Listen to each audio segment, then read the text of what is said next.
Recorded Books presents 1984 by George Orwell, narrated by Frank Muller. This work is copyrighted 1949 by the estate of Sonia Brownell Orwell. This recording is copyrighted 1986 by Recorded Books Incorporated. George Orwell wrote 1984 in 1948, and by reversing the last two digits of that year, arrived at the year in which to set his nightmare vision of a world run by the totalitarian state. Orwell was of a generation of socialists who had believed in the Russian Revolution, and had gone to fight for socialism in the Spanish Civil War, and was, like others, vastly disillusioned when word of Stalin's barbarity began to leak to the West. Though 1984 is a denunciation of Stalinism and of Stalin's treatment of truth, that by controlling men's minds, the party controls the truth, it is also a warning to the rest of the world that it is possible to dehumanize man completely and yet for life to go on. In a society that builds machines which act like men and creates men who act like machines, it is possible that you, too, may come to love Big Brother. And now, 1984. 1. It was a bright, cold day in April, and the clocks were striking 13. Winston Smith, his chin nuzzled into his breast in an effort to escape the vile wind, slipped quickly through the glass doors of Victory Mansions, though not quickly enough to prevent a swirl of gritty dust from entering along with him.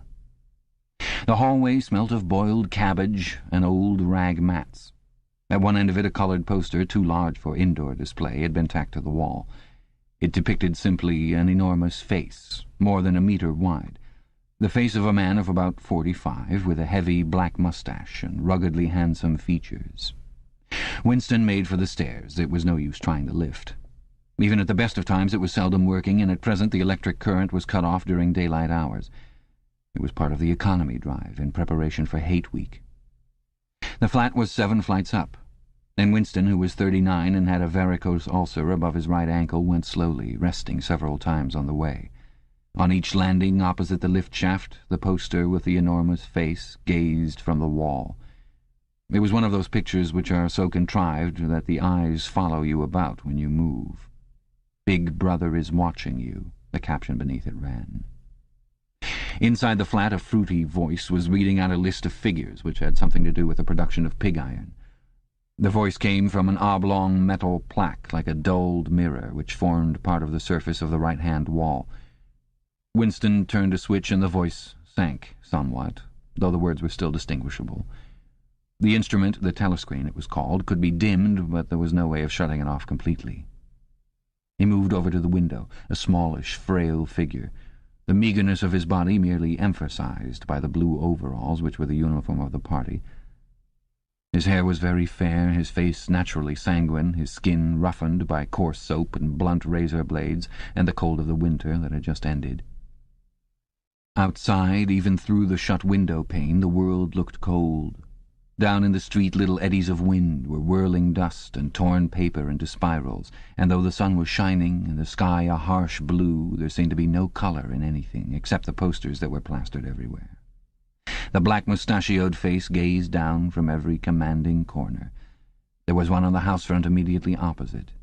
"Big Brother is watching you," the caption said, while the dark eyes looked deep into Winston's own. Down at street level another poster, torn at one corner, flapped fitfully in the wind, alternately covering and uncovering the single word "Ingsoc." In the far distance a helicopter skimmed down between the roofs, hovered for an instant like a bluebottle, and darted away again with a curving flight. It was the police patrol snooping into people's windows. The patrols did not matter, however. Only the thought police mattered. Behind Winston's back, the voice from the telescreen was still babbling away about pig iron and the over-fulfillment of the 9th three-year plan. The telescreen received and transmitted simultaneously. Any sound that Winston made above the level of a very low whisper would be picked up by it. Moreover, so long as he remained within the field of vision which the metal plaque commanded, he could be seen as well as heard. There was, of course, no way of knowing whether you were being watched at any given moment. How often or on what system the thought police plugged in on any individual wire was guesswork. It was even conceivable that they watched everybody all the time. But at any rate, they could plug in your wire whenever they wanted to. You had to did live, from habit that became instinct, in the assumption that every sound you made was overheard, and except in darkness, every movement scrutinized. Winston kept his back turned to the telescreen. It was safer, though, as he well knew, even a back can be revealing. A kilometre away, the Ministry of Truth, his place of work, towered vast and white above the grimy landscape.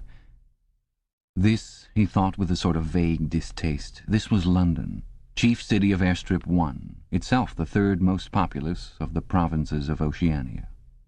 He tried to squeeze out some childhood memory that should tell him whether London had always been quite like this, whether always these vistas of rotting 19th-century houses, their sides shored up with balks of timber, their windows patched with cardboard and their roofs with corrugated iron, their crazy garden walls sagging in all directions, and the bombed sites where the plaster dust swirled in the air and the willow herbs straggled over the heaps of rubble, and the places where the bombs had cleared a larger path and there had sprung up sordid colonies of wooden dwellings like chicken houses. But it was no use, he could not remember. Nothing remained of his childhood except a series of bright-lit tableaus, occurring against no background and mostly unintelligible. The Ministry of Truth, Mini-True in Newspeak, was startlingly different from any other object in sight. It was an enormous pyramidal structure of glittering white concrete, soaring up terrace after terrace, 300 metres into the air. From where Winston stood it was just possible to read, picked out on its white face in elegant lettering, the three slogans of the party. War is peace, freedom is slavery, ignorance is strength. The Ministry of Truth contained, it was said, 3,000 rooms above ground level and corresponding ramifications below. Scattered about London there were just 3 other buildings of similar appearance and size. So completely did they dwarf the surrounding architecture that from the roof of Victory Mansions you could see all 4 of them simultaneously. They were the homes of the 4 ministries between which the entire apparatus of government was divided. The Ministry of Truth, which concerned itself with news, entertainment, education, and the fine arts. The Ministry of Peace, which concerned itself with war. The Ministry of Love, which maintained law and order. And the Ministry of Plenty, which was responsible for economic affairs. Their names in Newspeak: Mini-True, Mini-Pax, Mini-Love, and Mini-Plenty. The Ministry of Love was the really frightening one. There were no windows in it at all. Winston had never been inside the Ministry of Love, nor within half a kilometre of it. It was a place impossible to enter except on official business, and then only by penetrating through a maze of barbed wire entanglements, steel doors, and hidden machine-gun nests.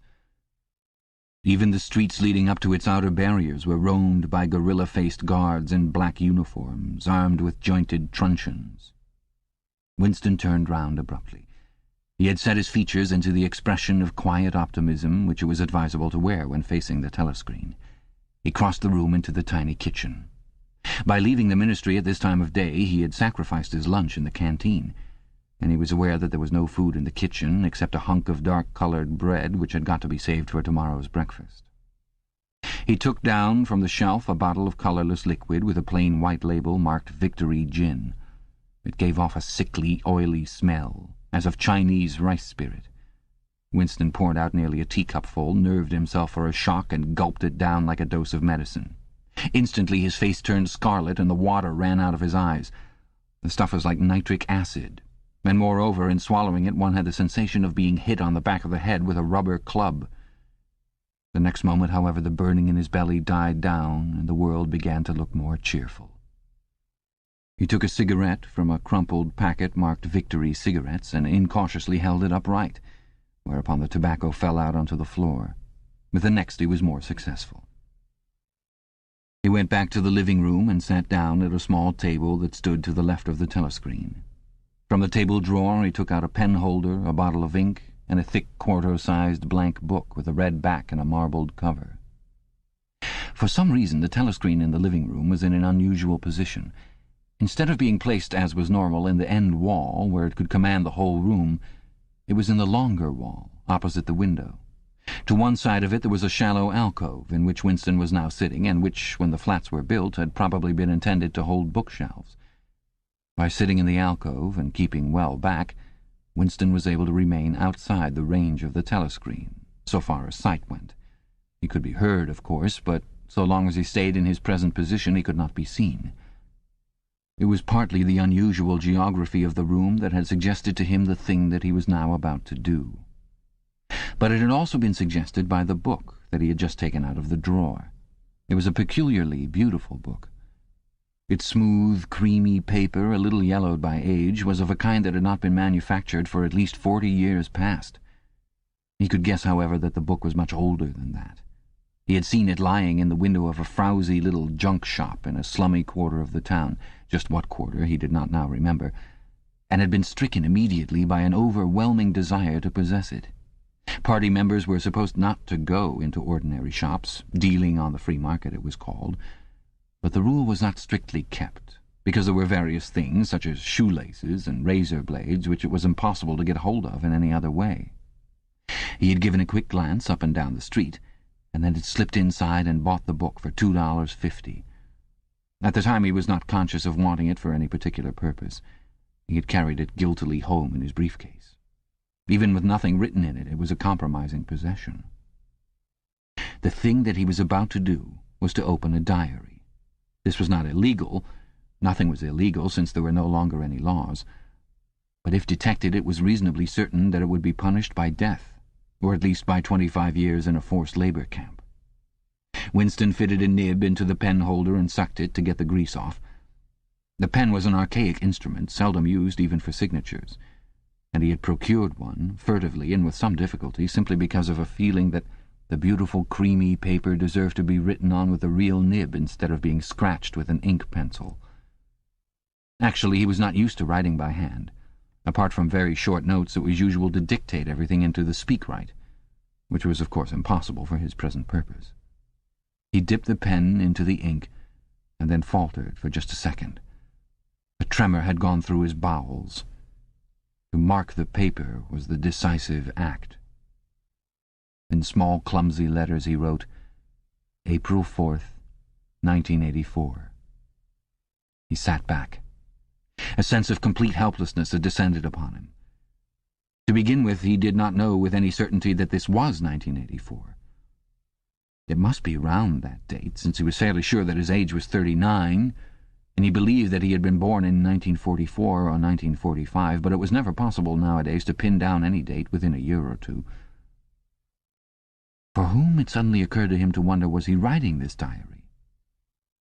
For the future, for the unborn. His mind hovered for a moment round the doubtful date on the page, and then fetched up with a bump against the newspeak word doublethink. For the first time the magnitude of what he had undertaken came home to him. How could you communicate with the future? It was, of its nature, impossible. Either the future would resemble the present, in which case it would not listen to him, or it would be different from it, and his predicament would be meaningless. For some time he sat, gazing stupidly at the paper. The telescreen had changed over to strident military music. It was curious that he seemed not merely to have lost the power of expressing himself, but even to have forgotten what it was that he had originally intended to say. For weeks past he had been making ready for this moment, and it had never crossed his mind that anything would be needed except courage. The actual writing would be easy. All he had to do was transfer to paper the interminable, restless monologue that had been running inside his head literally for years. At this moment, however, even the monologue had dried up. Moreover, his varicose ulcer had begun itching unbearably. He dared not scratch it, because if he did so, it always became inflamed. The seconds were ticking by. He was conscious of nothing except the blankness of the page in front of him, the itching of the skin above his ankle, the blaring of the music, and a slight booziness caused by the gin. Suddenly he began writing in sheer panic, only imperfectly aware of what he was setting down. His small but childish handwriting straggled up and down the page, shedding first its capital letters and then finally even its full stops. April 4th, 1984. Last night to the flicks. All war films. One very good one of a ship full of refugees being bombed somewhere in the Mediterranean. Audience much amused by shots of a great huge fat man trying to swim away with a helicopter after him. First you saw him wallowing along in the water like a porpoise, then you saw him through the helicopter's gun sights, then he was full of holes and the sea round him turned pink and he sank as suddenly as though the holes had let in the water, audience shouting with laughter when he sank. Then you saw a lifeboat full of children with a helicopter hovering over it. There was a middle-aged woman, might have been a Jewess, sitting up in the bow with a little boy about 3 years old in her arms, little boy screaming with fright and hiding his head between her breasts as if he was trying to burrow right into her, and the woman putting her arms around him and comforting him although she was blue with fright herself. All the time covering him up as much as possible, as if she thought her arms could keep the bullets off him. Then the helicopter planted a 20-kilo bomb in among them, terrific flash, and the boat went all to matchwood. Then there was a wonderful shot of a child's arm going up, up, up, right up into the air. A helicopter with a camera in its nose must have followed it up, and there was a lot of applause from the party seats. But a woman down in the prole part of the house suddenly started kicking up a fuss and shouting they didn't ought to have showed it, not in front of the kids. They didn't. It ain't right, not in front of kids. It ain't. Until the police turned her out. I don't suppose anything happened to her. Nobody cares what the proles say. Typical prole reaction. They never... Winston stopped writing, partly because he was suffering from cramp. He did not know what had made him pour out this stream of rubbish. But the curious thing was that while he was doing so, a totally different memory had clarified itself in his mind, to the point where he almost felt equal to writing it down. It was, he now realized, because of this other incident that he had suddenly decided to come home and begin the diary today. It had happened that morning at the ministry, if anything so nebulous could be said to happen. It was nearly 1100, and in the records department where Winston worked, they were dragging the chairs out of the cubicles and grouping them in the center of the hall, opposite the big telescreen, in preparation for the 2 minutes hate. Winston was just taking his place in one of the middle rows when two people, whom he knew by sight but had never spoken to, came unexpectedly into the room. One of them was a girl whom he often passed in the corridors. He did not know her name, but he knew that she worked in the fiction department. Presumably, since he had sometimes seen her with oily hands and carrying a spanner, she had some mechanical job on one of the novel-writing machines. She was a bold-looking girl of about 27, with thick dark hair, a freckled face, and swift, athletic movements. A narrow scarlet sash, emblem of the Junior Anti-Sex League, was wound several times around the waist of her overalls, just tightly enough to bring out the shapeliness of her hips. Winston had disliked her from the very first moment of seeing her. He knew the reason. It was because of the atmosphere of hockey fields and cold baths and community hikes and general clean-mindedness which she managed to carry about with her.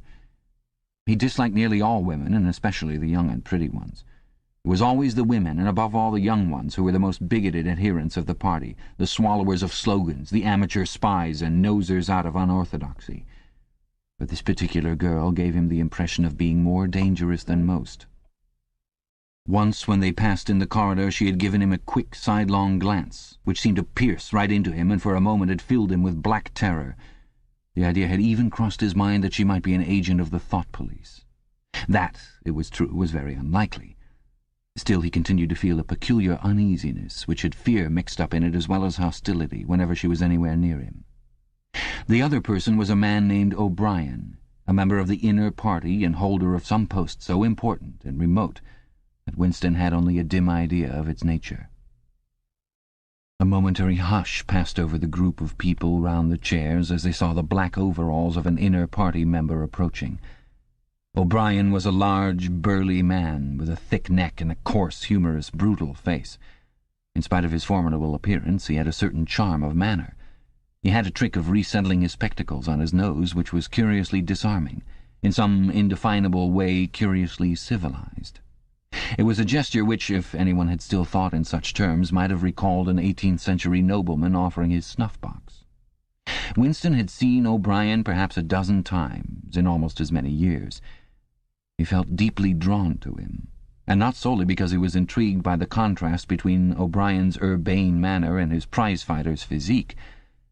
Much more it was because of a secretly held belief, or perhaps not even a belief, merely a hope, that O'Brien's political orthodoxy was not perfect. Something in his face suggested it irresistibly. And again, perhaps it was not even unorthodoxy that was written in his face, but simply intelligence. But at any rate he had the appearance of being a person that you could talk to, if somehow you could cheat the telescreen and get him alone. Winston had never made the smallest effort to verify this guess. Indeed, there was no way of doing so. At this moment O'Brien glanced at his wristwatch, saw that it was nearly 1100, and evidently decided to stay in the records department until the 2 minutes' hate was over. He took a chair in the same row as Winston, a couple of places away. A small, sandy-haired woman who worked in the next cubicle to Winston was between them. The girl with dark hair was sitting immediately behind. The next moment a hideous, grinding screech, as of some monstrous machine running without oil, burst from the big telescreen at the end of the room. It was a noise that set one's teeth on edge and bristled the hair at the back of one's neck. The hate had started. As usual, the face of Emmanuel Goldstein, the enemy of the people, had flashed onto the screen. There were hisses here and there among the audience. The little sandy-haired woman gave a squeak of mingled fear and disgust. Goldstein was the renegade and backslider who once, long ago, how long ago nobody quite remembered, had been one of the leading figures of the party, almost on a level with Big Brother himself, and then had engaged in counter-revolutionary activities, had been condemned to death, and had mysteriously escaped and disappeared. The program of the 2 minutes' hate varied from day to day, but there was none in which Goldstein was not the principal figure. He was the primal traitor, the earliest defiler of the party's purity. All subsequent crimes against the party, all treacheries, acts of sabotage, heresies, deviations, sprang directly out of his teaching. Somewhere or other he was still alive and hatching his conspiracies, perhaps somewhere beyond the sea, under the protection of his foreign paymasters, perhaps even, so it was occasionally rumoured, in some hiding place in Oceania itself. Winston's diaphragm was constricted.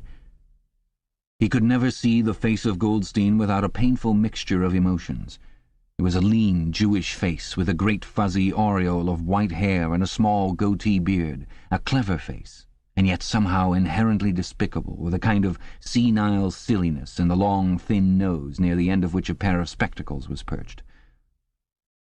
It resembled the face of a sheep, and the voice, too, had a sheep-like quality. Goldstein was delivering his usual venomous attack upon the doctrines of the party, an attack so exaggerated and perverse that a child should have been able to see through it, and yet just plausible enough to fill one with an alarmed feeling that other people, less level-headed than oneself, might be taken in by it. He was abusing Big Brother, he was denouncing the dictatorship of the party, he was demanding the immediate conclusion of peace with Eurasia, he was advocating freedom of speech, freedom of the press, freedom of assembly, freedom of thought, he was crying hysterically that the revolution had been betrayed, and all this in rapid, polysyllabic speech which was a sort of parody of the habitual style of the orators of the party, and even contained newspeak words, more newspeak words indeed than any party member would normally use in real life. And all the while, lest one should be in any doubt as to the reality which Goldstein's specious claptrap covered, behind his head on the telescreen there marched the endless columns of the Eurasian army, row after row of solid-looking men with expressionless Asiatic faces who swam up to the surface of the screen and vanished, to be replaced by others exactly similar. The dull, rhythmic tramp of the soldiers' boots formed the background to Goldstein's bleating voice. Before the hate had proceeded for 30 seconds, uncontrollable exclamations of rage were breaking out from half the people in the room. The self-satisfied, sheep-like face on the screen and the terrifying power of the Eurasian army behind it were too much to be borne. Besides, the sight or even the thought of Goldstein produced fear and anger automatically. He was an object of hatred more constant than either Eurasia or Eastasia, since when Oceania was at war with one of these powers it was generally at peace with the other. But what was strange was that although Goldstein was hated and despised by everybody, although every day and 1,000 times a day on platforms, on the telescreen, in newspapers, in books, his theories were refuted, smashed, ridiculed, held up to the general gaze for the pitiful rubbish that they were, in spite of all of this, his influence never seemed to grow less. Always there were fresh dupes waiting to be seduced by him. A day never passed when spies and saboteurs acting under his directions were not unmasked by the thought police. He was the commander of a vast, shadowy army, an underground network of conspirators dedicated to the overthrow of the state. The Brotherhood, its name was supposed to be. There were also whispered stories of a terrible book, a compendium of all the heresies of which Goldstein was the author and which circulated clandestinely here and there. It was a book without a title. People referred to it, if at all, simply as the book. But one knew of such things only through vague rumours. Neither the Brotherhood nor the book was a subject that any ordinary party member would mention if there was a way of avoiding it. In its second minute, the hate rose to a frenzy. People were leaping up and down in their places and shouting at the tops of their voices in an effort to drown the maddening, bleating voice that came from the screen. The little sandy-haired woman had turned bright pink, and her mouth was opening and shutting like that of a landed fish. Even O'Brien's heavy face was flushed. He was sitting very straight in his chair, his powerful chest swelling and quivering as though he were standing up to the assault of a wave. The dark-haired girl behind Winston had begun crying out, "Swine! Swine! Swine!" and suddenly she picked up a heavy Newspeak dictionary and flung it at the screen. It struck Goldstein's nose and bounced off. The voice continued inexorably. In a lucid moment, Winston found that he was shouting with the others and kicking his heel violently against the rung of his chair. The horrible thing about the 2 minutes' hate was not that one was obliged to act a part, but that it was impossible to avoid joining in. Within 30 seconds, any pretense was always unnecessary. A hideous ecstasy of fear and vindictiveness, a desire to kill, to torture, to smash faces in with a sledgehammer seemed to flow through the whole group of people like an electric current, turning one even against one's will into a grimacing, screaming lunatic. And yet the rage that one felt was an abstract, undirected emotion, which could be switched from one object to another like the flame of a blow-lamp. Thus, at one moment Winston's hatred was not turned against Goldstein at all, but on the contrary, against Big Brother, the party, and the thought police. And at such moments his heart went out to the lonely, derided heretic on the screen, sole guardian of truth and sanity in a world of lies. And yet the very next instant he was at one with the people about him, and all that was said of Goldstein seemed to him to be true. At those moments his secret loathing of Big Brother changed into adoration, and Big Brother seemed to tower up, an invincible, fearless protector, standing like a rock against the hordes of Asia, and Goldstein, in spite of his isolation, his helplessness, and the doubt that hung about his very existence, seemed like some sinister enchanter, capable by the mere power of his voice of wrecking the structure of civilization. It was even possible at moments to switch one's hatred this way or that by a voluntary act. Suddenly, by the sort of violent effort with which one wrenches one's head away from the pillow in a nightmare, Winston succeeded in transferring his hatred from the face on the screen to the dark-haired girl behind him.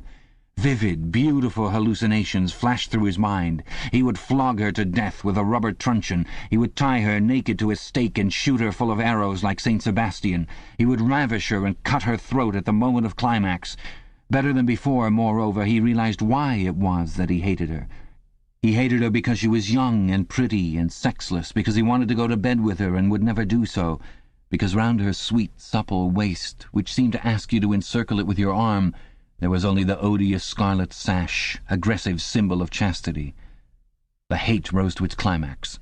The voice of Goldstein had become an actual sheep's bleat, and for an instant the face changed into that of a sheep. Then the sheep face melted into the figure of a Eurasian soldier who seemed to be advancing, huge and terrible, his submachine gun roaring and seeming to spring out of the surface of the screen, so that some of the people in the front row actually flinched backwards in their seats. But in the same moment, drawing a deep sigh of relief from everybody, the hostile figure melted into the face of Big Brother.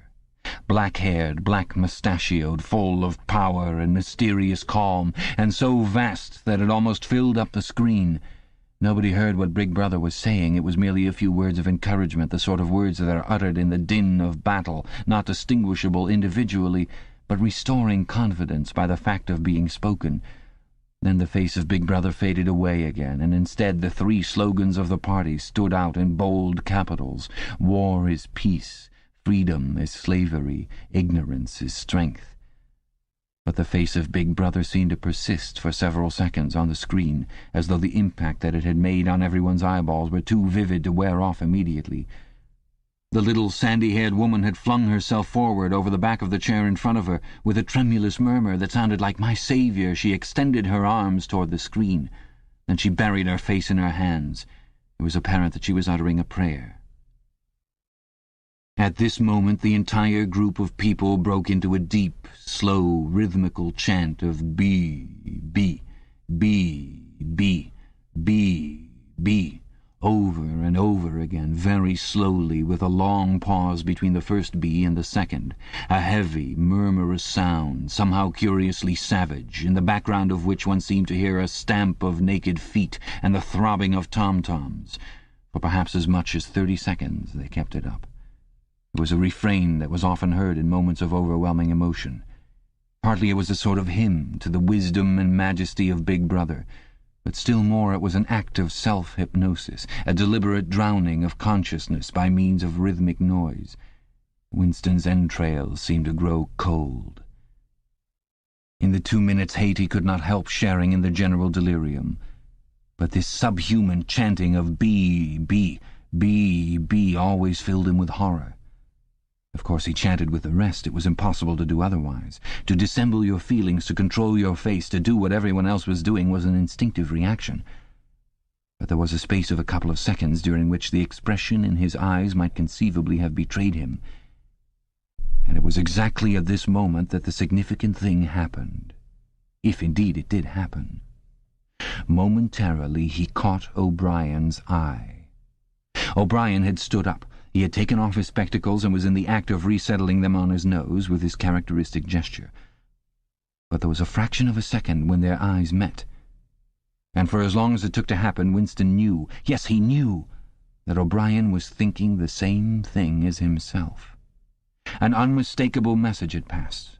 It was as though their two minds had opened and the thoughts were flowing from one into the other through their eyes. "I am with you," O'Brien seemed to be saying to him. "I know precisely what you are feeling. I know all about your contempt, your hatred, your disgust. But don't worry. I am on your side." And then the flash of intelligence was gone, and O'Brien's face was as inscrutable as everybody else's. That was all. And he was already uncertain whether it had happened. Such incidents never had any sequel. All that they did was to keep alive in him the belief or hope that others beside himself were the enemies of the party. Perhaps the rumors of vast underground conspiracies were true after all. Perhaps the Brotherhood really existed. It was impossible, in spite of the endless arrests and confessions and executions, to be sure that the Brotherhood was not simply a myth. Some days he believed in it, some days not.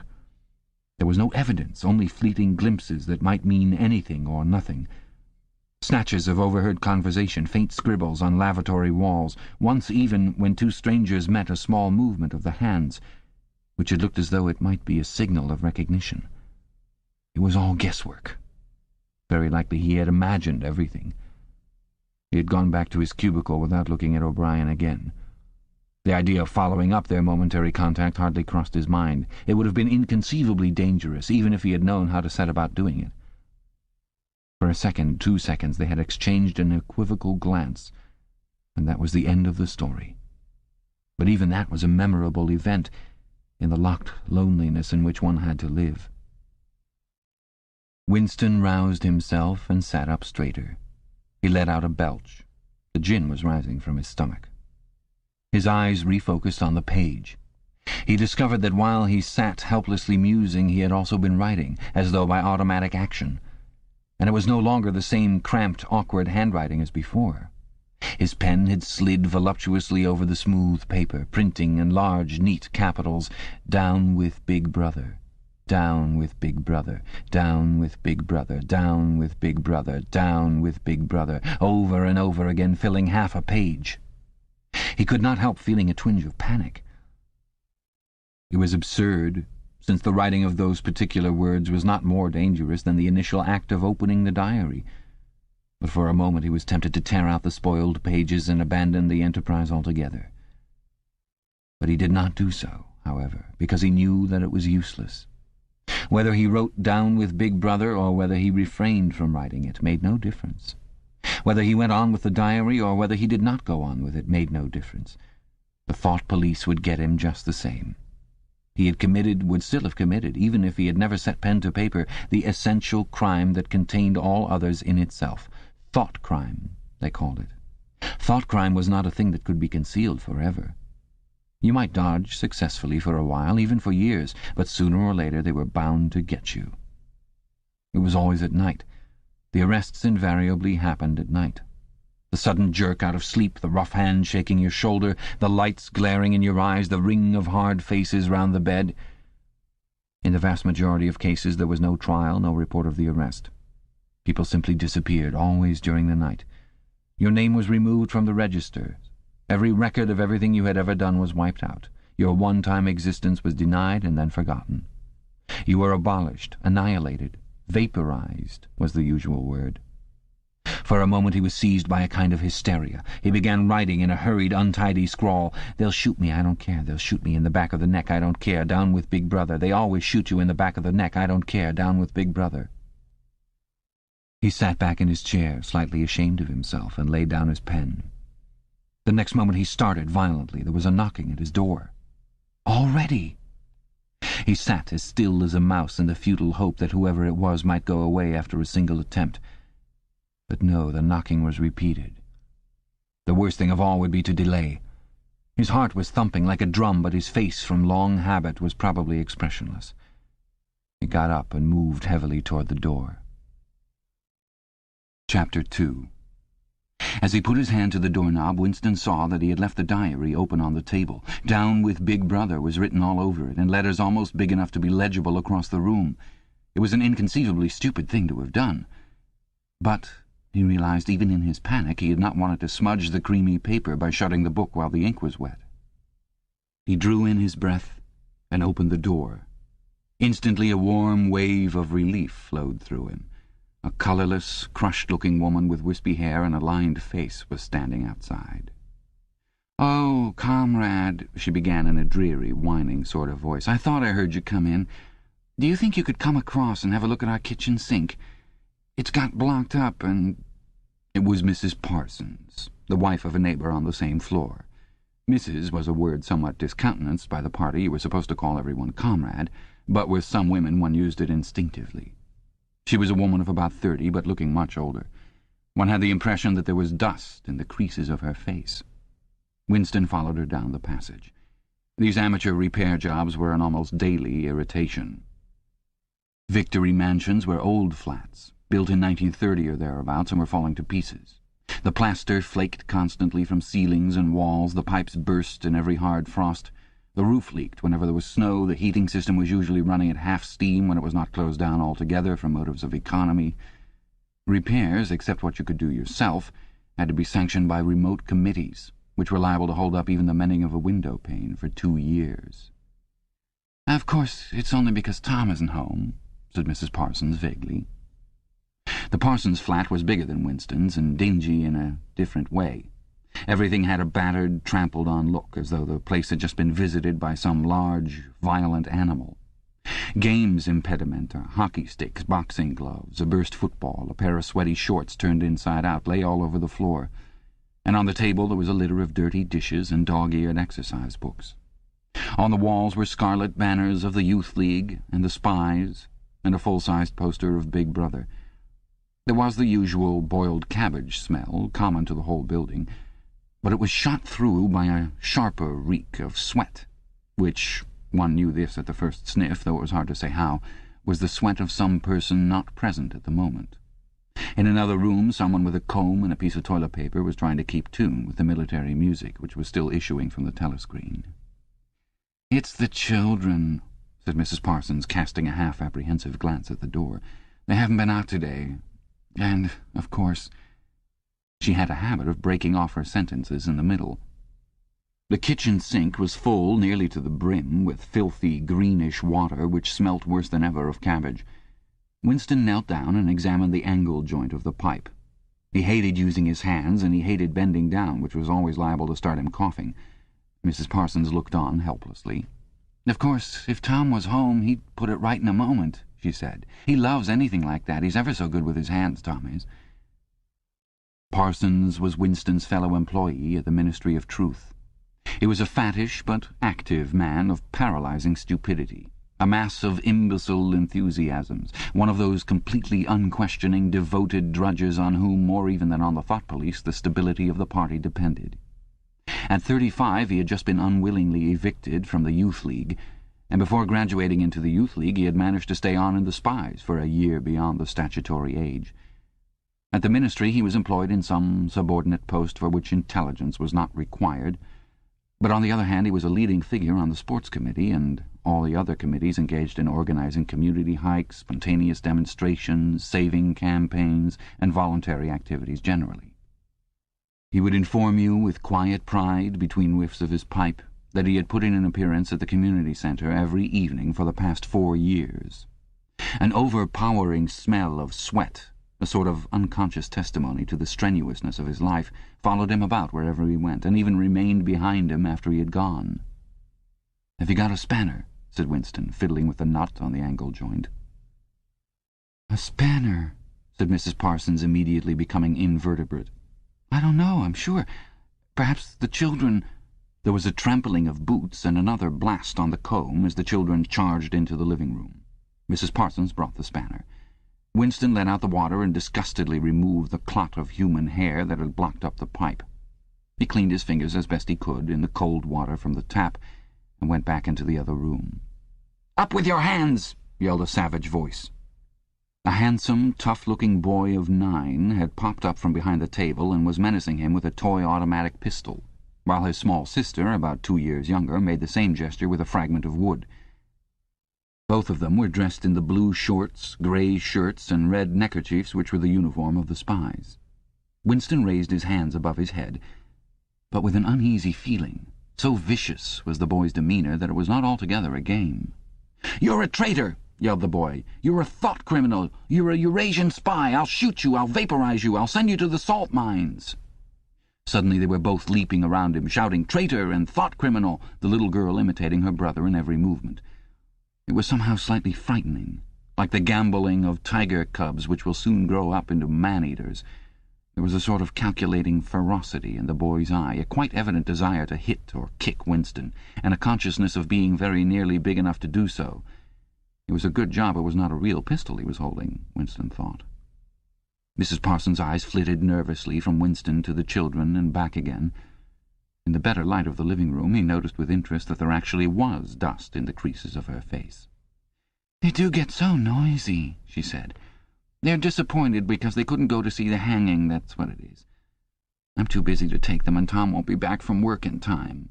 "Why can't we go and see the hanging?" roared the boy in his huge voice. "Want to see the hanging, want to see the hanging," chanted the little girl, still capering around. Some Eurasian prisoners guilty of war crimes were to be hanged in the park that evening, Winston remembered. This happened about once a month, and it was a popular spectacle. Children always clamoured to be taken to see it. He took his leave of Mrs. Parsons and made for the door. But he had not gone 6 steps down the passage when something hit the back of his neck, an agonizingly painful blow. It was as though a red-hot wire had been jabbed into him. He spun round just in time to see Mrs. Parsons dragging her son back into the doorway while the boy pocketed a catapult. "Goldstein!" bellowed the boy as the door closed on him. But what most struck Winston was the look of helpless fright on the woman's greyish face. Back in the flat he stepped quickly past the telescreen and sat down at the table again, still rubbing his neck. The music from the telescreen had stopped. Instead, a clipped military voice was reading out with a sort of brutal relish a description of the armaments of the new floating fortress which had just been anchored between Iceland and the Faroe Islands. With those children, he thought, that wretched woman must lead a life of terror. Another year, 2 years, and they would be watching her night and day for symptoms of unorthodoxy. Nearly all children nowadays were horrible. What was worst of all was that by means of such organizations as the Spies they were systematically turned into ungovernable little savages, and yet this produced in them no tendency whatever to rebel against the discipline of the party. On the contrary, they adored the party and everything connected with it. The songs, the processions, the banners, the hiking, the drilling with dummy rifles, the yelling of slogans, the worship of Big Brother. It was all a sort of glorious game to them. All their ferocity was turned outwards, against the enemies of the state, against foreigners, traitors, saboteurs, thought criminals.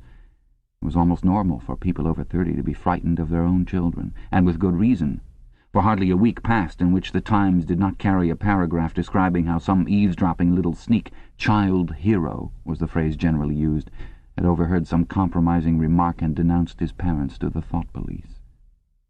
The sting of the catapult bullet had worn off. He picked up his pen half-heartedly, wondering whether he could find something more to write in the diary. Suddenly he began thinking of O'Brien again. Years ago, how long was it? 7 years, it must be. He had dreamed that he was walking through a pitch-dark room, and someone sitting to one side of him had said as he passed, "We shall meet in the place where there is no darkness." It was said very quietly, almost casually, a statement, not a command. He had walked on without pausing. What was curious was that at the time in the dream the words had not made much impression on him. It was only later and by degrees that they had seemed to take on significance. He could not now remember whether it was before or after having the dream that he had seen O'Brien for the first time, nor could he remember when he had first identified the voice as O'Brien's. But at any rate the identification existed. It was O'Brien who had spoken to him out of the dark. Winston had never been able to feel sure, even after this morning's flash of the eyes. It was still impossible to be sure whether O'Brien was a friend or an enemy. Nor did it even seem to matter greatly. There was a link of understanding between them, more important than affection or partisanship. "We shall meet in the place where there is no darkness," he had said. Winston did not know what it meant, only that in some way or another it would come true. The voice from the telescreen paused. A trumpet call, clear and beautiful, floated into the stagnant air. The voice continued raspingly. "Attention! Your attention, please. A news flash has this moment arrived from the Malabar front. Our forces in South India have won a glorious victory. I am authorized to say that the action we are now reporting may well bring the war within measurable distance of its end. Here is the news flash." Bad news coming, thought Winston. And sure enough, following on a gory description of the annihilation of a Eurasian army with stupendous figures of killed and prisoners, came the announcement that, as from next week, the chocolate ration would be reduced from 30 grams to 20. Winston belched again. The gin was wearing off, leaving a deflated feeling. The telescreen, perhaps to celebrate the victory, perhaps to drown the memory of the lost chocolate, crashed into "Oceania, 'tis for thee." You were supposed to stand to attention. However, in his present position he was invisible. "Oceania, 'tis for thee" gave way to lighter music. Winston walked over to the window, keeping his back to the telescreen. The day was still cold and clear. Somewhere far away a rocket bomb exploded with a dull, reverberating roar. About 20 or 30 of them a week were falling on London at present. Down in the street the wind flapped the torn poster to and fro, and the word "Ingsoc" fitfully appeared and vanished. Ingsoc. The sacred principles of Ingsoc. Newspeak, doublethink, the mutability of the past. He felt as though he were wandering in the forests of the sea bottom, lost in a monstrous world where he himself was the monster. He was alone. The past was dead. The future was unimaginable. What certainty had he that a single human creature now living was on his side? And what way of knowing that the dominion of the party would not endure forever? Like an answer, the 3 slogans on the white face of the Ministry of Truth came back at him. War is peace. Freedom is slavery. Ignorance is strength. He took a 25-cent piece out of his pocket. There, too, in tiny, clear lettering, the same slogans were inscribed, and on the other face of the coin the head of Big Brother. Even from the coin the eyes pursued you. On coins, on stamps, on the covers of books, on banners, on posters, and on the wrapping of a cigarette packet, everywhere. Always the eyes watching you and the voice enveloping you. Asleep or awake, working or eating, indoors or out of doors, in the bath or in bed, no escape. Nothing was your own, except the few cubic centimeters inside your skull. The sun had shifted round, and the myriad windows of the Ministry of Truth, with the light no longer shining on them, looked grim as the loopholes of a fortress. His heart quailed before the enormous pyramidal shape. It was too strong. It could not be stormed. 1,000 rocket bombs would not batter it down. He wondered again for whom he was writing the diary. For the future, for the past, for an age that might be imaginary, and in front of him there lay not death, but annihilation. The diary would be reduced to ashes, and himself to vapour. Only the thought police would read what he had written before they wiped it out of existence and out of memory. How could you make an appeal to the future when not a trace of you, not even an anonymous word scribbled on a piece of paper, could physically survive? The telescreen struck 14. He must leave in 10 minutes. He had to be back at work by 14:30. Curiously, the chiming of the hour seemed to have put new heart into him. He was a lonely ghost, uttering a truth that nobody would ever hear. But so long as he uttered it in some obscure way, the continuity was not broken. It was not by making yourself heard, but by staying sane, that you carried on the human heritage.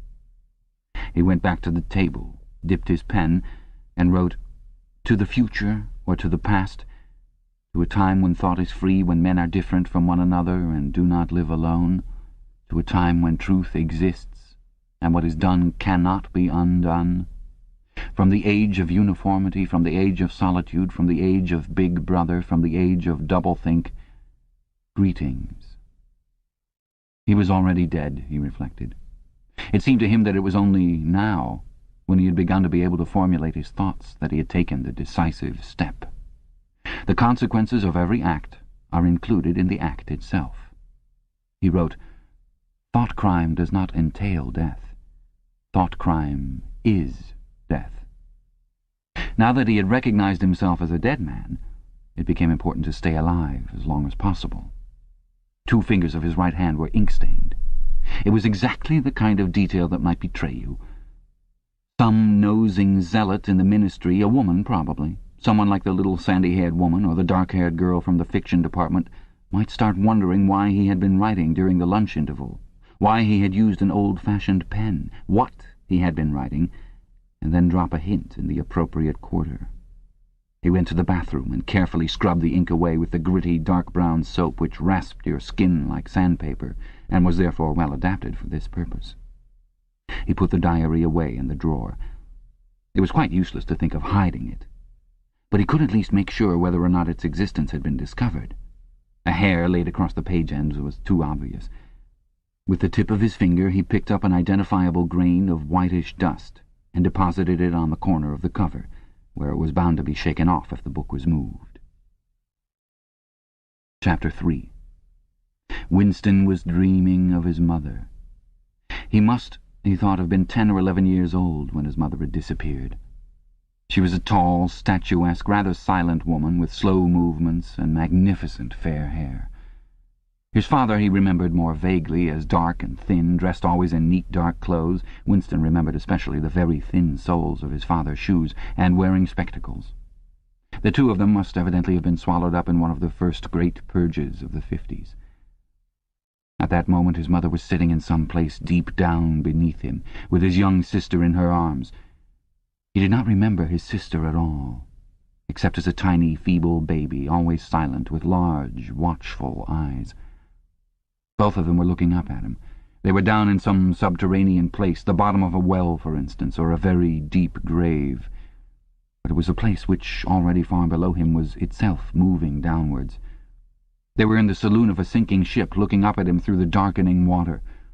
There was still air in the saloon, they could still see him and he them, but all the while they were sinking down, down into the green waters which in another moment must hide them from sight forever.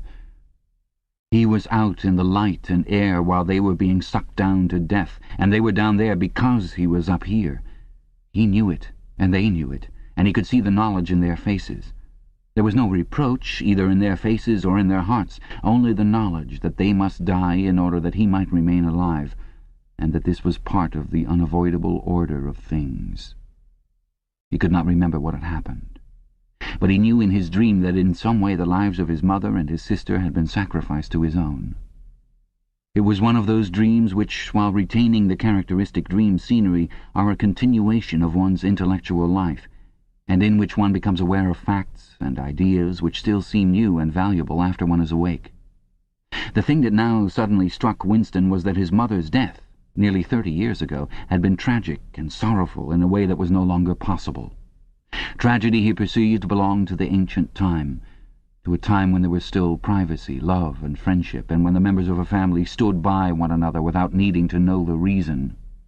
His mother's memory tore at his heart because she had died loving him when he was too young and selfish to love her in return, and because somehow, he did not remember how, she had sacrificed herself to a conception of loyalty that was private and unalterable. Such things, he saw, could not happen today. Today there were fear, hatred, and pain, but no dignity of emotion or deep or complex sorrows.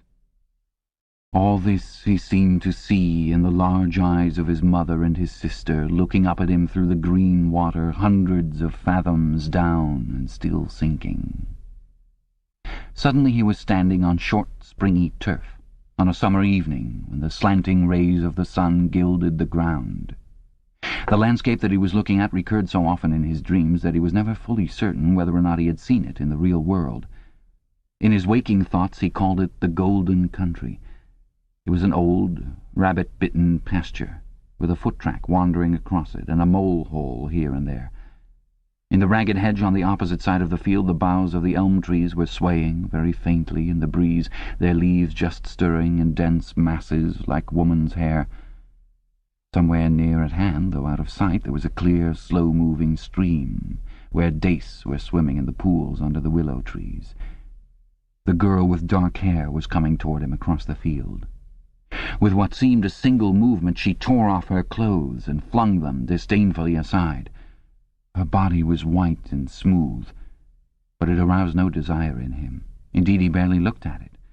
What overwhelmed him in that instant was admiration for the gesture with which she had thrown her clothes aside.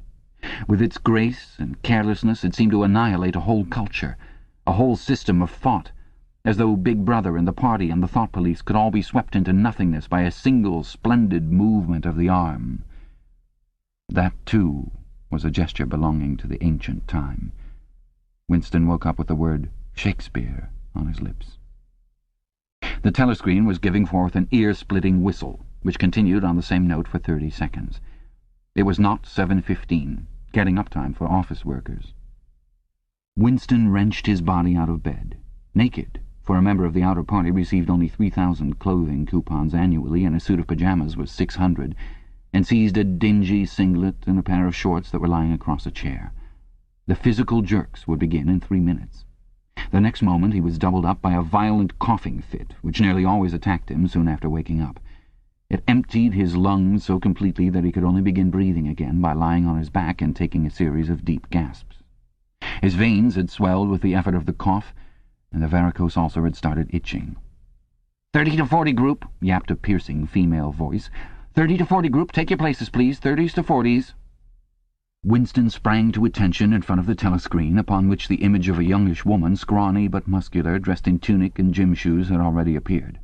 "Arms bending and stretching," she rapped out. "Take your time by me. 1, 2, 3, 4. 1, 2, 3, 4. Come on, comrades, put a bit of life into it. 1, 2, 3, 4. 1, 2, 3, 4. The pain of the coughing fit had not quite driven out of Winston's mind the impression made by his dream, and the rhythmic movements of the exercise restored it somewhat. As he mechanically shot his arms back and forth, wearing on his face the look of grim enjoyment which was considered proper during the physical jerks, he was struggling to think his way backward into the dim period of his early childhood. It was extraordinarily difficult. Beyond the late 50s everything faded. When there were no external records that you could refer to, even the outline of your own life lost its sharpness. You remembered huge events, which had quite probably not happened. You remembered the details of incidents without being able to recapture their atmosphere. And there were long, blank periods to which you could assign nothing. Everything had been different then. Even the names of countries and their shapes on the map had been different. Airstrip 1, for instance, had not been so called in those days. It had been called England or Britain, though London, he felt fairly certain, had always been called London. Winston could not definitely remember a time when his country had not been at war, but it was evident that there had been a fairly long interval of peace during his childhood, because one of his early memories was of an air raid which appeared to take everyone by surprise. Perhaps it was the time when the atomic bomb had fallen on Colchester. He did not remember the raid itself, But he did remember his father's hand clutching his own as they hurried down, down, down, into some place deep in the earth, round and round a spiral staircase which rang under his feet and which finally so wearied his legs that he began whimpering and they had to stop and rest. His mother, in her slow, dreamy way, was following a long way behind them. She was carrying his baby sister. Or perhaps it was only a bundle of blankets that she was carrying. He was not certain whether his sister had been born then. Finally they had emerged into a noisy, crowded place which he had realized to be a tube station. There were people sitting all over the stone-flagged floor, and other people, packed tightly together, were sitting on metal bunks, one above the other. Winston and his mother and father found themselves a place on the floor, and near them an old man and an old woman were sitting side by side on a bunk. The old man had on a decent dark suit and a black cloth cap pushed back from very white hair. His face was scarlet and his eyes were blue and full of tears. He reeked of gin. It seemed to breathe out of his skin in place of sweat, and one could have fancied that the others welling from his eyes were pure gin. But though slightly drunk, he was also suffering under some grief that was genuine and unbearable. In his childish way, Winston grasped that some terrible thing, something that was beyond forgiveness and could never be remedied, had just happened. It also seemed to him that he knew what it was. Someone whom the old man loved, a little granddaughter perhaps, had been killed. Every few minutes the old man kept repeating, "We didn't ought to have trusted him. I said so, Ma, didn't I? That's what come of trusting him. I said so all along. We didn't ought to have trusted the buggers." But which buggers they didn't ought to have trusted, Winston could not now remember. Since about that time, war had been literally continuous. Though strictly speaking, it had not always been the same war. For several months during his childhood there had been confused street fighting in London itself, some of which he remembered vividly. But to trace out the history of the whole period, to say who was fighting whom at any given moment, would have been utterly impossible, since no written record and no spoken word ever made mention of any other alignment than the existing one. At this moment, for example, in 1984, if it was 1984, Oceania was at war with Eurasia and in alliance with Eastasia. In no public or private utterance was it ever admitted that the three powers had at any time been grouped along different lines. Actually, as Winston well knew, it was only 4 years since Oceania had been at war with Eastasia and in alliance with Eurasia. But that was merely a piece of furtive knowledge which he happened to possess, because his memory was not satisfactorily under control. Officially, the change of partners had never happened. Oceania was at war with Eurasia. Therefore, Oceania had always been at war with Eurasia. The enemy of the moment always represented absolute evil, and it followed that any past or future agreement with him was impossible. The frightening thing, he reflected for the 10,000th time as he forced his shoulders painfully backward, with hands on hips, they were gyrating their bodies from the waist, an exercise that was supposed to be good for the back muscles. The frightening thing was that it might all be true. If the party could thrust its hand into the past and say of this or that event, "It never happened," that surely was more terrifying than mere torture and death. The party said that Oceania had never been in alliance with Eurasia. He, Winston Smith, knew that Oceania had been in alliance with Eurasia as short a time as 4 years ago. But where did that knowledge exist? Only in his own consciousness, which in any case must soon be annihilated. And if all others accepted the lie which the party imposed, if all records told the same tale, then the lie passed into history and became truth. Who controls the past, ran the party slogan, controls the future. Who controls the present, controls the past. And yet the past, though of its nature alterable, never had been altered. Whatever was true now was true from everlasting to everlasting. It was quite simple. All that was needed was an unending series of victories over your own memory. Reality control, they called it. In newspeak, doublethink. "Stand easy," barked the instructress a little more genially. Winston sank his arms to his sides and slowly refilled his lungs with air. His mind slid away into the labyrinthine world of doublethink. To know and not to know, to be conscious of complete truthfulness while telling carefully constructed lies, to hold simultaneously two opinions which cancelled out, knowing them to be contradictory and believing in both of them, to use logic against logic, to repudiate morality while laying claim to it, to believe that democracy was impossible and that the party was the guardian of democracy, to forget whatever it was necessary to forget, then to draw it back into memory again at the moment when it was needed, and then promptly to forget it again, and above all to apply the same process to the process itself. That was the ultimate subtlety. Consciously to induce unconsciousness, and then once again to become unconscious of the act of hypnosis you had just performed.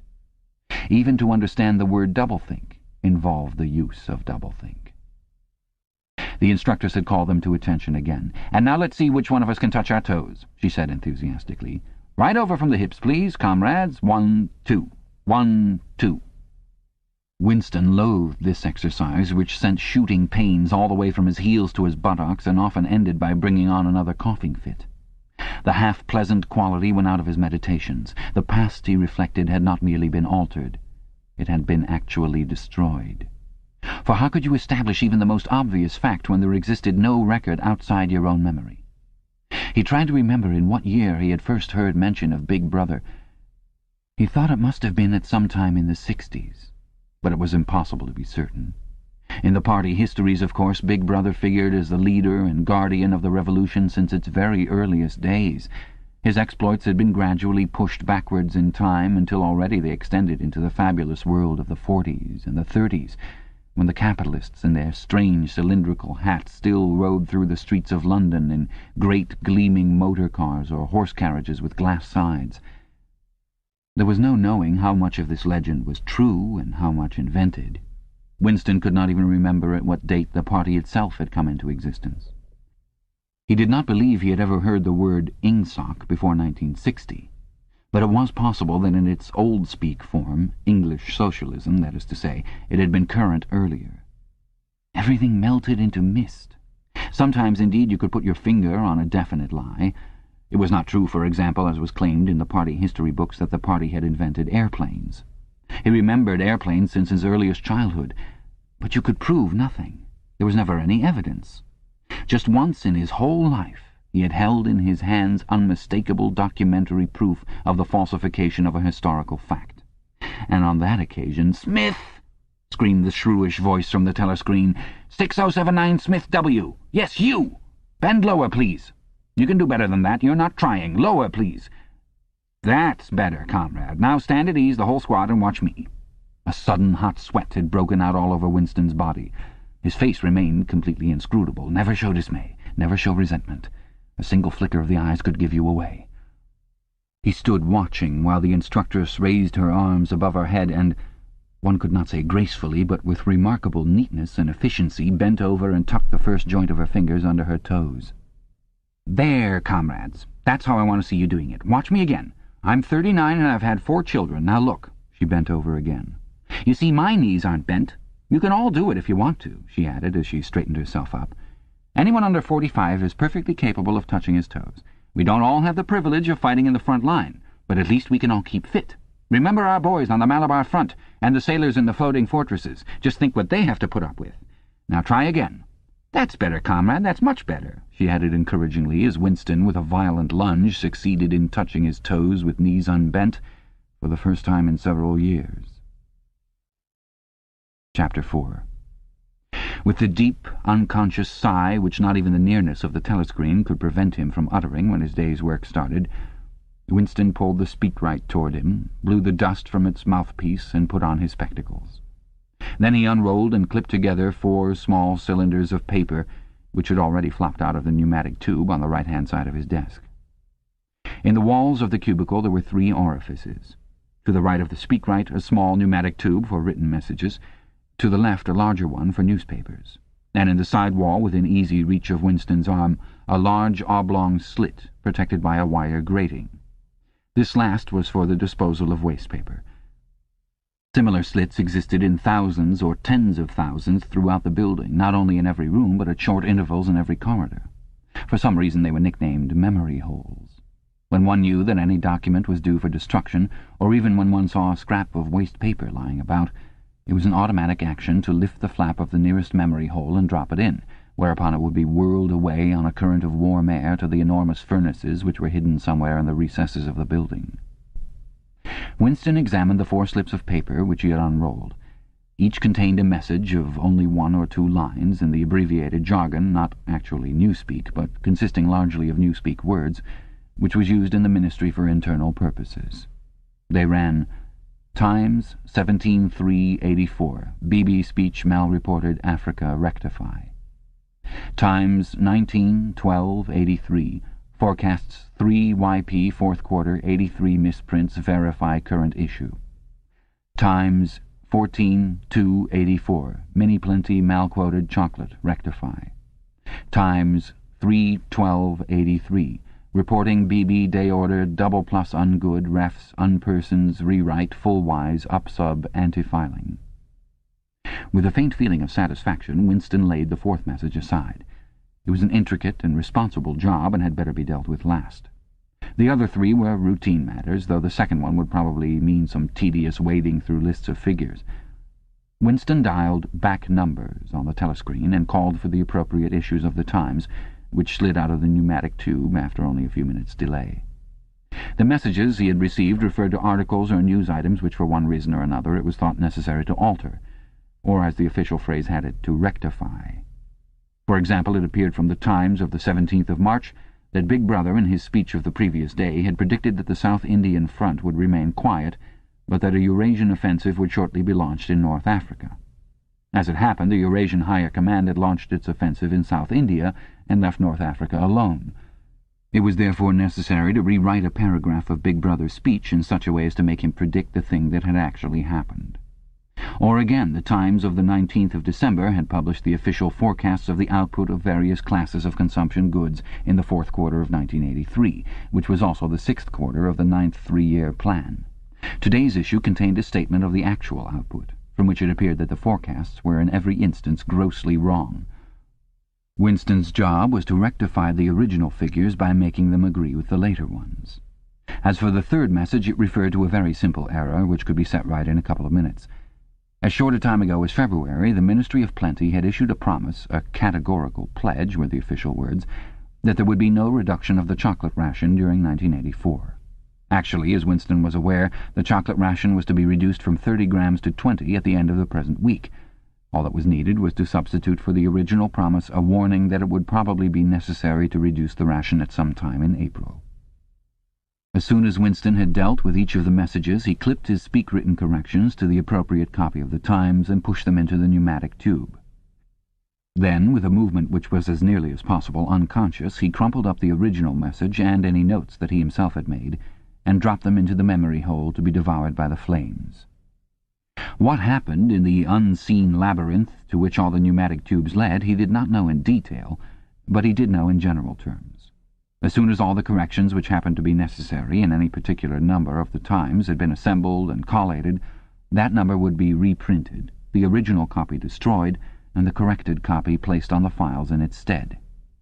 This process of continuous alteration was applied not only to newspapers, but to books, periodicals, pamphlets, posters, leaflets, films, soundtracks, cartoons, photographs, to every kind of literature or documentation which might conceivably hold any political or ideological significance. Day by day and almost minute by minute the past was brought up to date. In this way every prediction made by the party could be shown by documentary evidence to have been correct. Nor was any item of news or any expression of opinion which conflicted with the needs of the moment ever allowed to remain on record. All history was a palimpsest, scraped clean and reinscribed exactly as often as was necessary. In no case would it have been possible, once the deed was done, to prove that any falsification had taken place. The largest section of the Records Department, far larger than the one in which Winston worked, consisted simply of persons whose duty it was to track down and collect all copies of books, newspapers, and other documents which had been superseded and were due for destruction. A number of the Times which might, because of changes in political alignment or mistaken prophecies uttered by Big Brother, have been rewritten a dozen times, still stood on the files bearing its original date, and no other copy existed to contradict it.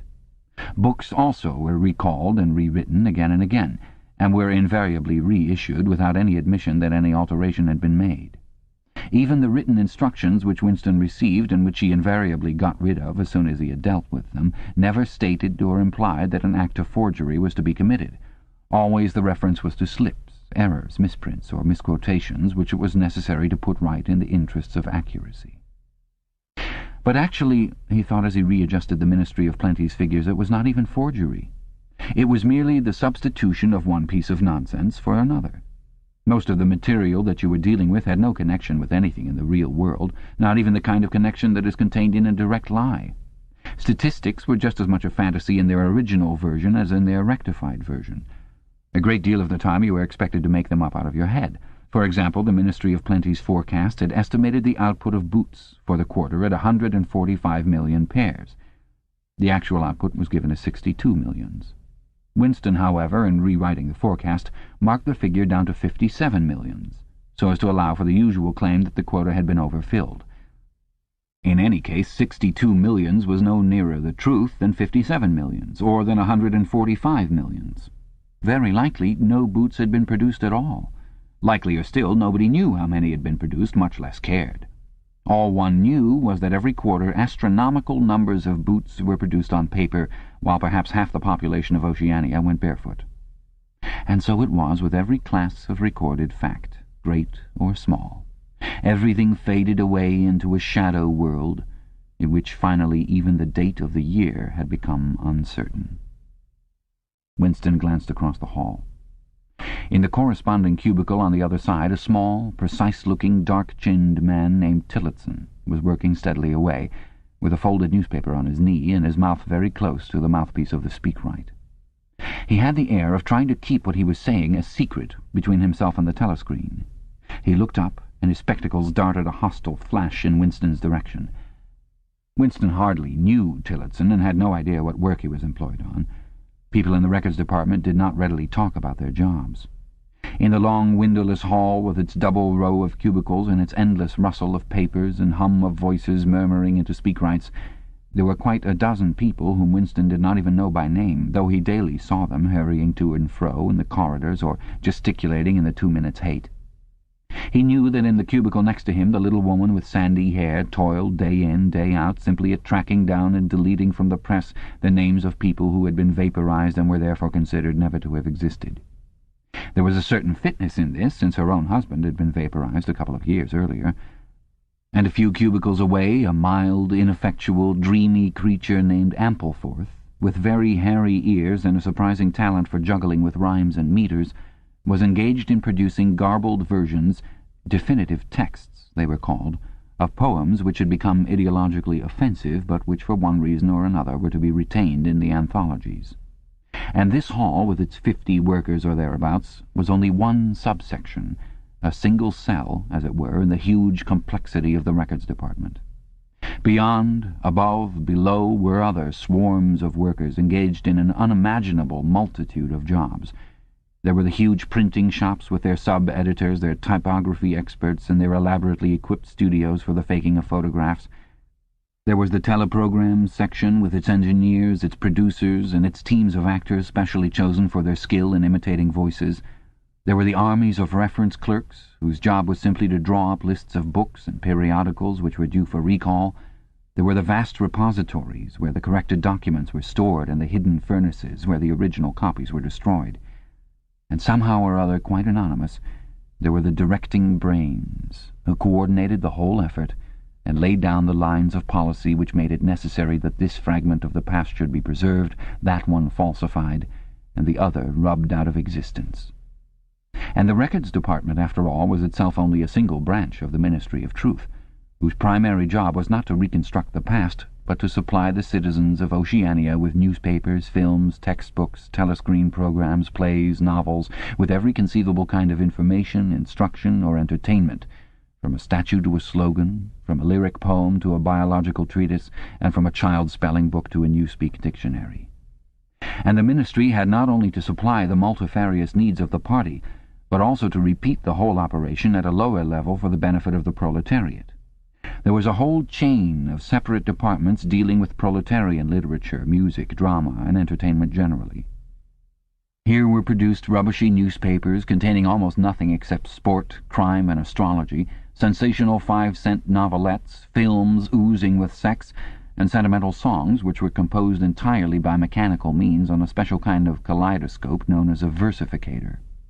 There was even a whole subsection, pornosec it was called in Newspeak, engaged in producing the lowest kind of pornography, which was sent out in sealed packets and which no party member, other than those who worked on it, was permitted to look at. 3 messages had slid out of the pneumatic tube while Winston was working, but they were simple matters, and he had disposed of them before the 2 minutes' hate interrupted him. When the hate was over, he returned to his cubicle, took the Newspeak dictionary from the shelf, pushed the speakwrite to one side, cleaned his spectacles, and settled down to his main job of the morning. Winston's greatest pleasure in life was in his work. Most of it was a tedious routine, but included in it there were also jobs so difficult and intricate that you could lose yourself in them, as in the depths of a mathematical problem. Delicate pieces of forgery in which you had nothing to guide you except your knowledge of the principles of Ingsoc and your estimate of what the party wanted you to say. Winston was good at this kind of thing. On occasion he had even been entrusted with the rectification of the Times' leading articles, which were written entirely in Newspeak. He unrolled the message that he had set aside earlier. It ran, Times, 3/12/83, reporting BB day order double plus ungood, refs unpersons, rewrite full wise, up sub, anti-filing. In old speak, or standard English, this might be rendered, the reporting of Big Brother's order for the day in the Times of December 3rd, 1983, is extremely unsatisfactory and makes references to non-existent persons. Rewrite it in full and submit your draft to higher authority before filing. Winston read through the offending article. Big Brother's order for the day, it seemed, had been chiefly devoted to praising the work of an organization known as FFCC, which supplied cigarettes and other comforts to the sailors in the floating fortresses. A certain Comrade Withers, a prominent member of the inner party, had been singled out for special mention and awarded a decoration, the Order of Conspicuous Merit Second Class. 3 months later, FFCC had suddenly been dissolved, with no reasons given. One could assume that Withers and his associates were now in disgrace, but there had been no report of the matter in the press or on the telescreen. That was to be expected, since it was unusual for political offenders to be put on trial or even publicly denounced. The great purges involving thousands of people, with public trials of traitors and thought criminals who made abject confession of their crimes and were afterwards executed, were special showpieces, not occurring oftener than once in a couple of years. More commonly, people who had incurred the displeasure of the party simply disappeared and were never heard of again. One never had the smallest clue as to what had happened to them. In some cases they might not even be dead. Perhaps 30 people personally known to Winston, not counting his parents, had disappeared at one time or another. Winston stroked his nose gently with a paperclip. In the cubicle across the way, Comrade Tillotson was still crouching secretively over his speakwrite. He raised his head for a moment. Again the hostile spectacle flash. Winston wondered whether Comrade Tillotson was engaged on the same job as himself. It was perfectly possible. So tricky a piece of work would never be entrusted to a single person. On the other hand, to turn it over to a committee would be to admit openly that an act of fabrication was taking place. Very likely as many as a dozen people were now working away on rival versions of what Big Brother had actually said. And presently some master brain in the inner party would select this version or that, would re-edit it and set in motion the complex processes of cross-referencing that would be required, and then the chosen lie would pass into the permanent records and become truth. Winston did not know why Withers had been disgraced. Perhaps it was for corruption or incompetence. Perhaps Big Brother was merely getting rid of a too popular subordinate. Perhaps Withers or someone close to him had been suspected of heretical tendencies. Or perhaps, what was likeliest of all, the thing had simply happened because purges and vaporizations were a necessary part of the mechanics of government. The only real clue lay in the word refs unpersons, which indicated that Withers was already dead. You could not invariably assume this to be the case when people were arrested. Sometimes they were released and allowed to remain at liberty for as much as a year or 2 years before being executed. Very occasionally, some persons whom you had believed dead long since would make a ghostly reappearance at some public trial, where he would implicate hundreds of others by his testimony before vanishing, this time forever. Withers, however, was already an unperson. He did not exist. He had never existed. Winston decided that it would not be enough simply to reverse the tendency of Big Brother's speech. It was better to make it deal with something totally unconnected with its original subject.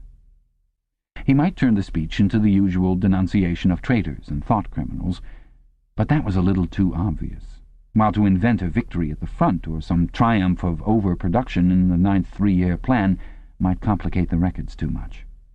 What was needed was a piece of pure fantasy. Suddenly there sprang into his mind, ready-made as it were, the image of a certain Comrade Ogilvy, who had recently died in battle in heroic circumstances.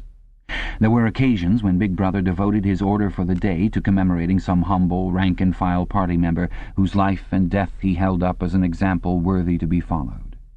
Today he should commemorate Comrade Ogilvy. It was true that there was no such person as Comrade Ogilvy, but a few lines of print and a couple of faked photographs would soon bring him into existence. Winston thought for a moment, then pulled the speakwrite toward him and began dictating in Big Brother's familiar style, a style at once military and pedantic, and because of a trick of asking questions and then promptly answering them, "What lessons do we learn from this fact, comrades? The lessons, which is also one of the fundamental principles of Ingsoc, that," etc., etc., easy to imitate. At the age of 3, Comrade Ogilvy had refused all toys, except a drum, a submachine gun, and a model helicopter. At 6, a year early by a special relaxation of the rules, he had joined the spies. At 9, he had been a troop leader. At 11, he had denounced his uncle to the thought police after overhearing a conversation which appeared to him to have criminal tendencies. At 17, he had been a district organizer of the Junior Anti-Sex League. At 19, he had designed a hand grenade which had been adopted by the Ministry of Peace and which, at its first trial, had killed 31 Eurasian prisoners in one burst. At 23, he had perished in action. Pursued by enemy jet planes while flying over the Indian Ocean with important dispatches, he had weighted his body with his machine gun and leapt out of the helicopter into deep water, dispatches and all. An end, said Big Brother, which it was impossible to contemplate without feelings of envy. Big Brother added a few remarks on the purity and single-mindedness of Comrade Ogilvy's life. He was a total abstainer and a non-smoker, had no recreations except a daily hour in the gymnasium, and had taken a vow of celibacy, believing marriage and the care of a family to be incompatible with a 24-hour-a-day devotion to duty. He had no subjects of conversation except the principles of Ingsoc, and no aim in life except the defeat of the Eurasian enemy and the hunting down of spies, saboteurs, thought criminals, and traitors generally.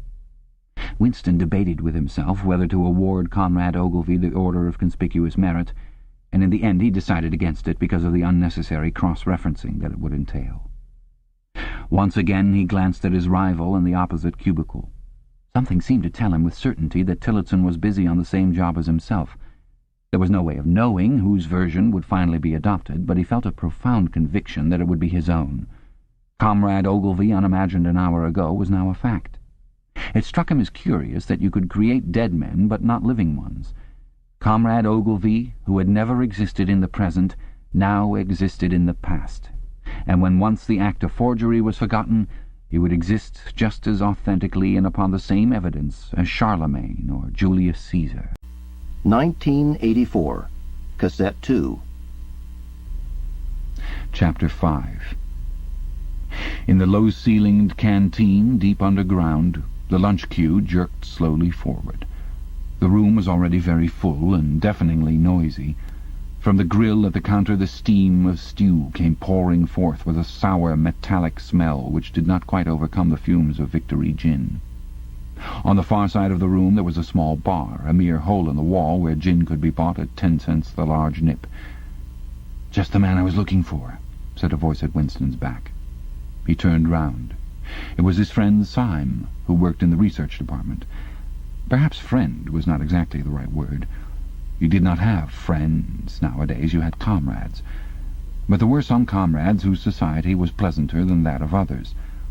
Syme was a philologist, a specialist in newspeak. Indeed, he was one of the enormous team of experts now engaged in compiling the 11th edition of the Newspeak Dictionary. He was a tiny creature, smaller than Winston, with dark hair and large, protuberant eyes, at once mournful and derisive, which seemed to search your face closely while he was speaking to you. "I wanted to ask whether you'd got any razor blades," he said. "Not one," said Winston, with a sort of guilty haste. "I've tried all over the place. They don't exist any longer." "Everyone kept asking you for razor blades." Actually, he had 2 unused ones which he was hoarding up. There had been a famine of them for months past. At any given moment there was some necessary article which the party shops were unable to supply. Sometimes it was buttons, sometimes it was darning wool, sometimes it was shoelaces. At present it was razor blades. You could only get hold of them, if at all, by scrounging more or less furtively on the free market. "I've been using the same blade for 6 weeks, he added untruthfully. The queue gave another jerk forward. As they halted, he turned and faced Syme again. Each of them took a greasy metal tray from a pile at the edge of the counter. "Did you go and see the prisoners hanged yesterday?" said Syme. "I was working," said Winston indifferently. "I shall see it on the flicks, I suppose." "A very inadequate substitute," said Syme. His mocking eyes roved over Winston's face. "I know you," the eyes seemed to say. "I see through you. I know very well why you didn't go to see those prisoners hanged." In an intellectual way, Syme was venomously orthodox. He would talk with a disagreeable, gloating satisfaction of helicopter raids on enemy villages, the trial and confessions of thought criminals, the executions in the cellars of the Ministry of Love. Talking to him was largely a matter of getting him away from such subjects and entangling him, if possible, in the technicalities of newspeak, on which he was authoritative and interesting. Winston turned his head a little aside to avoid the scrutiny of the large dark eyes. "It was a good hanging," said Syme reminiscently. "I think it spoils it when they tie their feet together. I like to see them kicking. And above all, at the end, the tongue sticking right out and blue, a quite bright blue. That's the detail that appeals to me." "Next, please," yelled the white-aproned prole with the ladle. Winston and Syme pushed their trays beneath the grill. Onto each was dumped swiftly the regulation lunch: metal pannikin of pinkish-grey stew, a hunk of bread, a cube of cheese, a mug of milkless Victory coffee, and 1 saccharin tablet. "There's a table over there under that telescreen," said Syme. "Let's pick up a gin on the way." The gin was served out to them in handleless china mugs. They threaded their way across the crowded room and unpacked their trays onto the metal-top table, on one corner of which someone had left a pool of stew, a filthy liquid mess that had the appearance of vomit. Winston took up his mug of gin, paused for an instant to collect his nerve, and gulped the oily-tasting stuff down. When he had winked the tears out of his eyes, he suddenly discovered that he was hungry. He began swallowing spoonfuls of the stew, which, in among its general sloppiness, had cubes of spongy pinkish stuff which was probably a preparation of meat. Neither of them spoke again until they had emptied their pannikins. From the table at Winston's left, a little behind his back, someone was talking rapidly and continuously, a harsh gabble almost like the quacking of a duck, which pierced the general uproar of the room. "How's the dictionary getting on?" said Winston, raising his voice to overcome the noise. "Slowly," said Syme. "I'm on the adjectives. It's fascinating." He had brightened up immediately at the mention of newspeak. He pushed his pannikin aside, took up his hunk of bread in one delicate hand and his cheese in the other, and leaned across the table so as to be able to speak without shouting. "The 11th edition is the definitive edition," he said. "We're getting the language into its final shape, the shape it's going to have when nobody speaks anything else. When we've finished with it, people like you will have to learn it all over again. You think, I dare say, that our chief job is inventing new words, but not a bit of it. We're destroying words, scores of them, hundreds of them, every day. We're cutting the language down to the bone. The 11th edition won't contain a single word that will become obsolete before the year 2050. He bit hungrily into his bread and swallowed a couple of mouthfuls, then continued speaking with a sort of pedant's passion. His thin, dark face had become animated. His eyes had lost their mocking expression and grown almost dreamy. "It's a beautiful thing, the destruction of words. Of course, the great wastage is in the verbs and adjectives, but there are hundreds of nouns that can be got rid of as well. It isn't only the synonyms. There are also the antonyms. After all, what justification is there for a word which is simply the opposite of some other words? A word contains its opposite in itself. Take good, for instance. If you have a word like good, what need is there for a word like bad? Ungood will do just as well. Better, because it's an exact opposite, which the other is not. Or, again, if you want a stronger version of good, What sense is there in having a whole string of vague, useless words like excellent and splendid and all the rest of them? Plus good covers the meaning, or double plus good if you want something stronger still. Of course we use those forms already, but in the final version of Newspeak there'll be nothing else. In the end, the whole notion of goodness and badness will be covered by only 6 words. In reality, only 1 word. Don't you see the beauty of that, Winston? It was B.B.'s idea originally, of course, he added as an afterthought. A sort of vapid eagerness flitted across Winston's face at the mention of Big Brother. Nevertheless, Syme immediately detected a certain lack of enthusiasm. "You haven't a real appreciation of Newspeak, Winston," he said almost sadly. "Even when you write it, you're still thinking in old speak. I've read some of those pieces that you write in the Times occasionally. They're good enough, but they're translations. In your heart, you'd prefer to stick to old speak with all its vagueness and its useless shades of meaning. You don't grasp the beauty of the destruction of words. Do you know that Newspeak is the only language in the world whose vocabulary gets smaller every year?" Winston did know that, of course. He smiled sympathetically, he hoped, not trusting himself to speak. Syme bit off another fragment of the dark-coloured bread, chewed it briefly, and went on. "Don't you see that the whole aim of Newspeak is to narrow the range of thought? In the end we shall make thought crime literally impossible because there will be no words in which to express it. Every concept that will ever be needed will be expressed by exactly 1 word, with its meaning rigidly defined and all its subsidiary meanings rubbed out and forgotten. Already in the 11th edition we're not far from that point. But the process will still be continuing long after you and I are dead. Every year fewer and fewer words, and the range of consciousness always a little smaller. Even now, of course, there's no reason or excuse for committing thought crime. It's merely a question of self-discipline, reality control. But in the end there won't be any need even for that. The revolution will be complete when the language is perfect. Newspeak is Ingsoc, and Ingsoc is Newspeak," he added with a sort of mystical satisfaction. "Has it ever occurred to you, Winston, that by the year 2050 at the very latest, not a single human being will be alive who could understand such a conversation as we are having now?" "Except—" began Winston doubtfully, and then stopped. It had been on the tip of his tongue to say, "except the proles," but he checked himself, not feeling fully certain that this remark was not in some way unorthodox. Syme, however, had divined what he was about to say. "The proles are not human beings," he said carelessly. "By 2050, earlier probably, all real knowledge of old speak will have disappeared. The whole literature of the past will have been destroyed. Chaucer, Shakespeare, Milton, Byron. They'll exist only in Newspeak versions. Not merely changed into something different, but actually changed into something contradictory of what they used to be. Even the literature of the party will change. Even the slogans will change. How could you have a slogan like 'Freedom is slavery' when the concept of freedom has been abolished? The whole climate of thought will be different. In fact, there will be no thought as we understand it now. Orthodoxy means not thinking, not needing to think. Orthodoxy is unconsciousness." One of these days, thought Winston with sudden deep conviction, Syme will be vaporized. He is too intelligent. He sees too clearly and speaks too plainly. The party does not like such people. One day he will disappear. It is written in his face. Winston had finished his bread and cheese. He turned a little sideways in his chair to drink his mug of coffee. At the table on his left the man with the strident voice was still talking remorselessly away. A young woman who was perhaps his secretary and who was sitting with her back to Winston was listening to him and seemed to be eagerly agreeing with everything that he said.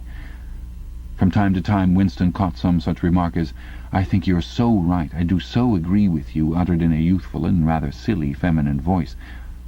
But the other voice never stopped for an instant, even when the girl was speaking. Winston knew the man by sight, though he knew no more about him than that he held some important post in the fiction department. He was a man of about 30, with a muscular throat and a large, mobile mouth. His head was thrown back a little, and because of the angle at which he was sitting, his spectacles caught the light and presented to Winston 2 blank discs instead of eyes. What was slightly horrible was that from the stream of sound that poured out of his mouth it was almost impossible to distinguish a single word.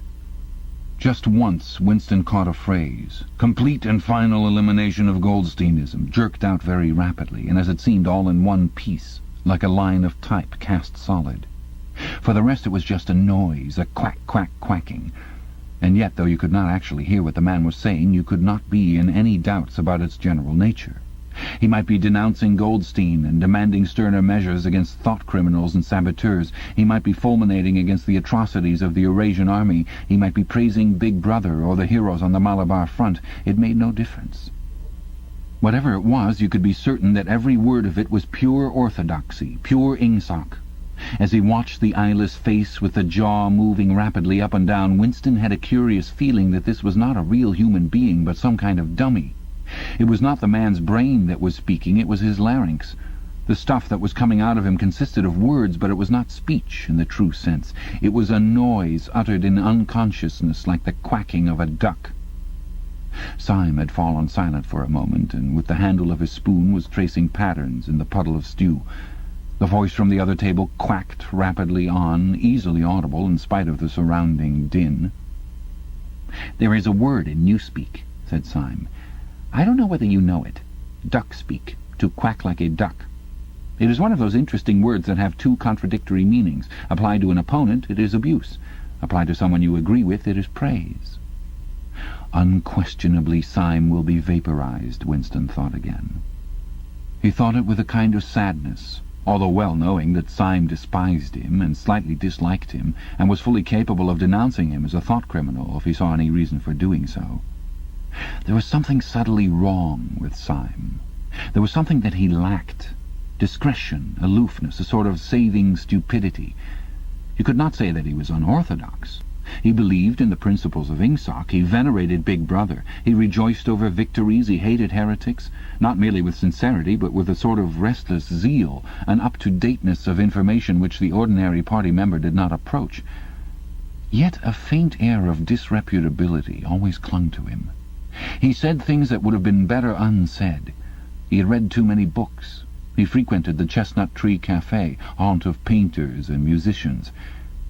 There was no law, not even an unwritten law, against frequenting the Chestnut Tree Café, yet the place was somehow ill-omened. The old, discredited leaders of the party had been used to gather there before they were finally purged. Goldstein himself, it was said, had sometimes been seen there years and decades ago. Syme's fate was not difficult to foresee.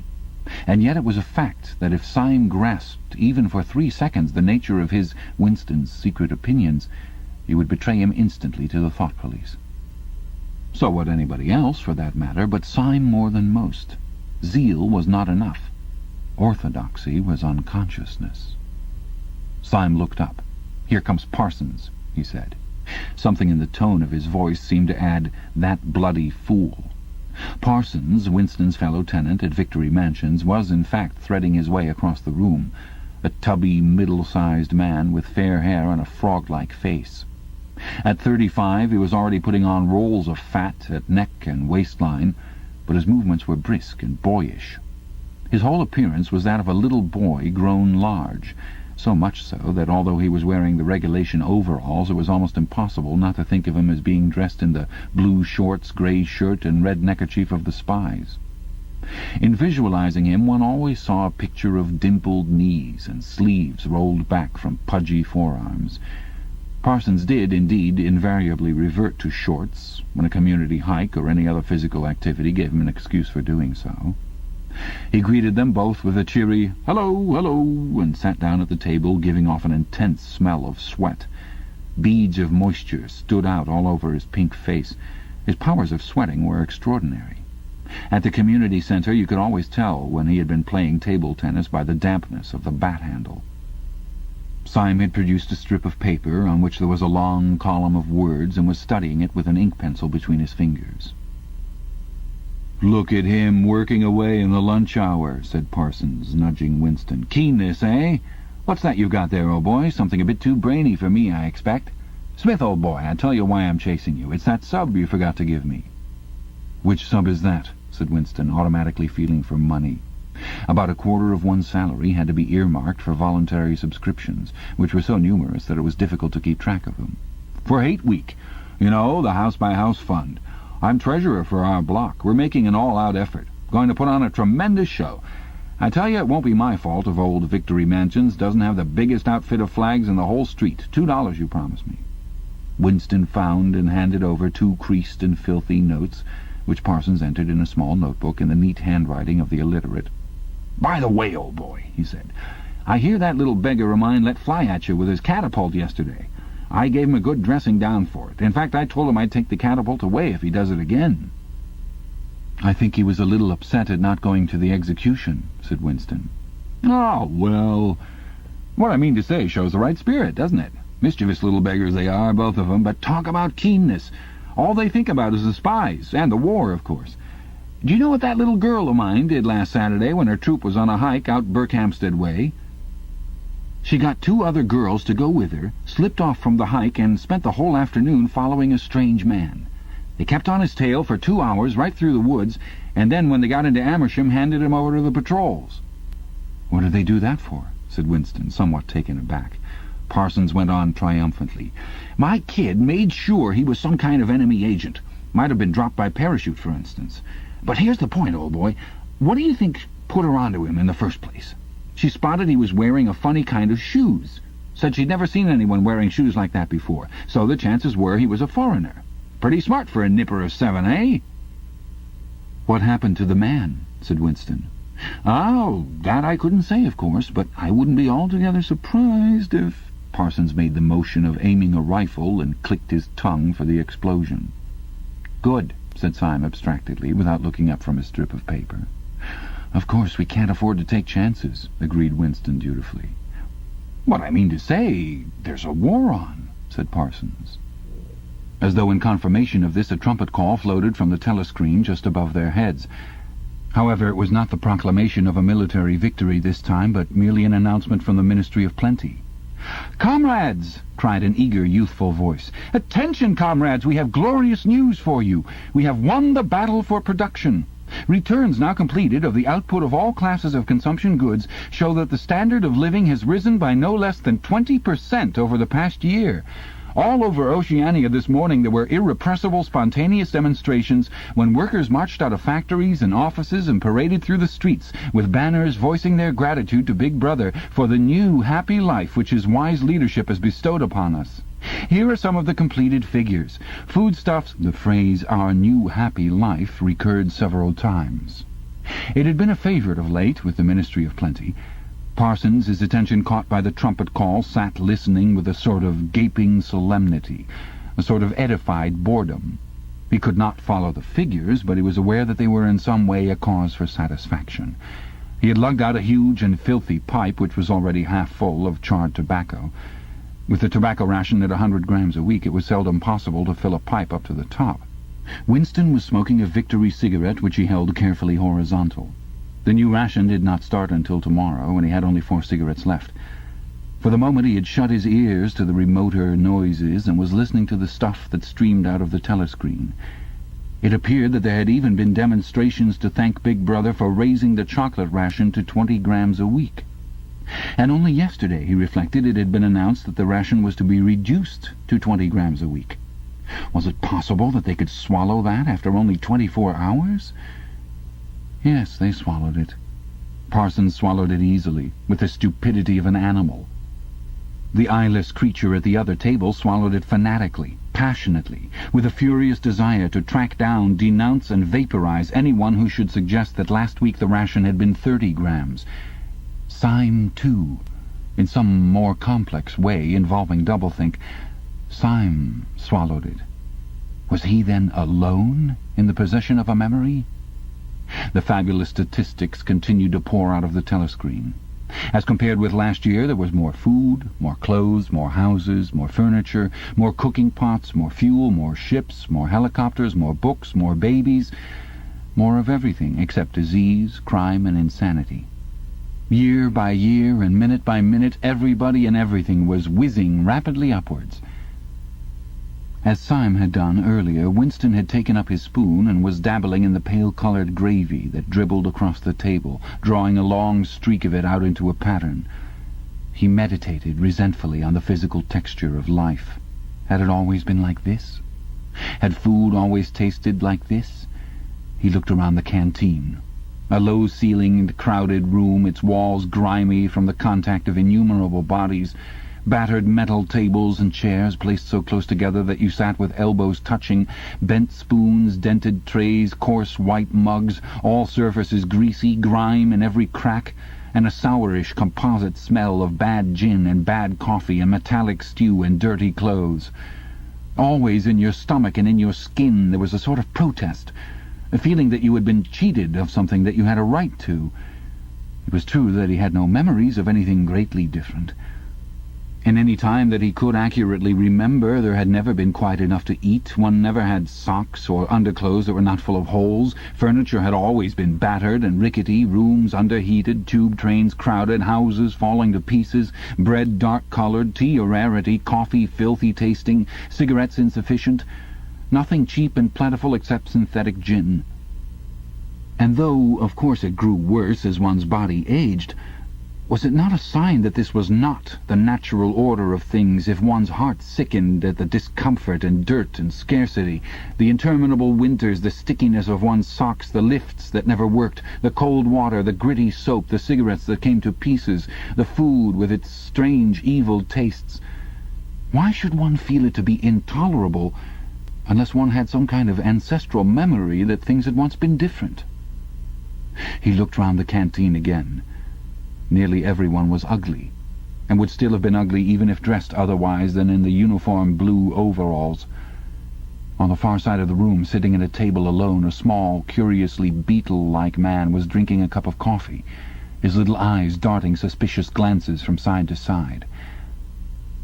How easy it was, thought Winston, if you did not look about you, to believe that the physical type set up by the party as an ideal, tall, muscular youths and deep-bosomed maidens, blonde-haired, vital, sunburnt, carefree, existed and even predominated.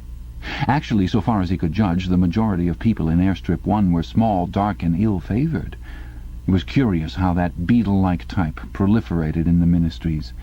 Little dumpy men, growing stout very early in life, with short legs, swift scuttling movements, and fat, inscrutable faces with very small eyes. It was the type that seemed to flourish best under the dominion of the party. The announcement from the Ministry of Plenty ended on another trumpet call and gave way to tinny music. Parsons, stirred to vague enthusiasm by the bombardment of figures, took his pipe out of his mouth.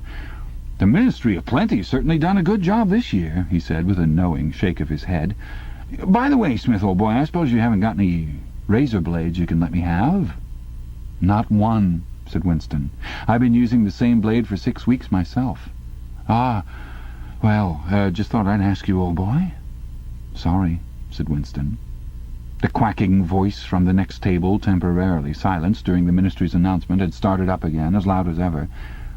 For some reason, Winston suddenly found himself thinking of Mrs. Parsons, with her wispy hair and the dust in the creases of her face. Within 2 years, those children would be denouncing her to the thought police. Mrs. Parsons would be vaporized. Syme would be vaporized. Winston would be vaporized. O'Brien would be vaporized. Parsons, on the other hand, would never be vaporized. The eyeless creature with the quacking voice would never be vaporized. The little beetle-like men who scuttled so nimbly through the labyrinthine corridors of ministries, they too would never be vaporized. And the girl with dark hair, the girl from the fiction department, she would never be vaporized either. It seemed to him that he knew instinctively who would survive and who would perish, though what it was that made for survival, it was not easy to say. At this moment he was dragged out of his reverie with a violent jerk. The girl at the next table had turned partly round and was looking at him. It was the girl with dark hair. She was looking at him in a sidelong way, but with curious intensity. The instant that she caught his eye, she looked away again. The sweat started out on Winston's backbone. A horrible pang of terror went through him. It was gone almost at once, but it left a sort of nagging uneasiness behind. Why was she watching him? Why did she keep following him about? Unfortunately, he could not remember whether she had already been at the table when he arrived, or had come there afterwards. But yesterday, at any rate, during the 2 minutes' hate, she had sat immediately behind him when there was no apparent need to do so. Quite likely her real object had been to listen to him and make sure whether he was shouting loudly enough. His earlier thought returned to him. Probably she was not actually a member of the thought police. But then it was precisely the amateur spy who was the greatest danger of all. He did not know how long she had been looking at him, but perhaps for as much as 5 minutes, and it was possible that his features had not been perfectly under control. It was terribly dangerous to let your thoughts wander when you were in any public place or within range of a telescreen. The smallest thing could give you away. A nervous tic, an unconscious look of anxiety, a habit of muttering to yourself, anything that carried with it the suggestion of abnormality, of having something to hide. In any case, to wear an improper expression on your face, to look incredulous when a victory was announced, for example, was itself a punishable offence. There was even a word for it in newspeak. Face crime, it was called. The girl had turned her back on him again. Perhaps, after all, she was not really following him about. Perhaps it was coincidence that she had sat so close to him 2 days running. His cigarette had gone out, and he laid it carefully on the edge of the table. He would finish smoking it after work if he could keep the tobacco in it. Quite likely the person at the next table was a spy of the thought police. Quite likely he would be in the cellars of the Ministry of Love within 3 days, but a cigarette end must not be wasted. Syme had folded up his strip of paper and stowed it away in his pocket. Parsons had begun talking again. "Did I ever tell you, old boy," he said, chuckling around the stem of his pipe, "about the time when those 2 nippers of mine set fire to the old market woman's skirt because they saw her wrapping up sausages in a poster of BB? Sneaked up behind her and set fire to it with a box of matches. Burned her quite badly, I believe, little beggars, eh? But keen as mustard. That's first-rate training they give 'em in the spies nowadays, better than in my day, even. What do you think's the latest thing they've served 'em out with? Ear trumpets, for listening through keyholes. My little girl brought one home the other night, tried it out on our sitting-room door, and reckoned she could hear twice as much as with her ear to the hole. Of course, it's only a toy, mind you. Still gives 'em the right idea, huh?" At this moment the telescreen let out a piercing whistle. It was the signal to return to work. All 3 men sprang to their feet to join in the struggle round the lifts, and the remaining tobacco fell out of Winston's cigarette. Chapter 6. Winston was writing in his diary. It was 3 years ago. It was on a dark evening in a narrow side street near one of the big railway stations.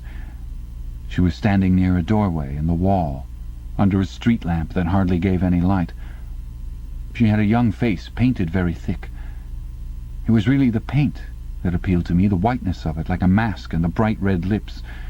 Party women never paint their faces. There was nobody else in the street, and no telescreens. She said $2. For the moment it was too difficult to go on. He shut his eyes and pressed his fingers against them, trying to squeeze out the vision that kept recurring. He had an almost overwhelming temptation to shout a string of filthy words at the top of his voice, or to bang his head against the wall, to kick over the table and hurl the inkpot through the window, to do any violent or noisy or painful thing that might black out the memory that was still tormenting him. Your worst enemy, he reflected, was your own nervous system. At any moment the tension inside you was liable to translate itself into some visible symptom. He thought of a man whom he had passed in the street a few weeks back. A quite ordinary-looking man, a party member, aged 35 or 40, tallish and thin, carrying a briefcase. They were a few meters apart, when the left side of the man's face was suddenly contorted by a sort of a spasm.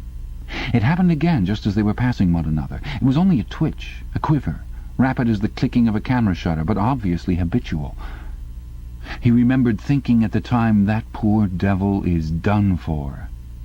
And what was frightening was that the action was quite possibly unconscious. The most deadly danger of all was talking in your sleep. There was no way of guarding against that so far as he could see. He drew in his breath and went on writing.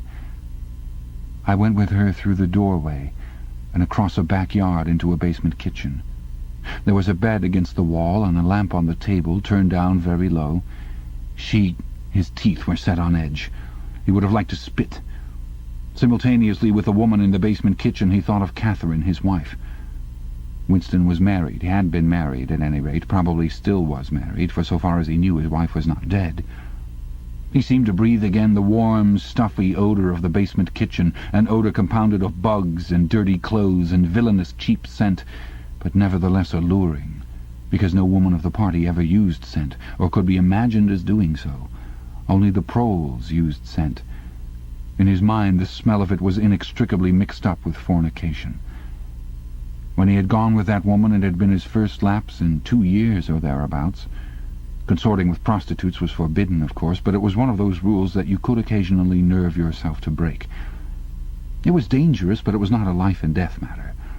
To be caught with a prostitute might mean 5 years in a forced labor camp, not more, if you had committed no other offense.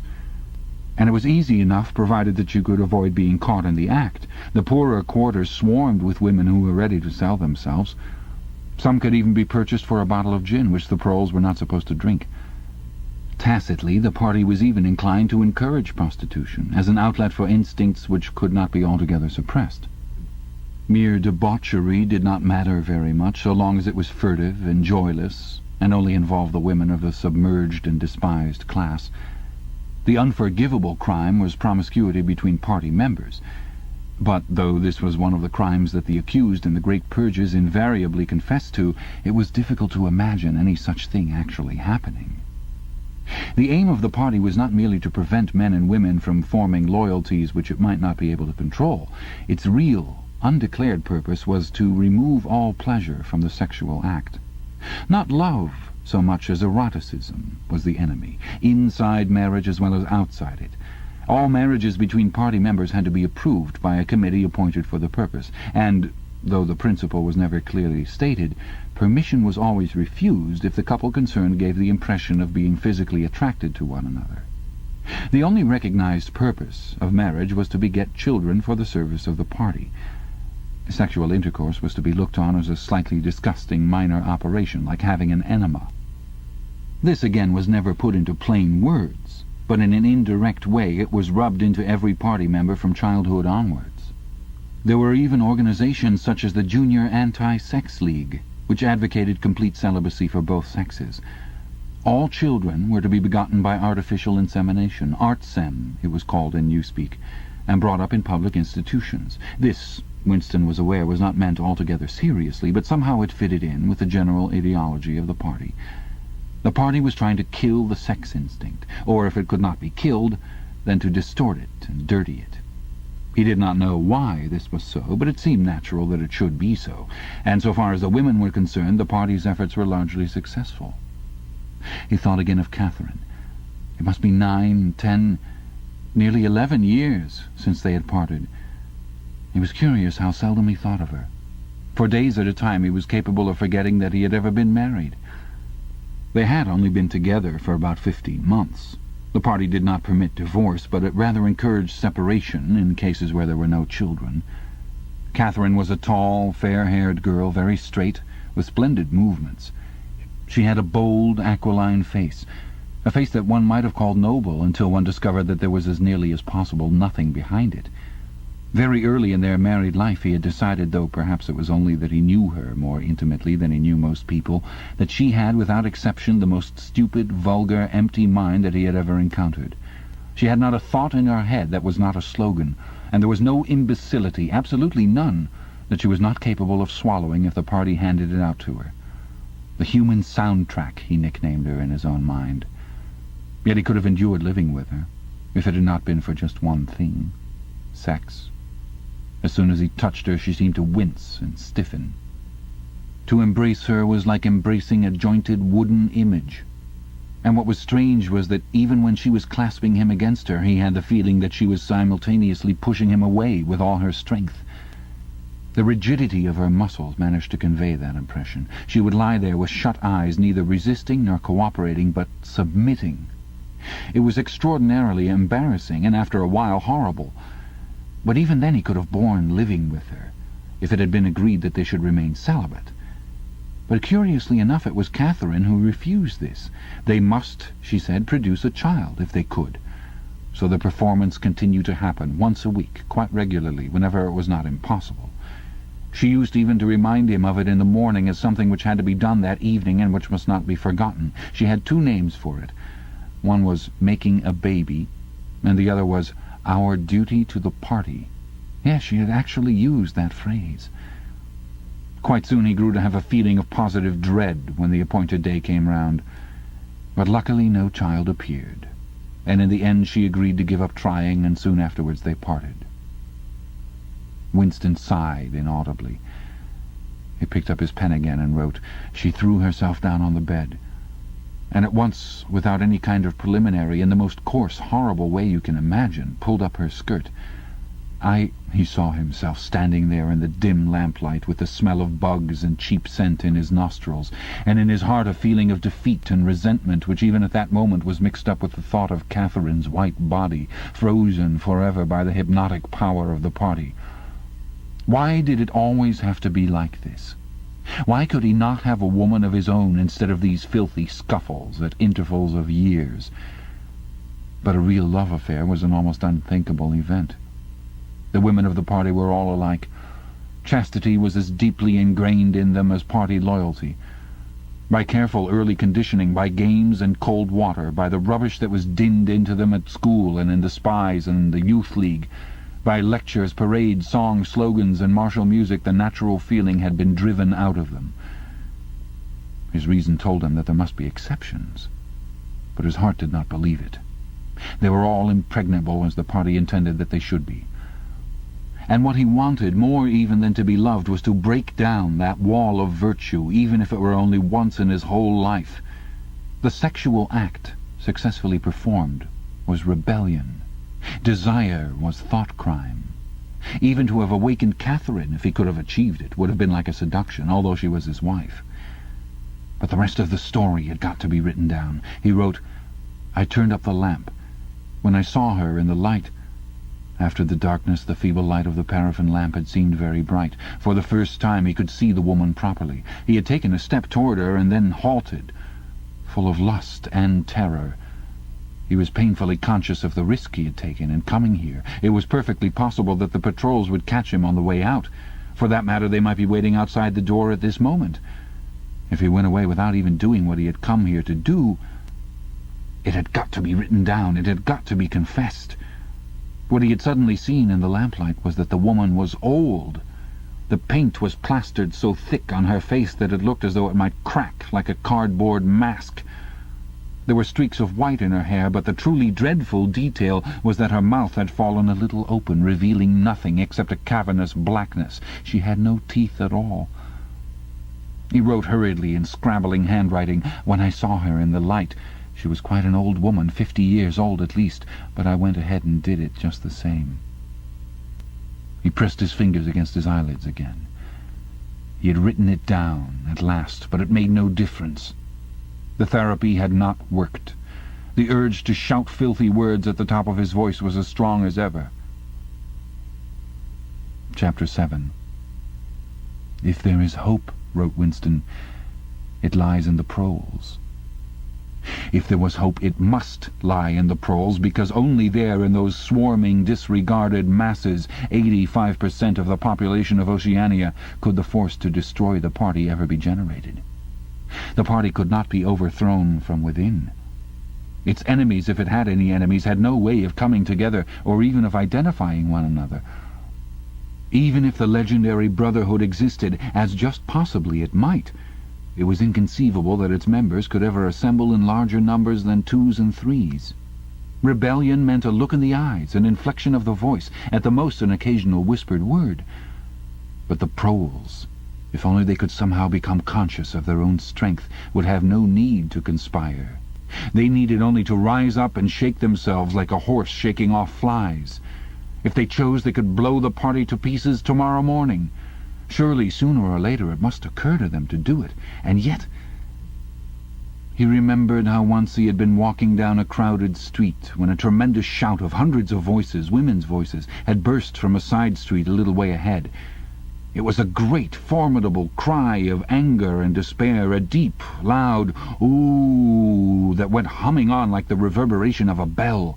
His heart had leapt. It started, he had thought, a riot. The proles are breaking loose at last. When he had reached the spot, it was to see a mob of 200 or 300 women crowding around the stalls of a street market, with faces as tragic as though they had been the doomed passengers on a sinking ship. But at this moment the general despair broke down into a multitude of individual quarrels. It appeared that one of the stalls had been selling tin saucepans. They were wretched, flimsy things, but cooking pots of any kind were always difficult to get. Now the supply had unexpectedly given out. The successful women, bumped and jostled by the rest, were trying to make off with their saucepans, while dozens of others clamoured round the stall, accusing the stall-keeper of favouritism and of having more saucepans somewhere in reserve. There was a fresh outburst of yells. Two bloated women, one of them with her hair coming down, had got hold of the same saucepan and were trying to tear it out of one another's hands. For a moment they were both tugging, and then the handle came off. Winston watched them disgustedly. And yet, just for a moment, what almost frightening power had sounded in that cry from only a few hundred throats? Why was it that they could never shout like that about anything that mattered? Until they become conscious, they will never rebel. And until after they have rebelled, they cannot become conscious. That, he reflected, might almost have been a transcription from one of the party textbooks. The party claimed, of course, to have liberated the proles from bondage. Before the revolution they had been hideously oppressed by the capitalists. They had been starved and flogged. Women had been forced to work in the coal mines. Women still did work in the coal mines, as a matter of fact. Children had been sold into the factories at the age of 6. But simultaneously, true to the principles of doublethink, the party taught that the proles were natural inferiors who must be kept in subjection, like animals, by the application of a few simple rules. In reality, very little was known about the proles. It was not necessary to know much. So long as they continued to work and breed, their other activities were without importance. Left to themselves like cattle turned loose upon the plains of Argentina, they had reverted to a style of life that appeared to be natural to them, a sort of ancestral pattern. They were born, they grew up in the gutters, they went to work at 12, they passed through a brief blossoming period of beauty and sexual desire. They married at 20, they were middle-aged at 30, they died for the most part at 60. Heavy physical work, the care of home and children, petty quarrels with neighbours, films, football, beer, and above all, gambling, filled up the horizon of their minds. To keep them in control was not difficult. This ends side 1 of cassette 2. Please turn the cassette over and start side 2 from the same point. A few agents of the thought police moved always among them, spreading false rumours and marking down and eliminating the few individuals who were judged capable of becoming dangerous. But no attempt was made to indoctrinate them with the ideology of the party. It was not desirable that the proles should have strong political feelings. All that was required of them was a primitive patriotism, which could be appealed to whenever it was necessary to make them accept longer working hours or shorter rations. And even when they became discontented, as they sometimes did, their discontent led nowhere, because, being without general ideas, they could only focus it on petty, specific grievances. The larger evils invariably escaped their notice. The great majority of proles did not even have telescreens in their homes. Even the civil police interfered with them very little. There was a vast amount of criminality in London, a whole world within a world of thieves, bandits, prostitutes, drug peddlers, and racketeers of every description. But since it all happened among the proles themselves, it was of no importance. In all questions of morals they were allowed to follow their ancestral code. The sexual puritanism of the party was not imposed upon them. Promiscuity went unpunished. Divorce was permitted. For that matter, even religious worship would have been permitted if the proles had shown any sign of needing or wanting it. They were beneath suspicion. As the party slogan put it, proles and animals are free. Winston reached down and cautiously scratched his varicose ulcer. It had begun itching again. The thing you invariably came back to was the impossibility of knowing what life before the revolution had really been like. He took out of the drawer a copy of a children's history textbook which he had borrowed from Mrs. Parsons, and began copying a passage into the diary. In the old days, it ran, before the glorious revolution, London was not the beautiful city that we know today. It was a dark, dirty, miserable place where hardly anybody had enough to eat, and where hundreds and thousands of poor people had no boots on their feet and not even a roof to sleep under. Children no older than you are had to work 12 hours a day for cruel masters who flogged them with whips if they worked too slowly, and fed them on nothing but stale bread crusts and water. But in among this terrible poverty there were just a few great, big, beautiful houses that were lived in by rich men who had as many as 30 servants to look after them. These rich men were called capitalists. They were fat, ugly men with wicked faces like the one in the picture on the opposite page. You can see that he is dressed in a long black coat, which was called a frock coat, and a queer shiny hat shaped like a stovepipe, which was called a top hat. This was the uniform of the capitalists, and no one else was allowed to wear it. The capitalists owned everything in the world, and everyone else was their slave. They owned all the land, all the houses, all the factories, and all the money. If anyone disobeyed them, they could throw him into prison, or they could take his job away and starve him to death. When any ordinary person spoke to a capitalist, he had to cringe and bow to him and take off his cap and address him as Sir. The chief of all the capitalists was called the King, but he knew the rest of the catalogue. There would be mention of the bishops in their lawn sleeves, the judges in their ermine robes, the pillory, the stocks, the treadmill, the cat-o'-nine-tails, the Lord Mayor's banquet, and the practice of kissing the Pope's toe. There was also something called the jus primae noctis, which would probably not be mentioned in a textbook for children. It was the law by which every capitalist had the right to sleep with any woman working in one of his factories. How could you tell how much of it was lies? It might be true that the average human being was better off now than he had been before the revolution. The only evidence to the contrary was the mute protest in your own bones, the instinctive feeling that the conditions you lived in were intolerable, and that at some other time they must have been different. It struck him that the truly characteristic thing about modern life was not its cruelty and insecurity, but simply its bareness, its dinginess, its listlessness. Life, if you looked about you, bore no resemblance not only to the lies that streamed out of the telescreens, but even to the ideals that the party was trying to achieve. Great areas of it, even for a party member, were neutral and non-political, a matter of slogging through dreary jobs, fighting for a place on the tube, darning a worn-out sock, cadging a saccharin tablet, saving a cigarette end. The ideal set up by the party was something huge, terrible, and glittering. A world of steel and concrete, of monstrous machines and terrifying weapons. A nation of warriors and fanatics marching forward in perfect unity, all thinking the same thoughts and shouting the same slogans, perpetually working, fighting, triumphing, persecuting, 300 million people, all with the same face. The reality was decaying, dingy cities where underfed people shuffled to and fro in leaky shoes, in patched-up 19th-century houses that smelt always of cabbage and bad lavatories. He seemed to see a vision of London, vast and ruinous, city of 1,000,000 dustbins, and mixed up with it was a picture of Mrs. Parsons, a woman with lined face and wispy hair, fiddling helplessly with a blocked waste-pipe. He reached down and scratched his ankle again. Day and night the telescreens bruised your ears with statistics proving that people today had more food, more clothes, better houses, better recreations, that they lived longer, worked shorter hours, were bigger, healthier, stronger, happier, more intelligent, better educated than the people of 50 years ago. Not a word of it could ever be proved or disproved. The party claimed, for example, that today 40% of adult proles were literate. Before the revolution, it was said, the number had only been 15%. The party claimed that the infant mortality rate was now only 160 per 1,000, whereas before the revolution it had been 300, and so it went on. It was like a single equation with two unknowns. It might very well be that literally every word in the history books, even the things that one accepted without question, was pure fantasy. For all he knew, there might never have been any such law as the jus primae noctis, or any such creature as a capitalist, or any such garment as a top hat. Everything faded into mist.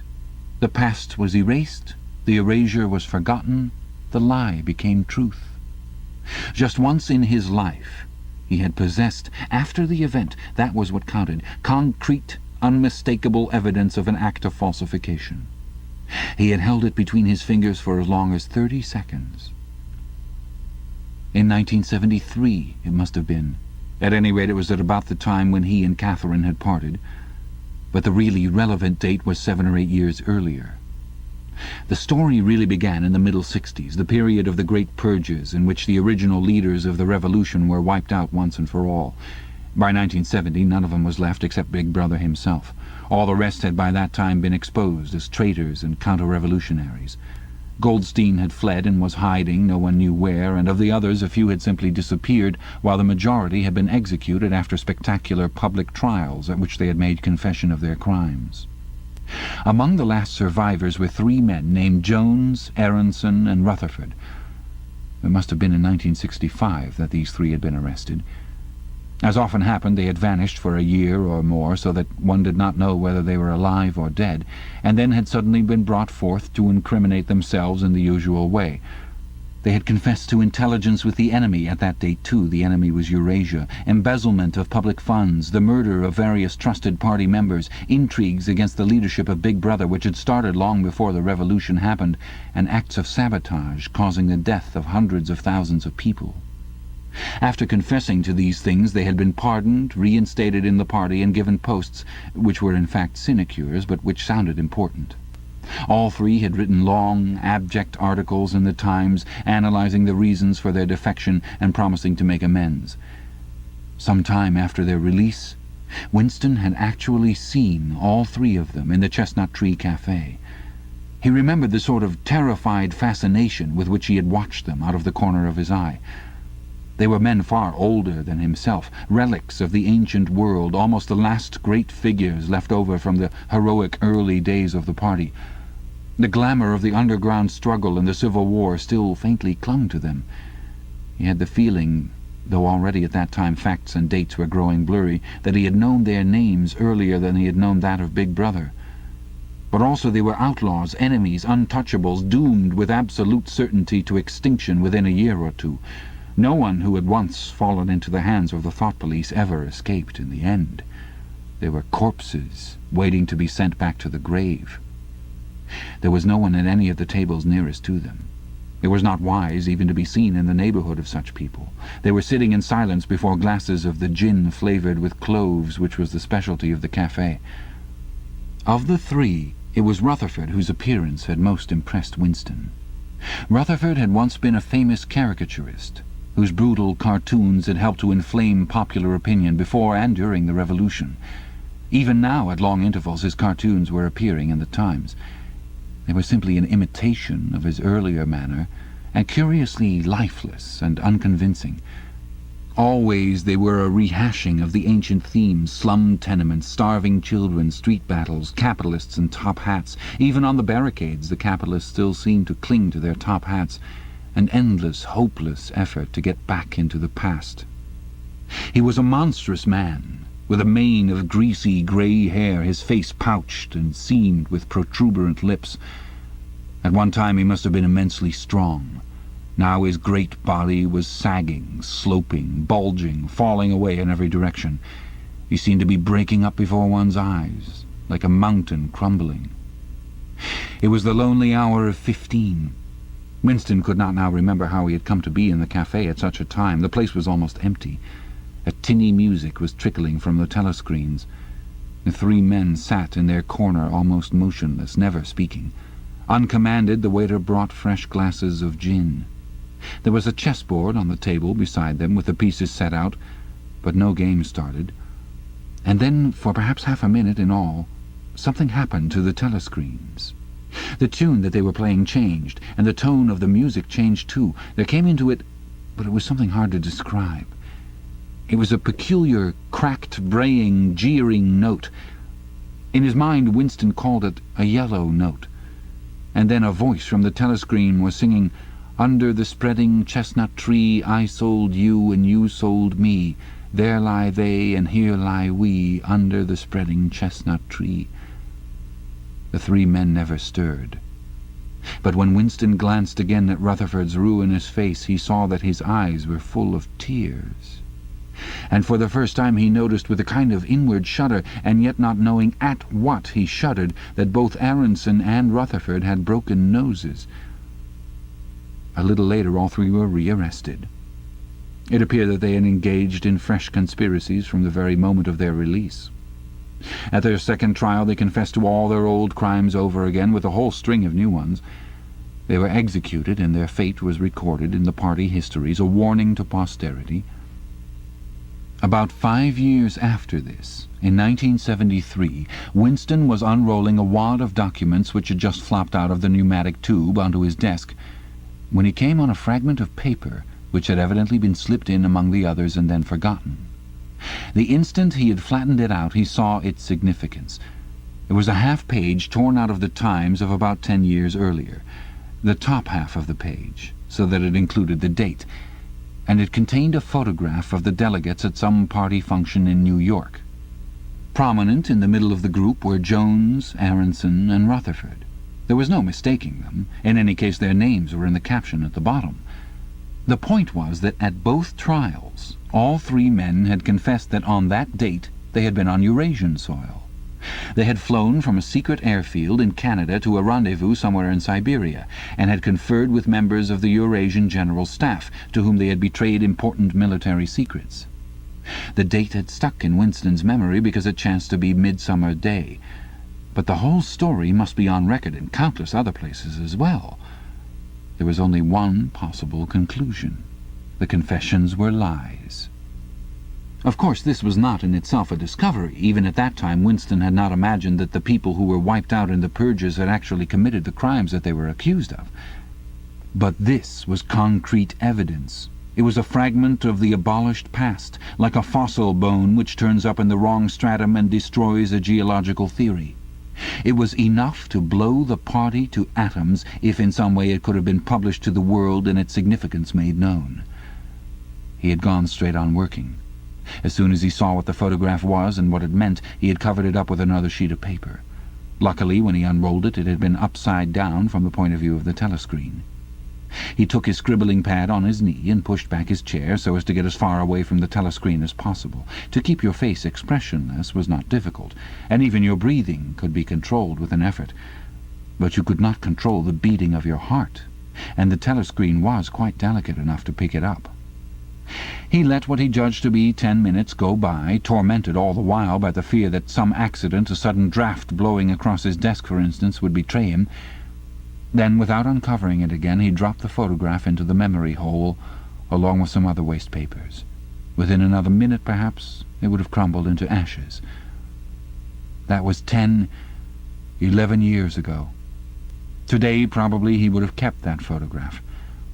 It was curious that the fact of having held it in his fingers seemed to him to make a difference, even now, when the photograph itself, as well as the event it recorded, was only memory. Was the party's hold upon the past less strong, he wondered, because a piece of evidence which existed no longer had once existed? But today, supposing that it could be somehow resurrected from its ashes, the photograph might not even be evidence. Already, at the time when he made his discovery, Oceania was no longer at war with Eurasia, and it must have been to the agents of Eurasia that the three dead men had betrayed their country. Since then there had been other changes. 2, 3, he could not remember how many. Very likely the confessions had been rewritten until the original facts and dates no longer had the smallest significance. The past not only changed, but changed continuously. What most afflicted him with the sense of nightmare was that he had never clearly understood why the huge imposture was undertaken. The immediate advantages of falsifying the past were obvious, but the ultimate motive was mysterious. He took up his pen again and wrote, "I understand how. I do not understand why." He wondered, as he had many times wondered before, whether he himself was a lunatic. Perhaps a lunatic was simply a minority of one. At one time it had been a sign of madness to believe that the earth goes round the sun. Today, to believe that the past is unalterable. He might be alone in holding that belief, and if alone, then a lunatic. But the thought of being a lunatic did not greatly trouble him. The horror was that he might also be wrong. He picked up the children's history book and looked at the portrait of Big Brother which formed its frontispiece. The hypnotic eyes gazed into his own. It was as though some huge force were pressing down upon you, something that penetrated inside your skull, battering against your brain, frightening you out of your beliefs, persuading you almost to deny the evidence of your senses. In the end, the party would announce that 2 and 2 made 5, and you would have to believe it. It was inevitable that they should make that claim sooner or later. The logic of their position demanded it. Not merely the validity of experience, but the very existence of external reality was tacitly denied by their philosophy.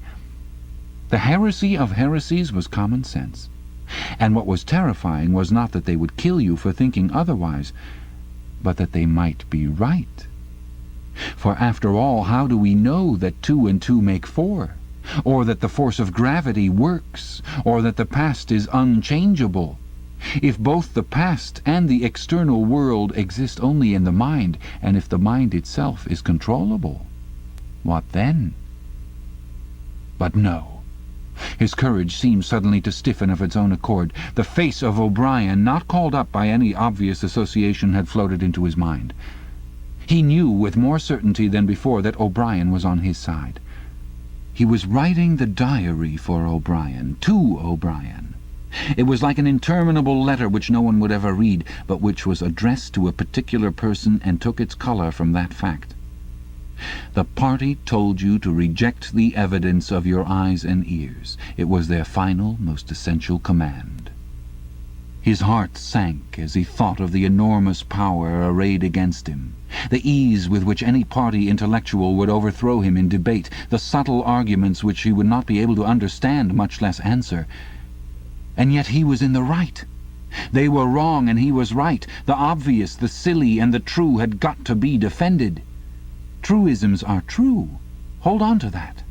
The solid world exists. Its laws do not change. Stones are hard, water is wet, objects unsupported fall toward the earth's center.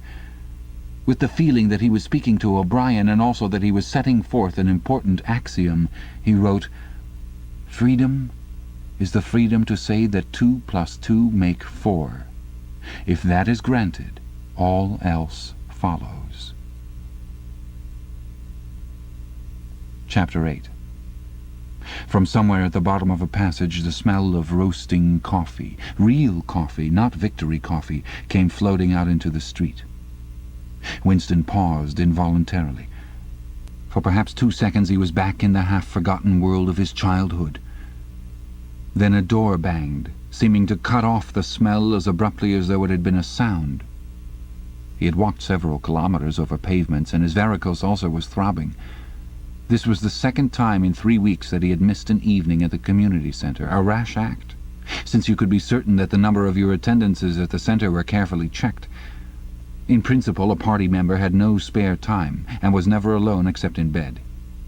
It was assumed that when he was not working, eating, or sleeping, he would be taking part in some kind of communal recreations. To do anything that suggested a taste for solitude, even to go for a walk by yourself, was always slightly dangerous. There was a word for it in newspeak.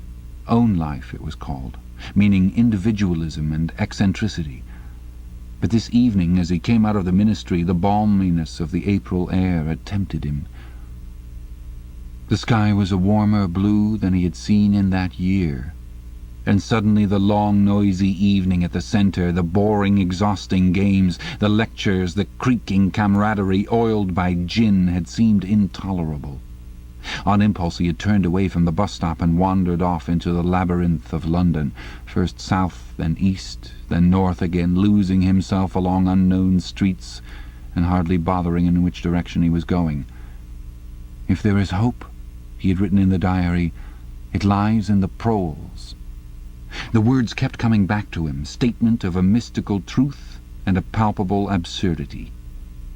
He was somewhere in the vague, brown-coloured slums to the north and east of what had once been St. Pancras Station.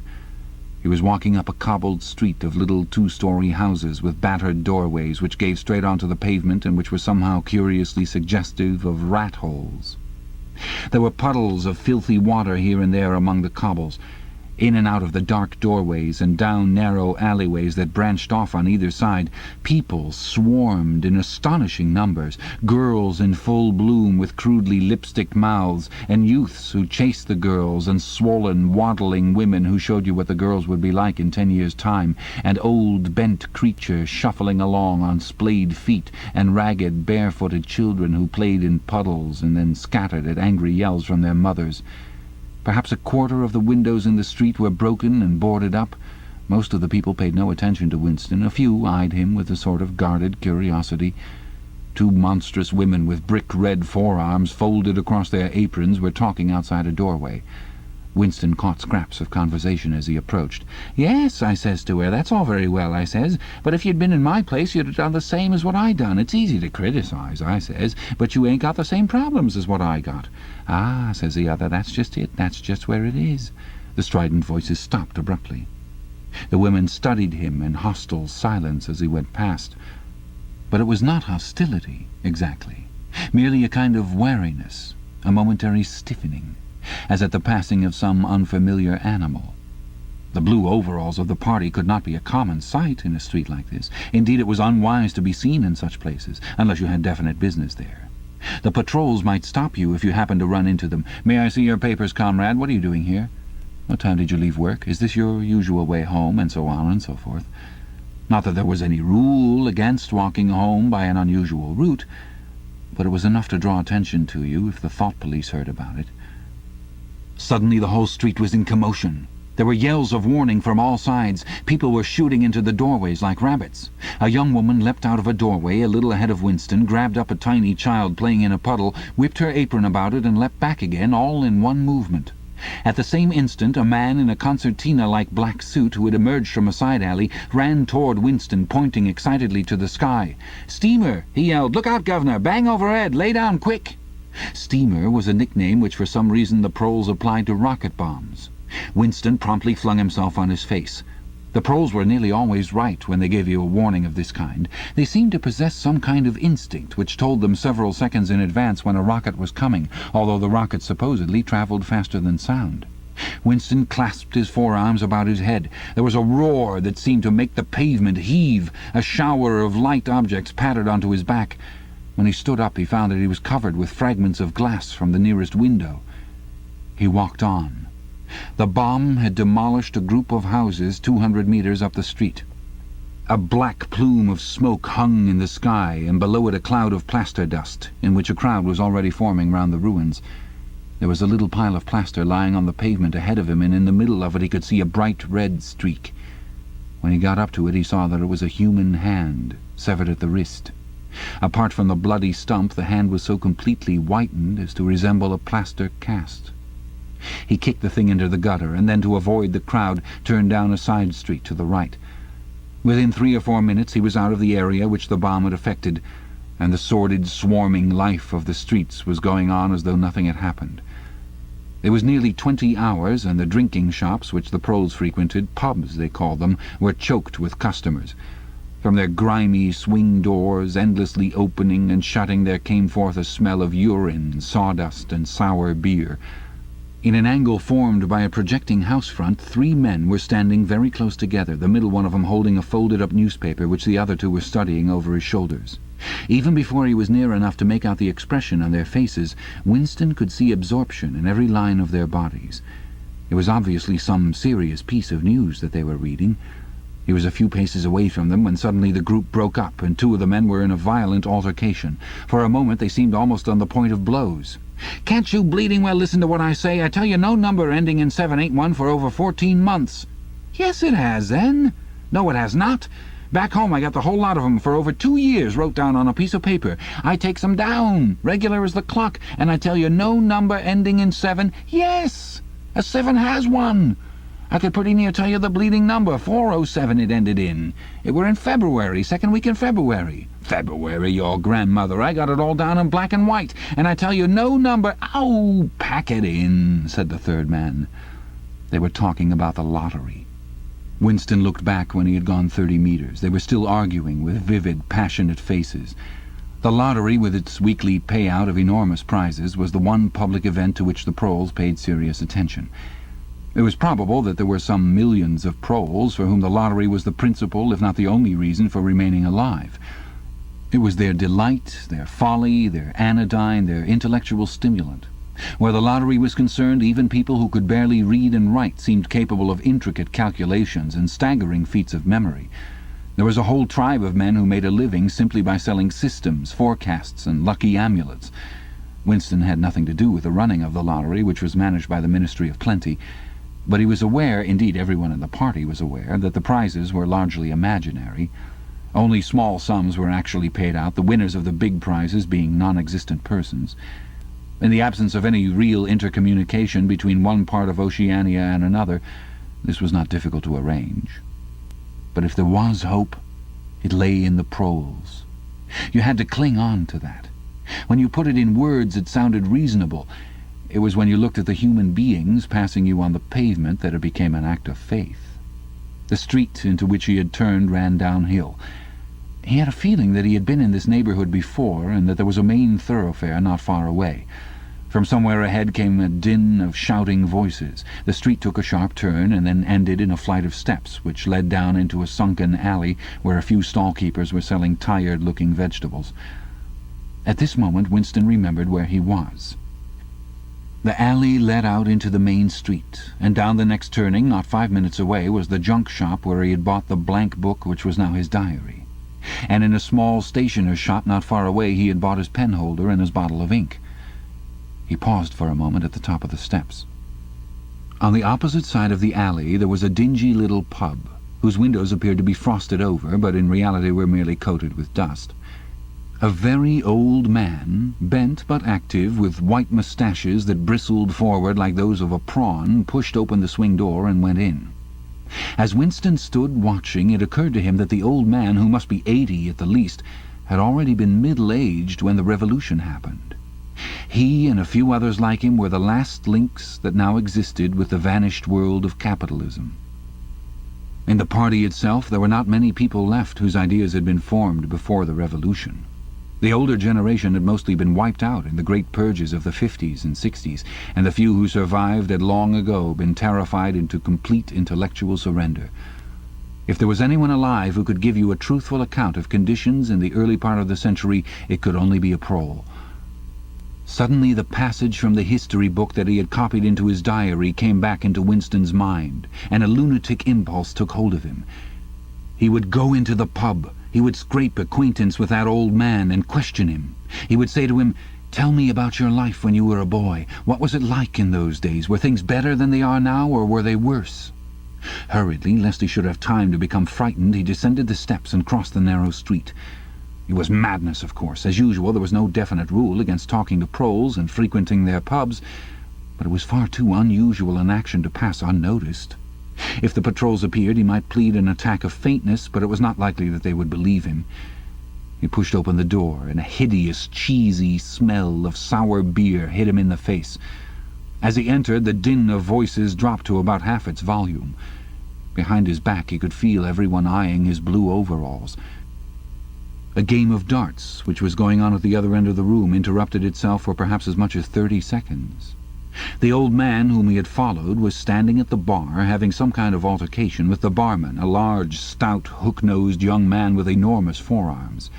A knot of others, standing round with glasses in their hands, were watching the scene. "I asked you civil enough, didn't I?" said the old man, straightening his shoulders pugnaciously. "You telling me you ain't got a pint mug in the old bleeding boozer?" "And what in hell's name is a pint?" said the barman, leaning forward with the tips of his fingers on the counter. "Look at him! Calls himself a barman and don't know what a pint is. Why, a pint's the half of a quart, and there's 4 quarts to the gallon. Have to teach you the ABC next." "Never heard of him," said the barman shortly. "Litre and half-litre, that's all we serve. There's the glasses on the shelf in front of you." "I'd like a pint," persisted the old man. "You could have drawed me off a pint easy enough. We didn't have these bleeding litres when I was a young man." "When you were a young man, we were all living in the tree-tops," said the barman with a glance at the other customers. There was a shout of laughter, and the uneasiness caused by Winston's entry seemed to disappear. The old man's white-stubbled face had flushed pink. He was turned away, muttering to himself, and bumped into Winston. Winston caught him gently by the arm. "May I offer you a drink?" he said. "You're a gent," said the other, straightening his shoulders again. He appeared not to have noticed Winston's blue overalls. "Pint," he added aggressively to the barman. "Pint or wallop." The barman swished 2 half-litres of dark brown beer into thick glasses which he had rinsed in a bucket under the counter. Beer was the only drink you could get in prole pubs. The proles were not supposed to drink gin, though in practice they could get hold of it easily enough. The game of darts was in full swing again, and the knot of men at the bar had begun talking about lottery tickets. Winston's presence was forgotten for a moment. There was a deal table under the window where he and the old man could talk without fear of being overheard. It was horribly dangerous. But at any rate there was no telescreen in the room, a point he had made sure of as soon as he came in. "He could have drawed me off a pint," grumbled the old man as he settled down behind his glass. "A half-litre ain't enough. It don't satisfy, and a whole litre's too much. It starts my bladder running, let alone the price." "You must have seen great changes since you were a young man," said Winston tentatively. The old man's pale blue eyes moved from the darts board to the bar and from the bar to the door of the gents, as though it were in the bar-room that he expected the changes to have occurred. "The beer was better," he said finally, "and cheaper. When I was a young man, mild beer, wallop we used to call it, was 4pence a pint. That was before the war, of course." "Which war was that?" said Winston. "It's all wars," said the old man vaguely. He took up his glass and his shoulders straightened again. "Here's wishing you the very best of health." In his lean throat the sharp-pointed Adam's apple made a surprisingly rapid up-and-down movement, and the beer vanished. Winston went to the bar and came back with 2 more half-litres. The old man appeared to have forgotten his prejudice against drinking a full liter. "You are very much older than I am," said Winston. "You must have been a grown man before I was born. You can remember what it was like in the old days, before the Revolution. People of my age don't really know anything about those times. We can only read about them in books, and what it says in the books may not be true. I should like your opinion on that. The history books say that life before the Revolution was completely different from what it is now. There was the most terrible oppression, injustice, poverty, worse than anything we can imagine. Here in London the great mass of the people never had enough to eat from birth to death. Half of them hadn't even boots on their feet. They worked 12 hours a day, they left school at 9, they slept 10 in a room, and at the same time there were only a very few people, only a few thousands, the capitalists they were called, who were rich and powerful. They owned everything that there was to own. They lived in great gorgeous houses with 30 servants. They rode about in motor cars and 4-horse carriages. They drank champagne. They wore top hats. The old man brightened suddenly. "Top hats," he said. "Funny you should mention 'em. The same thing come into my head only yesterday. I don't know why, I was just thinking I ain't seen a top hat in years. Gone right out, they have. The last time I worn one was at my sister-in-law's funeral. And that was, well, I couldn't give you the date, but it must have been 50 years ago. Of course it was only hired for the occasion, you understand." It isn't very important about the top hats," said Winston patiently. "The point is, these capitalists, they and a few lawyers and priests and so forth who lived on them, were the lords of the earth. Everything existed for their benefit. You, the ordinary people, the workers, were their slaves. They could do what they liked with you. They could ship you off to Canada like cattle. They could sleep with your daughters if they chose. They could order you to be flogged with something called a cat-o'-nine-tails. You had to take your cap off when you passed them. Every capitalist went about with a gang of lackeys who—" The old man brightened again. "Lackeys," he said. "Now there's a word I ain't heard ever since so long. Lackeys. That regular takes me back, that does. I recollect, donkeys years ago, I used to sometimes go to Hyde Park of a Sunday afternoon to hear the blokes making speeches.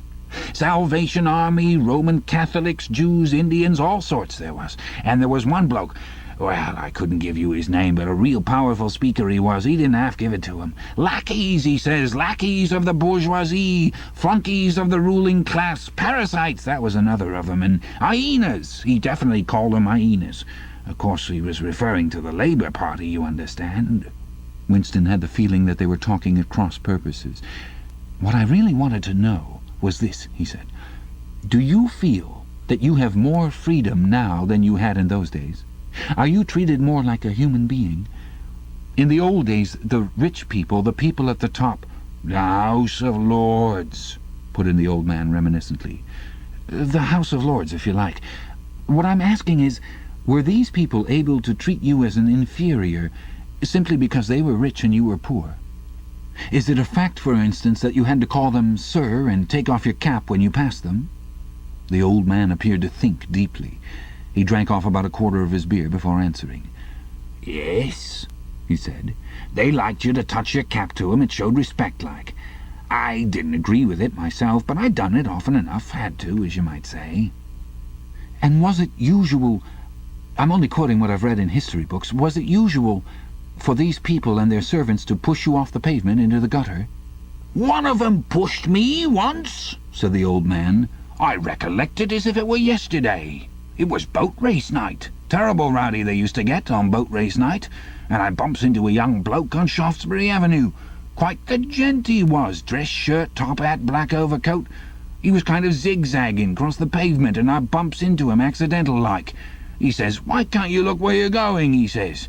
I says, 'D'you think you bocked the bleeding pavement?' He says, 'I'd twist your bloody head off if you get fresh with me.' I says, 'You're drunk. I'll give you in charge in half a minute,' I says. And if you'll believe me, he puts his hand on my chest and gives me a shove as pretty near sent me under the wheels of a bus. Well, I was young in them days, and I was going to have fetched him one, only—" A sense of helplessness took hold of Winston. The old man's memory was nothing but a rubbish heap of details. One could question him all day without getting any real information. The party histories might still be true after a fashion. They might even be completely true. He made a last attempt. "Perhaps I have not made myself clear," he said. "What I'm trying to say is this. You have been alive a very long time. You lived half your life before the Revolution. In 1925, for instance, you were already grown up. Would you say, from what you can remember, that life in 1925 was better than it is now, or worse? If you could choose, would you prefer to live then or now?" The old man looked meditatively at the darts board. He finished up his beer more slowly than before. When he spoke, it was with a tolerant, philosophic air, as though the beer had mellowed him. "I know what you'd expect me to say," he said. "You expect me to say as I'd sooner be young again. Most people'd say they'd sooner be young if you asked 'em. You got your health and strength when you're young. When you get to my time of life, you ain't never well. I suffer something wicked from my feet, and my bladder's just terrible. 6 and 7 times a night it has me out of bed. On the other hand, there's great advantages in being an old man. You ain't got the same worries. No truck with women, and that's a great thing. I ain't had a woman for near on 30 year, if you'd credit me, nor wanted to, what's more." Winston sat back against the windowsill. There was no use going on.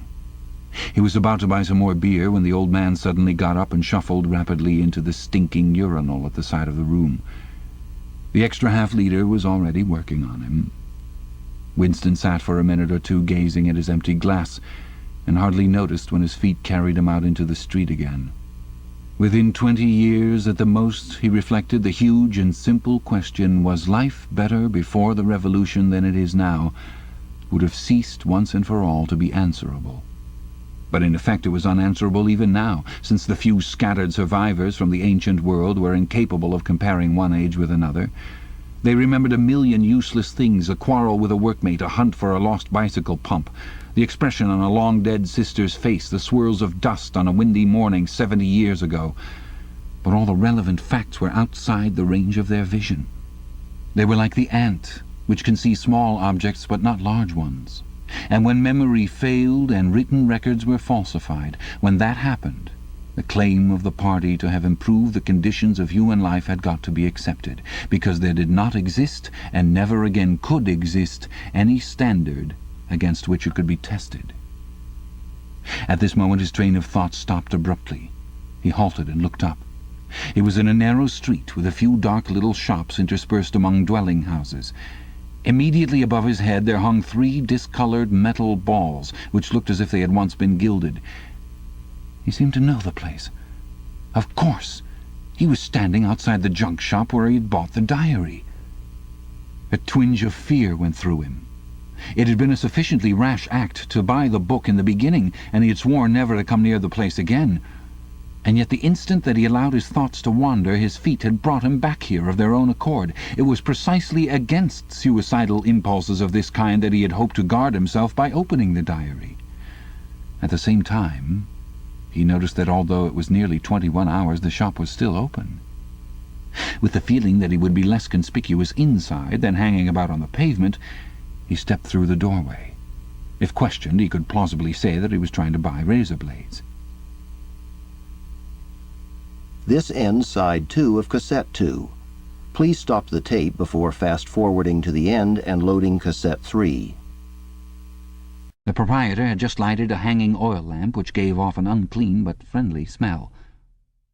He was a man of perhaps 60, frail and bowed, with a long, benevolent nose and mild eyes distorted by thick spectacles. His hair was almost white, but his eyebrows were bushy and still black. His spectacles, his gentle, fussy movements, and the fact that he was wearing an aged jacket of black velvet gave him a vague air of intellectuality, as though he had been some kind of literary man, or perhaps a musician. His voice was soft, as though faded, and his accent less debased than that of the majority of proles. "I recognized you on the pavement," he said immediately. "You're the gentleman that bought the young lady's keepsake album. That was a beautiful bit of paper, that was. Cream laid, it used to be called. There's been no paper like that made for, I dare say 50 years. He peered at Winston over the top of his spectacles. "Is there anything special I can do for you, or did you just want to look around?" "I was passing," said Winston vaguely. "I just looked in. I don't want anything in particular." "It's just as well," said the other, "because I don't suppose I could have satisfied you." He made an apologetic gesture with his soft-palmed hand. "You see how it is. An empty shop, you might say. Between you and me, the antique trade's just about finished. No demand any longer, and no stock either. Furniture, china, glass, it's all been broken up by degrees. And, of course, the metal stuff's mostly been melted down. I haven't seen a brass candlestick in years." The tiny interior of the shop was in fact uncomfortably full, but there was almost nothing in it of the slightest value. The floor space was very restricted, because all round the walls were stacked innumerable dusty picture frames. In the window there were trays of nuts and bolts, worn-out chisels, penknives with broken blades, tarnished watches that did not even pretend to be in going order, and other miscellaneous rubbish. Only on a small table in the corner was there a litter of odds and ends, lacquered snuff-boxes, agate brooches, and the like, which looked as though they might include something interesting. As Winston wandered toward the table, his eye was caught by a round, smooth thing that gleamed softly in the lamplight, and he picked it up. It was a heavy lump of glass, curved on one side, flat on the other, making almost a hemisphere. There was a peculiar softness, as of rainwater, in both the colour and the texture of the glass. At the heart of it, magnified by the curved surface, there was a strange pink, convoluted object that recalled a rose or a sea anemone. "What is it?" said Winston, fascinated. "That's coral, that is," said the old man. "It must have come from the Indian Ocean. They used to kind of embed it in the glass. That wasn't made less than 100 years ago. More, by the look of it." "It's a beautiful thing," said Winston. "It is a beautiful thing," said the other appreciatively, "but there's not many that'd say so nowadays." He coughed. "Now, if it so happened that you wanted to buy it, that'd cost you $4. I can remember when a thing like that would have fetched £8, and £8 was... Well, I can't work it out, but it was a lot of money. But who cares about genuine antiques nowadays, even the few that's left?" Winston immediately paid over the $4 and slid the coveted thing into his pocket. What appealed to him about it was not so much its beauty as the air it seemed to possess of belonging to an age quite different from the present one. The soft, rain-watery glass was not like any glass that he had ever seen. The thing was doubly attractive because of its apparent uselessness, though he could guess that it must once have been intended as a paperweight. It was very heavy in his pocket, but fortunately it did not make much of a bulge. It was a queer thing, even a compromising thing, for a party member to have in his possession. Anything old, and for that matter anything beautiful, was always vaguely suspect. The old man had grown noticeably more cheerful after receiving the $4. Winston realized that he would have accepted 3 or even 2. "There's another room upstairs that you might care to take a look at," he said. "There's not much in it, just a few pieces. We'll do with a light if we're going upstairs." He lit another lamp and with bowed back led the way slowly up the steep and worn stairs and along a tiny passage into a room which did not give on the street, but looked out on a cobbled yard and a forest of chimney-pots. Winston noticed that the furniture was still arranged as though the room were meant to be lived in.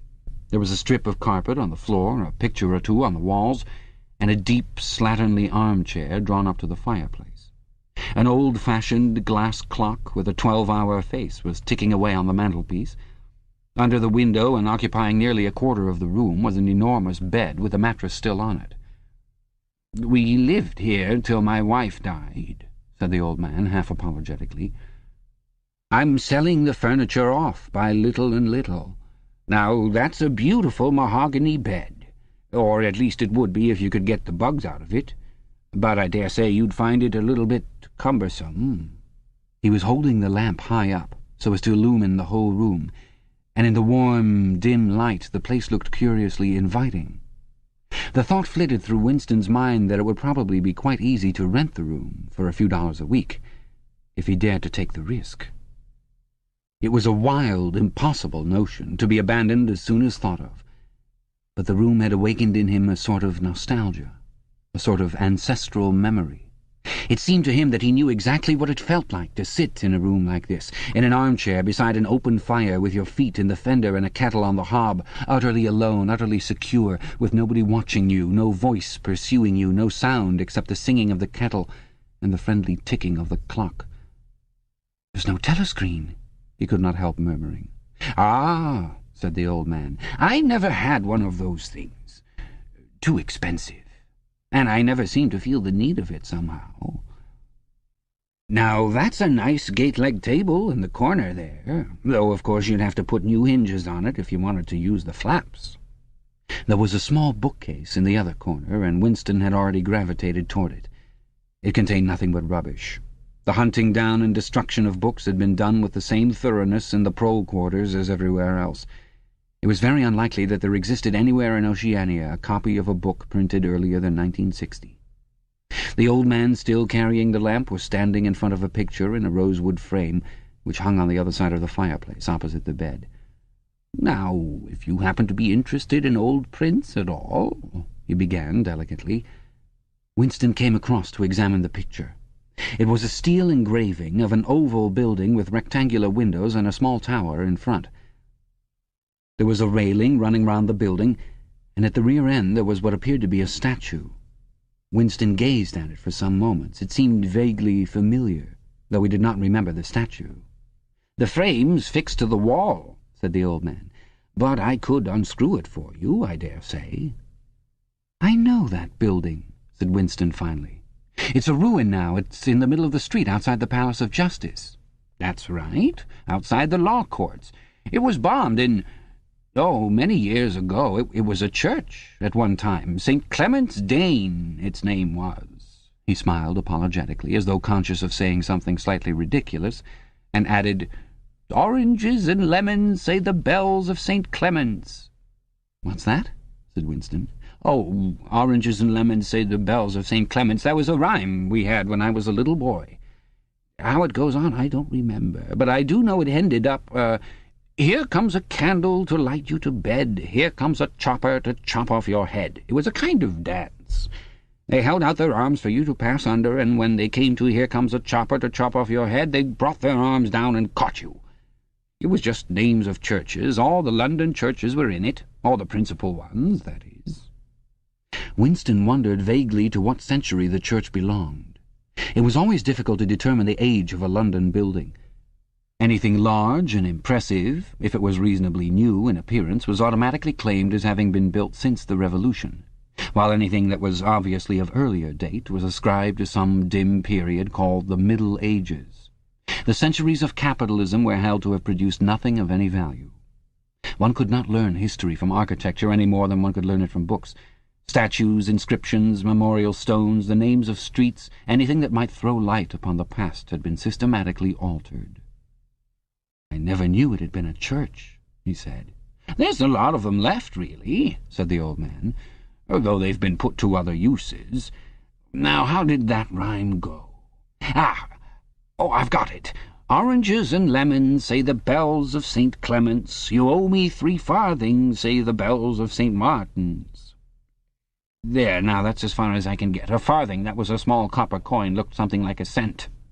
"Where was St. Martin's?" said Winston. "St. Martin's? Well, that's still standing. It's in Victory Square, alongside the picture gallery. A building with a kind of triangular porch and pillars in front and a big flight of steps." Winston knew the place well.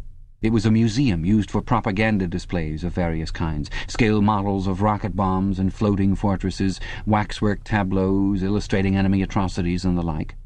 "St. Martin's in the Fields, it used to be called," supplemented the old man, "though I don't recollect any fields anywhere in those parts." Winston did not buy the picture. It would have been an even more incongruous possession than the glass paperweight, and impossible to carry home unless it were taken out of its frame. But he lingered for some minutes more, talking to the man whose name he discovered was not Weeks, as one might have gathered from the inscription over the shop front, but Charrington. Mr. Charrington, it seemed, was a widower, aged 63, and had inhabited this shop for 30 years.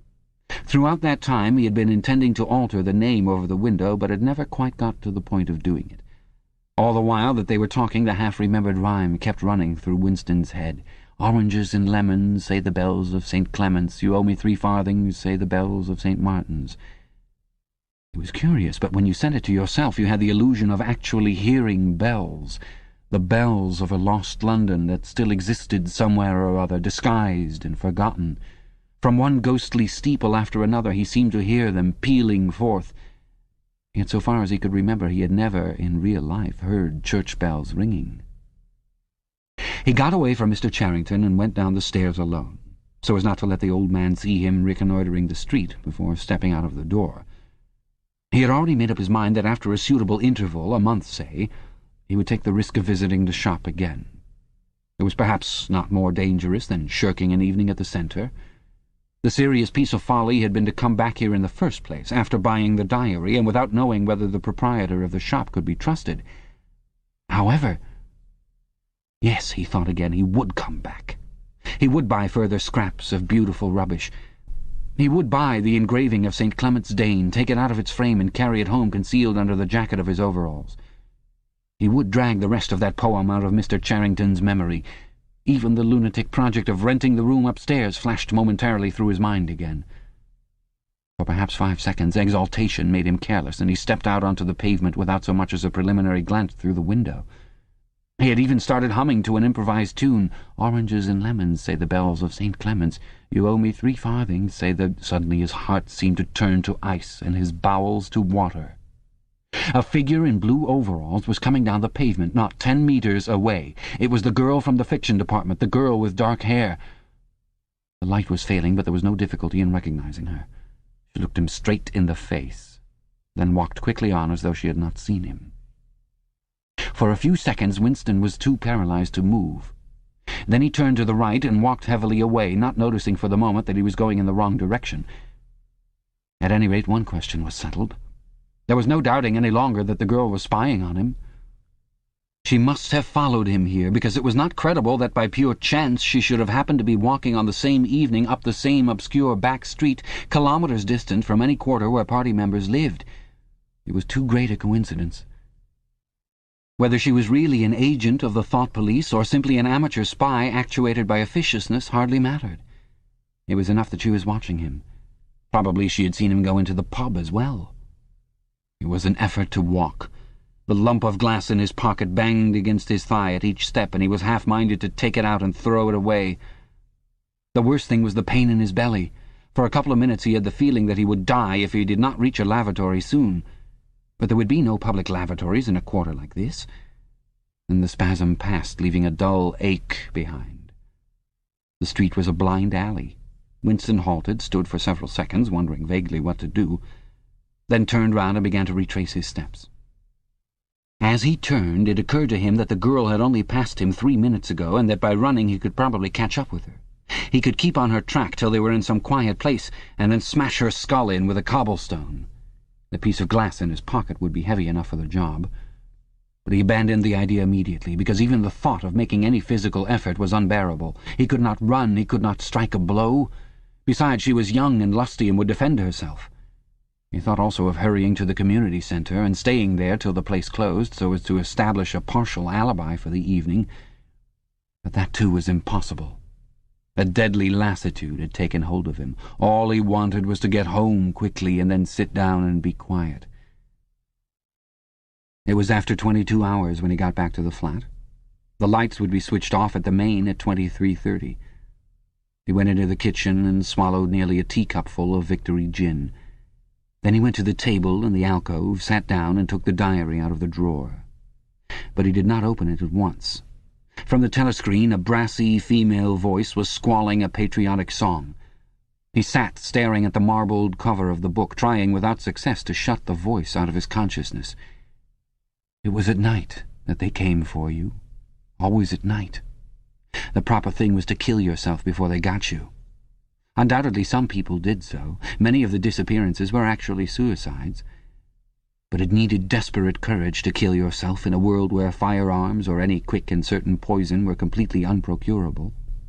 He thought with a kind of astonishment of the biological uselessness of pain and fear, the treachery of the human body which always freezes into inertia at exactly the moment when a special effort is needed. He might have silenced the dark-haired girl if only he had acted quickly enough, but precisely because of the extremity of his danger he had lost the power to act. It struck him that in moments of crisis one is never fighting against an external enemy, but always against one's own body. Even now, in spite of the gin, the dull ache in his belly made consecutive thought impossible. And it is the same, he perceived, in all seemingly heroic or tragic situations. On the battlefield, in the torture chamber, on a sinking ship, the issues that you are fighting for are always forgotten, because the body swells up until it fills the universe, and even when you are not paralyzed by fright or screaming with pain, life is a moment-to-moment struggle against hunger or cold or sleeplessness, against a sour stomach or an aching tooth. He opened the diary. It was important to write something down. The woman on the telescreen had started a new song. Her voice seemed to stick into his brain like jagged splinters of glass. He tried to think of O'Brien, for whom or to whom the diary was written, but instead he began thinking of the thing that would happen to him after the thought police took him away. It would not matter if they killed you at once. To be killed was what you expected. But before death nobody spoke of such things, yet everybody knew of them. There was the routine of confession that had to be gone through, the grovelling on the floor and screaming for mercy, the crack of broken bones, the smashed teeth and bloody clots of hair. Why did you have to endure it, since the end was always the same? Why was it not possible to cut a few days or weeks out of your life? Nobody ever escaped detection, and nobody ever failed to confess. When once you had succumbed to thought crime, it was certain that by a given date you would be dead. Why then did that horror which altered nothing have to lie embedded in future time? He tried, with a little more success than before, to summon up the image of O'Brien. "We shall meet in the place where there is no darkness," O'Brien had said to him. He knew what it meant, or thought he knew. The place where there is no darkness was the imagined future, which one would never see, but which, by foreknowledge, one could mystically share in. But with the voice from the telescreen nagging at his ears, he could not follow the train of thought further. He put a cigarette in his mouth. Half the tobacco promptly fell out onto his tongue, a bitter dust which was difficult to spit out again. The face of Big Brother swam into his mind, displacing that of O'Brien. Just as he had done a few days earlier, he slid a coin out of his pocket and looked at it. The face gazed up at him, heavy, calm, protecting. But what kind of smile was hidden beneath the dark mustache? Like a leaden knell, the words came back at him. War is peace. Freedom is slavery. Ignorance is strength. Part 2. It was the middle of the morning, and Winston had left his cubicle to go to the lavatory. A solitary figure was coming toward him from the other end of the long, brightly lit corridor. It was the girl with dark hair. 4 days had gone past since the evening when he had run into her outside the junk shop. As she came nearer, he saw that her right arm was in a sling, not noticeable at a distance because it was of the same color as her overalls. Probably she had crushed her hand while swinging round one of the big kaleidoscopes on which the plots of novels were roughed in. It was a common accident in the fiction department. They were perhaps 4 meters apart when the girl stumbled and fell almost flat on her face. A sharp cry of pain was wrung out of her. She must have fallen right on the injured arm. Winston stopped short. The girl had risen to her knees. Her face had turned a milky yellow color against which her mouth stood out redder than ever. Her eyes were fixed on his with an appealing expression that looked more like fear than pain. A curious emotion stirred in Winston's heart. In front of him was an enemy who was trying to kill him. In front of him also was a human creature, in pain and perhaps with a broken bone. Already he had instinctively started forward to help her. In the moment when he had seen her fall on the bandaged arm, it had been as though he felt the pain in his own body. "You're hurt?" he said. "It's nothing. My arm. It'll be all right in a second." She spoke as though her heart were fluttering. She had certainly turned very pale. "You haven't broken anything?" "No, I'm all right. It hurt for a moment, that's all." She held out her free hand to him, and he helped her up. She had regained some of her colour and appeared very much better. "It's nothing," she repeated shortly. "I only gave my wrist a bit of a bang. Thanks, comrade." And with that she walked on in the direction in which she had been going as briskly as though it had really been nothing. The whole incident could not have taken as much as half a minute. Not to let one's feelings appear in one's face was a habit that had acquired the status of an instinct, and in any case they had been standing straight in front of a telescreen when the thing happened. Nevertheless, it had been very difficult not to betray a momentary surprise, for in the 2 or 3 seconds while he was helping her up, the girl had slipped something into his hand. There was no question that she had done it intentionally. It was something small and flat. As he passed through the lavatory door, he transferred it to his pocket and felt it with the tips of his fingers. It was a scrap of paper folded into a square.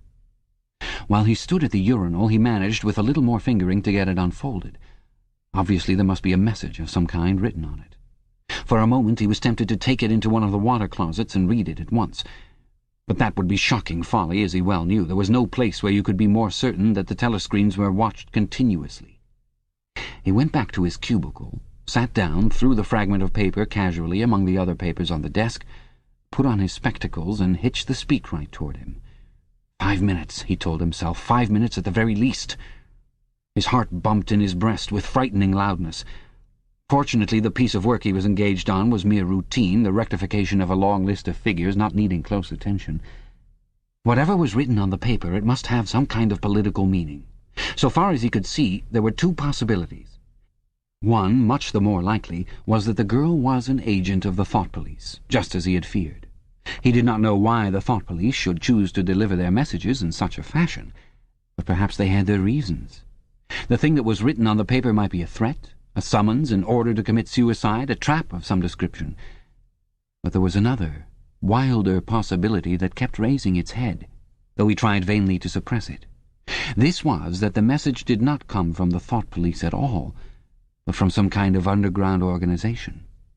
Perhaps the Brotherhood existed after all. Perhaps the girl was part of it.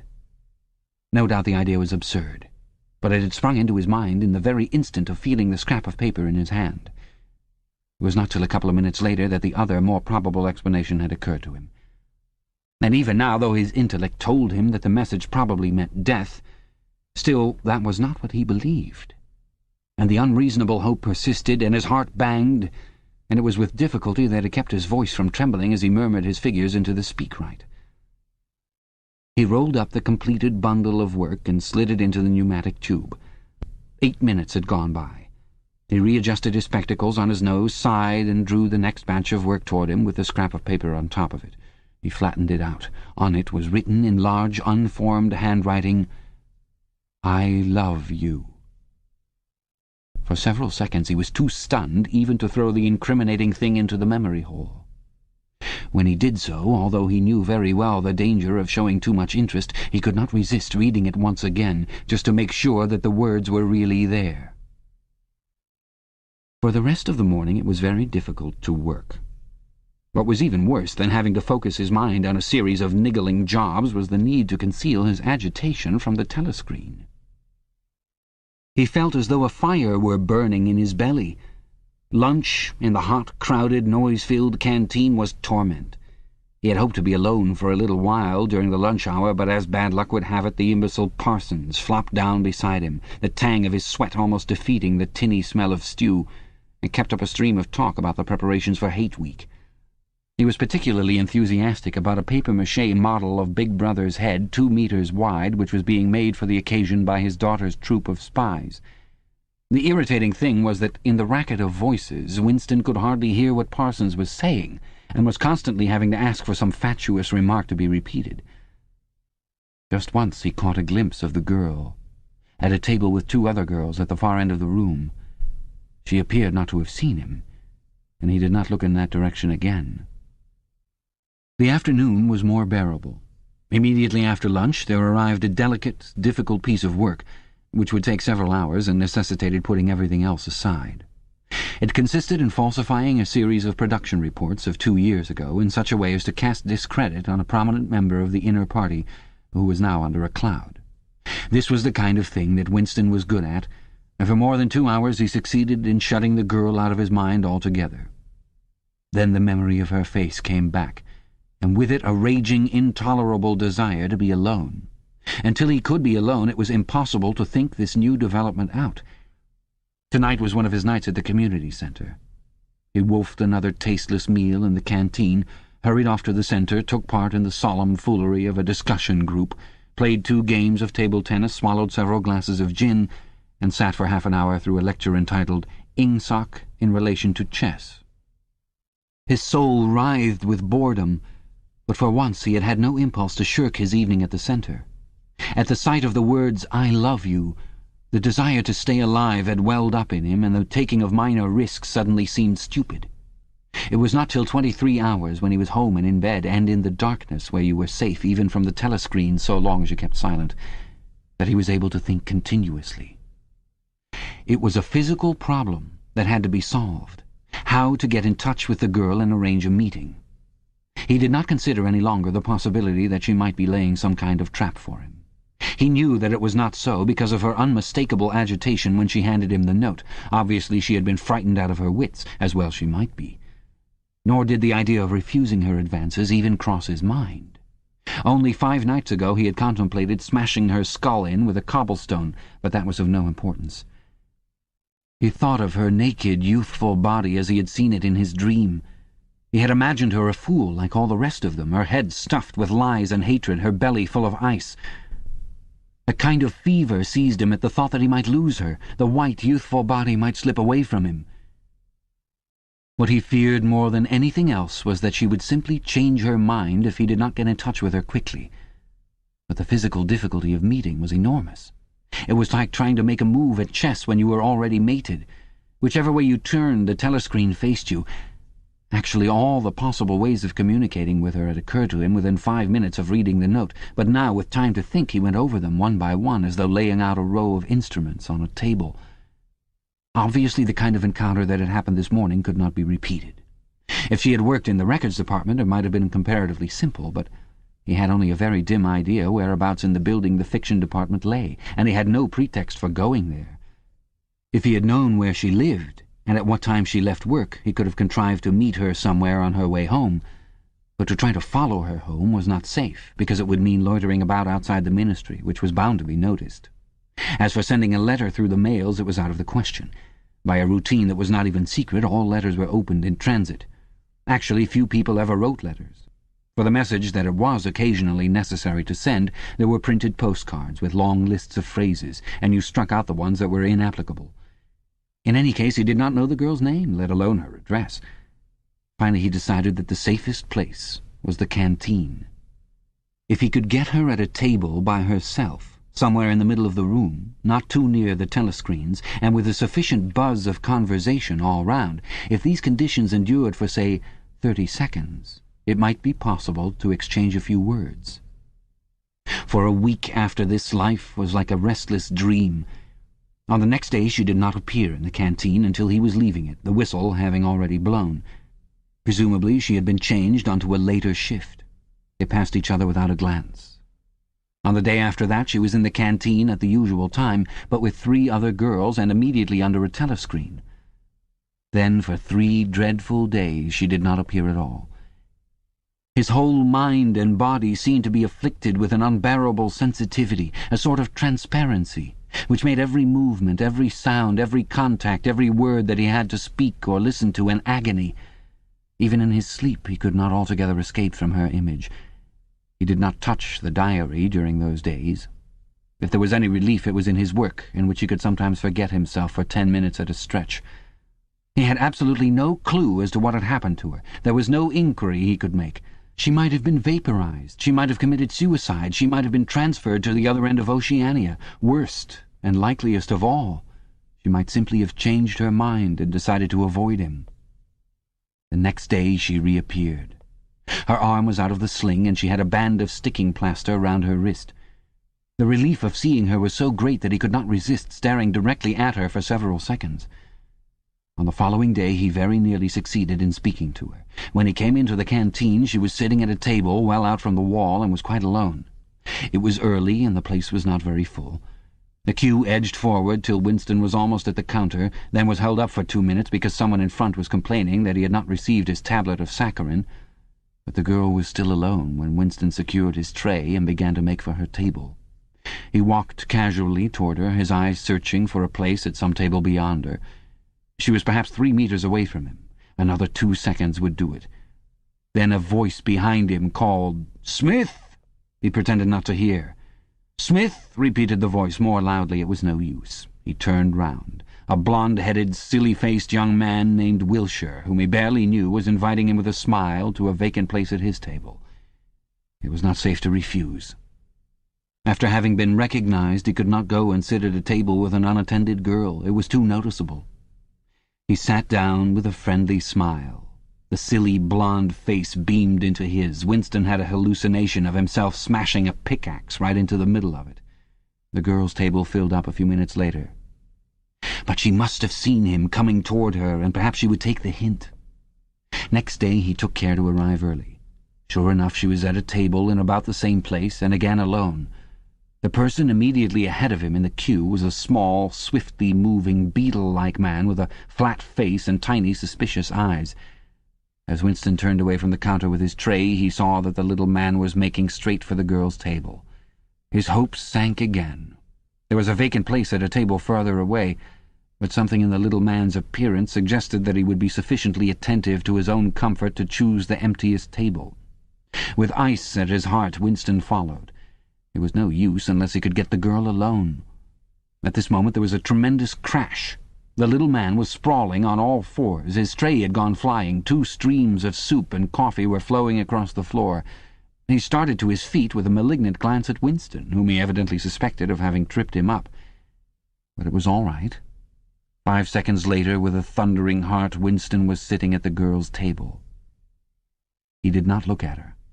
He unpacked his tray and promptly began eating. It was all important to speak at once before anyone else came, but now a terrible fear had taken possession of him. A week had gone by since she had first approached. She would have changed her mind. She must have changed her mind. It was impossible that this affair should end successfully. Such things did not happen in real life. He might have flinched altogether from speaking if at this moment he had not seen Ampleforth, the hairy-eared poet, wandering limply round the room with a tray looking for a place to sit down. In his vague way, Ampleforth was attached to Winston and would certainly sit down at his table if he caught sight of him. There was perhaps a minute in which to act. Both Winston and the girl were eating steadily. The stuff they were eating was a thin stew, actually a soup of haricot beans. In a low murmur, Winston began speaking. Neither of them looked up. Steadily they spooned the watery stuff into their mouths, and between spoonfuls exchanged the few necessary words in low, expressionless voices. "What time do you leave work?" 18:30. "Where can we meet?" "Victory Square, near the monument. It's full of telescreens. It doesn't matter if there's a crowd." "Any signal?" "No. Don't come up to me until you see me among a lot of people. And don't look at me, just keep somewhere near me." "What time?" 19 hours. "All right." Ampleforth failed to see Winston and sat down at another table. The girl finished her lunch quickly and made off, while Winston stayed to smoke a cigarette. They did not speak again, and so far as it was possible for 2 people sitting on opposite sides of the same table, they did not look at one another. Winston was in Victory Square before the appointed time. He wandered around the base of the enormous fluted column, at the top of which Big Brother's statue gazed southward toward the skies where he had vanquished the Eurasian airplanes, the East Asian airplanes it had been a few years ago, in the Battle of Airstrip 1. In the street in front of it there was a statue of a man on horseback, which was supposed to represent Oliver Cromwell. At 5 minutes past the hour, the girl still had not appeared. Again the terrible fear seized upon Winston. She was not coming. She had changed her mind. He walked slowly up to the north side of the square and got a sort of pale-coloured pleasure from identifying St. Martin's Church, whose bells, when it had bells, had chimed, "You owe me 3 farthings." Then he saw the girl, standing at the base of the monument, reading, or pretending to read, a poster which ran spirally up the column. It was not safe to go near her until some more people had accumulated. There were telescreens all around the pediment. But at this moment there was a din of shouting and a zoom of heavy vehicles from somewhere to the left. Suddenly everyone seemed to be running across the square. The girl nipped nimbly round the lions at the base of the monument and joined in the rush. Winston followed. As he ran, he gathered from some shouted remarks that a convoy of Eurasian prisoners was passing. Already a dense mass of people was blocking the south side of the square. Winston, at normal times the kind of person who gravitates to the outer edge of any kind of scrimmage, shoved, butted, squirmed his way forward into the heart of the crowd. Soon he was within arm's length of the girl, but the way was blocked by an enormous prole and an almost equally enormous woman, presumably his wife, who seemed to form an impenetrable wall of flesh. Winston wriggled himself sideways and with a violent lunge managed to drive his shoulder between them. For a moment it felt as though his entrails were being ground to pulp between the two muscular hips. Then he had broken through, sweating a little. He was next to the girl. They were shoulder to shoulder, both staring fixedly in front of them. A long line of trucks with wooden-faced guards armed with submachine guns standing upright in each corner was passing slowly down the street. In the trucks, little yellow men in shabby greenish uniforms were squatting, jammed close together. Their sad Mongolian faces gazed out over the sides of the trucks, utterly incurious. Occasionally, when a truck jolted, there was a clank-clank of metal. All the prisoners were wearing leg irons. Truckload after truckload of the sad faces passed. Winston knew they were there, but he saw them only intermittently. The girl's shoulder and her right arm down to the elbow were pressed against his. Her cheek was almost near enough for him to feel its warmth. She had immediately taken charge of the situation, just as she had done in the canteen. She began speaking in the same expressionless voice as before, with lips barely moving, a mere murmur easily drowned by the din of voices and the rumbling of the trucks. "Can you hear me?" "Yes." "Can you get Sunday afternoon off?" "Yes." "Then listen carefully. You'll have to remember this. Go to Paddington Station." With a sort of military precision that astonished him, she outlined the route that he was to follow. A half-hour railway journey, turn left outside the station, 2 kilometres along the road, a gate with the top bar missing, a path across a field, a grass-grown lane, a track between bushes, a dead tree with moss on it. It was as though she had a map inside of her head. "Can you remember all that?" she murmured finally. "Yes." "You turn left, then right, then left again, and the gate's got no top bar." "Yes. What time?" "About 15. You may have to wait. I'll get there by another way. Are you sure you remember everything?" "Yes." "Get away from me as quick as you can." She need not have told him that, but for the moment they could not extricate themselves from the crowd. The trucks were still filing past, the people still insatiably gaping. At the start there had been a few boos and hisses, but it came only from the party members among the crowd and had soon stopped. The prevailing emotion was simply curiosity. Foreigners, whether from Eurasia or from East Asia, were a kind of strange animal. One literally never saw them, except in the guise of prisoners, and even as prisoners one never got more than a momentary glimpse of them. Nor did one know what became of them. Apart from the few who were hanged as war criminals, the others simply vanished, presumably into forced labour camps. The round Mongol faces had given way to faces of a more European type, dirty, bearded, and exhausted. From over scrubby cheekbones, eyes looked into Winston, sometimes with strange intensity, and flashed away again. The convoy was drawing to an end. In the last truck he could see an aged man, his face a mass of grizzled hair, standing upright with wrists crossed in front of him as though he were used to having them bound together. It was almost time for Winston and the girl to part.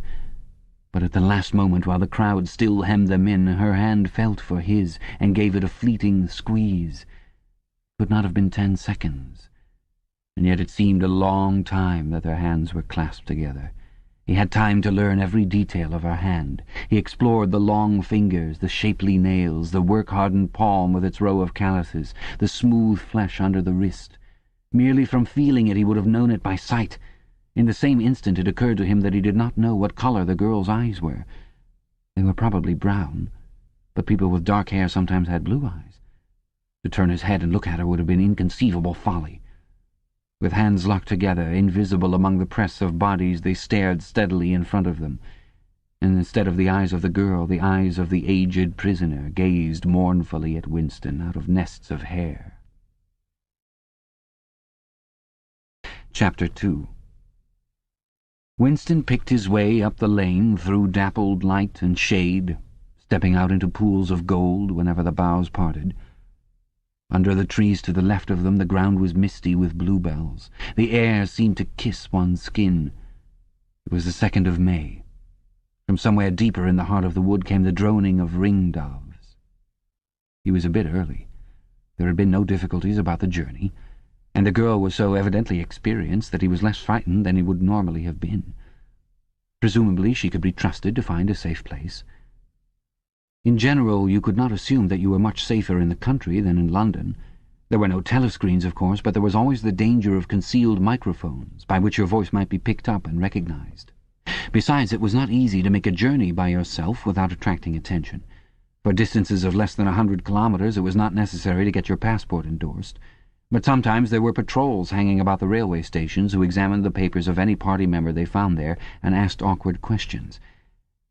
However, no patrols had appeared, and on the walk from the station he had made sure by cautious backward glances that he was not being followed. The train was full of proles, in holiday mood because of the summery weather.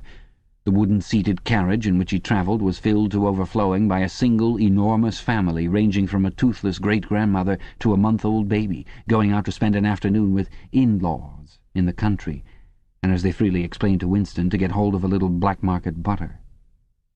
The lane widened, and in a minute he came to the footpath she had told him of, a mere cattle track which plunged between the bushes. He had no watch, but it could not be 15 yet. The bluebells were so thick underfoot that it was impossible not to tread on them. He knelt down and began picking some, partly to pass the time away, but also from a vague idea that he would like to have a bunch of flowers to offer to the girl when they met. He had got together a big bunch and was smelling their faint, sickly scent, and a sound at his back froze him, the unmistakable crackle of a foot on twigs. He went on picking bluebells. It was the best thing to do. It might be the girl, or he might have been followed after all. To look round was to show guilt. He picked another, and another. A hand fell lightly on his shoulder. He looked up. It was the girl.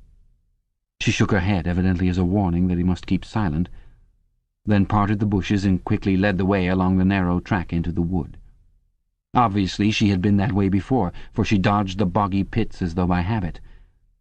Winston followed, still clasping his bunch of flowers. His first feeling was relief, but as he watched the strong, slender body moving in front of him, with the scarlet sash that was just tight enough to bring out the curve of her hips, the sense of his own inferiority was heavy upon him. Even now it seemed quite likely that when she turned round and looked at him, she would draw back after all. The sweetness of the air and the greenness of the leaves daunted him. Already on the walk from the station the May sunshine had made him feel dirty and etiolated, a creature of indoors with the sooty dust of London in the pores of his skin. It occurred to him that till now she had probably never seen him in broad daylight in the open. They came to the fallen tree that she had spoken of. The girl hopped over and forced apart the bushes, in which there did not seem to be an opening. When Winston followed her, he found that they were in a natural clearing, a tiny, grassy knoll surrounded by tall saplings that shut it in completely. The girl stopped and turned. "Here we are," she said. He was facing her at several paces' distance. As yet he did not dare move nearer to her. "I didn't want to say anything in the lane," she went on, "in case there's a mic hidden there. I don't suppose there is, but there could be. There's always the chance of one of those swine recognizing your voice. We're all right here." He still had not the courage to approach her. "We're all right here?" he repeated stupidly. "Yes, look at the trees." They were small ashes, which at some time had been cut down and had sprouted up again into a forest of poles, none of them thicker than one's wrist. "There's nothing big enough to hide a mic in. Besides, I've been here before." They were only making conversation. He had managed to move closer to her now. She stood before him very upright, with a smile on her face that looked faintly ironical, as though she were wondering why he was so slow to act. The bluebells had cascaded onto the ground. They seemed to have fallen of their own accord. He took her hand. "Would you believe," he said, "that till this moment I didn't know what colour your eyes were?" They were brown, he noted, a rather light shade of brown, with dark lashes. "Now that you've seen what I'm really like, can you still bear to look at me?" "Yes, easily. I'm 39 years old. I've got a wife that I can't get rid of. I've got varicose veins. I've got 5 false teeth." "I couldn't care less," said the girl. The next moment, it was hard to say by whose act, she was in his arms. At the beginning he had no feeling except sheer incredulity. The youthful body was strained against his own, the mass of dark hair was against his face, and yes, actually she had turned her face up and he was kissing the wide red mouth. She had clasped her arms about his neck. She was calling him darling, precious one, loved one. He had pulled her down to the ground. She was utterly unresisting. He could do what he liked with her. But the truth was that he had no physical sensation except that of mere contact. All he felt was incredulity and pride. He was glad that this was happening, but he had no physical desire. It was too soon. Her youth and prettiness had frightened him. He was too much used to living without women. He did not know the reason.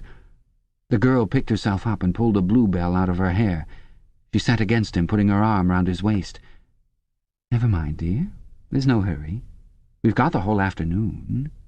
Isn't this a splendid hideout? I found it when I got lost once on a community hike. If anyone was coming, you could hear them 100 meters away." "What is your name?" said Winston. "Julia. I know yours. It's Winston Smith. How did you find that out?" "I expect I'm better at finding things out than you are, dear. Tell me, what did you think of me before that day I gave you the note?" He did not feel any temptation to tell lies to her. It was even a sort of love-offering to start off by telling the worst. "I hated the sight of you," he said. "I wanted to rape you and then murder you afterwards. 2 weeks ago I thought seriously of smashing your head in with a cobblestone. If you really want to know, I imagined that you had something to do with the thought police." The girl laughed delightedly, evidently taking this as a tribute to the excellence of her disguise. "Not the thought police? You didn't honestly think that?" "Well, perhaps not exactly that. But from your general appearance, merely because you're young and fresh and healthy, you understand, I thought that probably you thought I was a good party member, pure in word and deed. Banners, processions, slogans, games, community hikes, all that stuff. And you thought that if I had a quarter of a chance I'd denounce you as a thought criminal and get you killed off?" "Yes, something of that kind. A great many young girls are like that, you know." "It's this bloody thing that does it," she said, ripping off the scarlet sash of the Junior Anti-Sex League and flinging it onto a bough. Then, as though touching her waist had reminded her of something, she felt in the pocket of her overalls and produced a small slab of chocolate. She broke it in half and gave one of the pieces to Winston. Even before he had taken it, he knew by the smell that it was very unusual chocolate. It was dark and shiny and was wrapped in silver paper. Chocolate normally was dull, brown, crumbly stuff that tasted, as nearly as one could describe it, like the smoke of a rubbish fire.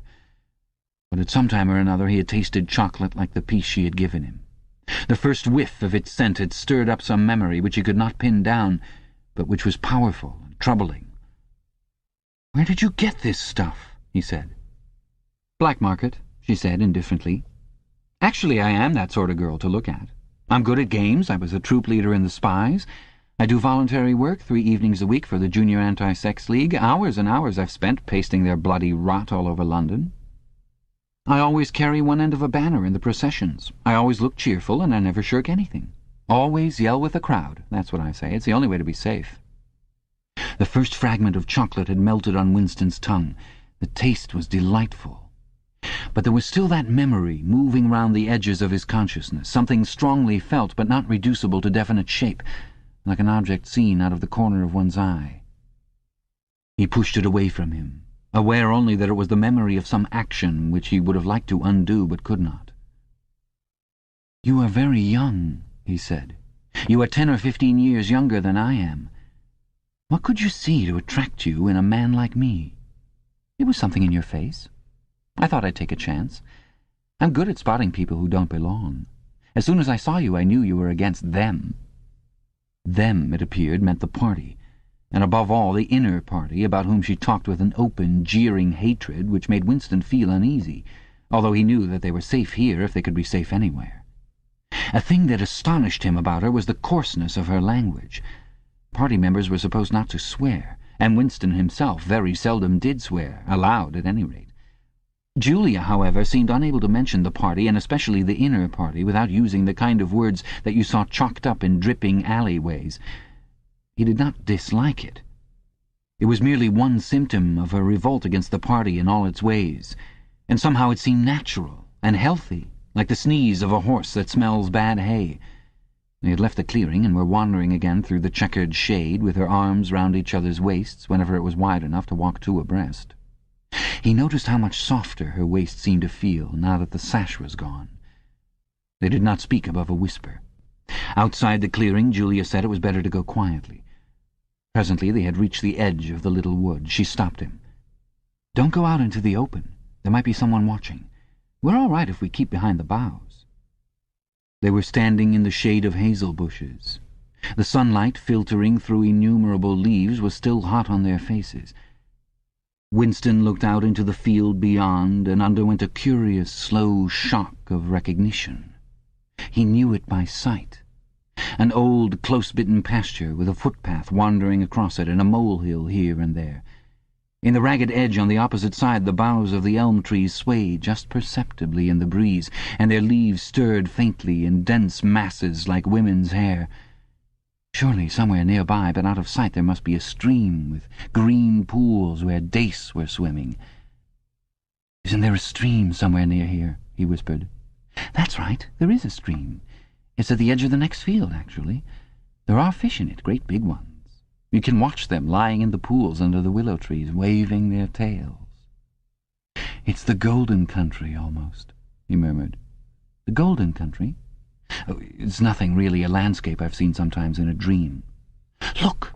whispered Julia. A thrush had alighted on a bough not 5 meters away, almost at the level of their faces. Perhaps they had not seen them. It was in the sun, they in the shade. It spread out its wings, fitted them carefully into place again, ducked its head for a moment, as though making a sort of obeisance to the sun, and then began to pour forth a torrent of song. In the afternoon hush, the volume of sound was startling. Winston and Julia clung together, fascinated. The music went on, minute after minute, with astonishing variations, never once repeating itself, almost as though the bird were deliberately showing off its virtuosity. Sometimes it stopped for a few seconds, spread out and resettled its wings, then swelled its speckled breast and again burst into song. Winston watched it with a sort of vague reverence. For whom, for what was that bird singing? No mate, no rival was watching it. What made it sit at the edge of the lonely wood and pour its music into nothingness? He wondered whether after all there was a microphone hidden somewhere near. He and Julia had only spoken in low whispers, and it would not pick up what they had said, but it would pick up the thrush. Perhaps at the other end of the instrument some small beetle-like man was listening intently, listening to that. But by degrees the flood of music drove all speculations out of his mind. It was as though it were a kind of liquid stuff that poured all over him and got mixed up with the sunlight that filtered through the leaves. He stopped thinking and merely felt. The girl's waist in the bend of his arm was soft and warm. He pulled her round so that they were breast to breast. Her body seemed to melt into his. Wherever his hands moved, it was all as yielding as water. Their mouths clung together. It was quite different from the hard kisses they had exchanged earlier. When they moved their faces apart again, both of them sighed deeply. The bird took fright and fled with a clatter of wings. Winston put his lips against her ear. "Now," he whispered. "Not here," she whispered back. "Come back to the hideout. It's safer." Quickly, with an occasional crackle of twigs, they threaded their way back to the clearing. When they were once inside the ring of saplings, she turned and faced him. They were both breathing fast, but the smile had reappeared round the corners of her mouth. She stood looking at him for an instant, then felt at the zipper of her overalls. And yes, it was almost as in his dream. Almost as swiftly as he had imagined it, she had torn her clothes off, and when she flung them aside it was with that same magnificent gesture by which a whole civilization seemed to be annihilated. Her body gleamed white in the sun. But for a moment he did not look at her body. His eyes were anchored by the freckled face with its faint, bold smile. He knelt down before her and took her hands in his. "Have you done this before?" "Of course. Hundreds of times. Well, scores of times, anyway." "With party members?" "Yes, always with party members. With members of the inner party. Not with those swine, no. But there's plenty that would, if they got half a chance. They're not so holy as they make out." His heart leapt. Scores of times she had done it. He wished it had been hundreds, thousands. Anything that hinted at corruption always filled him with a wild hope. Who knew? Perhaps the party was rotten under the surface, its cult of strenuousness and self-denial simply a sham concealing iniquity. If he could have infected the whole lot of them with leprosy or syphilis, how gladly he would have done so. Anything to rot, to weaken, to undermine. He pulled her down so that they were kneeling face to face. "Listen. The more men you've had, the more I love you. Do you understand that?" "Yes, perfectly. I hate purity. I hate goodness. I don't want any virtue to exist anywhere. I want everyone to be corrupt to the bones." "Well, then, I ought to suit you, dear. I'm corrupt to the bones. You like doing this? I don't mean simply me. I mean the thing in itself. I adore it." That was above all what he wanted to hear. Not merely the love of one person, but the animal instinct, the simple, undifferentiated desire. That was the force that would tear the party to pieces. He pressed her down upon the grass among the fallen bluebells. This time there was no difficulty. Presently the rising and falling of their breasts slowed to normal speed, and in a sort of pleasant helplessness they fell apart. The sun seemed to have grown hotter. They were both sleepy. He reached out for the discarded overalls and pulled them partly over. Almost immediately they fell asleep and slept for about half an hour. Winston woke first. He sat and watched the freckled face, still peacefully asleep, pillowed on the palm of her hand. Except for her mouth, you could not call her beautiful. There was a line or two round the eyes if you looked closely. The short, dark hair was extraordinarily thick and soft. It occurred to him that he still did not know her surname or where she lived. The young, strong body, now helpless in sleep, awoke in him a pitying, protecting feeling. But the mindless tenderness that he had felt under the hazel tree while the thrush was singing had not quite come back. He pulled the overalls aside and studied her smooth, white flank. In the old days, he thought, a man looked at a girl's body and saw that it was desirable, and that was the end of the story. But you could not have pure love or pure lust nowadays. No emotion was pure, because everything was mixed up with fear and hatred. Their embrace had been a battle, the climax of victory. It was a blow struck against the party. It was a political act. Chapter 3. "We can come here once again," said Julia. "It's generally safe to use any hideout twice, but not for another month or two, of course." As soon as she woke up, her demeanour had changed. She became alert and businesslike, put her clothes on, knotted the scarlet sash about her waist, and began arranging the details of the journey home. It seemed natural to leave this to her. She obviously had a practical cunning which Winston lacked, and she seemed also to have an exhaustive knowledge of the countryside round London, stored away from innumerable community hikes.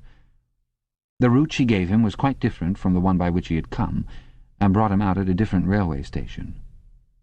"Never go home the same way as you went out," she said, as though enunciating an important general principle. She would leave first, and Winston was to wait half an hour before following her. She had named the place where they could meet after work 4 evenings hence. It was a street in one of the poorer quarters, where there was an open market which was generally crowded and noisy.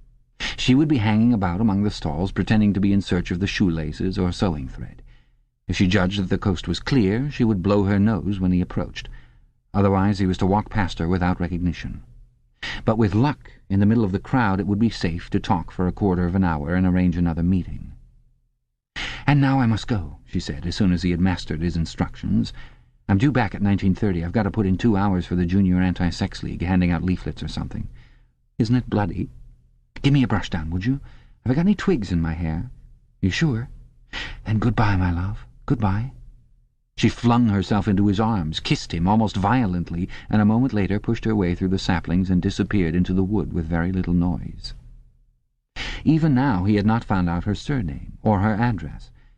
However, it made no difference, for it was inconceivable that they could ever meet indoors or exchange any kind of written communication. As it happened, they never went back to the clearing in the wood. During the month of May there was only one further occasion on which they actually succeeded in making love. That was in another hiding-place known to Julia, the belfry of a ruined church in an almost deserted stretch of country where an atomic bomb had fallen 30 years earlier. It was a good hiding-place when once you got there, but the getting there was very dangerous. For the rest they could only meet in the streets, in a different place every evening, and never for more than half an hour at a time. In the street it was usually possible to talk, after a fashion.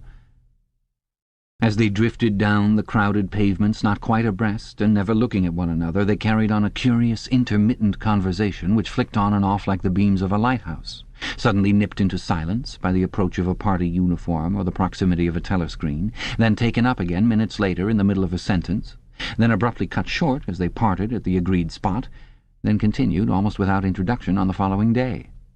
Julia appeared to be quite used to this kind of conversation, which she called talking by installments. She was also surprisingly adept at speaking without moving her lips. Just once in almost a month of nightly meetings they managed to exchange a kiss. They were passing in silence down a side street. Julia would never speak when they were away from the main streets. When there was a deafening roar, the earth heaved and the air darkened, and Winston found himself lying on his side, bruised and terrified. A rocket bomb must have dropped quite near at hand. Suddenly he became aware of Julia's face, a few centimetres from his own, deathly white as chalk. Even her lips were white. She was dead. He clasped her against him, and found that he was kissing a live, warm face, but there was some powdery stuff that got in the way of his lips. Both of their faces were thickly coated with plaster. There were evenings when they reached their rendezvous and then had to walk past one another without a sign because a patrol had just come around the corner or a helicopter was hovering overhead. Even if it had been less dangerous, it would still have been difficult to find time to meet. Winston's working week was 60 hours, Julia's was even longer, and their free days varied according to the pressure of work and did not often coincide. Julia, in any case, seldom had an evening completely free. She spent an astonishing amount of time in attending lectures and demonstrations, distributing literature for the Junior Anti-Sex League, preparing banners for Hate Week, making collections for the Savings Campaign and such-like activities. It paid, she said. It was camouflage. If you kept the small rules, you could break the big ones. She even induced Winston to mortgage yet another of his evenings by enrolling himself for the part-time munition work, which was done voluntarily by zealous party members. So, one evening every week, Winston spent 4 hours of paralyzing boredom screwing together small bits of metal, which were probably parts of bomb fuses, in a drafty, ill-lit workshop where the knocking of hammers mingled drearily with the music of the telescreens. When they met in the church tower, the gaps in their fragmentary conversation were filled up. It was a blazing afternoon. The air in the little square chamber above the bells was hot and stagnant and smelt overpoweringly of pigeon dung. They sat talking for hours on the dusty, twig-littered floor, one or other of them getting up from time to time to cast a glance through the narrow slits and make sure that no one was coming. Julia was 26 years old. She lived in a hostel with 30 other girls, always in the stink of women. "How I hate women," she said, parenthetically, and she worked, as he had guessed, on the novel-writing machines in the fiction department. She enjoyed her work, which consisted chiefly in running and servicing a powerful but tricky electric motor. She was, she said, not clever, but was fond of using her hands and felt at home with machinery. She could describe the whole process of composing a novel from the general directive issued by the planning committee down to the final touching up by the rewrite squad. But she was not interested in the finished product. She didn't much care for reading, she said. Books were just a commodity that had to be produced, like jam or bootlaces. She had no memories of anything before the early 60s, and the only person she had ever known who talked frequently of the days before the Revolution was a grandfather who had disappeared when she was 8. At school she had been captain of the hockey team and had won the gymnastics trophy 2 years running. She had been a troop leader in the Spies and a branch secretary in the Youth League before joining the Junior Anti-Sex League. She had always borne an excellent character. She had, even an infallible mark of good reputation, been picked out to work in pornosec, the subsection of the fiction department which turned out cheap pornography for distribution among the proles. It was nicknamed Muck House by the people who worked in it, she remarked. There she had remained for a year, helping to produce booklets in sealed packets with titles like Spanking Stories or One Night in a Girls' School, to be bought furtively by proletarian youths who were under the impression that they were buying something illegal. "What are these books like?" said Winston curiously. "Oh, ghastly rubbish. They're boring, really. They only have 6 plots, but they swap them around a bit. Of course, I was only on the Kaleidoscope, so I was never in the rewrite squad. I'm not literary, dear, not even enough for that." He learned with astonishment that all the workers in pornosec, except the head of the department, were girls. The theory was that men, whose sex instincts were less controllable than those of women, were in greater danger of being corrupted by the filth they handled. "They don't even like having married women there," she added. "Girls are always supposed to be so pure. Here's one who isn't, anyway." She had had her first love affair when she was 16, with a party member of 60, who later committed suicide to avoid arrest. "And a good job, too," said Julia. "Otherwise they'd have had my name out of him when he confessed." Since then there had been various others. Life, as she saw it, was quite simple. You wanted a good time. They, meaning the party, wanted to stop you having it. You broke the rules as best you could. She seemed to think it just as natural that they should want to rob you of your pleasures as that you should want to avoid being caught. She hated the party, and said so in the crudest words, but she made no general criticism of it. Except where it touched upon her own life, she had no interest in party doctrine. He noticed that she never used Newspeak words except the ones that had passed into everyday use. She had never heard of the Brotherhood and refused to believe in its existence. Any kind of organized revolt against the party, which was bound to be a failure, struck her as stupid. The clever thing was to break the rules and stay alive all the same. He wondered vaguely how many others like her there might be in the younger generation. People who had grown up in the world of the revolution, knowing nothing else, accepting the party as something unalterable, like the sky, not rebelling against its authority, but simply evading it, as a rabbit dodges a dog. They did not discuss the possibility of getting married. It was too remote to be worth thinking about. No imaginable committee would ever sanction such a marriage, even if Catherine, Winston's wife, could somehow have been got rid of. It was hopeless even as a daydream. "What was she like, your wife?" said Julia. "She was... Do you know the Newspeak word good-thinkful, meaning naturally orthodox, incapable of thinking a bad thought?"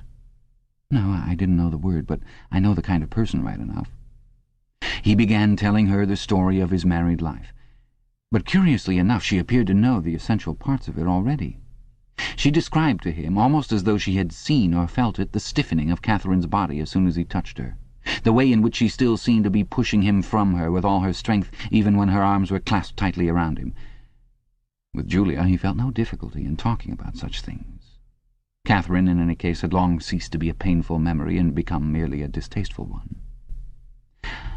"I could have stood it if it hadn't been for one thing," he said. He told her about the frigid little ceremony that Catherine had forced him to go through on the same night every week. She hated it, but nothing would make her stop doing it. She used to call it... But you'll never guess. "Our duty to the party," said Julia promptly. "How did you know that?" "I've been at school too, dear.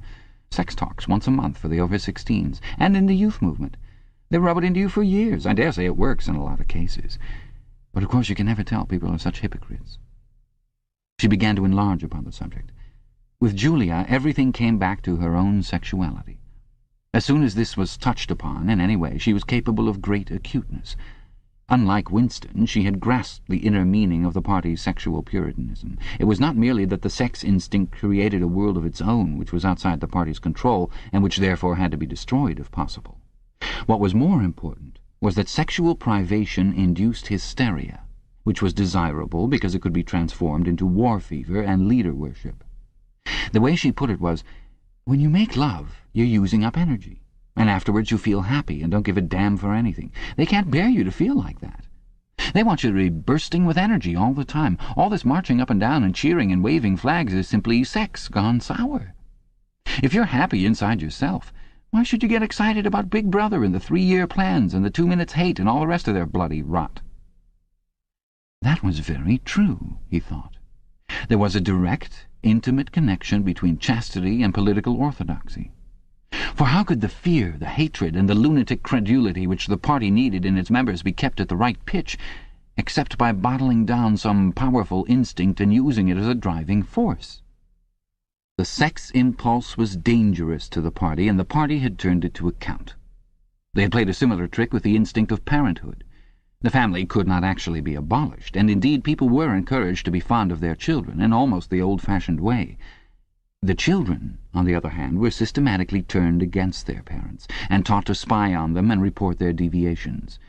The family had become, in effect, an extension of the thought police. It was a device by means of which everyone could be surrounded night and day by informers who knew him intimately. Abruptly his mind went back to Catherine. Catherine would unquestionably have denounced him to the thought police if she had not happened to be too stupid to detect the unorthodoxy of his opinions. But what really recalled her to him at this moment was the stifling heat of the afternoon, which had brought the sweat out on his forehead. He began telling Julia of something that had happened, or rather had failed to happen, on another sweltering summer afternoon 11 years ago. It was 3 or 4 months after they were married. They had lost their way on a community hike somewhere in Kent. They had only lagged behind the others for a couple of minutes, but they took the wrong turning, and presently found themselves pulled up short by the edge of an old chalk quarry. It was a sheer drop of 10 or 20 metres, with boulders at the bottom. There was nobody of whom they could ask the way.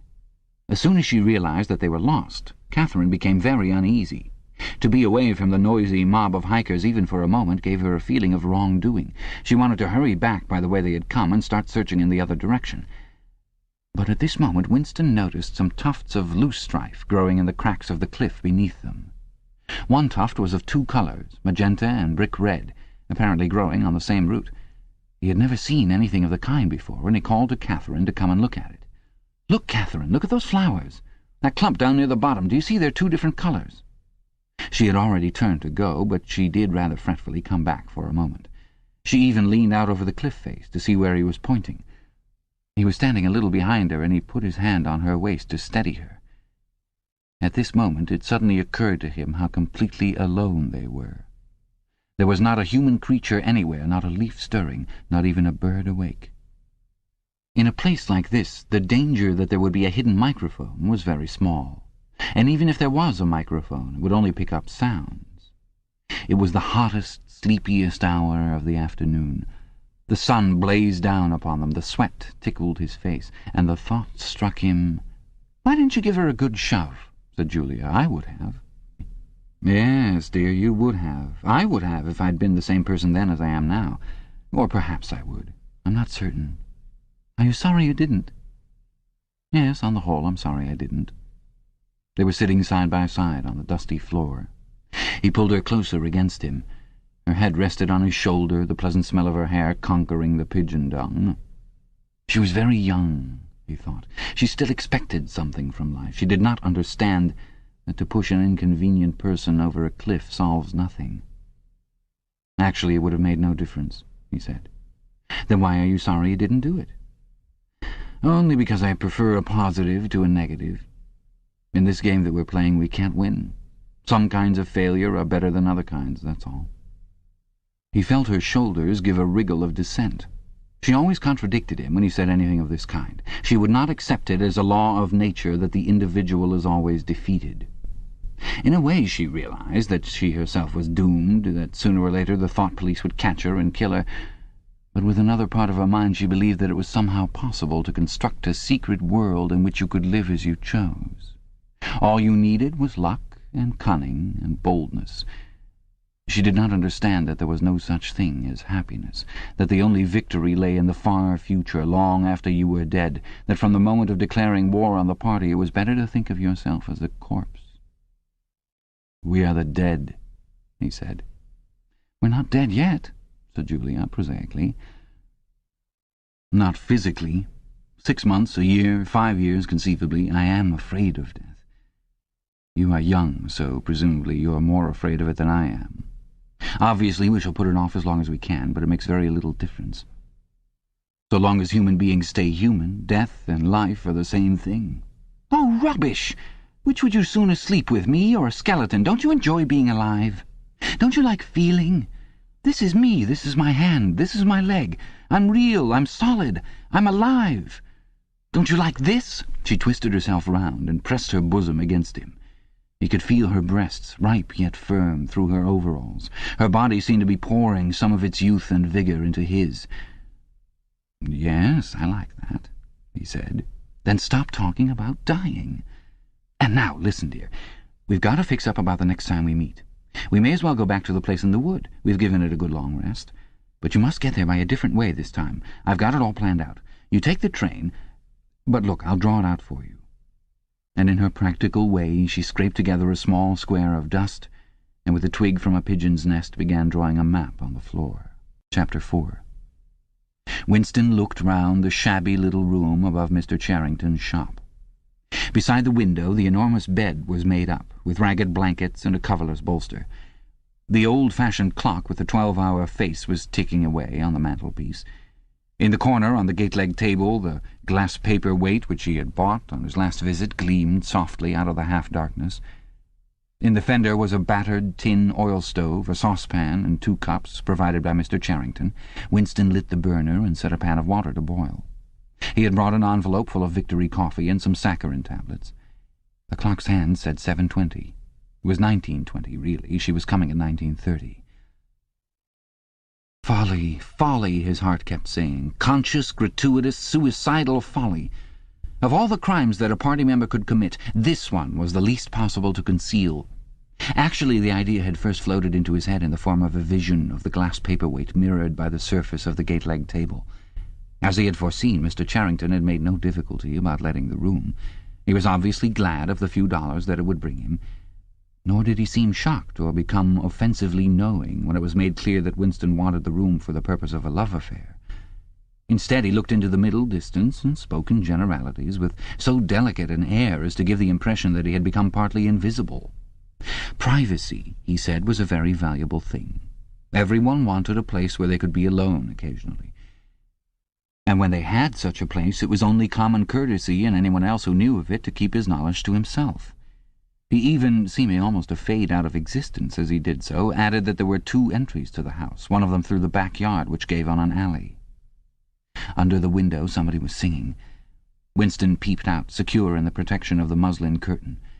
The June sun was still high in the sky, and in the sun-filled court below a monstrous woman, solid as a Norman pillar, with brawny red forearms and a sacking apron strapped about her middle, was stumping to and fro between a wash-tub and a clothesline, pegging out a series of square white things which Winston recognized as babies' diapers.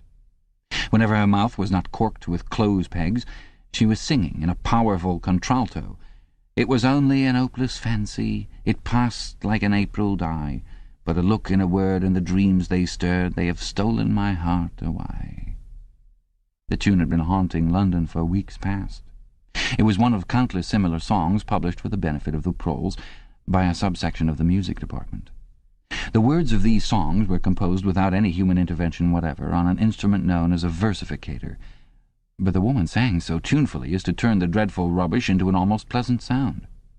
He could hear the woman singing, and the scrape of her shoes on the flagstones, and the cries of the children in the street, and somewhere in the far distance a faint roar of traffic, and yet the room seemed curiously silent, thanks to the absence of a telescreen. Folly, folly, folly, he thought again. It was inconceivable that they could frequent this place for more than a few weeks without being caught. But the temptation of having a hiding-place that was truly their own, indoors and near at hand, had been too much for both of them. For some time after their visit to the church belfry, it had been impossible to arrange meetings.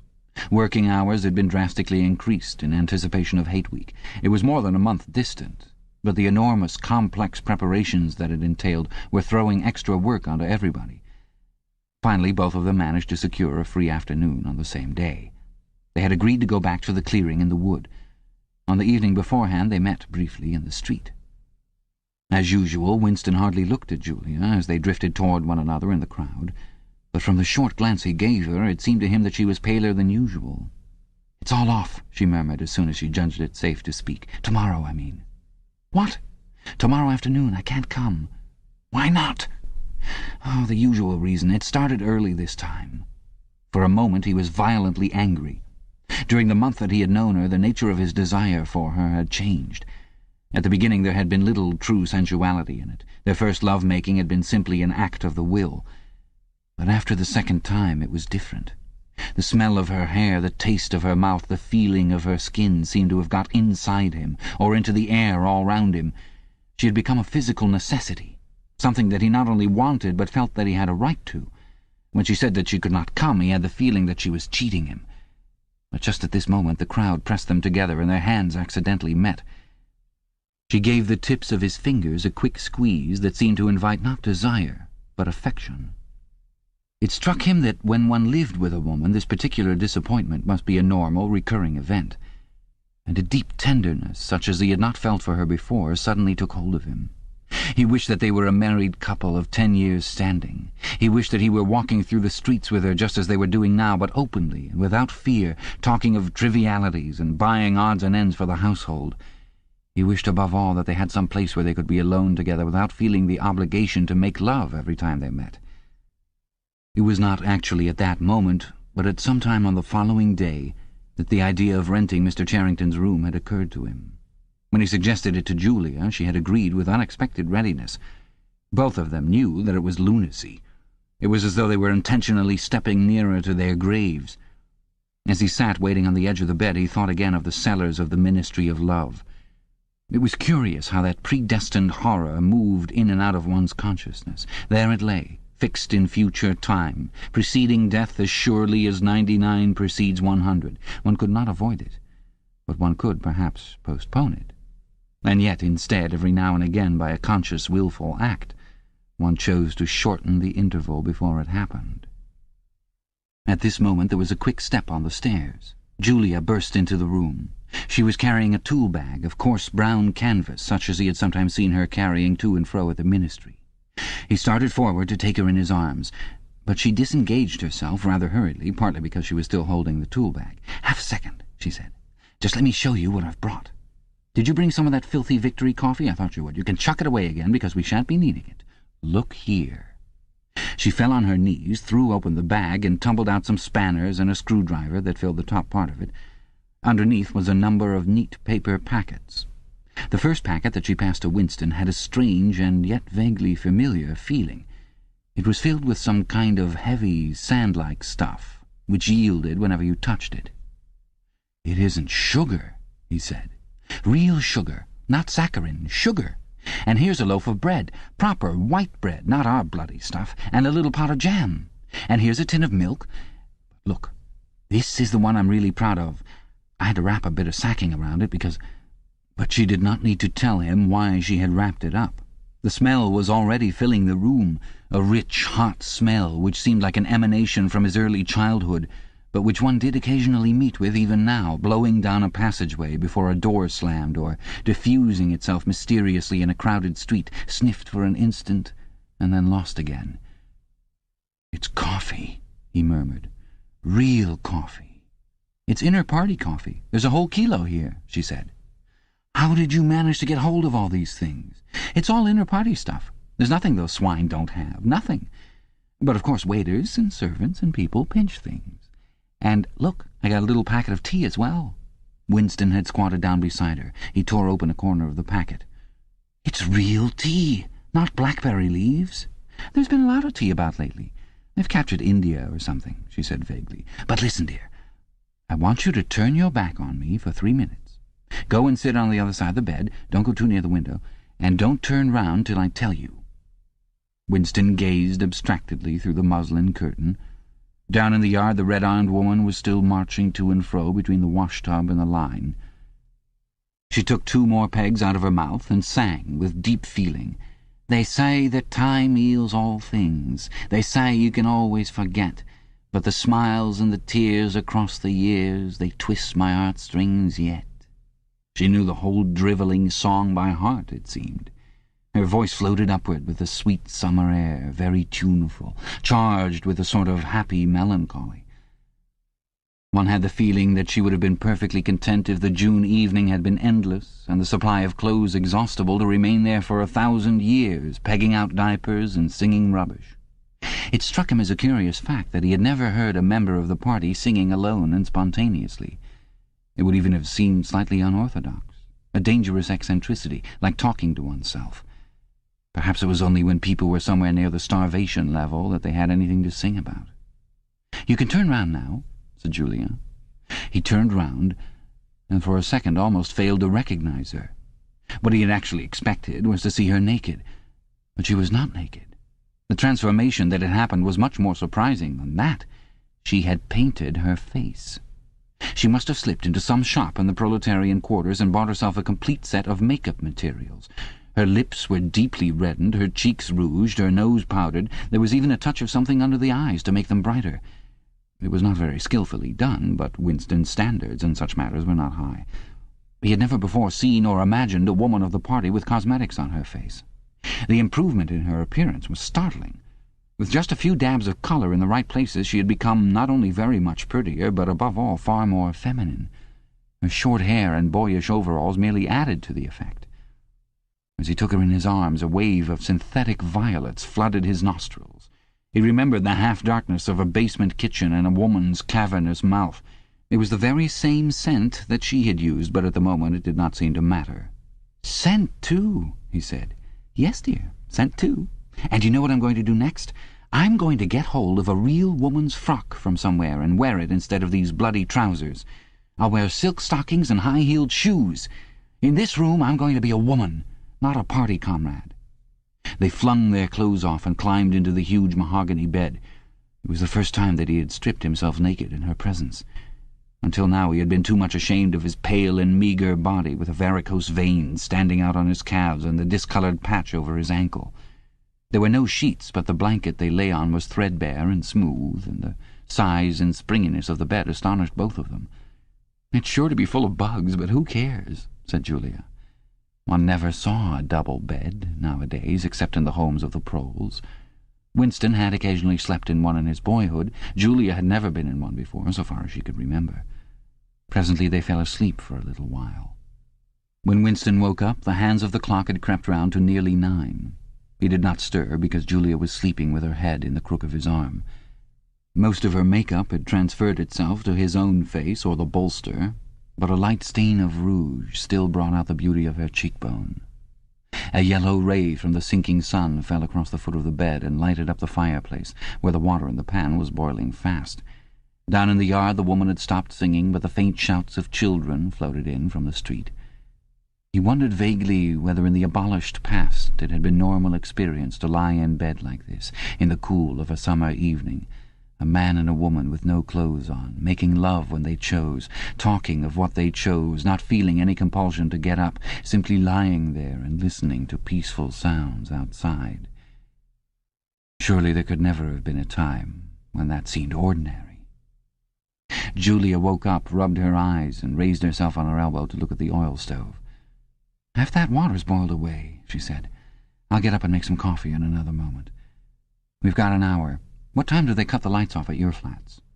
23:30. "It's 23 at the hostel. But you have to get in earlier than that because—" "Hey! Get out, you filthy brute!" She suddenly twisted herself over in the bed, seized a shoe from the floor, and sent it hurtling into the corner with a boyish jerk of her arm, exactly as he had seen her fling the dictionary at Goldstein that morning during the 2 minutes' hate. "What was it?" he said in surprise. "A rat! I saw him stick his beastly nose out of the wainscoting. There's a hole down there. I gave him a good fright anyway." "Rats," murmured Winston, "in this room." "They're all over the place," said Julia indifferently as she lay down again. "We've even got them in the kitchen at the hostel. Some parts of London are swarming with them. Did you know they attack children?" "Yes, they do. In some of these streets a woman daren't leave a baby alone for 2 minutes. It's the great huge brown ones that do it. And the nasty thing is that the brutes always—" "Don't go on," said Winston with his eyes tightly shut. "Dearest, you've gone quite pale. What's the matter? Do they make you feel sick?" "Of all the horrors in the world, a rat!"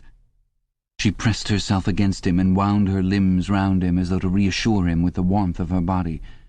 He did not reopen his eyes immediately. For several moments he had had the feeling of being back in a nightmare which had recurred from time to time throughout his life. It was always very much the same. He was standing in front of a wall of darkness, and on the other side of it there was something unendurable, something too dreadful to be faced.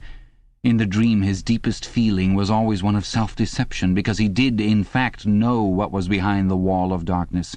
With a deadly effort, like wrenching a piece out of his own brain, he could even have dragged the thing out into the open. He always woke up without discovering what it was, but somehow it was connected with what Julia had been saying when he cut her short. "I'm sorry," he said. "It's nothing. I don't like rats, that's all." "Don't worry, dear. We're not going to have the filthy brutes in here. I'll stuff the hole with a bit of sacking before we go, and next time we come here I'll bring some plaster and bung it up properly." Already the black instant of panic was half forgotten. Feeling slightly ashamed of himself, he sat up against the bedhead. Julia got out of bed, pulled on her overalls, and made the coffee. The smell that rose from the saucepan was so powerful and exciting that they shut the window, lest anybody outside should notice it and become inquisitive. What was even better than the taste of the coffee was the silky texture given to it by the sugar, a thing Winston had almost forgotten after years of saccharine.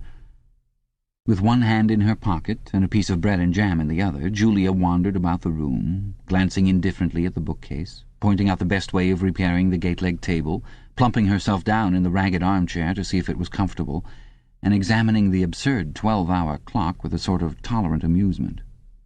She brought the glass paperweight over to the bed to have a look at it in better light.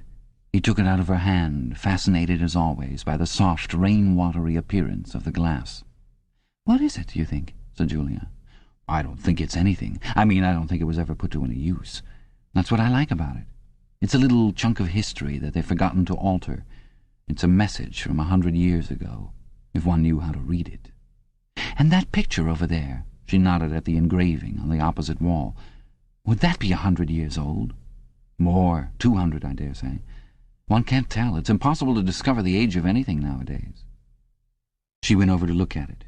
"Here's where that brute stuck his nose out," she said, kicking the wainscoting immediately below the picture. "What is this place? I've seen it before somewhere."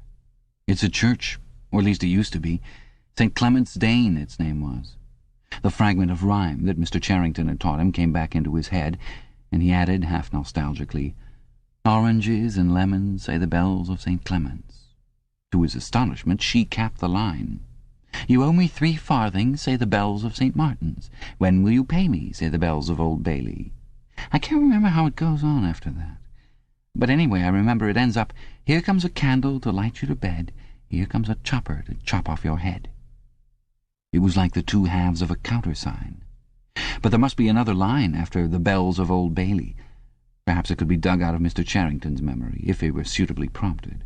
"Who taught you that?" he said. "My grandfather. He used to say it to me when I was a little girl. He was vaporized when I was 8. At any rate, he disappeared.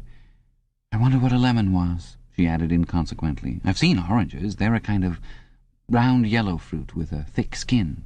"I can remember lemons," said Winston. "They were quite common in the 50s. They were so sour that it set your teeth on edge even to smell them." "I bet that picture's got bugs behind it," said Julia. "I'll take it down and give it a good cleaning some day. I suppose it's almost time we were leaving. I must start washing this paint off. What a bore. I'll get the lipstick off your face afterwards." Winston did not get up for a few minutes more. The room was darkening.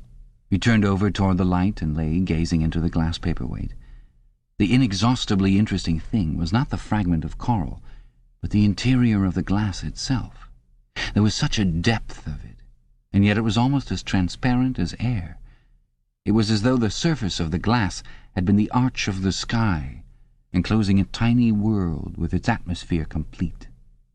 He had the feeling that he could get inside it, and that in fact he was inside it, along with the mahogany bed and the gate-leg table and the clock and the steel engraving and the paperweight itself. The paperweight was the room he was in, and the coral was Julia's life and his own, fixed in a sort of eternity at the heart of the crystal. Chapter 5. Syme had vanished. A morning came and he was missing from work. A few thoughtless people commented on his absence. On the next day nobody mentioned him. On the third day Winston went into the vestibule of the records department to look at the notice board. One of the notices carried a printed list of the members of the chess committee, of whom Syme had been one. It looked almost exactly as it had looked before. Nothing had been crossed out. But it was one name shorter. It was enough. Syme had ceased to exist. He had never existed. The weather was baking hot. In the labyrinthine ministry, the windowless, air-conditioned rooms kept their normal temperature, but outside the pavement scorched one's feet, and the stench of the tubes at the rush hours was a horror. The preparations for Hate Week were in full swing, and the staffs of all the ministries were working overtime.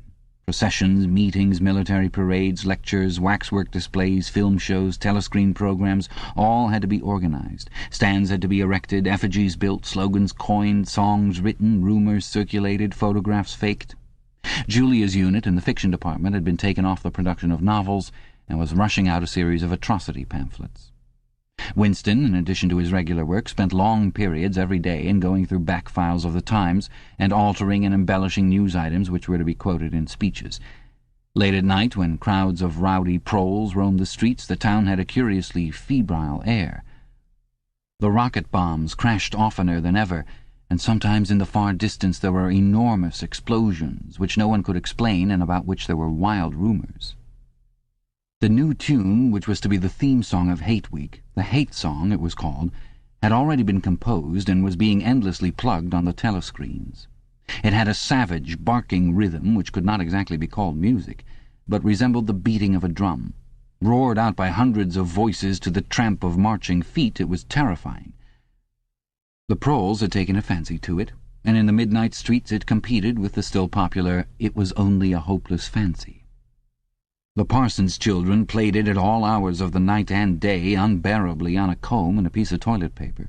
Winston's evenings were fuller than ever. Squads of volunteers, organized by parsons, were preparing the street for Hate Week, stitching banners, painting posters, erecting flagstaffs on the roofs, and perilously slinging wires across the street for the reception of streamers. Parsons boasted that Victory Mansions alone would display 400 meters of bunting. He was in his native element and as happy as a lark. The heat and the manual work had even given him a pretext for reverting to shorts and an open shirt in the evenings.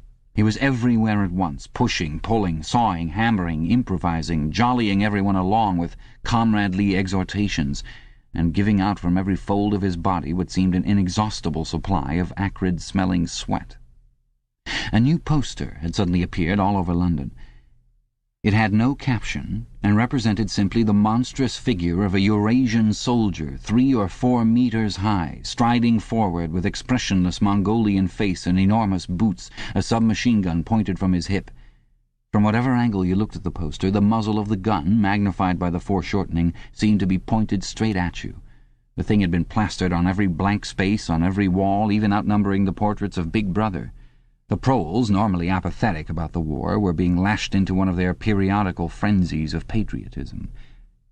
As though to harmonize with the general mood, the rocket bombs had been killing larger numbers of people than usual. One fell on a crowded film theatre in Stepney, burying several hundred victims among the ruins. The whole population of the neighbourhood turned out for a long, trailing funeral which went on for hours and was in effect an indignation meeting. Another bomb fell on a piece of waste ground which was used as a playground, and several dozen children were blown to pieces. There were further angry demonstrations. Goldstein was burned in effigy. Hundreds of copies of the poster of the Eurasian soldier were torn down and added to the flames, and a number of shops were looted in the turmoil. Then a rumour flew round that spies were directing the rocket bombs by means of wireless waves, and an old couple who were suspected of being of foreign extraction had their house set on fire and perished of suffocation. In the room over Mr. Charrington's shop, when they could get there, Julia and Winston lay side by side on a stripped bed under the open window, naked for the sake of coolness. The rat had never come back, but the bugs had multiplied hideously in the heat. It did not seem to matter. Dirty or clean, the room was paradise. As soon as they arrived, they would sprinkle everything with pepper, bought on the black market, tear off their clothes and make love with sweating bodies, then fall asleep and wake to find that the bugs had rallied and were massing for the counterattack. 4, 5, 6, 7 times they met during the month of June. Winston had dropped his habit of drinking gin at all hours. He seemed to have lost the need for it. He had grown fatter. His varicose ulcer had subsided, leaving only a brown stain on the skin above his ankle. His fits of coughing in the early morning had stopped. The process of life had ceased to be intolerable. He had no longer any impulse to make faces at the telescreen or shout curses at the top of his voice. Now that they had a secure hiding place, almost a home, it did not even seem a hardship that they could only meet infrequently and for a couple of hours at a time. What mattered was that the room over the junk shop should exist. To know that it was there, inviolate, was almost the same as being in it. The room was a world, a pocket of the past where extinct animals could walk. Mr. Charrington, thought Winston, was another extinct animal. He usually stopped to talk with Mr. Charrington for a few minutes on his way upstairs. The old man seemed seldom or never to go out of doors, and on the other hand to have almost no customers. He led a ghost-like existence between the tiny, dark shop and an even tinier back kitchen, where he prepared his meals and which contained, among other things, an unbelievably ancient gramophone with an enormous horn. He seemed glad of the opportunity to talk. Wandering about among his worthless stock, with his long nose and thick spectacles and his bowed shoulders in the velvet jacket, he had always vaguely the air of being a collector rather than a tradesman. With a sort of faded enthusiasm he would finger this scrap of rubbish or that, a china bottle stopper, the painted lid of a broken snuff-box, a pinchbeck locket containing a strand of some long-dead baby's hair, never asking that Winston should buy it, merely that he should admire it. To talk to him was like listening to the tinkling of a worn-out musical box. He had dragged out from the corners of his memory some more fragments of forgotten rhymes. There was one about 24 blackbirds, and another about a cow with a crumpled horn, and another about the death of poor Cock Robin. "It just occurred to me you might be interested," he would say with a deprecating little laugh whenever he produced a new fragment, but he could never recall more than a few lines of any one rhyme. Both of them knew, in a way it was never out of their minds, that what was now happening could not last long. There were times when the fact of impending death seemed as palpable as the bed they lay on, and they would cling together with a sort of despairing sensuality, like a damned soul grasping at his last morsel of pleasure when the clock is within 5 minutes of striking. But there were also times when they had the illusion not only of safety but of permanence. So long as they were actually in this room, they both felt no harm could come to them. Getting there was difficult and dangerous, but the room itself was a sanctuary. It was as when Winston had gazed into the heart of the paperweight with the feeling that it would be possible to get inside that glassy world, and that once inside it time could be arrested. Often they gave themselves up to daydreams of escape. Their luck would hold indefinitely, and they would carry on their intrigue just like this for the remainder of their natural lives. Or Catherine would die, and by subtle manoeuvrings Winston and Julia would succeed in getting married. Or they would commit suicide together. Or they would disappear, alter themselves out of recognition, learn to speak with proletarian accents, get jobs in a factory, and live out their lives undetected in a back street. It was all nonsense, as they both knew. In reality, there was no escape. Even the one plan that was practicable, suicide, they had no intention of carrying out. To hang on from day to day and from week to week, spinning out a present that had no future, seemed an unconquerable instinct, just as one's lungs will always draw the next breath so long as there is air available. Sometimes, too, they talked of engaging in active rebellion against the party, but with no notion of how to take the first step. Even if the fabulous brotherhood was a reality, there still remained the difficulty of finding one's way into it. He told her of the strange intimacy that existed, or seemed to exist, between himself and O'Brien, and of the impulse he sometimes felt simply to walk into O'Brien's presence, announce that he was the enemy of the party, and demand his help. Curiously enough, this did not strike her as an impossibly rash thing to do. She was used to judging people by their faces, and it seemed natural to her that Winston should believe O'Brien to be trustworthy on the strength of a single flash of the eyes. Moreover, she took it for granted that everyone, or nearly everyone, secretly hated the party and would break the rules if he thought it safe to do so. But she refused to believe that widespread, organized opposition existed or could exist. The tales about Goldstein and his underground army, she said, were simply a lot of rubbish which the party had invented for its own purposes and which you had to pretend to believe in.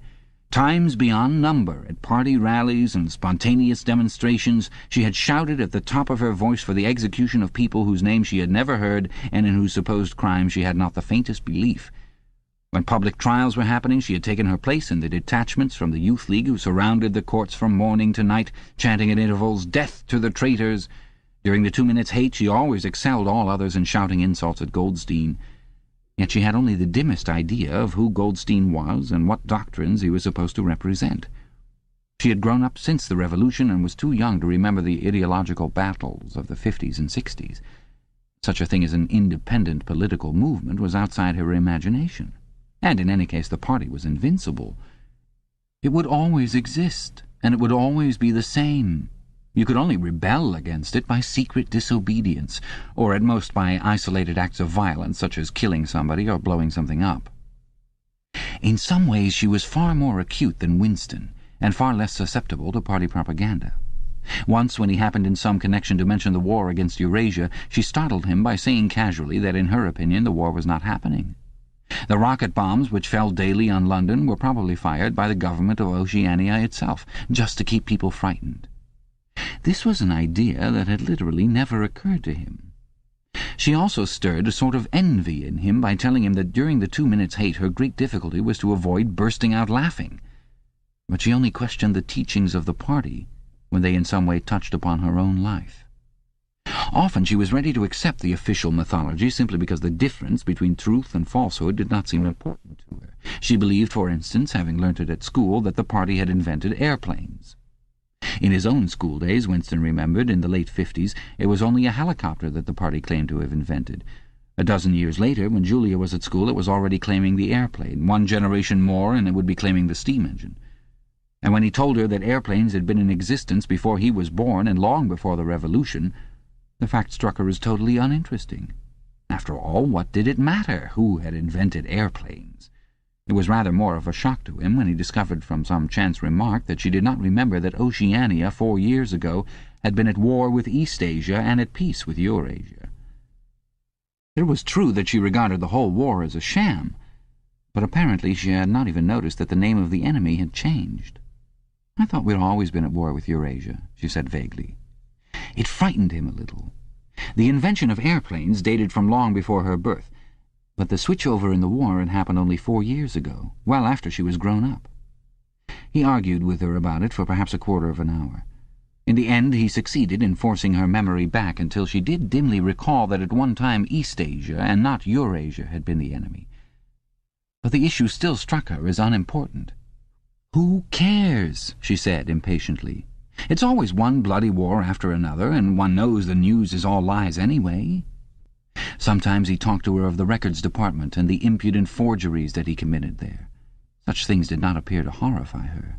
She did not feel the abyss opening beneath her feet at the thought of lies becoming truths. He told her the story of Jones, Aronson, and Rutherford, and the momentous slip of paper which she had once held between his fingers. It did not make much impression on her. At first, indeed, she failed to grasp the point of the story. "Were they friends of yours?" she said. "No, I never knew them. They were inner party members.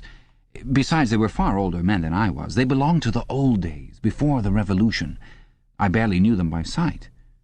"Then what was there to worry about? People are being killed off all the time, aren't they?" He tried to make her understand. This was an exceptional case. It wasn't just a question of somebody being killed. Do you realize that the past, starting from yesterday, has been actually abolished? If it survives anywhere, it's in a few solid objects with no words attached to them, like that lump of glass there.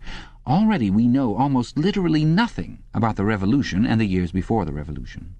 Every record has been destroyed or falsified. Every book has been rewritten. Every picture has been repainted. Every statue and street and building has been renamed. Every date has been altered. And that process is continuing, day by day and minute by minute. History has stopped. Nothing exists except an endless present in which the party is always right. I know, of course, that the past is falsified, but it would never be possible for me to prove it, even when I did the falsification myself. After the thing is done, no evidence ever remains. The only evidence is inside my own mind, and I don't know with any certainty that any other human being shares my memories. Just in that one instance in my whole life, I did possess actual, concrete evidence after the event, years after it. And what good was that? It was no good because I threw it away a few minutes later, but if the same thing happened today, I should keep it. Well, I wouldn't, said Julia. I'm quite ready to take risks, but only for something worthwhile, not for bits of old newspaper. What could you have done with it, even if you had kept it? Well, not much, perhaps, but it was evidence. It might have planted a few doubts here and there, supposing that I dared to show it to anybody. I don't imagine that we can alter anything in our own lifetime, but one can imagine little knots of resistance springing up here and there, small groups of people banding themselves together and gradually growing and even leaving a few records behind so that the next generation can carry on where we leave off. I'm not interested in the next generation, dear. I'm interested in us. You're only a rebel from the waist downwards, he told her. She thought this brilliantly witty and flung her arms round him in delight. In the ramifications of party doctrine she had not the faintest interest. Whenever he began to talk of the principles of Ingsoc, doublethink, the mutability of the past and the denial of objective reality, and to use Newspeak words, she became bored and confused, and said that she never paid any attention to that kind of thing. One knew that it was all rubbish, so why let oneself be worried by it? She knew when to cheer and when to boo, and that was all one needed. If he persisted in talking of such subjects, she had a disconcerting habit of falling asleep. She was one of those people who can go to sleep at any hour and in any position. Talking to her, he realized how easy it was to present an appearance of orthodoxy while having no grasp whatever of what orthodoxy meant. In a way, the world view of the party imposed itself most successfully on people incapable of understanding it. They could be made to accept the most flagrant violations of reality because they never fully grasped the enormity of what was demanded of them, and were not sufficiently interested in public events to notice what was happening. By lack of understanding, they remained sane. They simply swallowed everything, and what they swallowed did them no harm, because it left no residue behind, just as a grain of corn will pass undigested through the body of a bird. Chapter 6. It had happened, at last. The expected message had come. All his life, it seemed to him, he had been waiting for this to happen. He was walking down the long corridor at the ministry, and he was almost at the spot where Julia had slipped the note into his hand, when he became aware that someone larger than himself was walking just behind him. The person, whoever it was, gave a small cough, evidently as a prelude to speaking. Winston stopped abruptly and turned. It was O'Brien. At last they were face to face, and it seemed that his only impulse was to run away. His heart bounded violently. They would have been incapable of speaking. O'Brien, however, had continued forward in the same movement, laying a friendly hand for a moment on Winston's arm, so that the two of them were walking side by side. He began speaking with the peculiar grave courtesy that differentiated him from the majority of inner-party members. "I had been hoping for an opportunity of talking to you," he said. "I was reading one of your Newspeak articles in the Times the other day. You take a scholarly interest in Newspeak, I believe." Winston had recovered part of his self-possession. "Hardly scholarly," he said. "I'm only an amateur. It's not my subject. I have never had anything to do with the actual construction of the language." "But you write it very elegantly," said O'Brien. "That is not only my own opinion. I was talking recently to a friend of yours, who is certainly an expert. His name has slipped my memory for the moment." Again Winston's heart stirred painfully. It was inconceivable that this was anything other than a reference to Syme. But Syme was not only dead, he was abolished, an unperson. Any identifiable reference to him would have been mortally dangerous. O'Brien's remark must obviously have been intended as a signal, a code word. By sharing a small act of thought crime, he had turned the two of them into accomplices. They had continued to stroll slowly down the corridor, but now O'Brien halted. With the curious, disarming friendliness that he always managed to put into the gesture, he resettled his spectacles on his nose. Then he went on. "What I had really intended to say was that in your article I noticed you had used two words which have become obsolete. But they have only become so very recently. Have you seen the 10th edition of the Newspeak Dictionary?" "No," said Winston. "I didn't think it had been issued yet. We're still using the 9th in the records department." "The 10th edition is not due to appear for some months, I believe, but a few advance copies have been circulated. I have one myself. It might interest you to look at it, perhaps." "Very much so," said Winston, immediately seeing where this tended. "Some of the new developments are most ingenious. The reduction in the number of verbs, that is the point that will appeal to you, I think. Let me see, shall I send a messenger to you with a dictionary? But I'm afraid I invariably forget anything of that kind. Perhaps you could pick it up at my flat at some time that suited you. Wait, let me give you my address."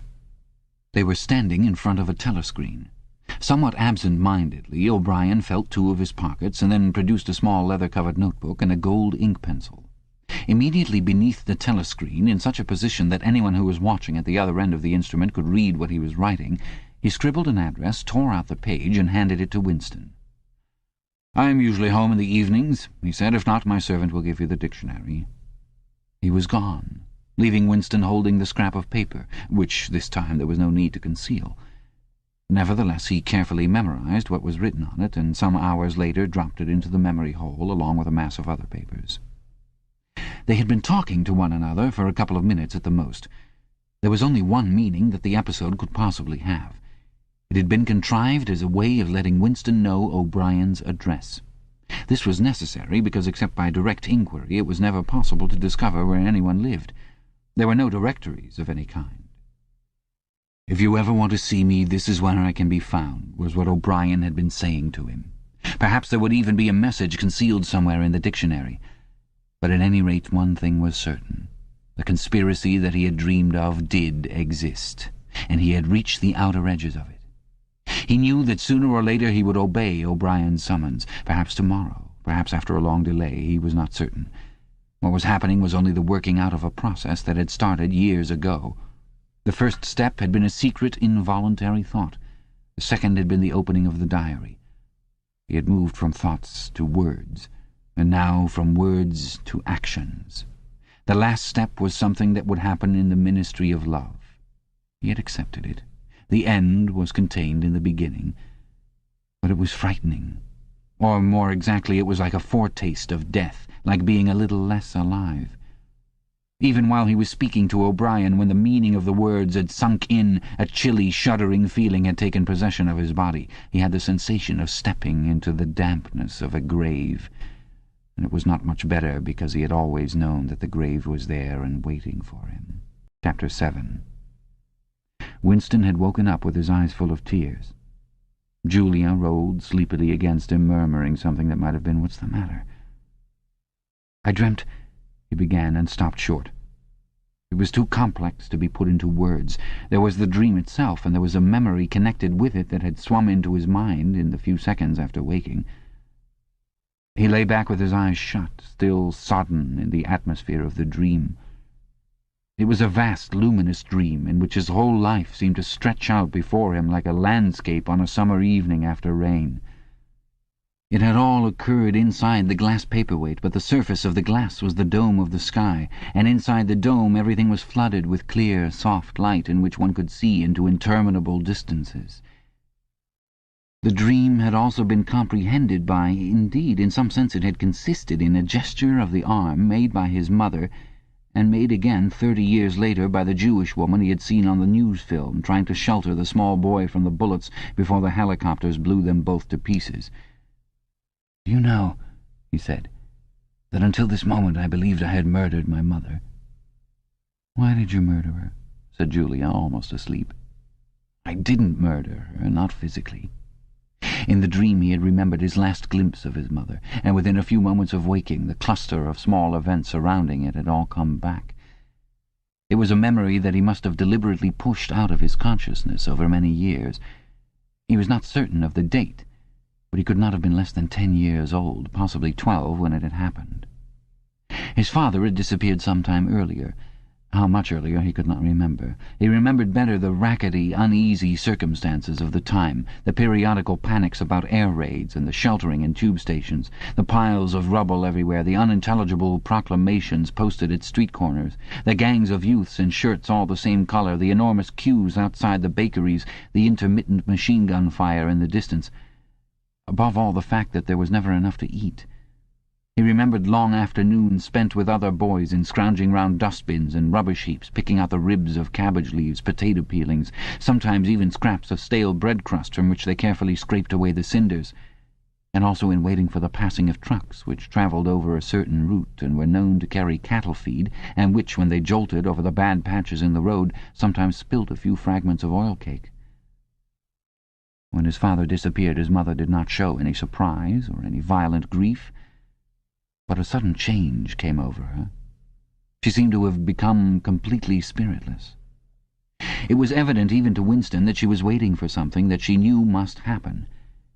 She did everything that was needed, cooked, washed, mended, made the bed, swept the floor, dusted the mantelpiece, always very slowly, and with a curious lack of superfluous motion, like an artist's lay figure moving of its own accord. Her large, shapely body seemed to relapse naturally into stillness. For hours at a time she would sit, almost immobile, on the bed, nursing his young sister, a tiny, ailing, very silent child of 2 or 3, with a face made simian by thinness. Very occasionally she would take Winston in her arms and press him against her for a long time without saying anything. He was aware, in spite of his youthfulness and selfishness, that this was somehow connected with the never-mentioned thing that was about to happen.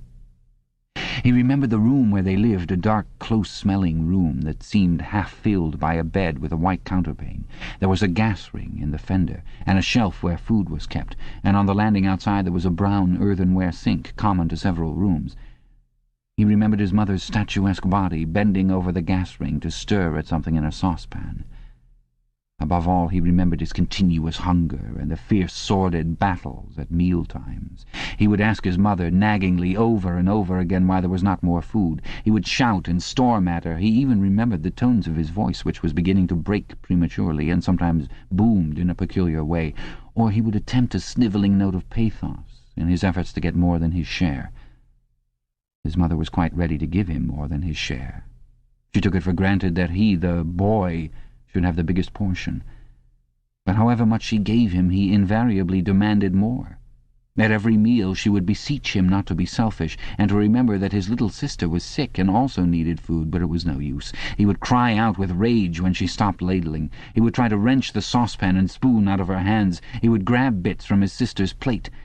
He knew that he was starving the other two, but he could not help it. He even felt that he had a right to do it. The clamorous hunger in his belly seemed to justify him. Between meals, if his mother did not stand guard, he was constantly pilfering at the wretched store of food on the shelf. One day a chocolate ration was issued. There had been no such issue for weeks or months past. He remembered quite clearly that precious little morsel of chocolate. It was a 2-ounce slab. They still talked about ounces in those days, between the 3 of them. It was obvious that it ought to be divided into 3 equal parts. Suddenly, as though he were listening to somebody else, Winston heard himself demanding in a loud, booming voice that he should be given the whole piece. His mother told him not to be greedy. There was a long, nagging argument that went round and round, with shouts, whines, tears, remonstrances, bargainings.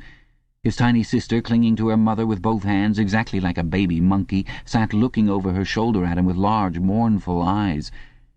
In the end his mother broke off 3/4 of the chocolate and gave it to Winston, giving the other quarter to his sister. The little girl took hold of it and looked at it dully, perhaps not knowing what it was. Winston stood watching her for a moment.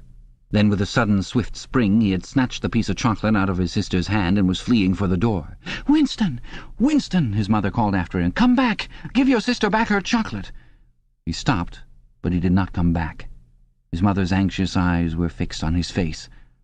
Even now she was thinking about the thing. He did not know what it was that was on the point of happening. His sister, conscious of having been robbed of something, had set up a feeble wail.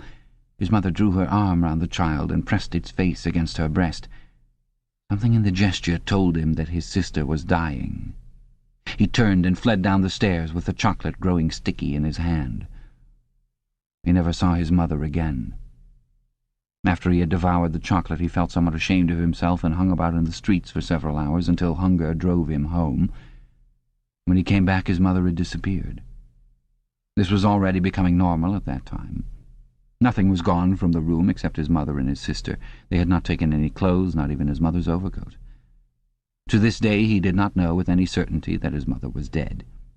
It was perfectly possible that she had merely been sent to a forced labour camp. As for his sister, she might have been removed, like Winston himself, to one of the colonies for homeless children, reclamation centres they were called, which had grown up as a result of the Civil War. Or she might have been sent to the labour camp along with his mother, or simply left somewhere or other to die. The dream was still vivid in his mind, especially the enveloping, protecting gesture of the arm in which its whole meaning seemed to be contained. His mind went back to another dream of 2 months ago, exactly as his mother had sat on the dingy, white-quilted bed with the child clinging to her, so she had sat in the sunken ship, far underneath him and drowning deeper every minute, but still looking up at him through the darkening water. He told Julia the story of his mother's disappearance. Without opening her eyes, she rolled over and settled herself into a more comfortable position.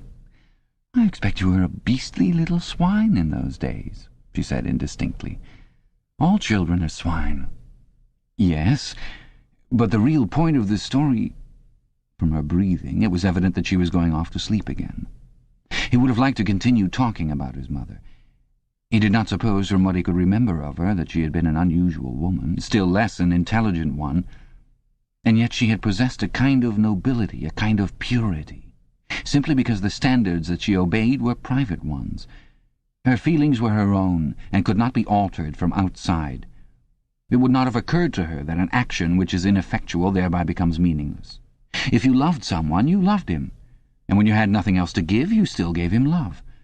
When the last of the chocolate was gone, his mother had clasped the child in her arms. It was no use. It changed nothing. It did not produce more chocolate. It did not avert the child's death, or her own.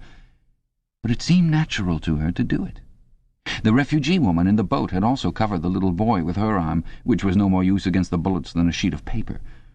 The terrible thing that the party had done was to persuade you that mere impulses, mere feelings, were of no account, while at the same time robbing you of all power over the material world. When once you were in the grip of the party, what you felt or did not feel, what you did or refrained from doing, made literally no difference. Whatever happened, you vanished, and neither you nor your actions were ever heard of again. You were lifted clean out of the stream of history. And yet to the people of only 2 generations ago this would not have seemed all important, because they were not attempting to alter history. They were governed by private loyalties, which they did not question. What mattered were individual relationships, and a completely helpless gesture, an embrace, a tear, a word spoken to a dying man, could have value in itself. The proles, it suddenly occurred to him, had remained in this condition. They were not loyal to a party or a country or an idea. They were loyal to one another. For the first time in his life, he did not despise the proles, or think of them merely as an inert force which would one day spring to life and regenerate the world. The proles had stayed human. They had not become hardened inside. They had held on to the primitive emotions which he himself had to relearn by conscious effort. And in thinking this, he remembered, without apparent relevance, how a few weeks ago he had seen a severed hand lying on the pavement and had kicked it into the gutter as though it had been a cabbage stalk. "Proles are human beings," he said aloud. "We are not human." "Why not?" said Julia, who had woken up again. He thought for a little while. "Has it ever occurred to you," he said, "that the best thing for us to do would be to simply walk out of here before it's too late and never see each other again?" "Yes, dear, it has occurred to me several times. But I'm not going to do it all the same." "We've been lucky," he said, "but it can't last much longer. You're young, you look normal and innocent. If you keep clear of people like me, you might stay alive for another 50 years. No, I've thought it all out. What you do, I'm going to do, and don't be too downhearted. I'm rather good at staying alive. We may be together for another 6 months, a year, there's no knowing. At the end, we're certain to be apart. Do you realize how utterly alone we shall be? When once they get a hold of us, there will be nothing, literally nothing, that either of us can do for the other. If I confess, they'll shoot you. And if I refuse to confess, they'll shoot you just the same. Nothing that I can do or say or stop myself from saying will put off your death for as much as 5 minutes. Neither of us will even know whether the other is alive or dead. We shall be utterly without power of any kind. The one thing that matters is that we shouldn't betray one another, although even that can't make the slightest difference." "If you mean confessing," she said, "we shall do that right enough. Everybody always confesses. You can't help it. They torture you." I don't mean confessing. Confession is not betrayal. What you say or do doesn't matter. Only feelings matter. If they could make me stop loving you, that would be the real betrayal. She thought it over. They can't do that, she said finally. It's the one thing they can't do. They can make you say anything, but they can't make you believe it. They can't get inside you.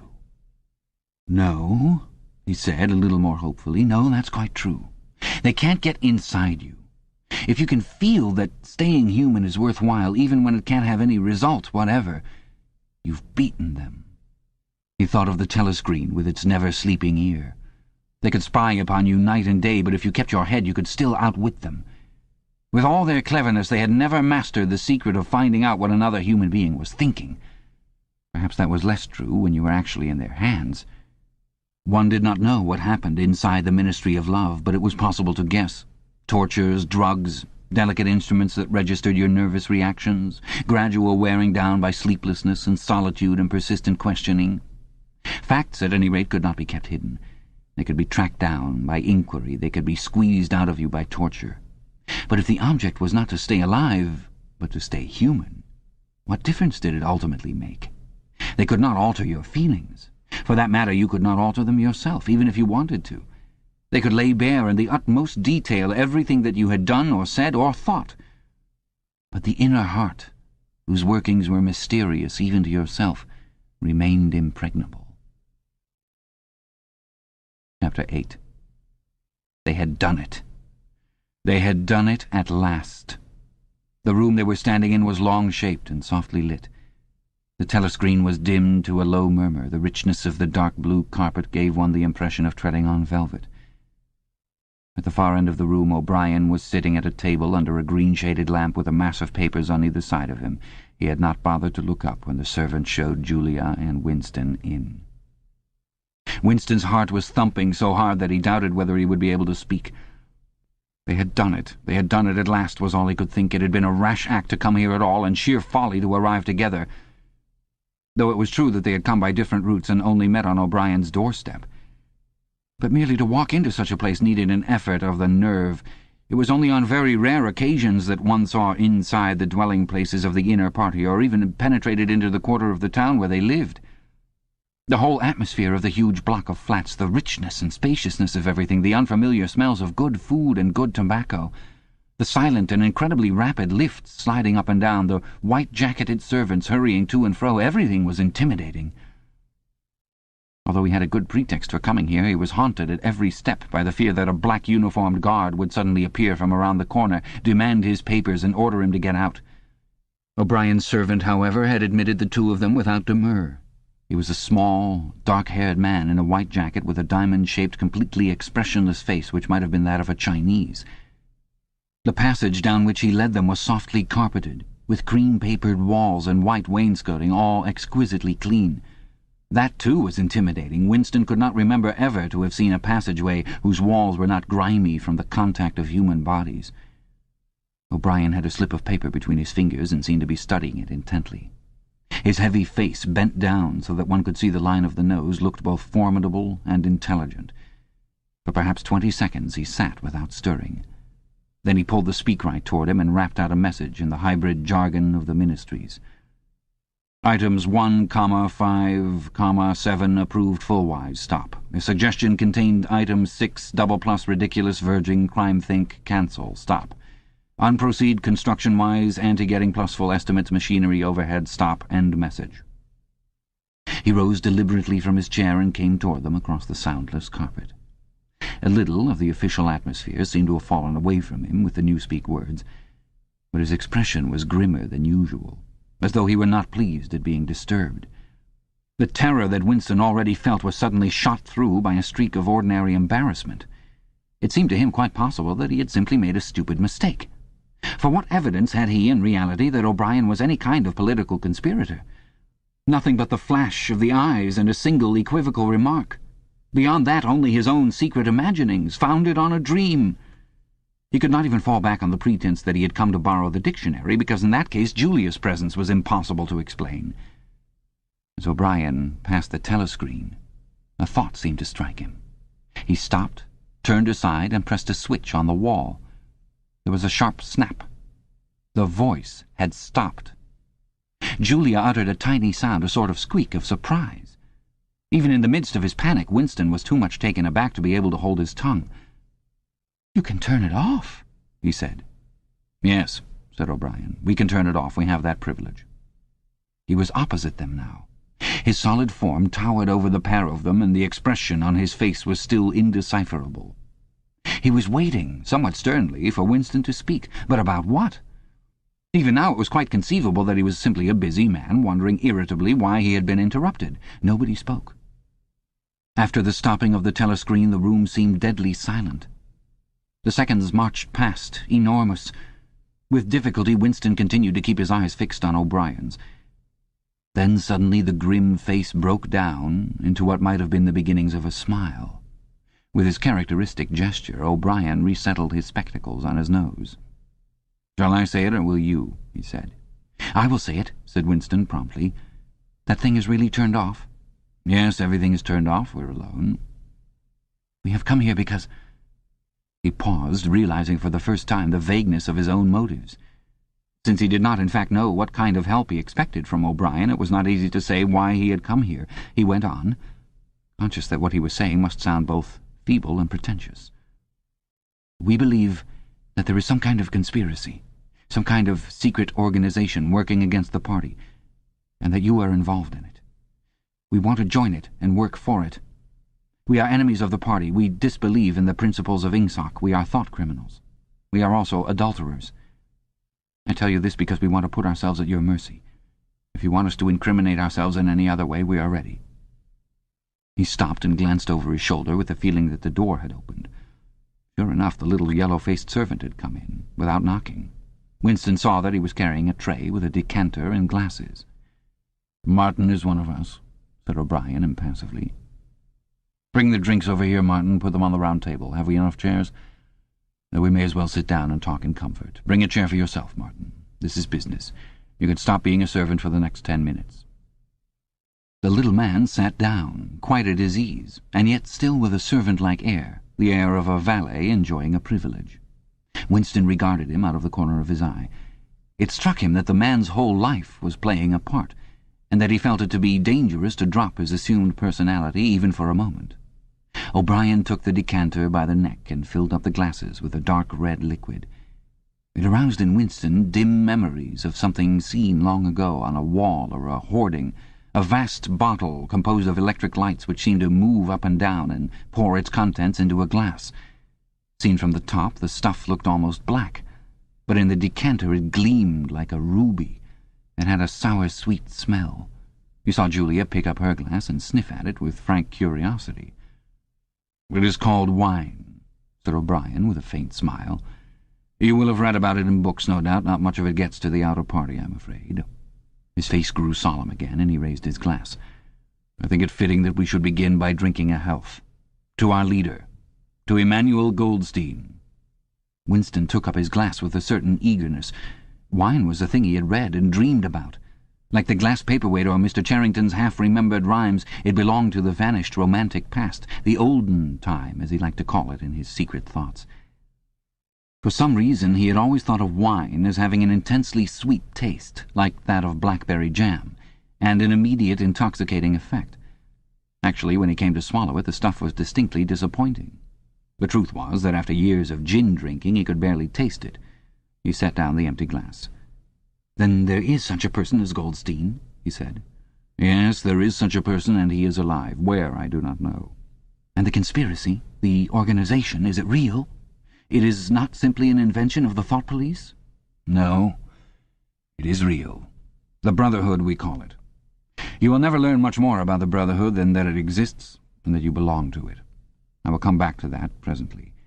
He looked at his wristwatch. "It is unwise even for members of the inner party to turn off the telescreen for more than half an hour. You ought not to have come here together, and you will have to leave separately. You, comrade," he bowed his head to Julia, "will leave first. We have about 20 minutes at our disposal. You will understand that I must start by asking you certain questions. In general terms, what are you prepared to do?" "Anything that we are capable of," said Winston. O'Brien had turned himself a little in his chair so that he was facing Winston. He almost ignored Julia, seeming to take it for granted that Winston could speak for her.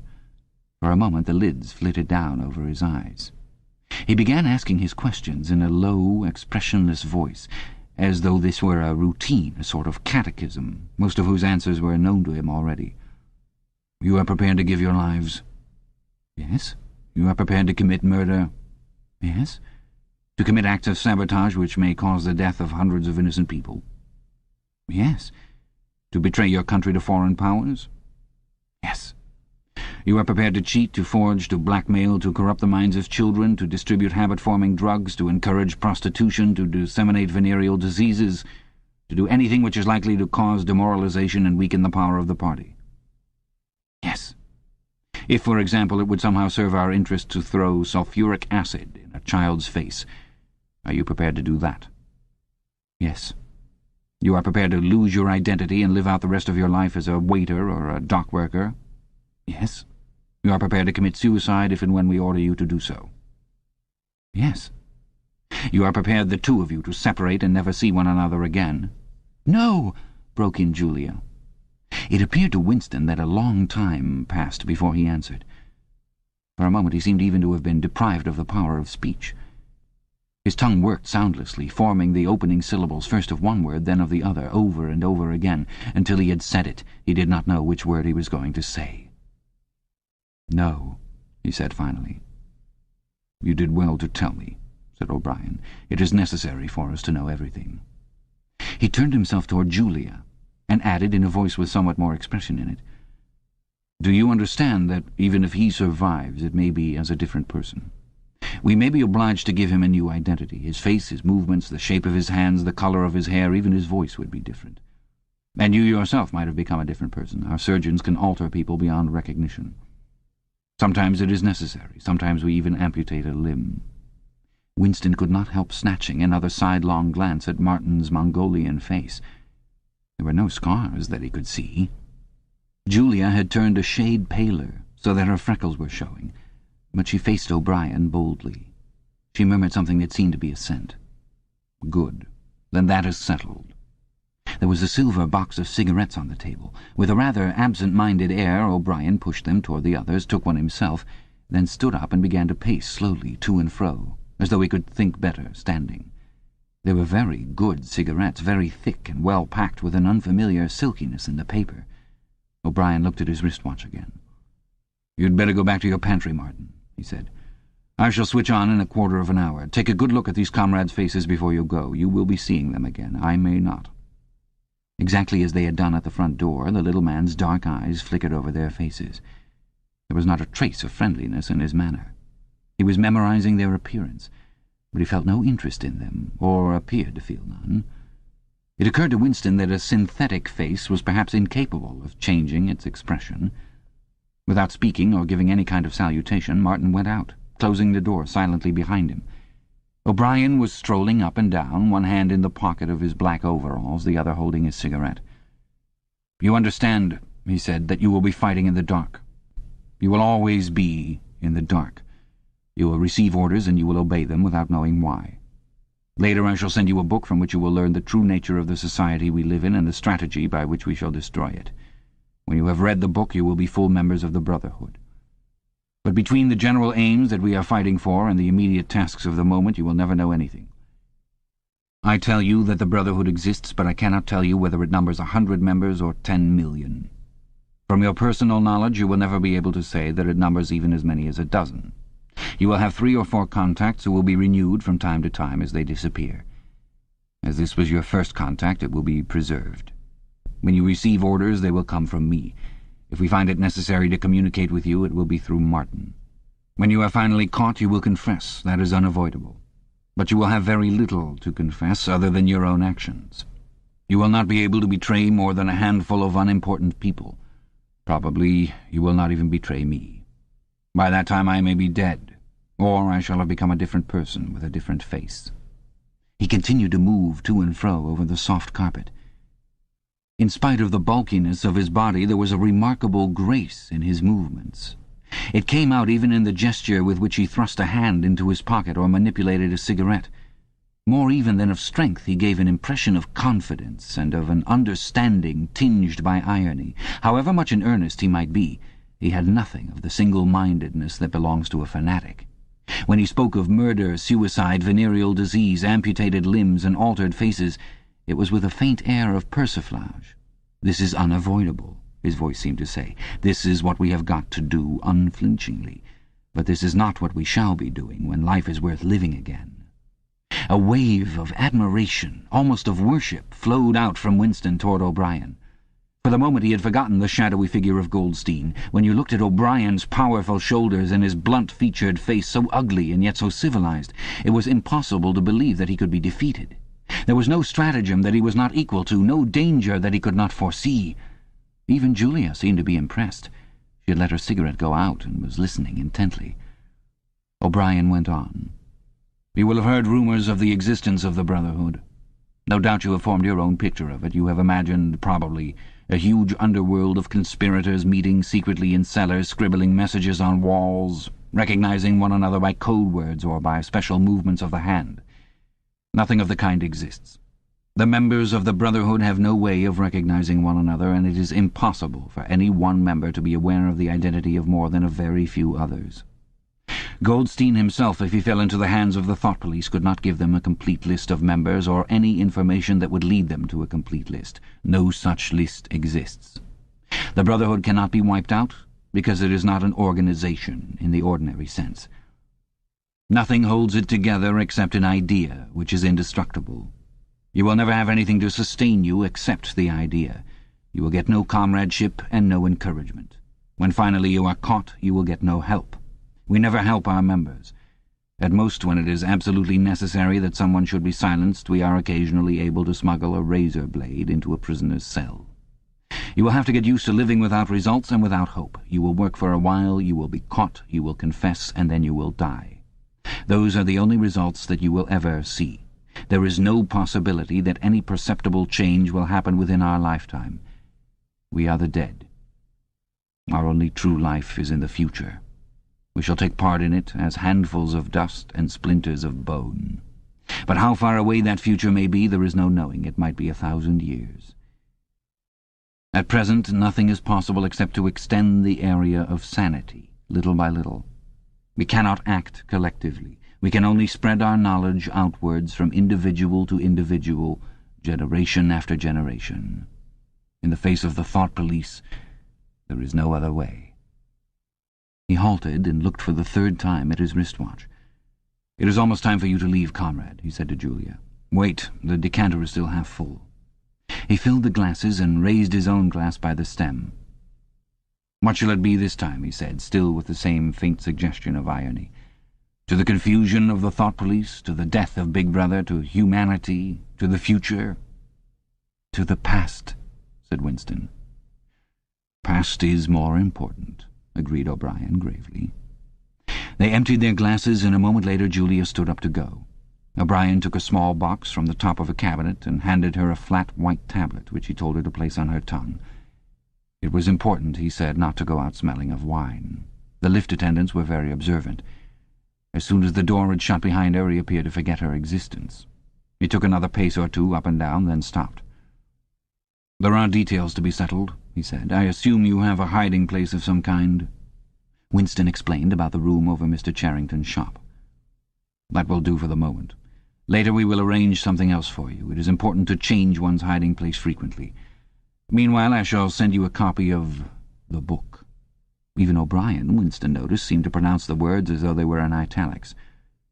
"Goldstein's book, you understand, as soon as possible. It may be some days before I can get hold of one. There are not many in existence, as you can imagine. The thought police hunts them down and destroys them almost as fast as we can produce them. It makes very little difference. The book is indestructible. If the last copy were gone, we could reproduce it almost word for word. Do you carry a briefcase to work with you?" he added. "As a rule, yes." "What is it like?" "Black, very shabby, with 2 straps." "Black, 2 straps, very shabby. Good.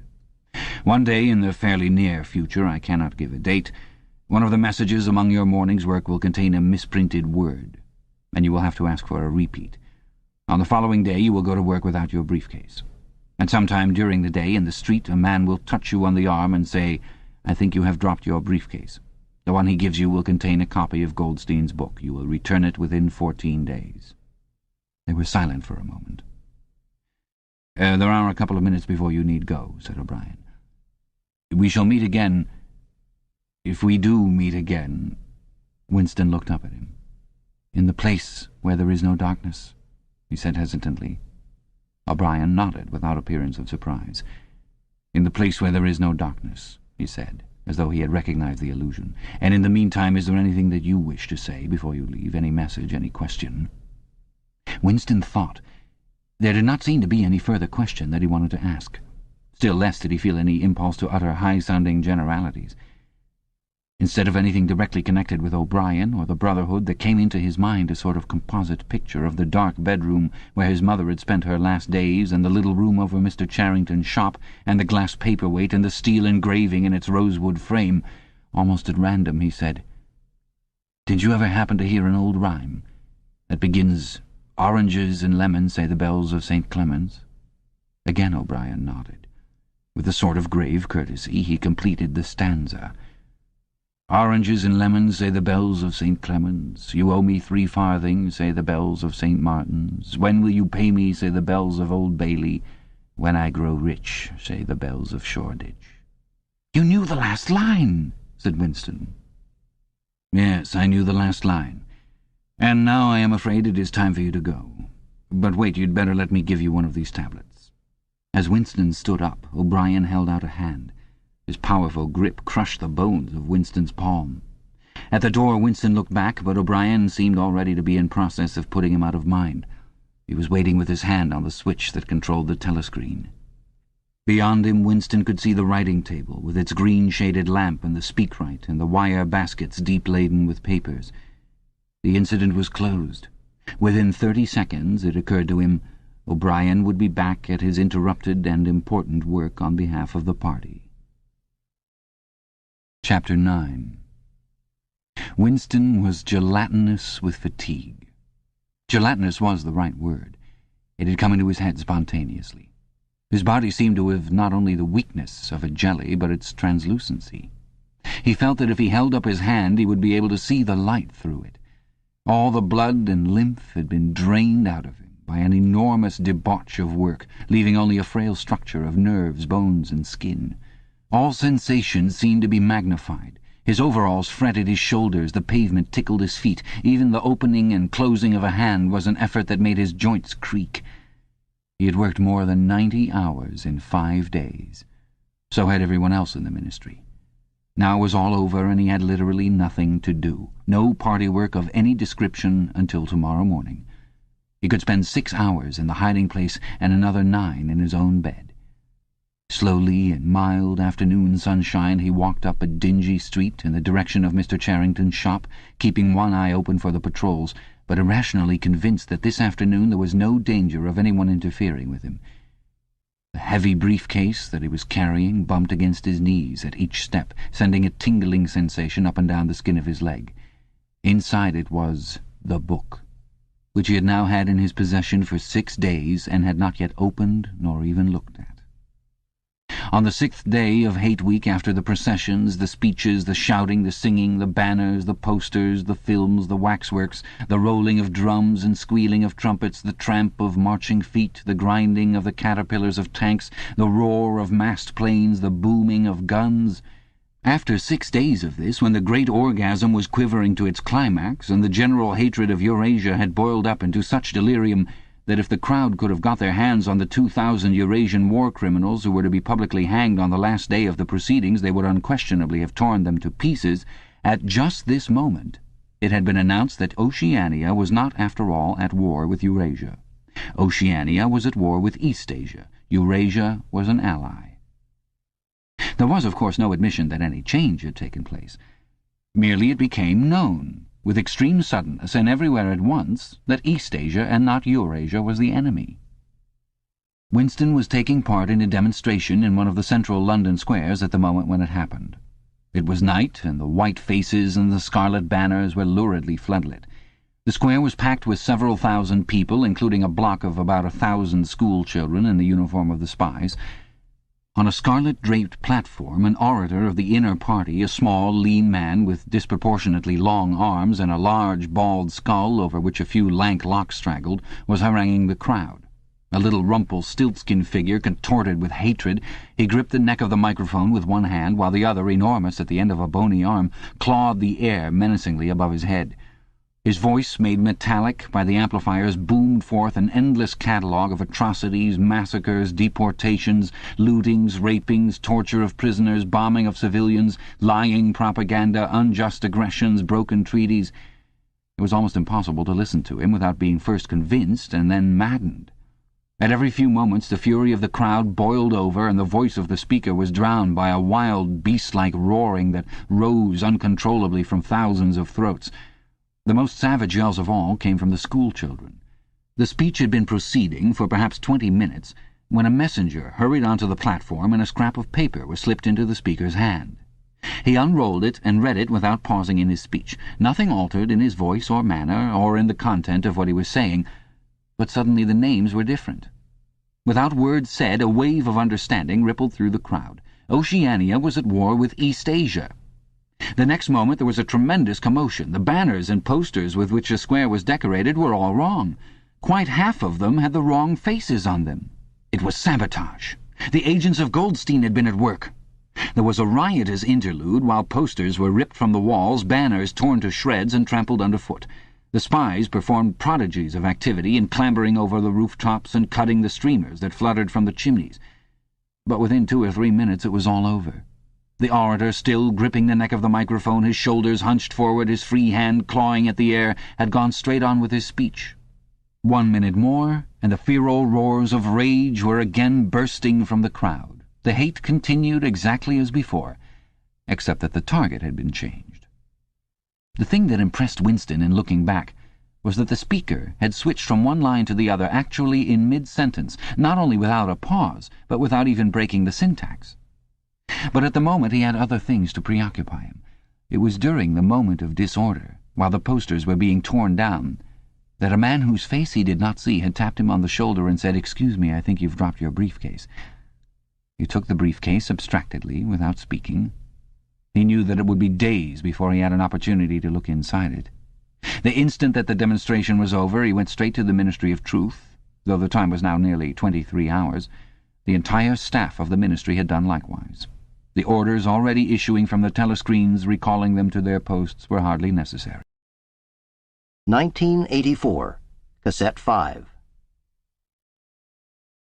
Oceania was at war with Eastasia. Oceania had always been at war with Eastasia. A large part of the political literature of 5 years was now completely obsolete. Reports and records of all kinds, newspapers, books, pamphlets, films, soundtracks, photographs, all had to be rectified at lightning speed. Although no directive was ever issued, it was known that the chiefs of the department intended that within 1 week no reference to the war with Eurasia or the alliance with Eastasia should remain in existence anywhere. The work was overwhelming, all the more so because the processes that it involved could not be called by their true names. Everyone in the records department worked 18 hours in the 24, with 2 3-hour snatches of sleep. Mattresses were brought up from the cellars and pitched all over the corridors. Meals consisted of sandwiches and Victory coffee wheeled round on trolleys by attendants from the canteen. Each time that Winston broke off for one of his spells of sleep, he tried to leave his desk clear of work. And each time that he crawled back, sticky-eyed and aching, it was to find that another shower of paper cylinders had covered the desk like a snowdrift, half burying the speakwrite and overflowing onto the floor, so that the first job was always to stack them into a neat enough pile to give him room to work. What was worst of all was that the work was by no means purely mechanical. Often it was enough merely to substitute one name for another, but any detailed report of events demanded care and imagination. Even the geographical knowledge that one needed in transferring the war from one part of the world to another was considerable. By the 3rd day his eyes ached unbearably, and his spectacles needed wiping every few minutes. It was like struggling with some crushing physical task, something which one had the right to refuse and which one was nevertheless neurotically anxious to accomplish. Insofar as he had time to remember it, he was not troubled by the fact that every word he murmured into the speakwrite, every stroke of his ink pencil, was a deliberate lie. He was as anxious as anyone else in the department that the forgery should be perfect. On the morning of the 6th day, the dribble of cylinders slowed down. For as much as half an hour, nothing came out of the tube, then one more cylinder, then nothing. Everywhere, at about the same time, the work was easing off. A deep, and as it were secret, sigh went through the department. A mighty deed, which could never be mentioned, had been achieved. It was now impossible for any human being to prove by documentary evidence that the war with Eurasia had ever happened. At 1200 it was unexpectedly announced that all workers in the ministry were free till tomorrow morning. Winston, still carrying the briefcase containing the book, which had remained between his feet while he worked and under his body while he slept, went home, shaved himself, and almost fell asleep in his bath, although the water was barely more than tepid. With a sort of voluptuous creaking in his joints, he climbed the stair above Mr. Charrington's shop. He was tired, but not sleepy any longer. He opened the window, lit the dirty little oil stove, and put on a pan of water for coffee. Julia would arrive presently. Meanwhile there was the book. He sat down in the sluttish armchair and undid the straps of the briefcase. A heavy black volume, amateurishly bound, with no name or title on the cover. The print also looked slightly irregular. The pages were worn at the edges and fell apart easily, as though the book had passed through many hands. The inscription on the title page ran, "The Theory and Practice of Oligarchical Collectivism," by Emmanuel Goldstein. Winston began reading. Chapter 1. Ignorance is Strength. Throughout recorded time, and probably since the end of the Neolithic age, there have been three kinds of people in the world: the high, the middle, and the low. They have been subdivided in many ways. They have borne countless different names, and their relative numbers, as well as their attitude toward one another, have varied from age to age. But the essential structure of society has never altered. Even after enormous upheavals and seemingly irrevocable changes, the same pattern has always reasserted itself, just as a gyroscope will always return to equilibrium, however far it is pushed one way or the other. The aims of these three groups are entirely irreconcilable. Winston stopped reading, chiefly in order to appreciate the fact that he was reading, in comfort and safety. He was alone. No telescreen, no ear at the keyhole, no nervous impulse to glance over his shoulder or cover the page with his hand. The sweet summer air played against his cheek. From somewhere far away there floated the faint shouts of children. In the room itself there was no sound except the insect voice of the clock. He settled deeper into the armchair and put his feet up on the fender. It was bliss. It was eternity. Suddenly, as one sometimes does with a book of which one knows that one will ultimately read and reread every word, he opened it at a different place and found himself at the 3rd chapter. He went on reading. Chapter 3. War is Peace. The splitting up of the world into three great superstates was an event which could be, and indeed was, foreseen before the middle of the 20th century. With the absorption of Europe by Russia and the British Empire by the United States, two of the three existing powers, Eurasia and Oceania, were already effectively in being. The third, Eastasia, only emerged as a distinct unit after another decade of confused fighting. The frontiers between the three superstates are in some places arbitrary, and in others they fluctuate according to the fortunes of war, but in general they follow geographical lines. Eurasia comprises the whole of the northern part of the European and Asiatic landmass from Portugal to the Bering Strait. Oceania comprises the Americas, the Atlantic Islands, including the British Isles, Australasia, and the southern portion of Africa. Eastasia, smaller than the others and with a less definite western frontier, comprises China and the countries to the south of it, the Japanese islands, and a large but fluctuating portion of Mongolia and Tibet.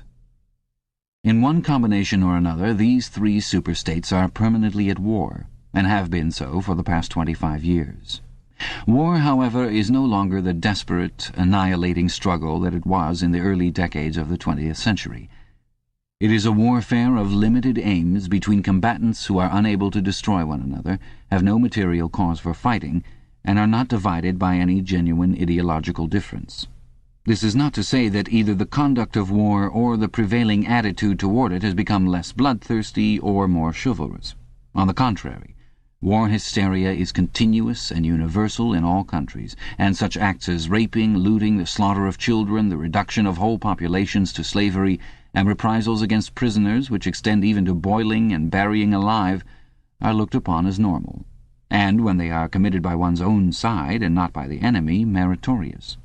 But in a physical sense, war involves very small numbers of people, mostly highly trained specialists, and causes comparatively few casualties. The fighting, when there is any, takes place on the vague frontiers whose whereabouts the average man can only guess at, or around the floating fortresses, which guard strategic spots on the sea lanes. In the centers of civilization, war means no more than a continuous shortage of consumption goods and the occasional crash of a rocket bomb, which may cause a few scores of deaths. War has, in fact, changed its character.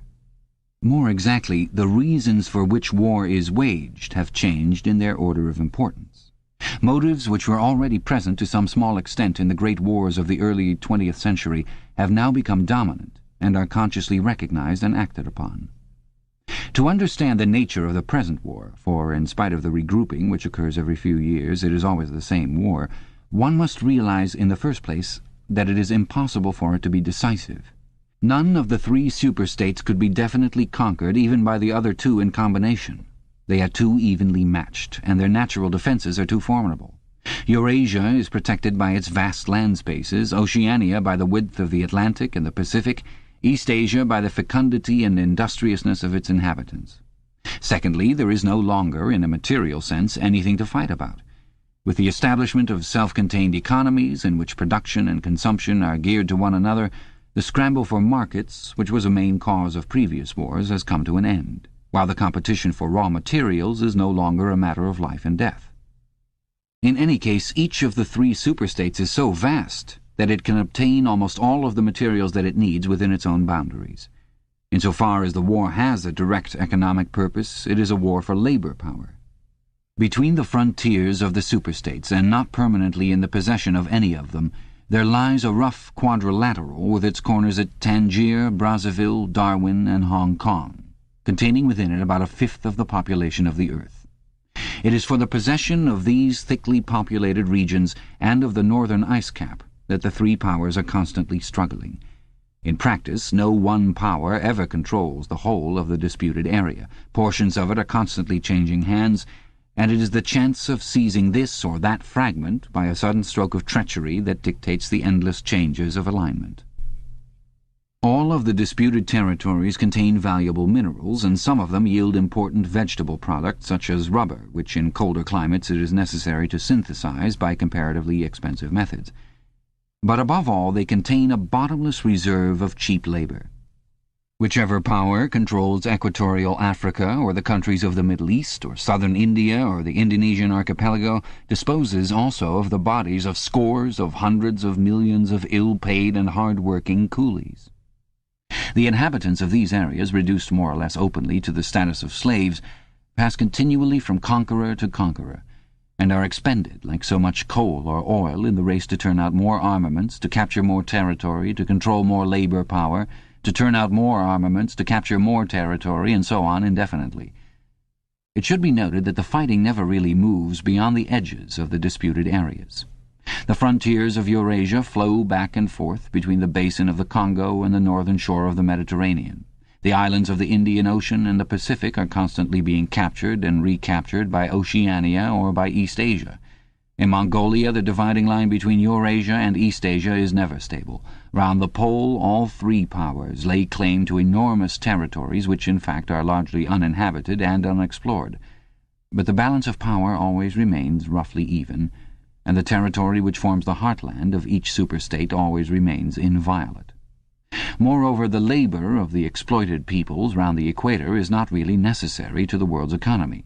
They add nothing to the wealth of the world, since whatever they produce is used for purposes of war, and the object of waging a war is always to be in a better position in which to wage another war. By their labor, the slave populations allow the tempo of continuous warfare to be speeded up. But if they did not exist, the structure of world society and the process by which it maintains itself would not be essentially different. The primary aim of modern warfare, in accordance with the principles of doublethink, this aim is simultaneously recognized and not recognized by the directing brains of the inner party, is to use up the products of the machine without raising the general standard of living. Ever since the end of the 19th century, the problem of what to do with the surplus of consumption goods has been latent in industrial society. At present, when few human beings even have enough to eat, this problem is obviously not urgent, and it might not have become so even if no artificial processes of destruction had been at work. The world of today is a bare, hungry, dilapidated place compared with the world that existed before 1914, and still more so if compared with the imaginary future to which the people of that period looked forward. In the early 20th century, the vision of a future society unbelievably rich, leisured, orderly, and efficient, a glittering antiseptic world of glass and steel and snow-white concrete, was part of the consciousness of nearly every literate person. Science and technology were developing at a prodigious speed, and it seemed natural to assume that they would go on developing. This failed to happen, partly because of the impoverishment caused by a long series of wars and revolutions, partly because scientific and technical progress depended on the empirical habit of thought, which could not survive in a strictly regimented society. As a whole, the world is more primitive today than it was 50 years ago. Certain backward areas have advanced, and various devices, always in some way connected with warfare and police espionage, have been developed, but experiment and invention have largely stopped, and the ravages of the atomic war of the 1950s have never been fully repaired. Nevertheless, the dangers inherent in the machine are still there. From the moment when the machine first made its appearance, it was clear to all thinking people that the need for human drudgery, and therefore to a great extent for human inequality, had disappeared. If the machine were used deliberately for that end, hunger, overwork, dirt, illiteracy, and disease could be eliminated within a few generations. And, in fact, without being used for any such purpose, but by a sort of automatic process, by producing wealth which it was sometimes impossible not to distribute, the machine did raise the living standards of the average human being very greatly over a period of about 50 years at the end of the 19th and the beginning of the 20th centuries. But it was also clear that an all-round increase in wealth threatened the destruction, indeed in some sense was the destruction, of a hierarchical society. In a world in which everyone worked short hours, had enough to eat, lived in a house with a bathroom and a refrigerator, and possessed a motor car or even an airplane, the most obvious and perhaps the most important form of inequality would already have disappeared. If it once became general, wealth would confer no distinction. It was possible, no doubt, to imagine a society in which wealth, in the sense of personal possessions and luxury, should be evenly distributed, while power remained in the hands of a small privileged caste. But in practice such a society could not long remain stable. For if leisure and security were enjoyed by all alike, the great mass of human beings who are normally stupefied by poverty would become literate, and would learn to think for themselves. And when once they had done this, they would sooner or later realize that the privileged minority had no function, and they would sweep it away. In the long run, a hierarchical society was only possible on a basis of poverty and ignorance.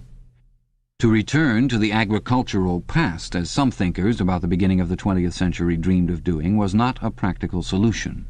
It conflicted with the tendency toward mechanization, which had become quasi-instinctive throughout almost the whole world, and moreover any country which remained industrially backward was helpless in a military sense, and was bound to be dominated directly or indirectly by its more advanced rivals. Nor was it a satisfactory solution to keep the masses in poverty by restricting the output of goods. This happened, to a great extent, during the final phase of capitalism, roughly between 1920 and 1940. The economy of many countries was allowed to stagnate. Land went out of cultivation, capital equipment was not added to, great blocks of the population were prevented from working and kept half alive by state charity. But this, too, entailed military weakness, and since the privations it inflicted were obviously unnecessary, it made opposition inevitable. The problem was how to keep the wheels of industry turning without increasing the real wealth of the world. Goods must be produced, but they need not be distributed. And in practice, the only way of achieving this was by continuous warfare. The essential act of war is destruction, not necessarily of human lives, but of the products of human labor. War is a way of shattering to pieces or pouring into the stratosphere or sinking in the depths of the sea materials which might otherwise be used to make the masses too comfortable and hence, in the long run, too intelligent. Even when weapons of war are not actually destroyed, their manufacture is still a convenient way of expending labor power without producing anything that can be consumed. A floating fortress, for example, has locked up in it the labor that would build several hundred cargo ships. Ultimately, it is scrapped as obsolete, never having brought any material benefit to anybody, and with further enormous labors another floating fortress is built. In principle, the war effort is always so planned as to eat up any surplus that might exist after meeting the bare needs of the population. In practice, the needs of the population are always underestimated, with the result that there is a chronic shortage of half the necessities of life. But this is looked on as an advantage. It is deliberate policy to keep even the favored groups somewhere near the brink of hardship, because a general state of scarcity increases the importance of small privileges, and thus magnifies the distinction between one group and another. By the standards of the early 20th century, even a member of the inner party lives an austere, laborious kind of life. Nevertheless, the few luxuries that he does enjoy, his large, well-appointed flat, the better texture of his clothes, the better quality of his food and drink and tobacco, his 2 or 3 servants, his private motor car or helicopter, set him in a different world from a member of the outer party, and the members of the outer party have a similar advantage in comparison with the submerged masses whom we call the proles. The social atmosphere is that of a besieged city, where the possession of a lump of horseflesh makes the difference between wealth and poverty, and at the same time the consequences of being at war, and therefore in danger, makes the handing over of all power to a small caste seem the natural, unavoidable condition of survival. War, it will be seen, not only accomplishes the necessary destruction, but accomplishes it in a psychologically acceptable way. In principle, it would be quite simple to waste the surplus labor of the world by building temples and pyramids, by digging holes and filling them up again, or even by producing vast quantities of goods and then setting fire to them. But this would provide only the economic and not the emotional basis for a hierarchical society. What is concerned here is not the morale of the masses, whose attitude is unimportant so long as they are kept steadily at work, but the morale of the party itself. Even the humblest party member is expected to be competent, industrious, and even intelligent within narrow limits, but it is also necessary that he should be a credulous and ignorant fanatic, whose prevailing moods are fear, hatred, adulation, and orgiastic triumph. In other words, it is necessary that he should have the mentality appropriate to a state of war. It does not matter whether the war is actually happening, and since no decisive victory is possible, it does not matter whether the war is going well or badly. All that is needed is that a state of war should exist. The splitting of the intelligence which the party requires of its members, and which is more easily achieved in an atmosphere of war, is now almost universal. But the higher up the ranks one goes, the more marked it becomes. It is precisely in the inner party that war hysteria and hatred of the enemy are strongest. In his capacity as an administrator, it is often necessary for a member of the inner party to know that this or that item of war news is untruthful, and he may often be aware that the entire war is spurious and is either not happening or is being waged for purposes quite other than the declared ones. But such knowledge is easily neutralized by the technique of doublethink. Meanwhile, no inner party member wavers for an instant in his mystical belief that the war is real, and that it is bound to end victoriously with Oceania the undisputed master of the entire world.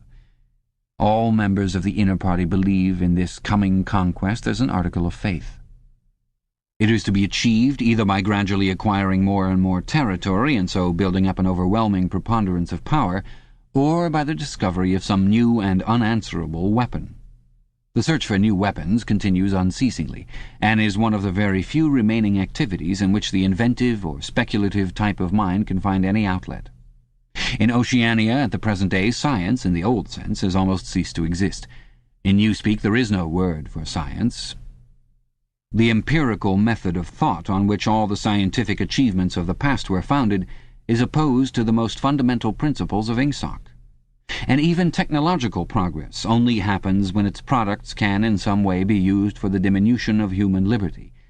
In all the useful arts, the world is either standing still or going backwards. The fields are cultivated with horse plows, while books are written by machinery. But in matters of vital importance, meaning in effect war and police espionage, the empirical approach is still encouraged, or at least tolerated. The two aims of the party are to conquer the whole surface of the earth and to extinguish once and for all the possibility of independent thought. There are therefore two great problems which the party is concerned to solve. One is how to discover against his will what another human being is thinking, and the other is how to kill several 100 million people in a few seconds without giving warning beforehand. Insofar as scientific research still continues, this is its subject matter. The scientist of today is either a mixture of psychologist and inquisitor, studying with extraordinary minuteness the meaning of facial expressions, gestures, and tones of voice, and testing the truth-producing effects of drug, shock therapy, hypnosis, and physical torture, or he is a chemist, physicist, or biologist concerned only with such branches of his special subject as are relevant to the taking of life. In the vast laboratories of the Ministry of Peace, and in the experimental stations hidden in the Brazilian forests, or in the Australian desert, or on lost islands of the Antarctic, the teams of experts are indefatigably at work. Some are concerned simply with planning the logistics of future wars, others devise larger and larger rocket bombs, more and more powerful explosives, and more impenetrable armor plating. Others search for new and deadlier gases, or for soluble poisons capable of being produced in such quantities as to destroy the vegetation of whole continents, or for breeds of disease germs immunized against all possible antibodies. Others strive to produce a vehicle that shall bore its way under the soil like a submarine under the water, or an airplane as independent of its base as a sailing ship. Others explore even remoter possibilities, such as focusing the sun's rays through lenses suspended thousands of kilometers away in space, or producing artificial earthquakes and tidal waves by tapping the heat at the Earth's center. But none of these projects ever comes anywhere near realization, and none of the three superstates ever gains a significant lead on the others. What is more remarkable is that all three powers already possess in the atomic bomb a weapon far more powerful than any that their present researchers are likely to discover. Although the party, according to its habit, claims the invention for itself, atomic bombs first appeared as early as the 1940s, and were first used on a large scale about 10 years later. At that time, some hundreds of bombs were dropped on industrial centers, chiefly in European Russia, Western Europe, and North America. The effect was to convince the ruling groups of all countries that a few more atomic bombs would mean the end of organized society, and hence of their own power. Thereafter, although no formal agreement was ever made or hinted at, no more bombs were dropped. All three powers merely continue to produce atomic bombs and store them up against the decisive opportunity which they all believe will come sooner or later. And meanwhile the art of war has remained almost stationary for 30 or 40 years. Helicopters are more used than they were formerly. Bombing planes have been largely superseded by self-propelled projectiles, and the fragile, movable battleship has given way to the almost unsinkable floating fortress. But otherwise there has been little development.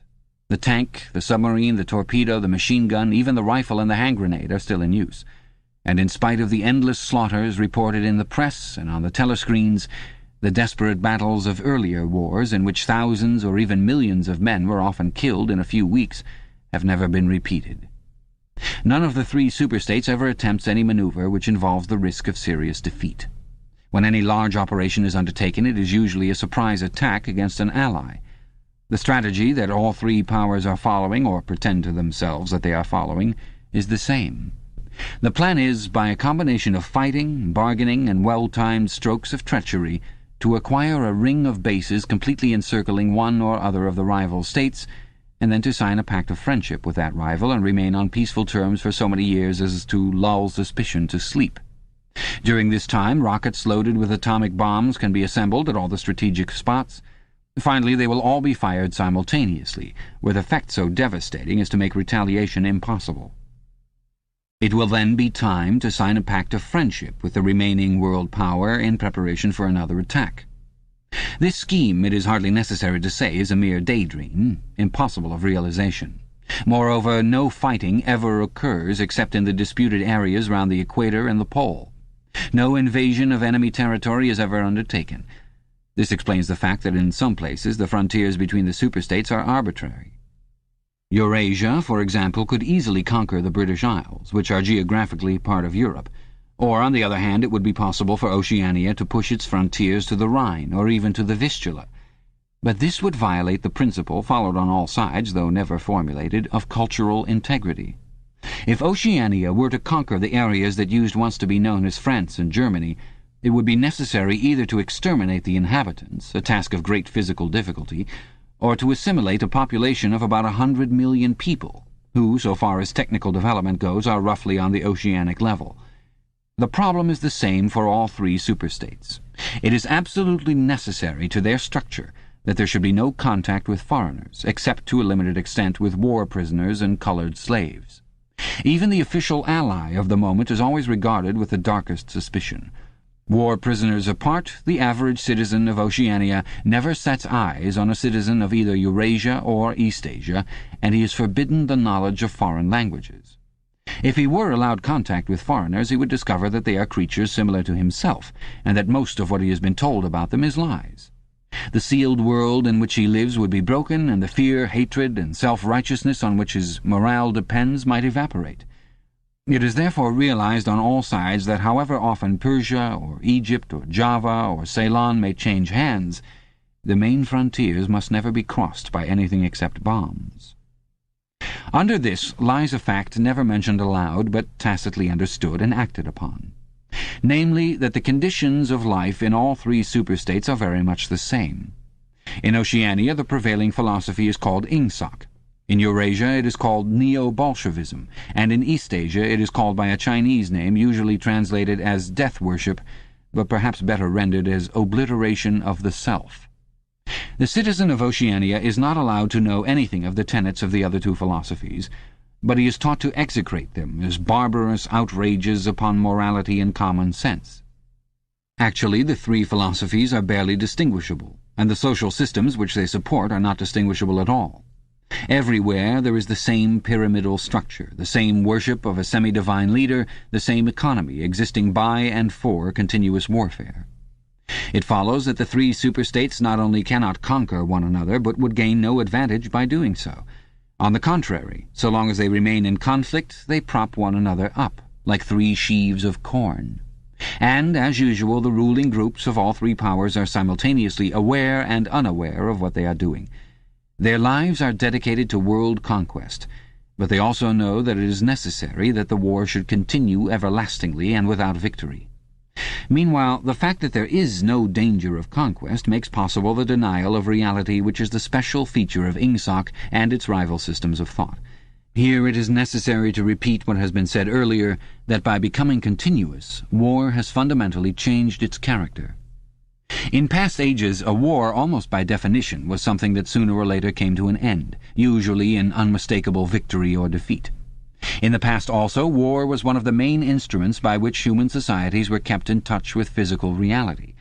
All rulers of all ages have tried to impose a false view of the world upon their followers, but they could not afford to encourage any illusion that tended to impair military efficiency. So long as defeat meant the loss of independence, or some other result generally held to be undesirable, the precautions against defeat had to be serious. Physical facts could not be ignored. In philosophy, or religion, or ethics, or politics, 2 and 2 might make 5, but when one was designing a gun or an airplane, they had to make 4. Inefficient nations were always conquered sooner or later, and the struggle for efficiency was inimical to illusions. Moreover, to be efficient, it was necessary to be able to learn from the past, which meant having a fairly accurate idea of what had happened in the past. Newspapers and history books were, of course, always colored and biased, but falsification of the kind that is practiced today would have been impossible. War was a sure safeguard of sanity, and so far as the ruling classes were concerned, it was probably the most important of all safeguards.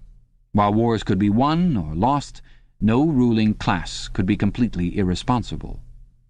But when war becomes literally continuous, it also ceases to be dangerous. When war is continuous, there is no such thing as military necessity. Technical progress can cease, and the most palpable facts can be denied or disregarded. As we have seen, researches that could be called scientific are still carried out for the purposes of war, But they are essentially a kind of daydreaming, and their failure to show results is not important. Efficiency, even military efficiency, is no longer needed. Nothing is efficient in Oceania except the thought police. Since each of the three superstates is unconquerable, each is in effect a separate universe, within which almost any perversion of thought can be safely practiced. Reality only exerts its pressure through the needs of everyday life, the need to eat and drink, to get shelter and clothing, to avoid swallowing poison or stepping out of top-story windows, and the like. Between life and death, and between physical pleasure and physical pain, there is still a distinction, but that is all. Cut off from contact with the outer world and with the past, the citizen of Oceania is like a man in interstellar space, who has no way of knowing which direction is up and which is down. The rulers of such a state are absolute, as the pharaohs or the Caesars could not be.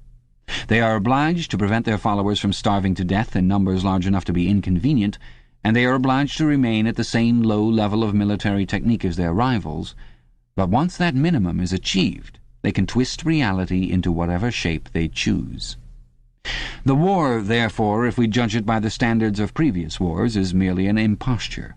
It is like the battles between certain ruminant animals whose horns are set at such an angle that they are incapable of hurting one another. But though it is unreal, it is not meaningless. It eats up the surplus of consumable goods, and it helps to preserve the special mental atmosphere that a hierarchical society needs. War, it will be seen, is now a purely internal affair. In the past, the ruling groups of all countries, although they might recognize their common interest and therefore limit the destructiveness of war, did fight against one another, and the victor always plundered the vanquished. In our own day, they are not fighting against one another at all. The war is waged by each ruling group against its own subjects, and the object of the war is not to make or prevent conquests of territory, but to keep the structure of society intact. The very word war, therefore, has become misleading. It would probably be accurate to say that by becoming continuous, war has ceased to exist. The peculiar pressure that it exerted on human beings between the Neolithic age and the early 20th century has disappeared, and has been replaced by something quite different. The effect would be much the same if the three superstates, instead of fighting one another, should agree to live in perpetual peace, each inviolate within its own boundaries. For in that case each would still be a self-contained universe, freed forever from the sobering influence of external danger. A peace that was truly permanent would be the same as a permanent war. This, although the vast majority of party members understand it only in a shallower sense, is the inner meaning of the party slogan, "War is peace." Winston stopped reading for a moment. Somewhere in the remote distance a rocket bomb thundered. The blissful feeling of being alone with the forbidden book in a room with no telescreen had not worn off. Solitude and safety were physical sensations, mixed up somehow with the tiredness of his body, the softness of the chair, the touch of the faint breeze from the window that played upon his cheek. The book fascinated him, or more exactly, it reassured him. In a sense it told him nothing that was new, but that was part of the attraction. It said what he would have said if it had been possible for him to set his scattered thoughts in order. It was the product of a mind similar to his own, but enormously more powerful, more systematic, less fear-ridden. The best books, he perceived, are those that tell you what you know already. He had just turned back to Chapter 1 when he heard Julia's footstep on the stair and started out of his chair to meet her. She dumped her brown tool bag on the floor and flung herself into his arms. It was more than a week since they had seen one another. "I've got the book," he said, as they disentangled themselves. "Oh, you've got it. Good," she said, without much interest, and almost immediately knelt down beside the oil stove to make the coffee. They did not return to the subject until they had been in bed for half an hour. The evening was just cool enough to make it worthwhile to pull up the counterpane. From below came the familiar sound of singing and the scrape of boots on the flagstones. The brawny, red-armed woman whom Winston had seen there on his first visit was almost a fixture in the yard. There seemed to be no hour of daylight when she was not marching to and fro between the washtub and the line, alternately gagging herself with clothes pegs and breaking forth into lusty song. Julia had settled down on her side and seemed to be already on the point of falling asleep. He reached out for the book, which was lying on the floor, and sat up against the bedhead. "We must read it," he said. You too, all members of the Brotherhood, have to read it." "You read it," she said with her eyes shut. "Read it aloud. That's the best way. Then you can explain it to me as you go." The clock's hands said 6, meaning 18. They had 3 or 4 hours ahead of them. He propped the book against his knees and began reading. Chapter 1. Ignorance is Strength. Throughout recorded time, and probably since the end of the Neolithic Age, there have been 3 kinds of people in the world: the high, the middle, and the low. They have been subdivided in many ways. They have borne countless different names, and their relative numbers, as well as their attitude toward one another, have varied from age to age, but the essential structure of society has never altered. Even after enormous upheavals and seemingly irrevocable changes, the same pattern has always reasserted itself, just as a gyroscope will always return to equilibrium, however far it is pushed one way or the other. "Julia, are you awake?" said Winston. "Yes, my love, I'm listening. Go on, it's marvelous." He continued reading. The aims of these 3 groups are entirely irreconcilable. The aim of the high is to remain where they are. The aim of the middle is to change places with the high. The aim of the low, when they have an aim, for it is an abiding characteristic of the low that they are too much crushed by drudgery to be more than intermittently conscious of anything outside their daily lives, is to abolish all distinctions and create a society in which all men shall be equal. Thus, throughout history, a struggle which is the same in its main outlines recurs over and over again. For long periods the high seem to be securely in power, but sooner or later there always comes a moment when they lose either their belief in themselves or their capacity to govern efficiently, or both. They are then overthrown by the middle, who enlist the low on their side by pretending to them that they are fighting for liberty and justice. As soon as they have reached their objective, the middle thrust the low back into their old position of servitude, and themselves become the high. Presently a new middle group splits off from one of the other groups, or from both of them, and the struggle begins over again. Of the 3 groups, only the low are never even temporarily successful in achieving their aims. It would be an exaggeration to say that throughout history there had been no progress of a material kind. Even today, in a period of decline, the average human being is physically better off than he was a few centuries ago. But no advance in wealth, no softening of manners, no reform or revolution has ever brought human equality a millimetre nearer. From the point of view of the low, no historic change has ever meant much more than a change in the name of their masters. By the late 19th century, the recurrences of this pattern had become obvious to many observers. There then arose schools of thinkers who interpreted history as a cyclical process and claimed to show that inequality was the unalterable law of human life. This doctrine, of course, had always had its adherents, but in the manner in which it was now put forward there was a significant change. In the past, the need for a hierarchical form of society had been the doctrine specifically of the high. It had been preached by kings and aristocrats, and by the priests, lawyers, and the like who were parasitical upon them, and it had generally been softened by promises of compensation in an imaginary world beyond the grave. The middle, so long as it was struggling for power, had always made use of such terms as freedom, justice, and fraternity. Now, however, the concept of human brotherhood began to be assailed by people who were not yet in positions of command, but merely hoped to be so before long. In the past, the middle had made revolutions under the banner of equality, and then had established a fresh tyranny as soon as the old one was overthrown. The new middle groups, in effect, proclaimed their tyranny beforehand. Socialism, a theory which appeared in the early 19th century and was the last link in a chain of thought stretching back to the slave rebellions of antiquity, was still deeply infected by the utopianism of past ages. But in each variant of socialism that appeared from about 1900 onwards, the aim of establishing liberty and equality was more and more openly abandoned. The new movements, which appeared in the middle years of the century, Ingsoc in Oceania, Neo-Bolshevism in Eurasia, death worship, as it was commonly called, in East Asia, had the conscious aim of perpetuating unfreedom and inequality. These new movements, of course, grew out of the old ones and tended to keep their names and pay lip service to their ideology. But the purpose of all of them was to arrest progress and freeze history at a chosen moment. The familiar pendulum swing was to happen once more and then stop. As usual, the high were to be turned out by the middle, who would then become the high, but this time, by conscious strategy, the high would be able to maintain their position permanently. The new doctrines arose partly because of the accumulation of historical knowledge and the growth of the historical sense, which had hardly existed before the 19th century.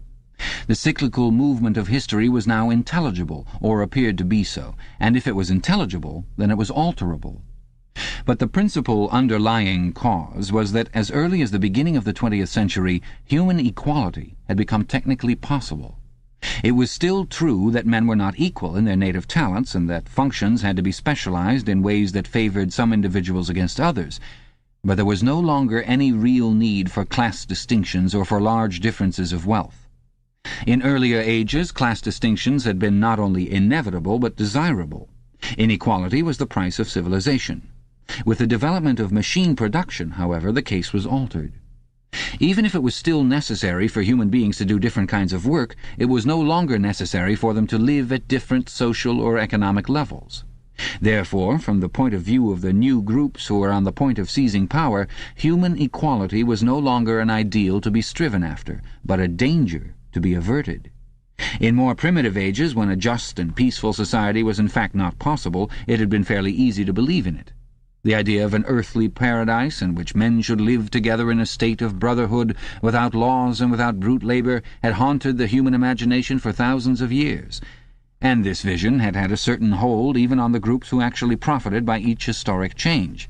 The heirs of the French, English, and American revolutions had partly believed in their own phrases about the rights of man, freedom of speech, equality before the law, and the like, and had even allowed their conduct to be influenced by them to some extent. But by the fourth decade of the 20th century, all the main currents of political thought were authoritarian.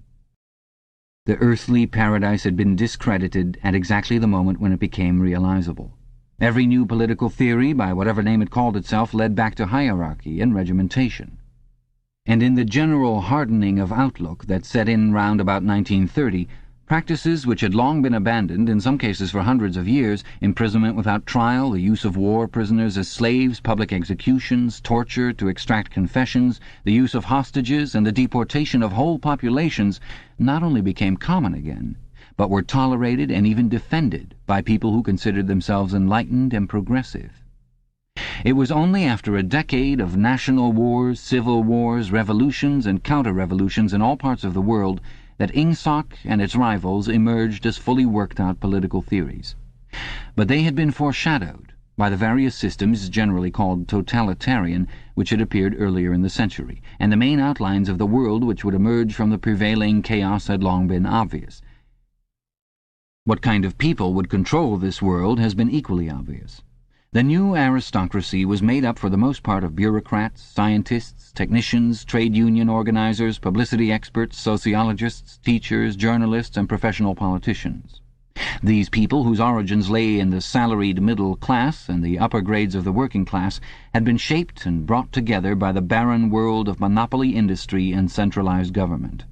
As compared with their opposite numbers in past ages, they were less avaricious, less tempted by luxury, hungrier for pure power, and above all, more conscious of what they were doing and more intent on crushing opposition.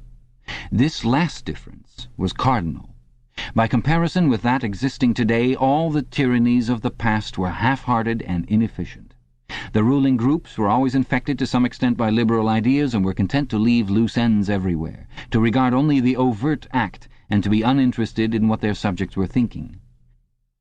Even the Catholic Church of the Middle Ages was tolerant by modern standards. Part of the reason for this was that in the past no government had the power to keep its citizens under constant surveillance. The invention of print, however, made it easier to manipulate public opinion, and the film and the radio carried the process further. With the development of television and the technical advance which made it possible to receive and transmit simultaneously on the same instrument, private life came to an end. Every citizen, or at least every citizen important enough to be worth watching, could be kept for 24 hours a day under the eyes of the police and in the sound of official propaganda, with all other channels of communication closed. The possibility of enforcing not only complete obedience to the will of the state, but complete uniformity of opinion on all subjects now existed for the first time. After the revolutionary period of the 50s and 60s, society regrouped itself, as always, into high, middle, and low. But the new high group, unlike all its forerunners, did not act upon instinct, but knew what was needed to safeguard its position. It had long been realized that the only secure basis for oligarchy is collectivism. Wealth and privilege are most easily defended when they are possessed jointly. The so-called abolition of private property, which took place in the middle years of the century, meant in effect the concentration of property in far fewer hands than before, but with this difference, that the new owners were a group instead of a mass of individuals. Individually, no member of the party owns anything except petty personal belongings. Collectively, the party owns everything in Oceania, because it controls everything and disposes of the products as it thinks fit. In the years following the revolution, it was able to step into this commanding position almost unopposed, because the whole process was represented as an act of collectivization. It had always been assumed that if the capitalist class were expropriated, socialism must follow. And, unquestionably, the capitalists had been expropriated. Factories, mines, land, houses, transport, everything had been taken away from them. And since these things were no longer private property, it followed that they must be public property. Ingsoc, which grew out of the earlier socialist movement and inherited its phraseology, has in fact carried out the main item in the socialist program, with the result, foreseen and intended beforehand, that economic inequality has been made permanent. But the problems of perpetuating a hierarchical society go deeper than this. There are only 4 ways in which a ruling group can fall from power.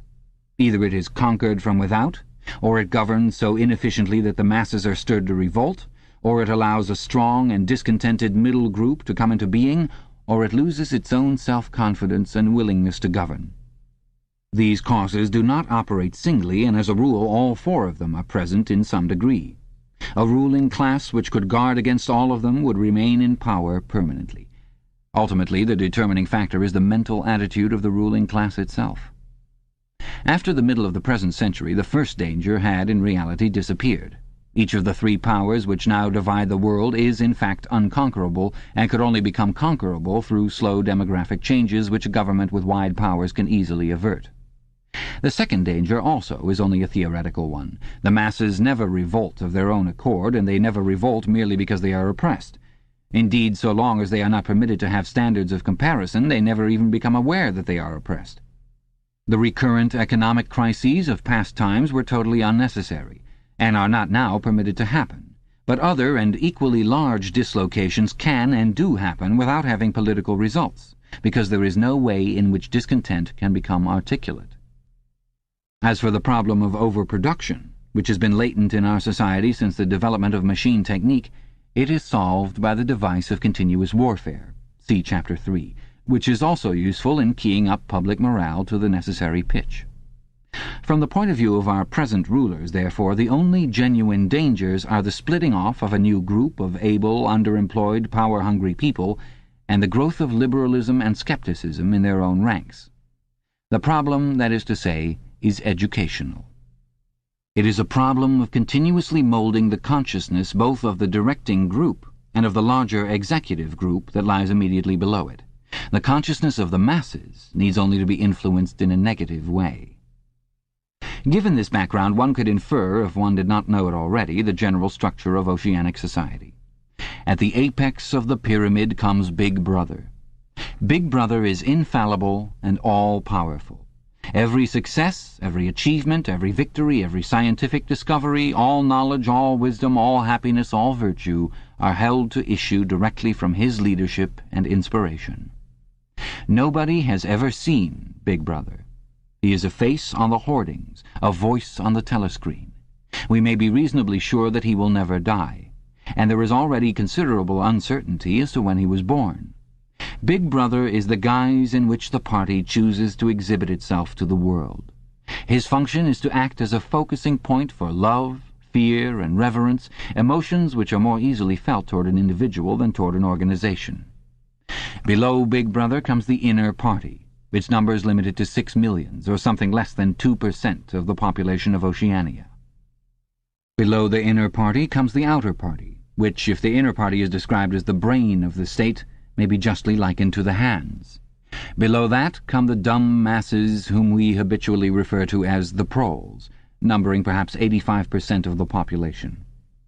In the terms of our earlier classification, the proles are the low, for the slave populations of the equatorial lands who pass constantly from conqueror to conqueror are not a permanent or necessary part of the structure. In principle, membership in these three groups is not hereditary. The child of inner-party parents is in theory not born into the inner party. Admission to either branch of the party is by examination, taken at the age of 16. Nor is there any racial discrimination or any marked domination of one province by another. Jews, Negroes, South Americans of pure Indian blood are to be found in the highest ranks of the party, and the administrators of any area are always drawn from the inhabitants of that area. In no part of Oceania do the inhabitants have the feeling that they are a colonial population ruled from a distant capital. Oceania has no capital, and its titular head is a person whose whereabouts nobody knows. Except that English is its chief lingua franca and Newspeak its official language, it is not centralized in any way. Its rulers are not held together by blood ties, but by adherence to a common doctrine. It is true that our society is stratified, and very rigidly stratified, on what at first sight appear to be hereditary lines. There is far less to and fro movement between the different groups than happened under capitalism, or even in the pre-industrial ages. Between the two branches of the party there is a certain amount of interchange, but only so much as will ensure that weaklings are excluded from the inner party and that ambitious members of the outer party are made harmless by allowing them to rise. Proletarians, in practice, are not allowed to graduate into the party. The most gifted among them, who might possibly become nuclei of discontent, are simply marked down by the thought police and eliminated. But this state of affairs is not necessarily permanent, nor is it a matter of principle.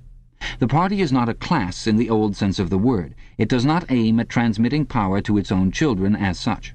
And if there were no other way of keeping the ablest people at the top, it would be perfectly prepared to recruit an entire new generation from the ranks of the proletariat. In the crucial years, the fact that the party was not a hereditary body did a great deal to neutralize opposition. The older kind of socialist who had been trained to fight against something called class privilege assumed that what is not hereditary cannot be permanent. He did not see that the continuity of an oligarchy need not be physical, nor did he pause to reflect that hereditary aristocracies have always been short-lived, whereas adoptive organizations, such as the Catholic Church, have sometimes lasted for hundreds or thousands of years. The essence of oligarchical rule is not father-to-son inheritance, but the persistence of a certain world view and a certain way of life, imposed by the dead upon the living. A ruling group is a ruling group so long as it can nominate its successors. The party is not concerned with perpetuating its blood, but with perpetuating itself. Who wields power is not important, provided that the hierarchical structure remains always the same. All the beliefs, habits, tastes, emotions, mental attitudes that characterize our time are really designed to sustain the mystique of the party and prevent the true nature of present-day society from being perceived. Physical rebellion, or any preliminary move toward rebellion, is at present not possible. From the proletarians nothing is to be feared. Left to themselves, they will continue from generation to generation and from century to century, working, breeding, and dying, not only without any impulse to rebel, but without the power of grasping that the world could be other than it is. They could only become dangerous if the advance of industrial technique made it necessary to educate them more highly. But since military and commercial rivalry are no longer important, the level of popular education is actually declining. What opinions the masses hold or do not hold is looked on as a matter of indifference. They can be granted intellectual liberty because they have no intellect. In a party member, on the other hand, not even the smallest deviation of opinion on the most unimportant subject can be tolerated. A party member lives from birth to death under the eye of the thought police. Even when he is alone, he can never be sure that he is alone. Wherever he may be, asleep or awake, working or resting, in his bath or in bed, he can be inspected without warning and without knowing that he is being inspected. Nothing that he does is indifferent. His friendships, his relaxations, his behavior towards his wife and children, the expression of his face when he is alone, the words he mutters in sleep, even the characteristic movements of his body are all jealously scrutinized. Not only any actual misdemeanor, but any eccentricity, however small, any change of habits, any nervous mannerism that could possibly be the symptom of an inner struggle is certain to be detected. He has no freedom of choice in any direction whatever. On the other hand, his actions are not regulated by law or by any clearly formulated code of behavior. In Oceania there is no law. Thoughts and actions which, when detected, mean certain death are not formally forbidden, and the endless purges, arrests, tortures, imprisonments, and vaporizations are not inflicted as punishment for crimes which have actually been committed, but are merely the wiping out of persons who might perhaps commit a crime at some time in the future. A party member is required to have not only the right opinions, but the right instincts. Many of the beliefs and attitudes demanded of him are never plainly stated, and could not be stated without laying bare the contradictions inherent in Ingsoc. If he is a person naturally orthodox, in newspeak a good thinker, he will in all circumstances know, without taking thought, what is the true belief or the desirable emotion. But in any case, an elaborate mental training, undergone in childhood and grouping itself round the newspeak words crime stop, black-white, and doublethink, makes him unwilling and unable to think too deeply on any subject whatever. A party member is expected to have no private emotions and no respites from enthusiasm. He is supposed to live in a continuous frenzy of hatred of foreign enemies and internal traitors, triumph over victories, and self-abasement before the power and wisdom of the party. The discontents produced by his bare, unsatisfying life are deliberately turned outwards and dissipated by such devices as the 2 minutes hate, and the speculations which might possibly induce a skeptical or rebellious attitude are killed in advance by his early acquired inner discipline. The first and simplest stage in the discipline, which can be taught even to young children, is called, in newspeak, crime stop. Crime stop means the faculty of stopping short, as though by instinct, at the threshold of any dangerous thought. It includes the power of not grasping analogies, of failing to perceive logical errors, of misunderstanding the simplest arguments if they are inimical to Ingsoc, and of being bored or repelled by any train of thought which is capable of leading in a heretical direction. Crime stop, in short, means protective stupidity. But stupidity is not enough. On the contrary, orthodoxy, in the full sense, demands a control over one's own mental processes as complete as that of a contortionist over his body. Oceanic society rests ultimately on the belief that Big Brother is omnipotent and that the party is infallible. But since in reality Big Brother is not omnipotent and the party is not infallible, there is a need for an unwearying moment-to-moment flexibility in the treatment of facts. The key word here is black-white. Like so many newspeak words, this word has two mutually contradictory meanings. Applied to an opponent, it means the habit of impudently claiming that black is white, in contradiction of the plain facts. Applied to a party member, it means a loyal willingness to say that black is white when party discipline demands this. But it means also the ability to believe that black is white, and more, to know that black is white, and to forget that one has ever believed the contrary. This demands a continuous alteration of the past, made possible by the system of thought which really embraces all the rest, and which is known in newspeak as doublethink. The alteration of the past is necessary for two reasons, one of which is subsidiary and, so to speak, precautionary. The subsidiary reason is that the party member, like the proletarian, tolerates present-day conditions partly because he has no standards of comparison. He must be cut off from the past, just as he must be cut off from foreign countries, because it is necessary for him to believe that he is better off than his ancestors and that the average level of material comfort is constantly rising. But by far the more important reason for the readjustment of the past is the need to safeguard the infallibility of the party. It is not merely that speeches, statistics, and records of every kind must be constantly brought up to date in order to show that the predictions of the party were in all cases right. It is also that no change of doctrine or in political alignment can ever be admitted, for to change one's mind, or even one's policy, is a confession of weakness. If, for example, Eurasia or Eastasia, whichever it may be, is the enemy today, then that country must always have been the enemy, and if the facts say otherwise, then the facts must be altered. Thus history is continuously rewritten. This day-to-day falsification of the past, carried out by the Ministry of Truth, is as necessary to the stability of the regime as the work of repression and espionage carried out by the Ministry of Love. The mutability of the past is the central tenet of Ingsoc. Past events, it is argued, have no objective existence, but survive only in written records and in human memories.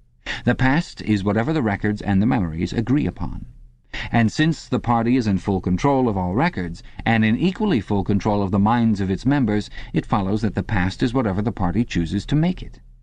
It also follows that, though the past is alterable, it never has been altered in any specific instance. For when it has been recreated in whatever shape is needed at the moment, then this new version is the past, and no different past can ever have existed. This holds good even when, as often happens, the same event has to be altered out of recognition several times in the course of a year. At all times the party is in possession of absolute truth, and clearly the absolute can never have been different from what it is now. It will be seen that the control of the past depends above all on the trading of memory. To make sure that all written records agree with the orthodoxy of the moment is merely a mechanical act, but it is also necessary to remember that events happened in the desired manner. And if it is necessary to rearrange one's memories, or to tamper with written records, then it is necessary to forget that one has done so. The trick of doing this can be learned like any other mental technique. It is learned by the majority of party members, and certainly by all who are intelligent as well as orthodox. In old speak it is called, quite frankly, reality control. In new speak it is called doublethink, although doublethink comprises much else as well. Doublethink means the power of holding two contradictory beliefs in one's mind simultaneously and accepting both of them. The party intellectual knows in which direction his memories must be altered. He therefore knows that he is playing tricks with reality. But by the exercise of doublethink, he also satisfies himself that reality is not violated. The process has to be conscious, or it would not be carried out with sufficient precision, but it also has to be unconscious, or it would bring with it a feeling of falsity and hence of guilt.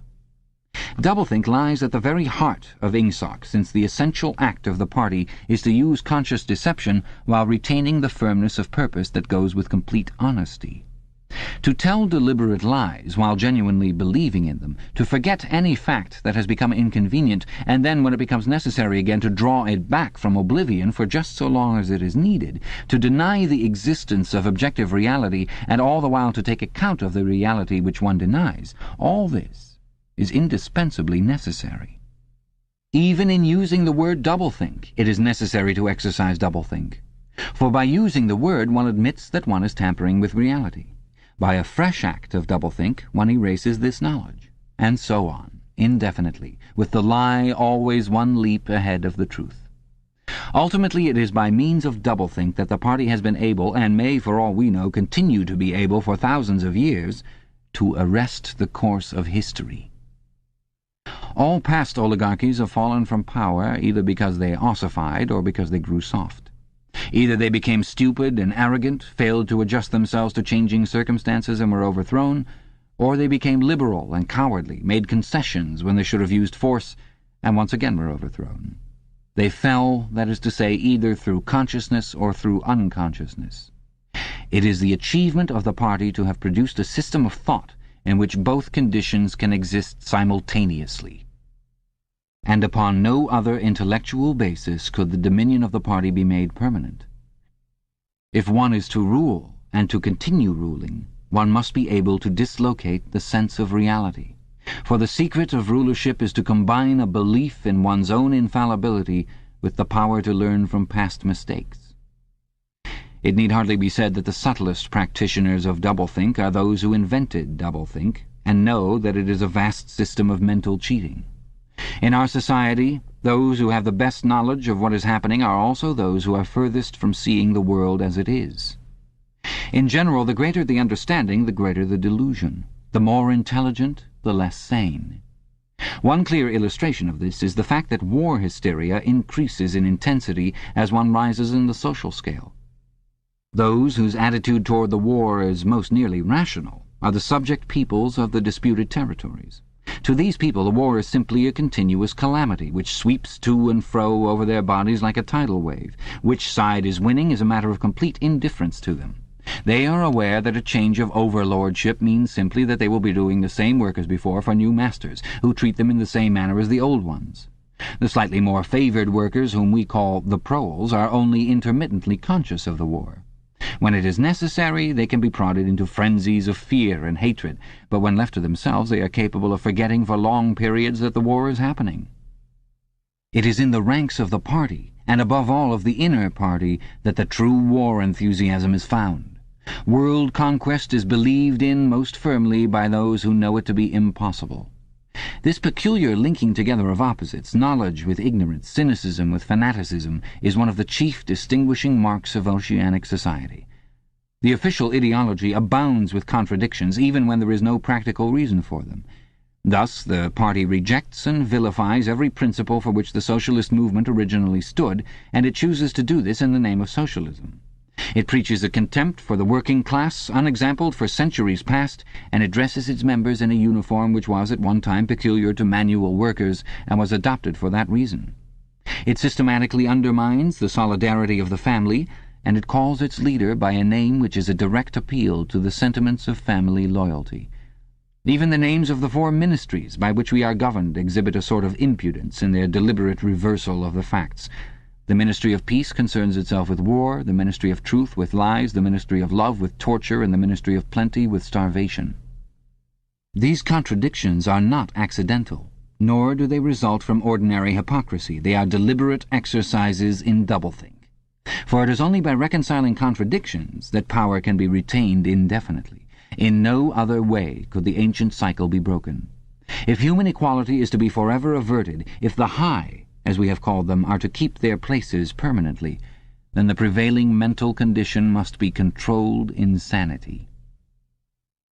But there is one question which until this moment we have almost ignored. It is, why should human equality be averted? Supposing that the mechanics of the process have been rightly described, what is the motive for this huge, accurately planned effort to freeze history at a particular moment of time? Here we reach the central secret. As we have seen, the mystique of the party, and above all of the inner party, depends upon doublethink. But deeper than this lies the original motive, the never-questioned instinct that first led to the seizure of power and brought doublethink, the thought police, continuous warfare, and all the other necessary paraphernalia into existence afterwards. This motive really consists... Winston became aware of silence, as one becomes aware of a new sound. It seemed to him that Julia had been very still for some time past.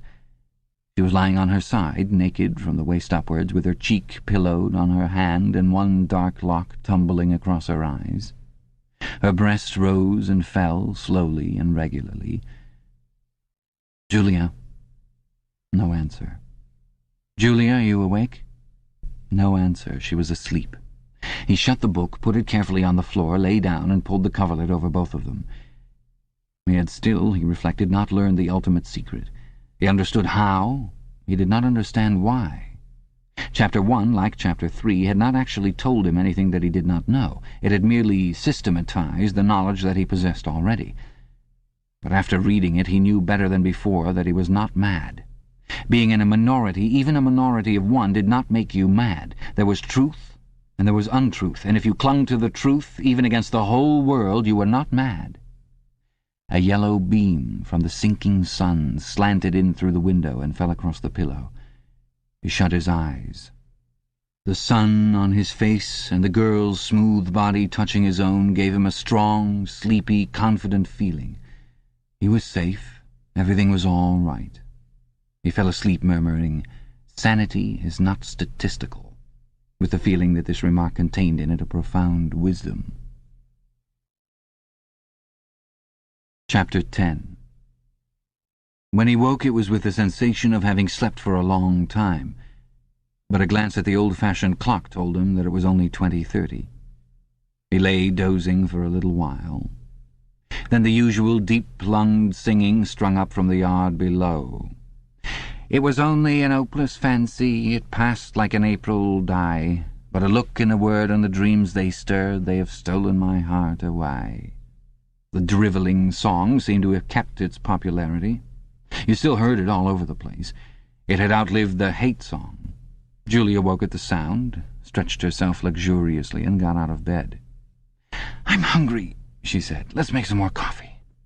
Damn, the stove's gone out and the water's cold. She picked the stove up and shook it. There's no oil in it. We can get some from old Charrington, I expect. The funny thing is, I made sure it was full. I'm going to put my clothes on, she added. It seems to have got colder. Winston also got up and dressed himself. The indefatigable voice sang on. They say that time heals all things. They say you can always forget. But the smiles and the tears across the years, they twist my heartstrings yet. As he fastened the belt of his overalls, he strolled across to the window. The sun must have gone down behind the houses. It was not shining into the yard any longer. The flagstones were wet, as though they had just been washed, and he had the feeling that the sky had been washed too, so fresh and pale was the blue between the chimney-pots. Tirelessly the woman marched to and fro, corking and uncorking herself, singing and fallen silent, and pegging out more diapers, and yet more. He wondered whether she took in washing for a living, or was merely the slave of 20 or 30 grandchildren. Julia had come across to his side. Together they gazed down with a sort of fascination at the sturdy figure below. As he looked at the woman in her characteristic attitude, her thick arms reaching up for the line, her powerful mare-like buttocks protruded, it struck him for the first time that she was beautiful. It had never before occurred to him that the body of a woman of 50, blown up to monstrous dimensions by childbearing, then hardened, roughened by work till it was coarse in the grain like an overripe turnip, could be beautiful. But it was so. And after all, he thought, why not? The solid, contourless body like a block of granite, and the rasping red skin, bore the same relation to the body of a girl as the rose hip to the rose. Why should the fruit be held inferior to the flower? "She's beautiful," he murmured. "She's a metre across the hips, easily," said Julia. "That is her style of beauty," said Winston. He held Julia's supple waist, easily encircled by his arm. From the hip to the knee her flank was against his. Out of their bodies no child would ever come. That was the one thing they could never do. Only by word of mouth, from mind to mind, could they pass on the secret. The woman down there had no mind. She had only strong arms, a warm heart, and a fertile belly. He wondered how many children she had given birth to. It might easily be 15. She had had her momentary flowering, a year perhaps of wild rose beauty, and then she had suddenly swollen like a fertilized fruit and grown hard and red and coarse, and then her life had been laundering, scrubbing, darning, cooking, sweeping, polishing, mending, scrubbing, laundering, first for children, then for grandchildren, over 30 unbroken years. At the end of it she was still singing. The mystical reverence that he felt for her was somehow mixed up with the aspect of the pale, cloudless sky stretching away behind the chimney-pots into interminable distances. It was curious to think that the sky was the same for everybody, in Eurasia or East Asia as well as here. And the people under the sky were also very much the same, everywhere, all over the world. Hundreds or thousands of millions of people just like this, people ignorant of one another's existence, held apart by walls of hatred and lies, and yet almost exactly the same. People who had never learned to think, but were storing up in their hearts and bellies and muscles the power that would one day overturn the world. If there was hope, it lay in the proles. Without having read to the end of the book, he knew that that must be Goldstein's final message. The future belonged to the proles. And could he be sure that when their time came, the world they constructed would not be just as alien to him, Winston Smith, as the world of the party? Yes, because at the least it would be a world of sanity. Where there is equality, there can be sanity. Sooner or later it would happen. Strength would change into consciousness. The proles were immortal. You could not doubt it when you looked at that valiant figure in the yard. In the end their awakening would come, and until that happened, though it might be 1,000 years, they would stay alive against all the odds, like birds passing on from body to body the vitality which the party did not share and could not kill. "Do you remember," he said, "the thrush that sang to us that first day at the edge of the wood?" "He wasn't singing to us," said Julia. "He was singing to please himself. Not even that, he was just singing." The birds sang, the proles sang, the party did not sing.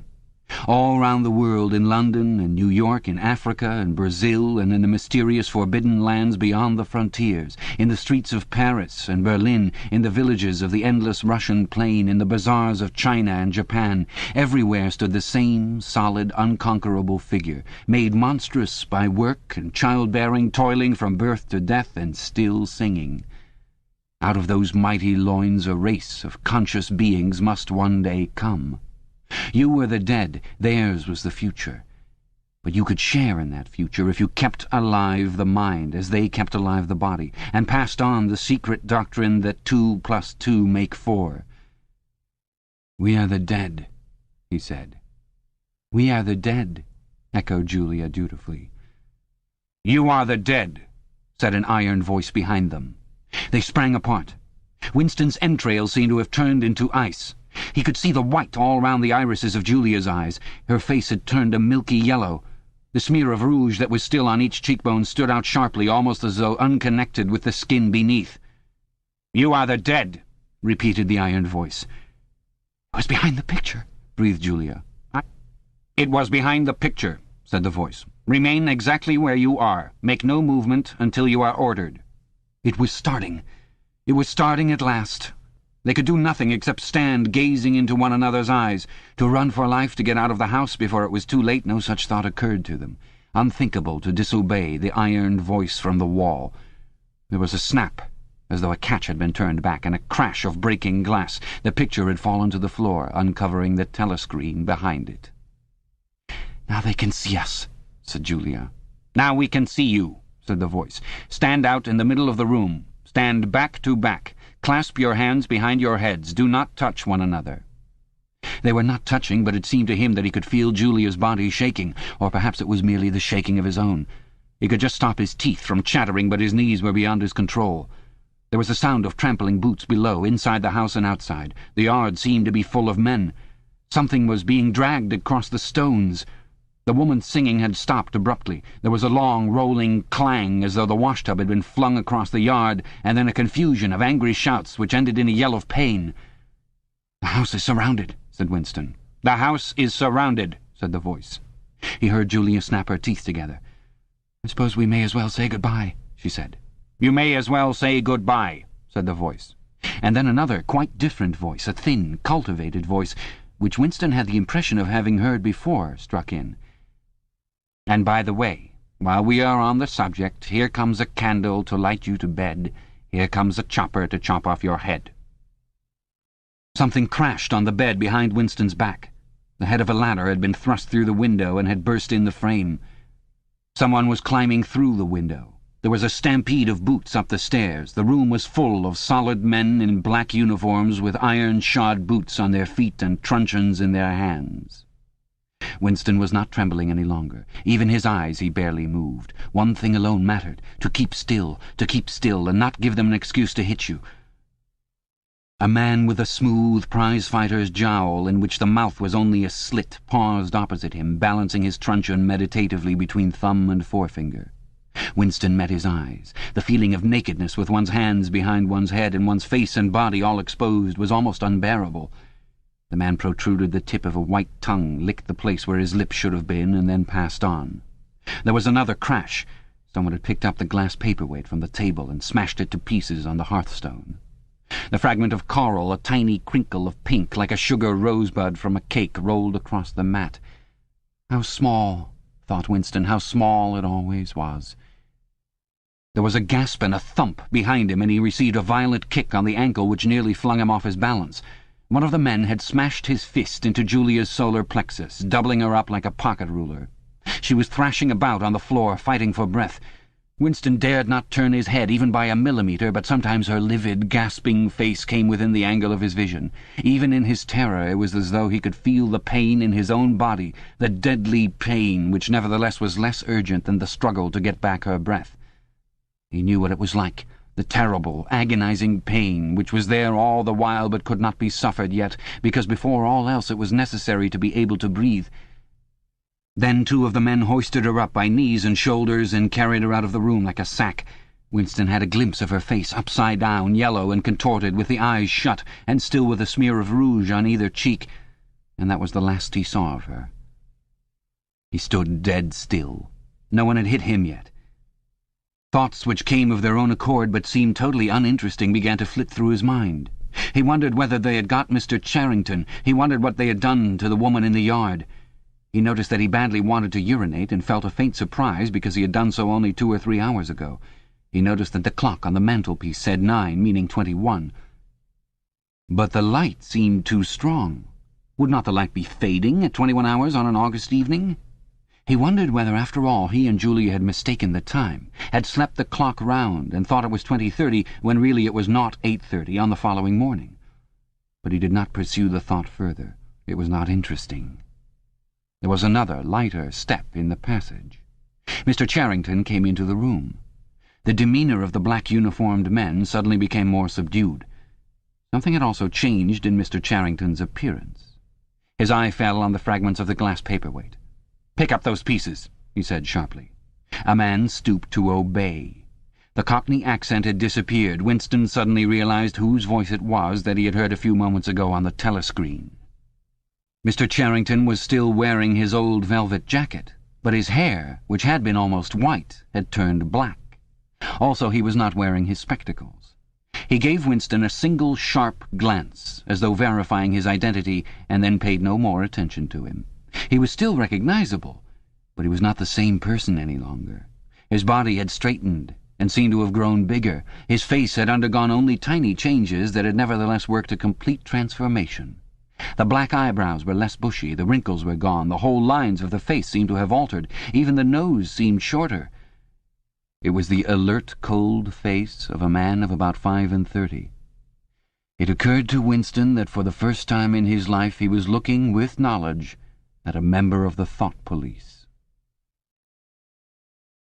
Part 3. He did not know where he was. Presumably he was in the Ministry of Love, but there was no way of making certain.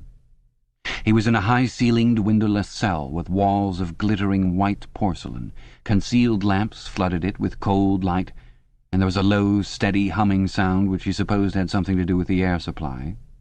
A bench or shelf just wide enough to sit on ran round the wall, broken only by the door, and at the end opposite the door a lavatory pan with no wooden seat. There were 4 telescreens, one in each wall. There was a dull aching in his belly. It had been there ever since they had bundled him into the closed van and driven him away. But he was also hungry, with a gnawing, unwholesome kind of hunger. It might be 24 hours since he had eaten, it might be 36. He still did not know, probably never would know, whether it had been morning or evening when they arrested him. Since he was arrested, he had not been fed.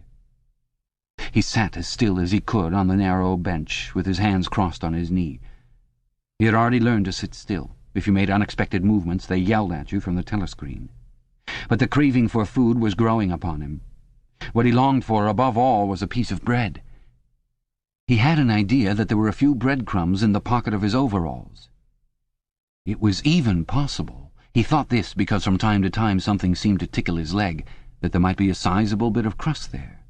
In the end, the temptation to find out overcame his fear. He slipped a hand into his pocket. "Smith!" yelled a voice from the telescreen. 6079 Smith W. Hands out of pockets in the cells. He sat still again, his hands crossed on his knee.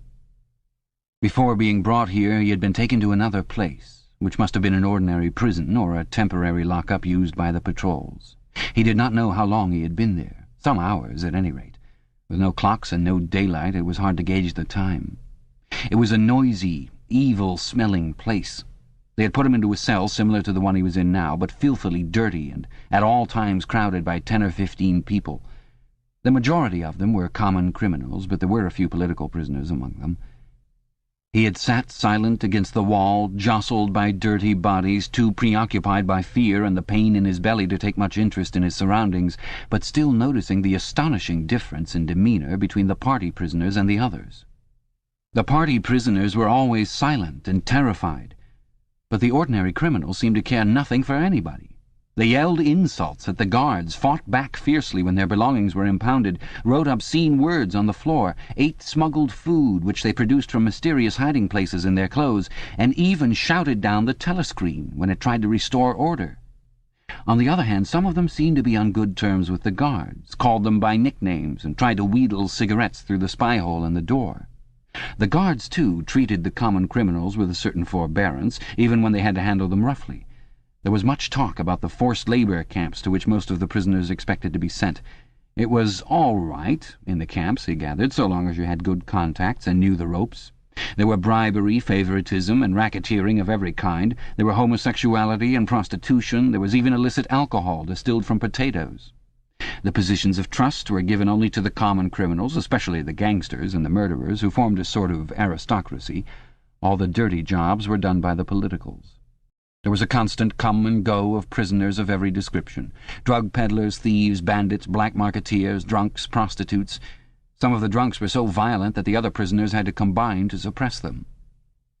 An enormous wreck of a woman, aged about 60, with great tumbling breasts and thick coils of white hair which had come down in her struggles, was carried in, kicking and shouting, by 4 guards who had hold of her, one at each corner. They wrenched off the boots with which she had been trying to kick them and dumped her down across Winston's lap, almost breaking his thigh bones. The woman hoisted herself upright and followed them out with a yell of, "Fucking bastards!" Then, noticing that she was sitting on something uneven, she slid off Winston's knees onto the bench. "Beg pardon, dearie," she said. "I wouldn't have sat on you, only the buggers put me there. They don't know how to treat a lady, do they?" She paused, patted her breast, and belched. "Pardon," she said. "I ain't myself quite." She leaned forward and vomited copiously on the floor. "That's better," she said, leaning back with closed eyes. "Never keep it down, that's what I say. Get it up while it's fresh on your stomach, like."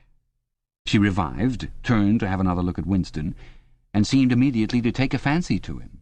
She put a vast arm round his shoulder and drew him toward her, breathing beer and vomit into his face.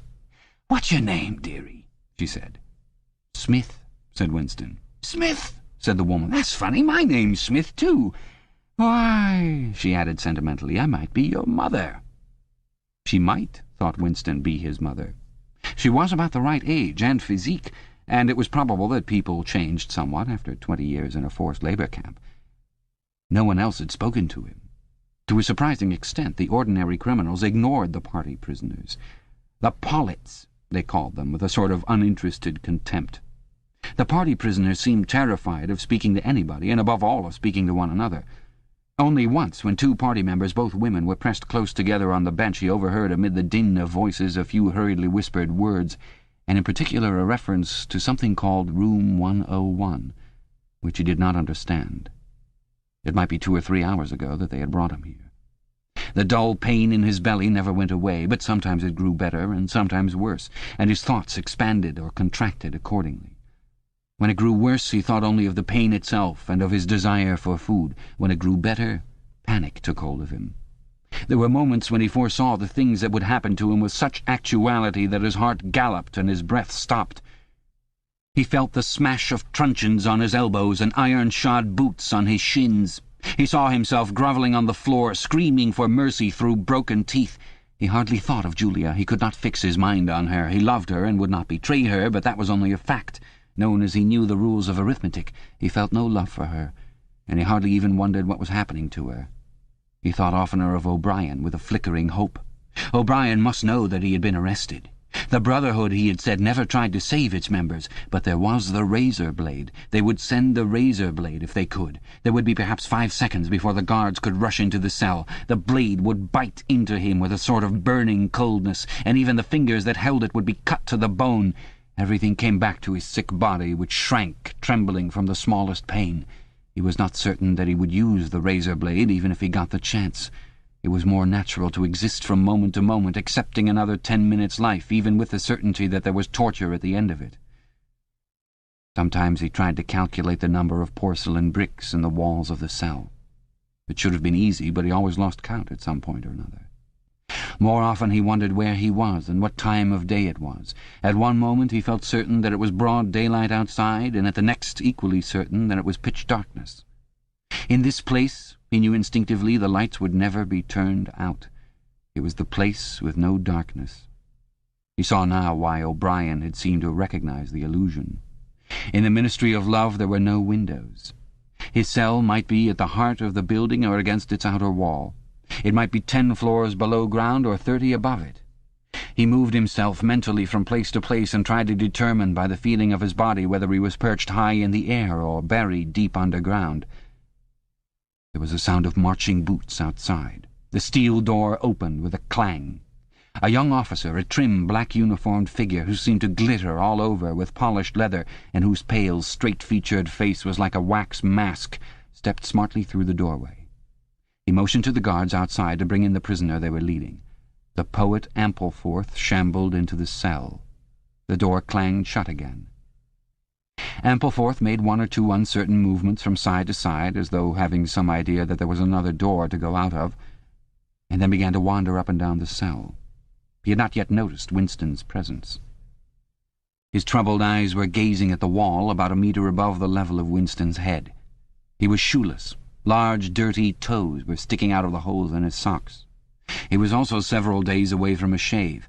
A scrubby beard covered his face to the cheekbones, giving him an air of ruffianism that went oddly with his large, weak frame and nervous movements. Winston roused himself a little from his lethargy. He must speak to Ampleforth and risk the yell from the telescreen. It was even conceivable that Ampleforth was the bearer of the razor blade. "Ampleforth," he said. There was no yell from the telescreen. Ampleforth paused, mildly startled.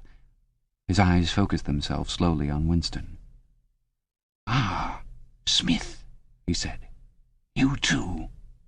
"What are you in for?" "To tell you the truth—" He sat down awkwardly on the bench opposite Winston. "There is only one offence, is there not?" he said. "And you have committed it?" "Apparently I have." He put a hand to his forehead and pressed his temples for a moment, as though trying to remember something. "These things happen," he began vaguely. "I have been able to recall one instance, a possible instance. It was an indiscretion, undoubtedly. We were producing a definitive edition of the poems of Kipling. I allowed the word God to remain at the end of a line. I could not help it," he added almost indignantly, raising his face to look at Winston. "It was impossible to change the line. The rhyme was rod. Do you realize that there are only 12 rhymes to rod in the entire language? For days I had racked my brains. There was no other rhyme." The expression on his face changed. The annoyance passed out of it, and for a moment he looked almost pleased.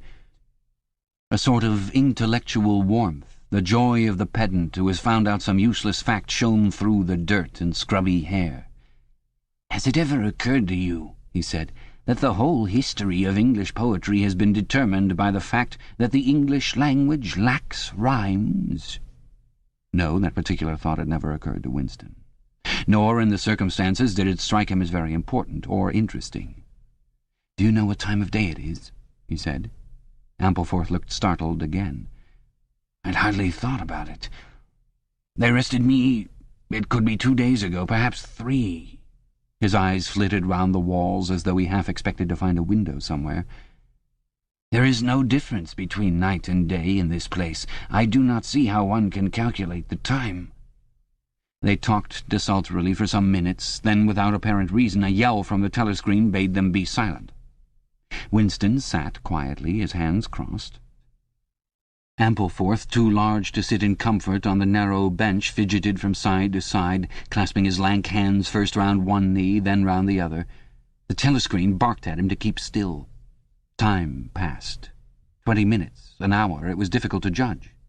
Once more there was a sound of boots outside. Winston's entrails contracted. Soon, very soon, perhaps in 5 minutes, perhaps now, the tramp of boots would mean that his own turn had come. The door opened. The cold-faced young officer stepped into the cell. With a brief movement of the hand he indicated Ampleforth. "Room 101, he said. Ampleforth marched clumsily out between the guards, his face vaguely perturbed but uncomprehending. What seemed like a long time passed. The pain in Winston's belly had revived. His mind sagged round and round on the same track like a ball falling again and again into the same series of slots. He had only 6 thoughts: the pain in his belly, a piece of bread, the blood and the screaming, O'Brien, Julia, the razor blade. There was another spasm in his entrails. The heavy boots were approaching. As the door opened, the wave of air that it created brought in a powerful smell of cold sweat. Parsons walked into the cell. He was wearing khaki shorts and a sports shirt. This time Winston was startled into self-forgetfulness. "You here?" he said. Parsons gave Winston a glance in which there was neither interest or surprise, but only misery. He began walking jerkily up and down, evidently unable to keep still. Each time he straightened his pudgy knees, it was apparent that they were trembling. His eyes had a wide-open, staring look, as though he could not prevent himself from gazing at something in the middle distance. "What are you in for?" said Winston. "Thought crime," said Parsons, almost blubbering. The tone of his voice implied at once a complete admission of his guilt, and a sort of incredulous horror that such a word could be applied to himself. He paused opposite Winston and began eagerly appealing to him. "You don't think they'll shoot me, do you, old chap? They don't shoot you if you haven't actually done anything, only thoughts, which you can't help. I know that they give you a fair hearing. Oh, I trust them for that. They'll know my record, won't they? You know what kind of chap I was, not a bad chap in my way. Not brainy, of course, but keen. I tried to do my best for the party, didn't I? I'll get off with 5 years, don't you think? Or even 10 years? A chap like me could make himself pretty useful in a labour camp. They wouldn't shoot me for going off the rails just once." "Are you guilty?" said Winston. "Of course I'm guilty!" cried Parsons with a servile glance at the telescreen. "You don't think the party would arrest an innocent man, do you?" His frog-like face grew calmer, and even took on a slightly sanctimonious expression. "Thought crime is a dreadful thing, old man," he said sententiously. "It's insidious. It can get hold of you without your even knowing it. You know how it got hold of me? In my sleep. Yes, that's a fact. There I was, working away, trying to do my bit. Never knew I had any bad stuff in my mind at all. And then I started talking in my sleep. Do you know what they heard me saying?" He sank his voice, like someone who is obliged for medical reasons to utter an obscenity. "Down with Big Brother." Yes, I said that. Said it over and over again, it seems. Between you and me, old man, I'm glad they got me before it went any further. Do you know what I'm going to say to them when I go up before the tribunal? Thank you. I'm going to say thank you for saving me before it was too late. "Who denounced you?" said Winston. "It was my little daughter," said Parsons with a sort of doleful pride. "She listened at the keyhole, heard what I was saying, and nipped off to the patrols the very next day. Pretty smart for a nipper of 7, huh? I don't bear her any grudge for it. In fact, I'm proud of her. It shows I brought her up in the right spirit, anyway." He made a few more jerky movements up and down, several times casting a longing glance at the lavatory pan. Then he suddenly ripped down his shorts. "Excuse me, old man," he said. "I can't help it. It's the waiting." He plumped his large posteriors onto the lavatory pan. Winston covered his face with his hands. "Smith!" yelled the voice from the telescreen. 6079 Smith W. Uncover your face. No faces covered in the cells. Winston uncovered his face. Parsons used the lavatory loudly and abundantly. It then turned out that the plug was defective and the cells stank abominably for hours afterwards. Parsons was removed. More prisoners came and went mysteriously. One, a woman, was consigned to room 101, and Winston noticed seemed to shrivel and turn a different colour when she heard the words. A time came when, if it had been morning when he was brought here, it would be afternoon, or if it had been afternoon, then it would be midnight. There were 6 prisoners in the cell, men and women. All sat very still. Opposite Winston there sat a man with a chinless, toothy face, exactly like that of some large, harmless rodent. His fat, mottled cheeks were so pouched at the bottom that it was difficult not to believe that he had little stores of food tucked away there. His pale grey eyes flitted timorously from face to face, and turned quickly away again when he caught anyone's eye. The door opened, and another prisoner was brought in, whose appearance sent a momentary chill through Winston. He was a commonplace, mean-looking man who might have been an engineer or technician of some kind. But what was startling was the emaciation of his face. It was like a skull. Because of its thinness, the mouth and eyes looked disproportionately large, and the eyes seemed filled with a murderous, unappeasable hatred of somebody or something. The man sat down on the bench at a little distance from Winston. Winston did not look at him again, but the tormented, skull-like face was as vivid in his mind as though it had been straight in front of his eyes. Suddenly he realized what was the matter. The man was dying of starvation. The same thought seemed to occur almost simultaneously to everyone in the cell. There was a very faint stirring all the way round the bench. The eyes of the chinless man kept flitting toward the skull-faced man, then turning guiltily away, then being dragged back by an irresistible attraction. Presently he began to fidget on his seat. At last he stood up, waddled clumsily across the cell, dug down into the pocket of his overalls, and with an abashed air held out a grimy piece of bread to the skull-faced man. There was a furious, deafening roar from the telescreen. The chinless man jumped in his tracks. The skull-faced man had quickly thrust his hands behind his back as though demonstrating to all the world that he refused the gift. "Bumstead!" roared the voice. 2713 Bumstead J. Let fall that piece of bread." The chinless man dropped the piece of bread on the floor. "Remain standing where you are," said the voice. "Face the door. Make no movement." The chinless man obeyed. His large, pouchy cheeks were quivering uncontrollably. The door clanged open. As the young officer entered and stepped aside, there emerged from behind him a short, stumpy guard with enormous arms and shoulders. He took his stand opposite the chinless man, and then, at a signal from the officer, let free a frightful blow, with all the weight of his body behind it, full in the chinless man's mouth. The force of it seemed almost to knock him clear of the floor. His body was flung across the cell and fetched up against the base of the lavatory seat. For a moment he lay as though stunned, with dark blood oozing from his mouth and nose. A very faint whimpering or squeaking, which seemed unconscious, came out of him. Then he rolled over and raised himself unsteadily on hands and knees. Amid a stream of blood and saliva, the two halves of a dental plate fell out of his mouth. The prisoners sat very still, their hands crossed on their knees. The chinless man climbed back into his place. Down one side of his face the flesh was darkening. His mouth had swollen into a shapeless, cherry-coloured mass with a black hole in the middle of it. From time to time a little blood dripped onto the breast of his overalls. His grey eyes still flitted from face to face, more guiltily than ever, as though he were trying to discover how much the others despised him for his humiliation. The door opened. With a small gesture the officer indicated the skull-faced man. "Room 101, he said. There was a gasp and a flurry at Winston's side. The man had actually flung himself on his knees on the floor with his hands clasped together. "Comrade, officer," he cried, "you don't have to take me to that place. Haven't I told you everything already? What else is it you want to know? There's nothing I wouldn't confess. Nothing. Just tell me what it is, and I'll confess it straight off. Write it down, and I'll sign it. Anything, not room 101. "Room 101, said the officer. The man's face, already very pale, turned a colour Winston would not have believed possible. It was definitely, unmistakably, a shade of green. "Do anything to me," he yelled. "You've been starving me for weeks. Finish it off and let me die. Shoot me, hang me, sentence me to 25 years.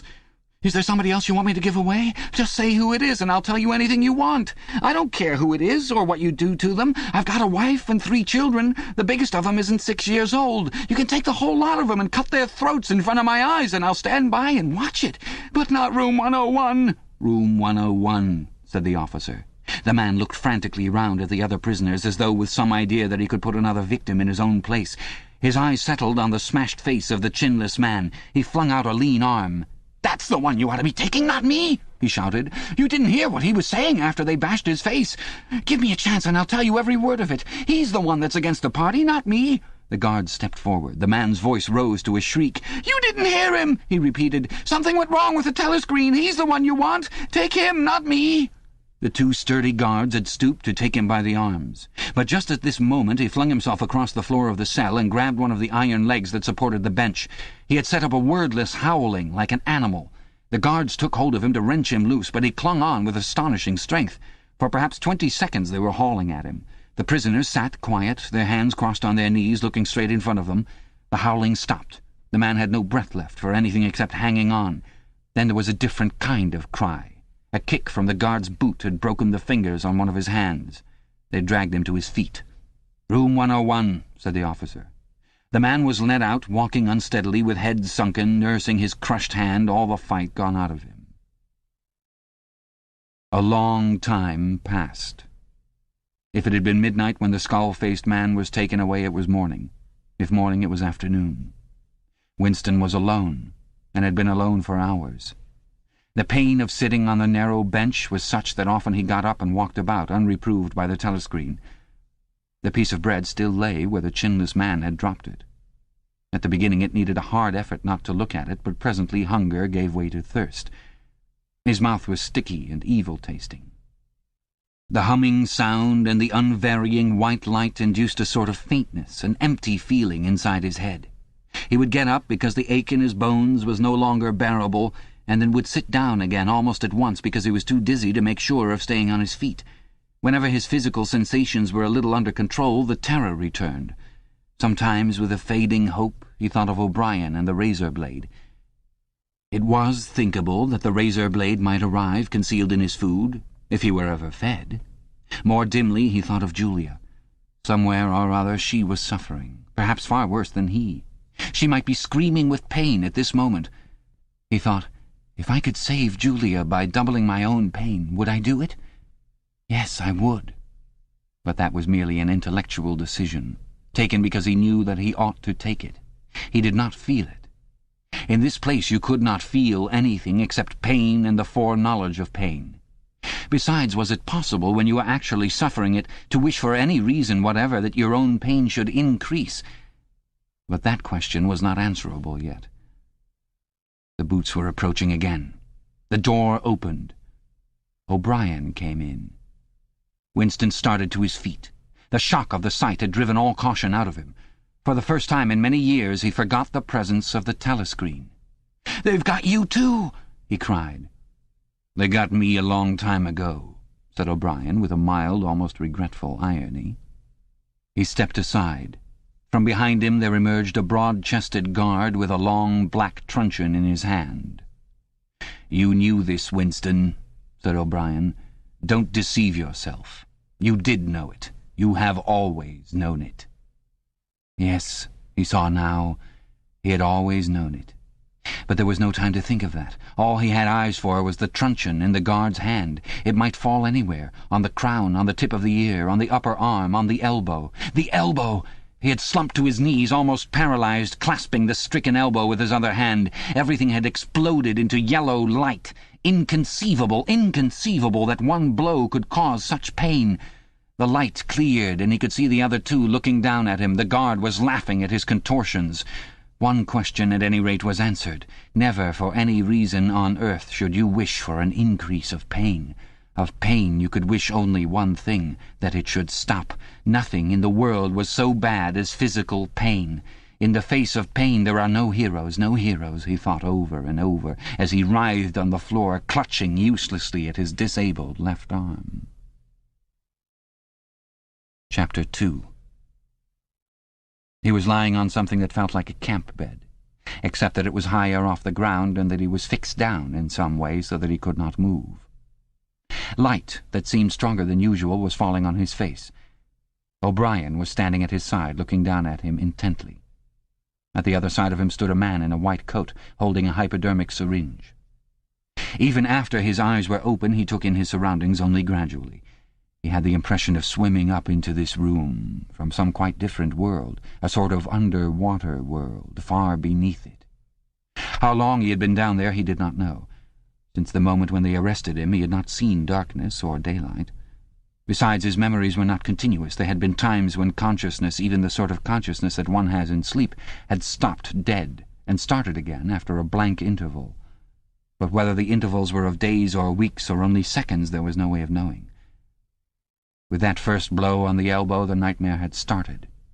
Later he was to realize that all that then happened was merely a preliminary, a routine interrogation to which nearly all prisoners were subjected. There was a long range of crimes, espionage, sabotage, and the like, to which everyone had to confess as a matter of course. The confession was a formality, though the torture was real. How many times he had been beaten, how long the beatings had continued, he could not remember. Always there were 5 or 6 men in black uniforms at him simultaneously. Sometimes it was fists, sometimes it was truncheons, sometimes it was steel rods, sometimes it was boots. There were times when he rolled about the floor as shameless as an animal, writhing his body this way and that in an endless, hopeless effort to dodge the kicks, and simply inviting more and yet more kicks, in his ribs, in his belly, on his elbows, on his shins, in his groin, in his testicles, on the bone at the base of his spine.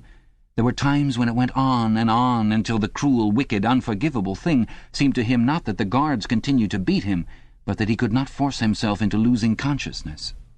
There were times when his nerves so forsook him that he began shouting for mercy even before the beating began, when the mere sight of a fist drawn back for a blow was enough to make him pour forth a confession of real and imaginary crimes.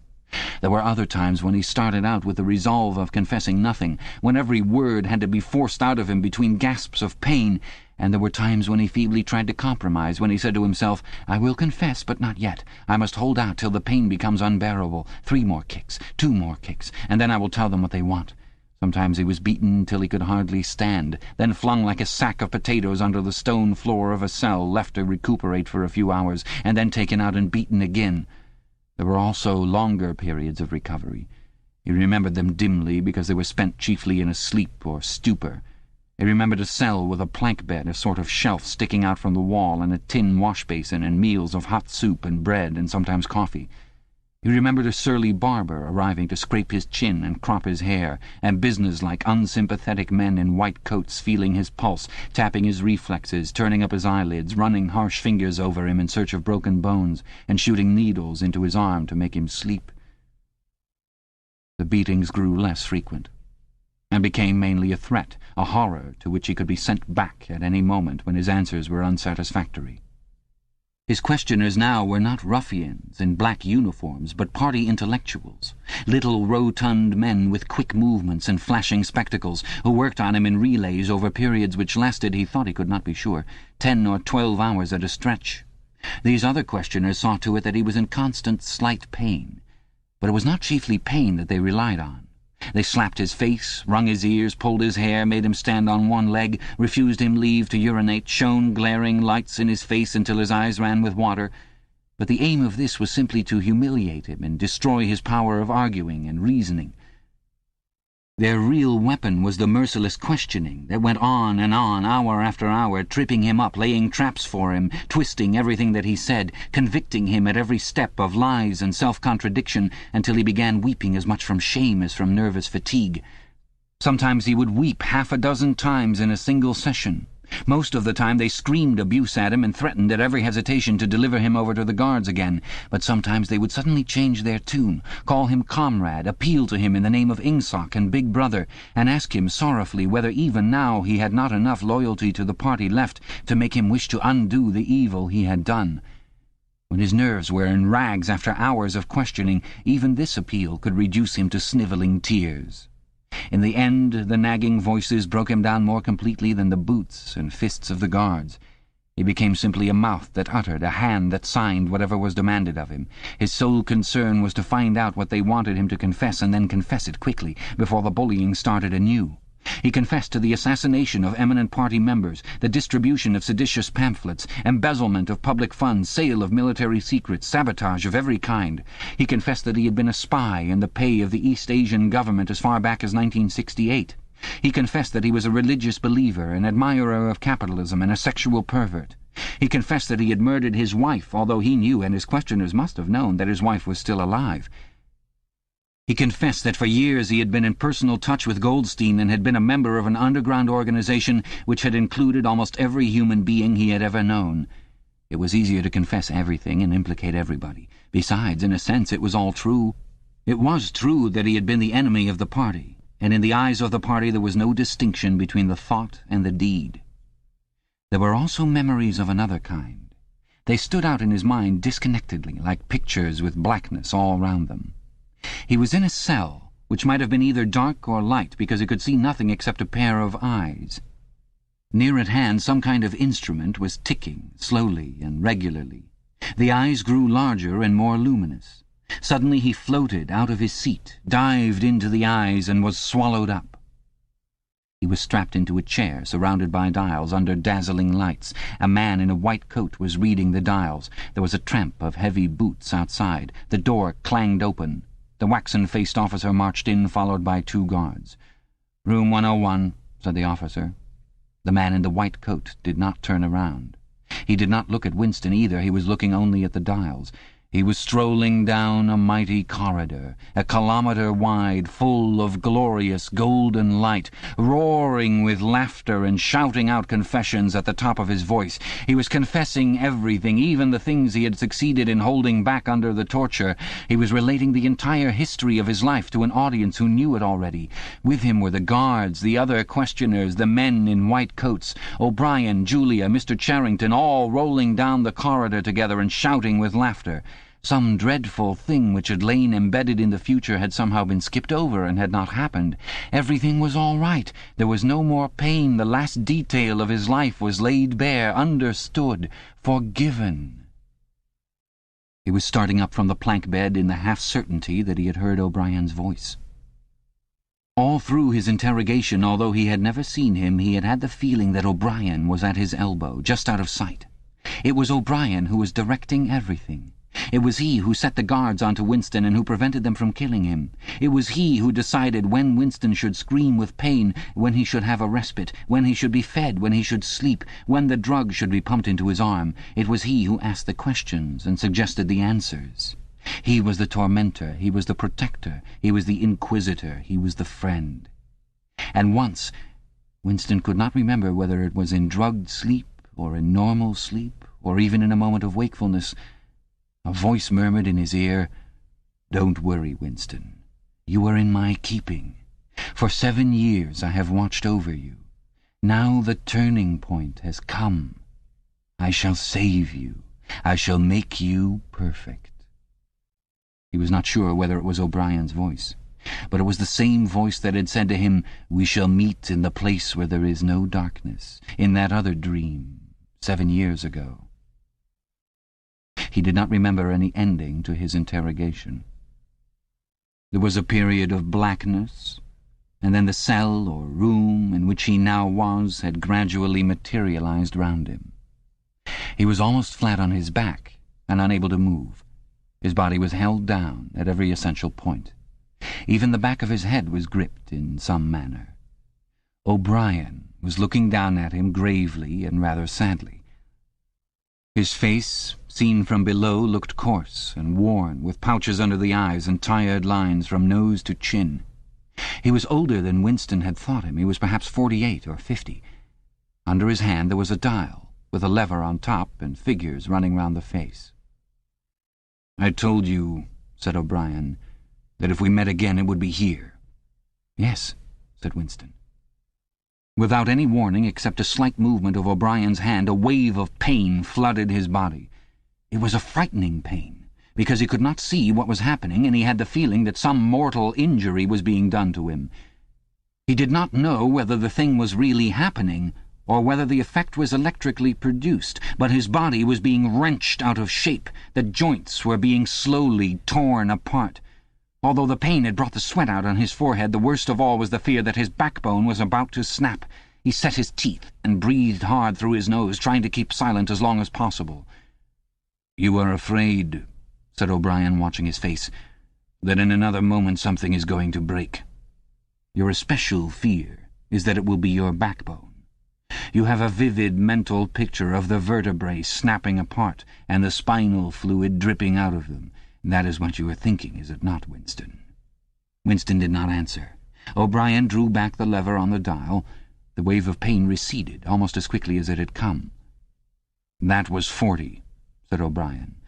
"You can see that the numbers on this dial run up to 100. Will you please remember throughout our conversation that I have it in my power to inflict pain on you at any moment and to whatever degree I choose.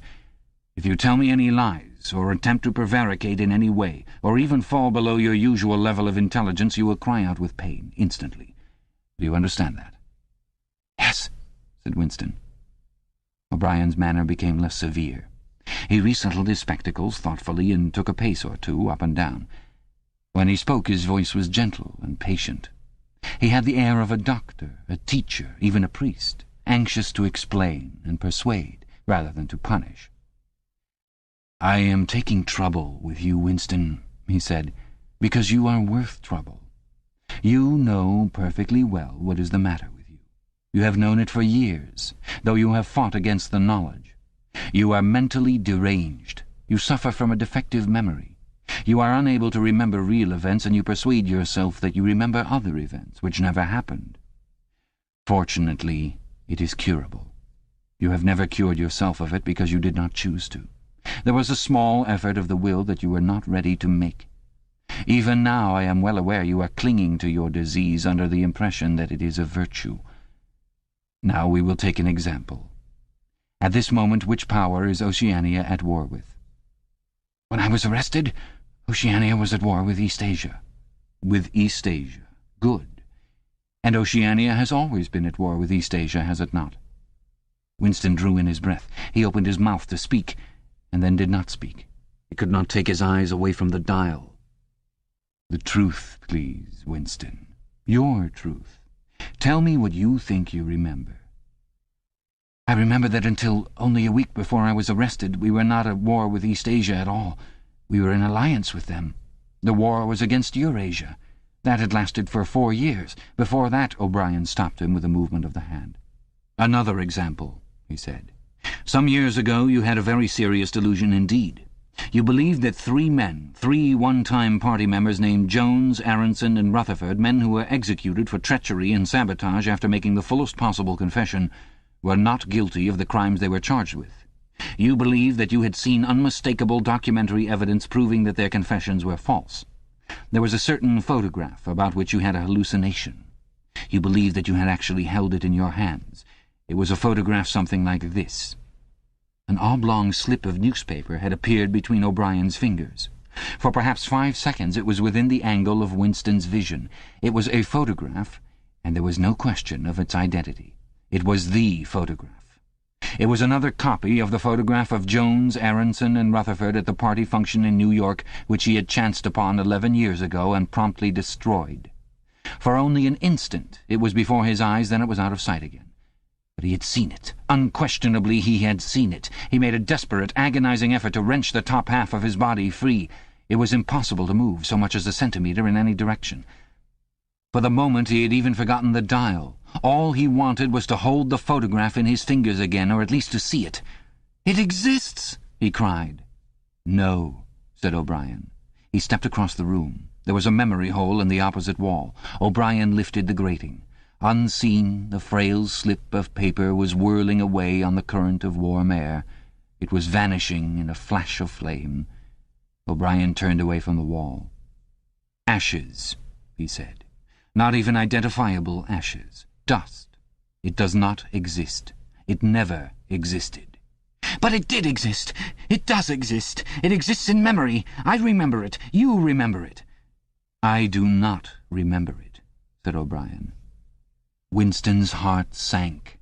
That was doublethink.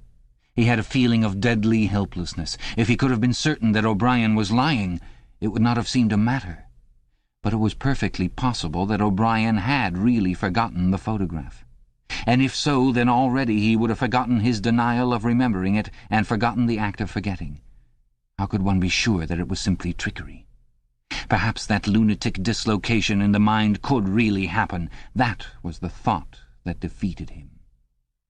O'Brien was looking down at him speculatively.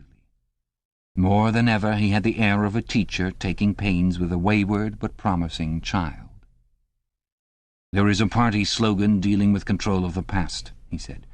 "Repeat it, if you please." "Who controls the past controls the future. Who controls the present controls the past," repeated Winston obediently. "Who controls the present controls the past," said O'Brien, nodding his head with slow approval. "Is it your opinion, Winston, that the past has real existence?" Again the feeling of helplessness descended upon Winston. His eyes flitted toward the dial. He not only did not know whether yes or no was the answer that would save him from pain, he did not even know which answer he believed to be the true one. O'Brien smiled faintly. "You are no metaphysician, Winston," he said. "Until this moment you never had considered what is meant by existence. I will put it more precisely. Does the past exist concretely in space? Is there somewhere or other a place, a world of solid objects where the past is still happening?" "No." "Then where does the past exist, if at all?" "In records. It is written down." "In records. And in the mind, in human memories. In memory. Very well, then. We, the party, control all records, and we control all memories. Then we control the past, do we not? "But how can you stop people remembering things?" cried Winston, again momentarily forgetting the dial. "It is involuntary. It is outside oneself. How can you control memory? You have not controlled mine." O'Brien's manner grew stern again. He laid his hand on the dial. "On the contrary," he said, "you have not controlled it. That is what has brought you here. You are here because you have failed in humility and self-discipline. You would not make the act of submission which is the price of sanity. You preferred to be a lunatic, a minority of one. Only the disciplined mind can see reality, Winston. You believe that reality is something objective, external, existing in its own right. You also believe that the nature of reality is self-evident. When you delude yourself into thinking that you see something, you assume that everyone else sees the same thing as you. But I tell you, Winston, that reality is not external. Reality exists in the human mind and nowhere else. Not in the individual mind, which can make mistakes, and in any case soon perishes. Only in the mind of the party, which is collective and immortal. Whatever the party holds to be truth is truth.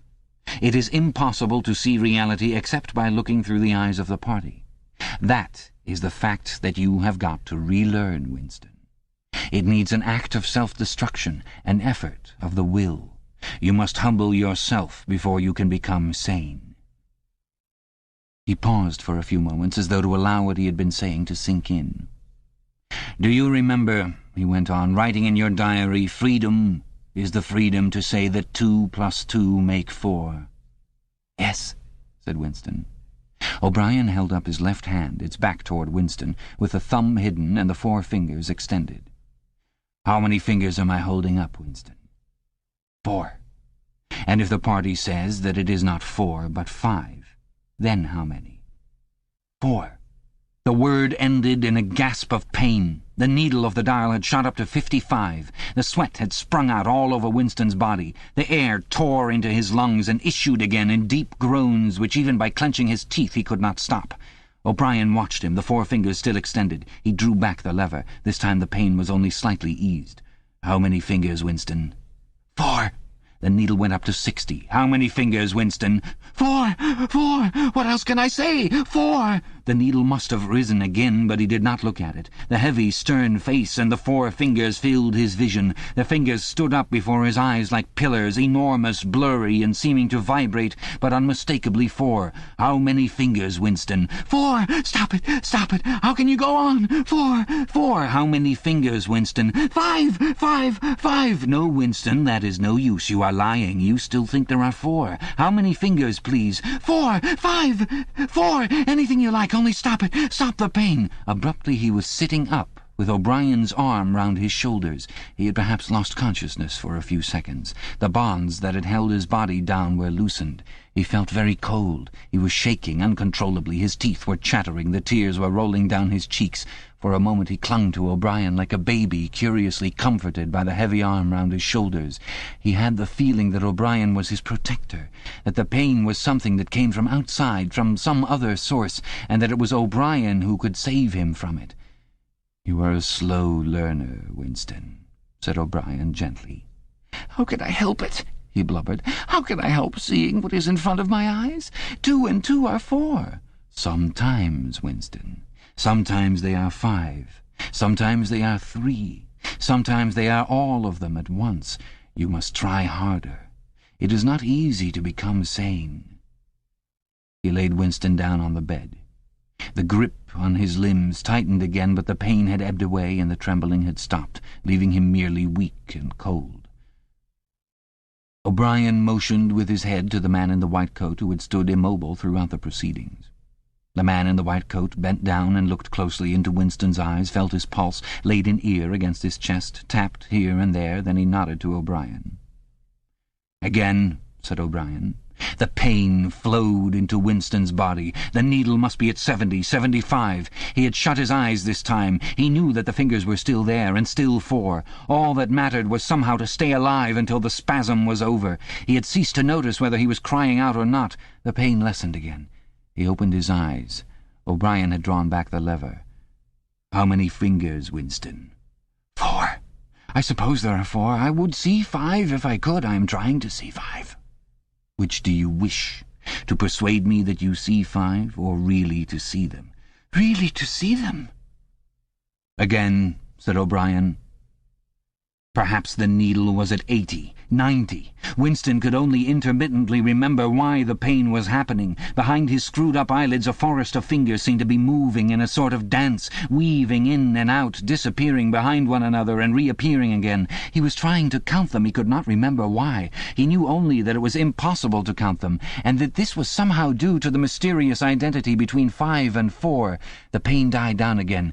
When he opened his eyes, it was to find that he was still seeing the same thing. Innumerable fingers, like moving trees, were still streaming past in either direction, crossing and recrossing. He shut his eyes again. "How many fingers am I holding up, Winston?" "I don't know. I don't know. You will kill me if you do that again. 4, 5, 6, in all honesty, I don't know."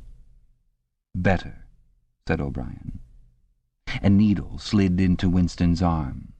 Almost in the same instant a blissful, healing warmth spread all through his body. The pain was already half forgotten. He opened his eyes and looked up gratefully at O'Brien.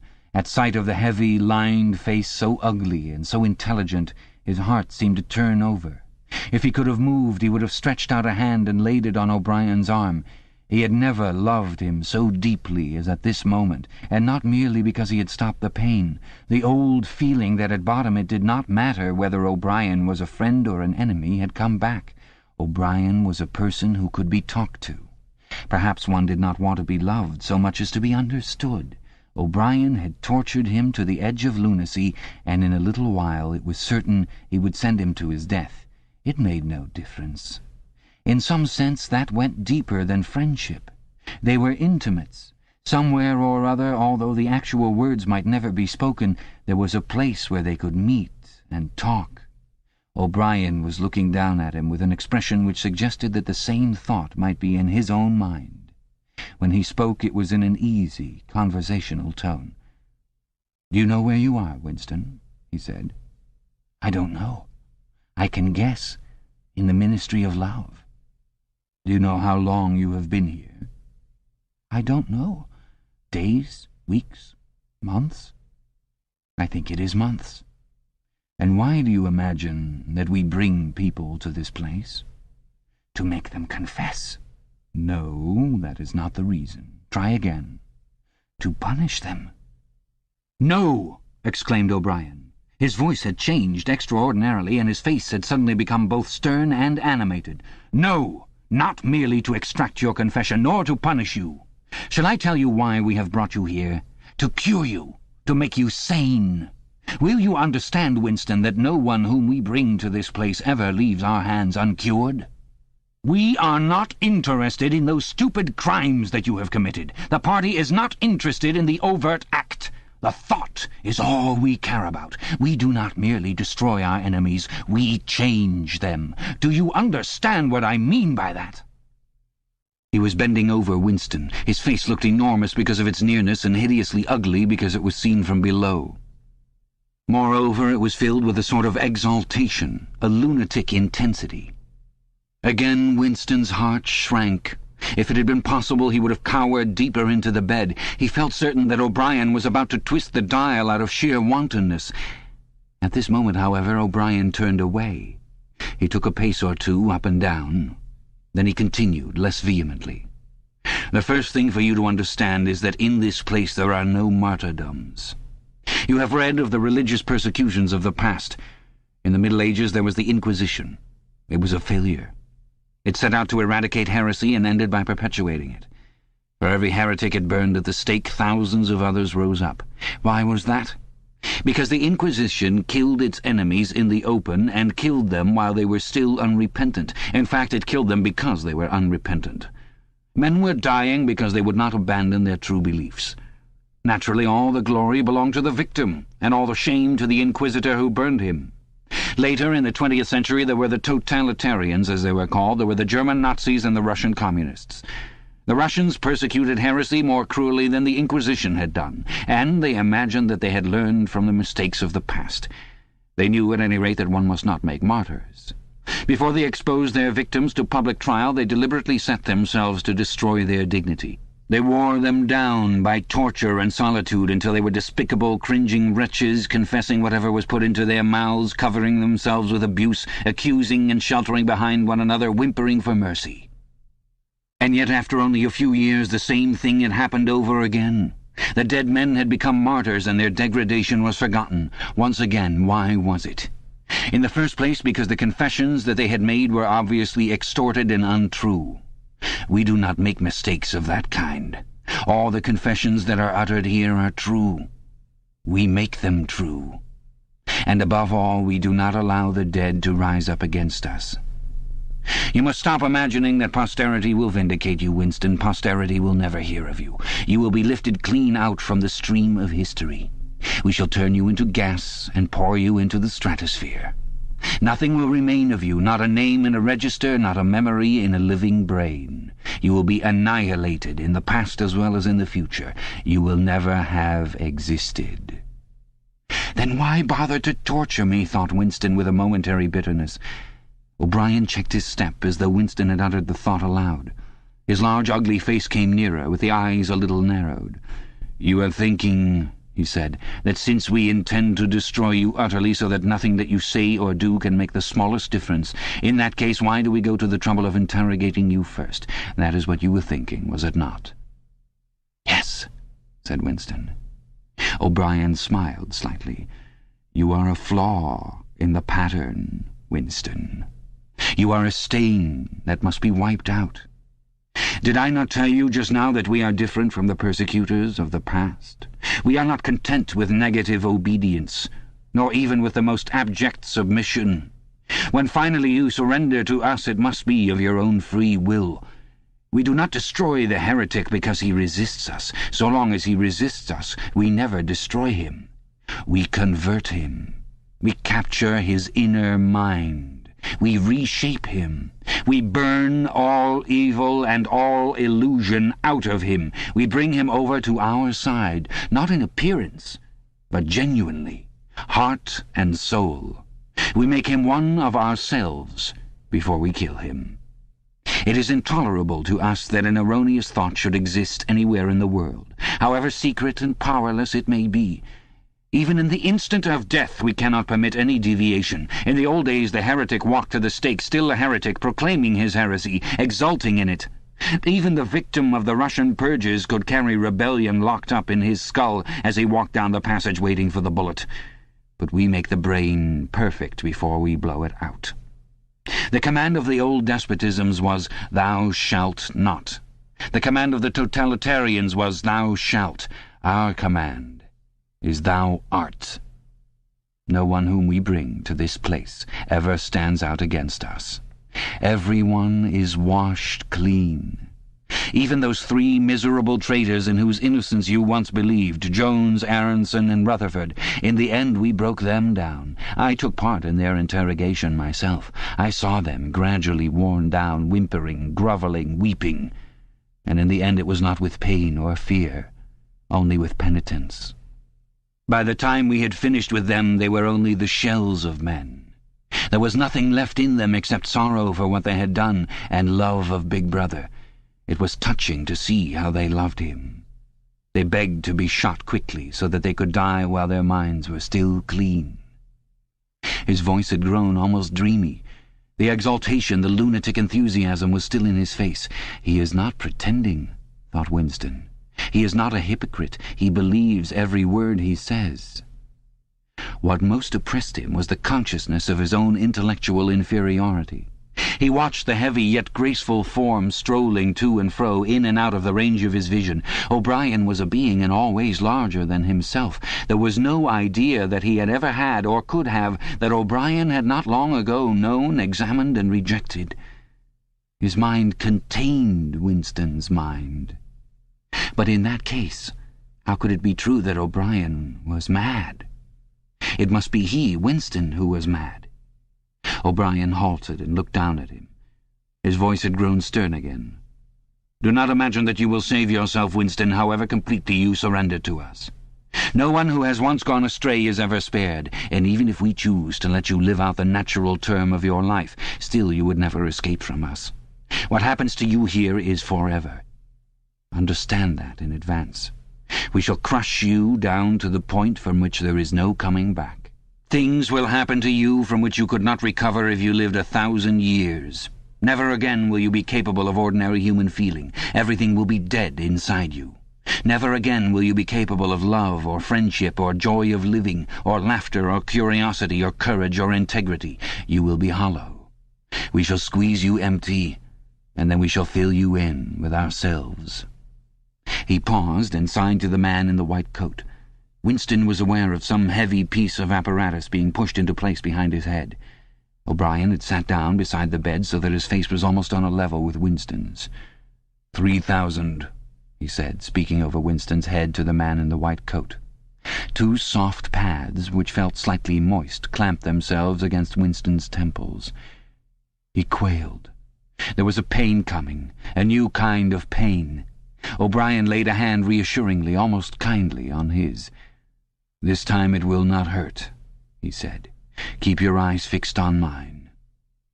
At this moment there was a devastating explosion, or what seemed like an explosion, though it was not certain whether there was any noise. There was undoubtedly a blinding flash of light. Winston was not hurt, only prostrated. Although he had already been lying on his back when the thing happened, he had a curious feeling that he had been knocked into that position. A terrific, painless blow had flattened him out. Also, something had happened inside his head. As his eyes regained their focus, he remembered who he was and where he was, and recognized the face that was gazing into his own. But somewhere or other there was a large patch of emptiness, as though a piece had been taken out of his brain. "It will not last," said O'Brien. "Look me in the eyes. What country is Oceania at war with?" Winston thought. He knew what was meant by Oceania, and that he himself was a citizen of Oceania. He also remembered Eurasia and Eastasia, but who was at war with whom he did not know. In fact, he had not been aware that there was any war. "I don't remember." "Oceania is at war with Eastasia. Do you remember now?" "Yes." "Oceania has always been at war with Eastasia. Since the beginning of your life, since the beginning of the party, since the beginning of history, the war has continued without a break, always the same war. Do you remember that?" "Yes." 11 years ago you created a legend about 3 men who had been condemned to death for treachery. You pretended that you had seen a piece of paper which proved them innocent. No such piece of paper ever existed. You invented it, and later you grew to believe in it. You remember now the very moment at which you first invented it. Do you remember that?" "Yes." "Just now I held up the fingers of my hand to you. You saw 5 fingers. Do you remember that?" "Yes."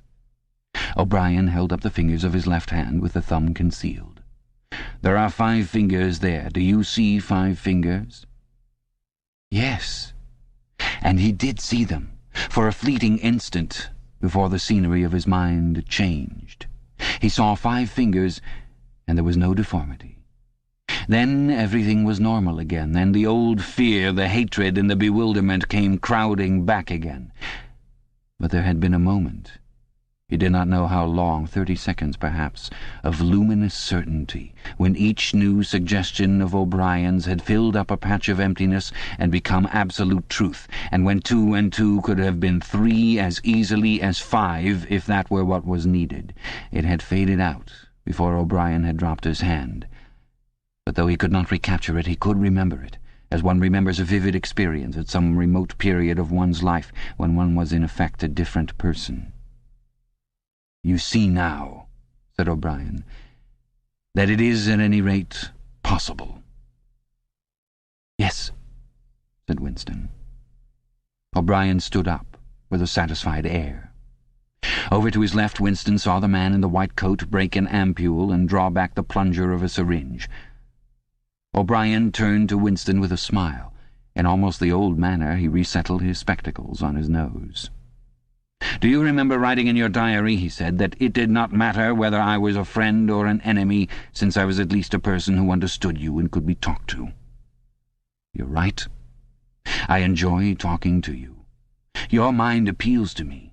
It resembles my own mind, except that you happen to be insane. Before we bring the session to an end, you can ask me a few questions, if you choose." "Any question I like?" "Anything." He saw that Winston's eyes were upon the dial. "It is switched off. What is your first question?"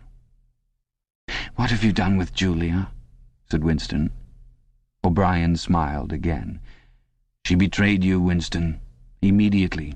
Unreservedly. I have seldom seen anyone come over to us so promptly. You would hardly recognize her if you saw her. All her rebelliousness, her deceit, her folly, her dirty-mindedness, everything has been burned out of her. It was a perfect conversion, a textbook case." "You tortured her." O'Brien left this unanswered. "Next question," he said. "Does Big Brother exist?" "Of course he exists. The party exists. Big Brother is the embodiment of the party." "Does he exist in the same way as I exist?" "You do not exist," said O'Brien. Once again the sense of helplessness assailed him. He knew, or he could imagine, the arguments which proved his own non-existence, but they were nonsense. They were only a play on words. Did not the statement, "You do not exist," contain a logical absurdity? But what use was it to say so? His mind shriveled as he thought of the unanswerable, mad arguments with which O'Brien would demolish him. "I think I exist," he said wearily. "I am conscious of my own identity. I was born and I shall die. I have arms and legs. I occupy a particular point in space. No other solid object can occupy the same point simultaneously. In that sense, does Big Brother exist?" "It is of no importance. He exists." "Will Big Brother ever die?" "Of course not. How could he die? Next question." "Does the Brotherhood exist?" "That, Winston, you will never know. If we choose to set you free when we have finished with you, and if you live to be 90 years old, still you will never learn whether the answer to that question is yes or no. As long as you live, it will be an unsolved riddle in your mind." Winston lay silent. His breast rose and fell a little faster. He still had not asked the question that had come into his mind the first. He had got to ask it, and yet it was as though his tongue would not utter it. There was a trace of amusement in O'Brien's face. Even his spectacles seemed to wear an ironical gleam. "He knows," thought Winston suddenly. "He knows what I'm going to ask." At the thought, the words burst out of him. "What is in room 101? The expression on O'Brien's face did not change. He answered dryly, "You know what is in room 101, Winston. Everyone knows what is in room 101. He raised a finger to the man in the white coat. Evidently the session was at an end. A needle jerked into Winston's arm. He sank almost instantly into deep sleep. Chapter 3. "There are 3 stages in your reintegration," said O'Brien. "There is learning, there is understanding, and there is acceptance. It is time for you to enter upon the 2nd stage." As always, Winston was lying flat on his back. But of late his bonds were looser. They still held him to the bed, but he could move his knees a little and could turn his head from side to side and raise his arms from the elbow. The dial also had grown to be less of a terror. He could evade its pangs if he was quick-witted enough. It was chiefly when he showed stupidity that O'Brien pulled the lever. Sometimes they got through a whole session without use of the dial. He could not remember how many sessions there had been. The whole process seemed to stretch out over a long, indefinite time, weeks, possibly. And the intervals between the sessions might sometimes have been days, sometimes only an hour or 2. "As you lie there," said O'Brien, "you have often wondered, you have even asked me, why the ministry of love should expend so much time and trouble on you. And when you were free, you were puzzled by what was essentially the same question. You could grasp the mechanics of the society you lived in, but not its underlying motives. Do you remember writing in your diary, "I understand how, I do not understand why"? It was when you thought about why that you doubted your own sanity. You have read the book, Goldstein's book, or parts of it at least. Did it tell you anything that you did not know already? "You have read it?" said Winston. "I wrote it. That is to say, I collaborated in writing it. No book is produced individually, as you know." "Is it true what it says?" "As description, yes. The program it sets forth is nonsense. The secret accumulation of knowledge, a gradual spread of enlightenment, ultimately a proletarian rebellion, the overthrow of the party. You foresaw yourself that was what it would say. It is all nonsense. The proletarians will never revolt, not in 1,000 years or 1,000,000. They cannot. I do not have to tell you the reason. You know it already. If you have ever cherished any dreams of violent insurrection, you must abandon them. There is no way in which the party can be overthrown. The rule of the party is forever. Make that the starting point of your thoughts." He came closer to the bed. "Forever," he repeated. "And now let us get back to the question of how and why. You understand well enough how the party maintains itself in power. Now tell me why we cling to power. What is our motive? Why should we want power? Go on, speak," he added as Winston remained silent. Nevertheless, Winston did not speak for another moment or two. A feeling of weariness had overwhelmed him. The faint, mad gleam of enthusiasm had come back into O'Brien's face. He knew in advance what O'Brien would say, that the party did not seek power for its own ends, but only for the good of the majority, that it sought power because men in the mass were frail, cowardly creatures who could not endure liberty or face the truth, and must be ruled over and systematically deceived by others who were stronger than themselves, that the choice for mankind lay between freedom and happiness, and that for the great bulk of mankind happiness was better, that the party was the eternal guardian of the weak, a dedicated sect doing evil that good might come, sacrificing its own happiness to that of others. The terrible thing, thought Winston, the terrible thing was that when O'Brien said this he would believe it. You could see it in his face. O'Brien knew everything. 1,000 times better than Winston, he knew what the world was really like, in what degradation the mass of human beings lived, and by what lies and barbarities the party kept them there. He had understood it all, weighed it all, and it made no difference. All was justified by the ultimate purpose. What can you do, thought Winston, against the lunatic who is more intelligent than yourself, who gives your arguments a fair hearing, and then simply persists in his lunacy? "You are ruling over us for our own good," he said feebly. "You believe that human beings are not fit to govern themselves, and therefore—" He started and almost cried out. A pang of pain had shot through his body. O'Brien had pushed the lever of the dial up to 35. "That was stupid, Winston, stupid," he said. "You should know better than to say a thing like that." He pulled the lever back and continued. "Now I will tell you the answer to my question. It is this. The party seeks power entirely for its own sake. We are not interested in the good of others. We are interested solely in power. Not wealth, or luxury, or long life, or happiness, only power. Pure power. What pure power means you will understand presently. We are different from all the oligarchies of the past in that we know what we are doing. All the others, even those who resembled ourselves, were cowards and hypocrites. The German Nazis and the Russian communists came very close to us in their methods, but they never had the courage to recognize their own motives. They pretended, perhaps they even believed, that they had seized power unwillingly and for a limited time, and that just round the corner there lay a paradise where human beings would be free and equal. We are not like that. We know that no one ever seizes power with the intention of relinquishing it. Power is not a means, it is an end. One does not establish a dictatorship in order to safeguard a revolution. One makes the revolution in order to establish the dictatorship. The object of persecution is persecution. The object of torture is torture. The object of power is power. Now do you begin to understand me?" Winston was struck as he had been struck before by the tiredness of O'Brien's face. It was strong and fleshy and brutal. It was full of intelligence and a sort of controlled passion before which he himself felt helpless. But it was tired. There were pouches under the eyes, the skin sagged from the cheekbones. O'Brien leaned over him, deliberately bringing the worn face nearer. "You are thinking," he said, "that my face is old and tired. You are thinking that I talk of power, and yet I am not even able to prevent the decay of my own body.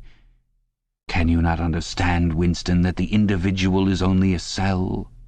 The weariness of the cell is the vigor of the organism. Do you die when you cut your fingernails?" He turned away from the bed and began strolling up and down again, one hand in his pocket. "We are the priests of power," he said. "God is power. But at present power is only a word so far as you are concerned. It is time for you to gather some idea of what power means. The first thing you must realize is that power is collective. The individual only has power insofar as he ceases to be an individual. You know the party slogan, 'Freedom is slavery.' Has it ever occurred to you that it is reversible? Slavery is freedom. Alone, free, the human being is always defeated. It must be so because every human being is doomed to die, which is the greatest of all failures.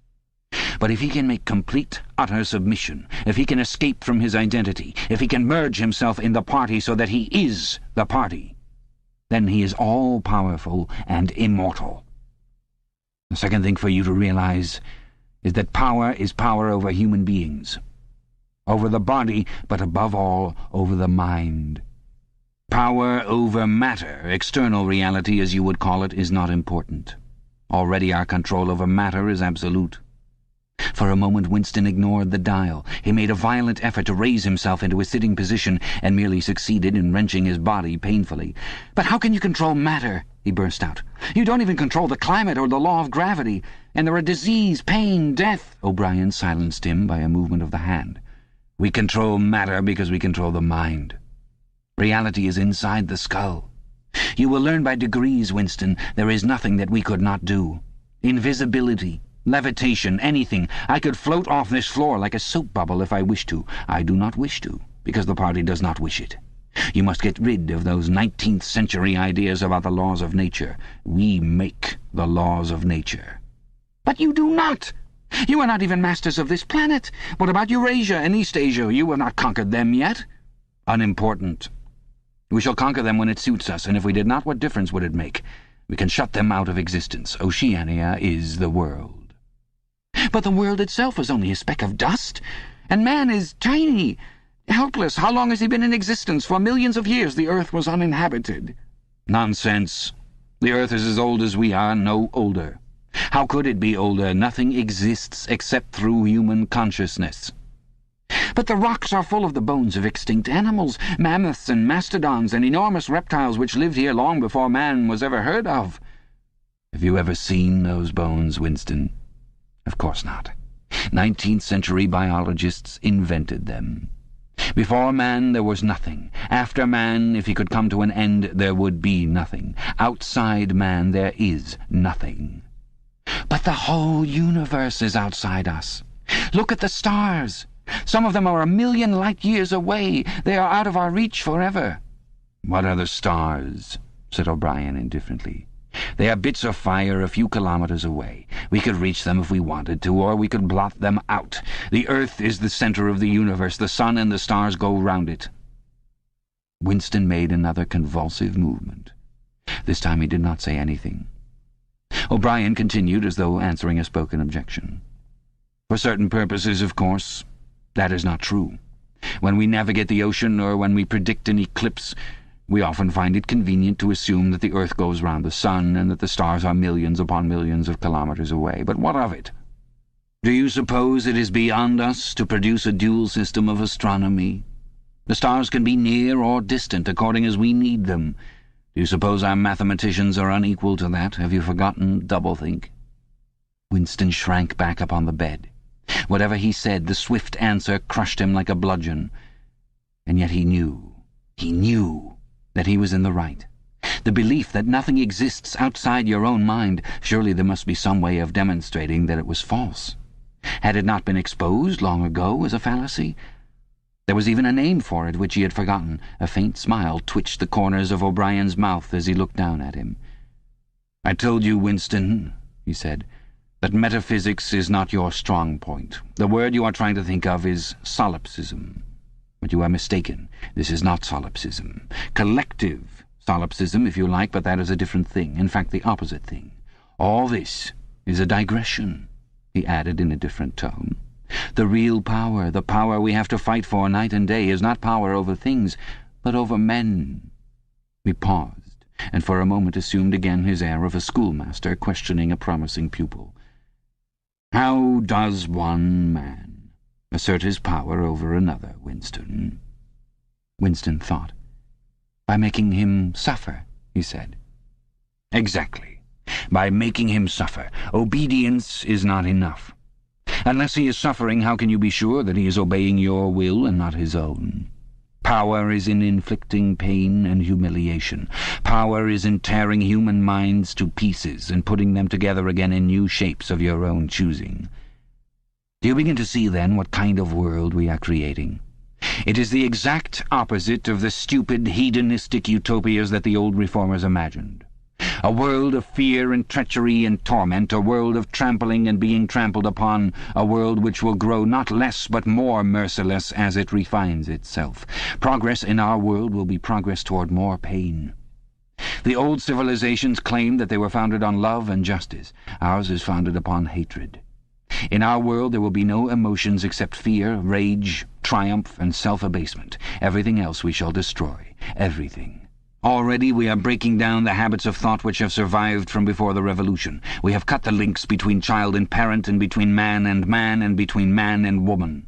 No one dares trust a wife or a child or a friend any longer. But in the future there will be no wives and no friends. Children will be taken from their mothers at birth, as one takes eggs from a hen. The sex instinct will be eradicated. Procreation will be an annual formality like the renewal of a ration card. We shall abolish the orgasm. Our neurologists are at work upon it now. There will be no loyalty except loyalty toward the party. There will be no love except the love of Big Brother. There will be no laughter except the laugh of triumph over a defeated enemy. There will be no art, no literature, no science. When we are omnipotent, we shall have no more need of science. There will be no distinction between beauty and ugliness. There will be no curiosity, no employment of the process of life. All competing pleasures will be destroyed. But always, do not forget this, Winston, always there will be the intoxication of power, constantly increasing and constantly growing subtler. Always, at every moment, there will be the thrill of victory, the sensation of trampling on an enemy who is helpless. If you want a picture of the future, imagine a boot stamping on a human face forever." He paused as though he expected Winston to speak. Winston had tried to shrink back into the surface of the bed again. He could not say anything. His heart seemed to be frozen. O'Brien went on. "And remember that it is forever. The face will always be there to be stamped upon. The heretic, the enemy of society, will always be there, so that he can be defeated and humiliated over again. Everything that you have undergone since you have been in our hands, all that will continue and worse. The espionage, the betrayals, the arrests, the tortures, the executions, the disappearances will never cease. It will be a world of terror as much as a world of triumph. The more the party is powerful, the less it will be tolerant. The weaker the opposition, the tighter the despotism. Goldstein and his heresies will live forever. Every day, at every moment, they will be defeated, discredited, ridiculed, spat upon, and yet they will always survive. This drama that I have played out with you during 7 years will be played out over and over again, generation after generation, always in subtler forms. Always we shall have the heretic here at our mercy, screaming with pain, broken up, contemptible, and in the end utterly penitent, saved from himself, crawling to our feet of his own accord. That is the world that we are preparing, Winston. A world of victory after victory, triumph after triumph after triumph, an endless pressing upon the nerve of power. You are beginning, I can see, to realize what that world will be like. But in the end you will do more than understand it. You will accept it, welcome it, become part of it. Winston had recovered himself sufficiently to speak. "You can't," he said weakly. What do you mean by that remark, Winston? You could not create such a world as you have just described. It is a dream. It is impossible. Why? It is impossible to found a civilization on fear and hatred and cruelty. It would never endure. Why not? It would have no vitality. It would disintegrate. It would commit suicide. Nonsense. You are under the impression that hatred is more exhausting than love. Why should it be? And if it were, what difference would that make? Suppose that we choose to wear ourselves out faster. Suppose that we quicken the tempo of human life till men are senile at 30. Still, what difference would it make? Can you not understand that the death of the individual is not death? The party is immortal. As usual, the voice had battered Winston into helplessness. Moreover, he was in dread that if he persisted in his disagreement, O'Brien would twist the dial again. And yet he could not keep silent. Feebly, without arguments, with nothing to support him except his inarticulate horror of what O'Brien had said, he returned to the attack. I don't know. I don't care. Somehow you will fail. Something will defeat you. Life will defeat you. We control life, Winston, at all its levels. You are imagining that there is something called human nature which will be outraged by what we do and will turn against us. But we create human nature. Men are infinitely malleable, or perhaps you have returned to your old idea that the proletarians or the slaves will arise and overthrow us. Put it out of your mind. They are helpless, like the animals. Humanity is the party. The others are outside, irrelevant. I don't care. In the end they will beat you. Sooner or later they will see you for what you are, and then they will tear you to pieces. Do you see any evidence that this is happening? Or any reason why it should? No, I believe it. I know that you will fail. There is something in the universe, I don't know, some spirit, some principle that you will never overcome. Do you believe in God, Winston? No. Then what is it, this principle, that will defeat us? I don't know. The spirit of man. And do you consider yourself a man? Yes.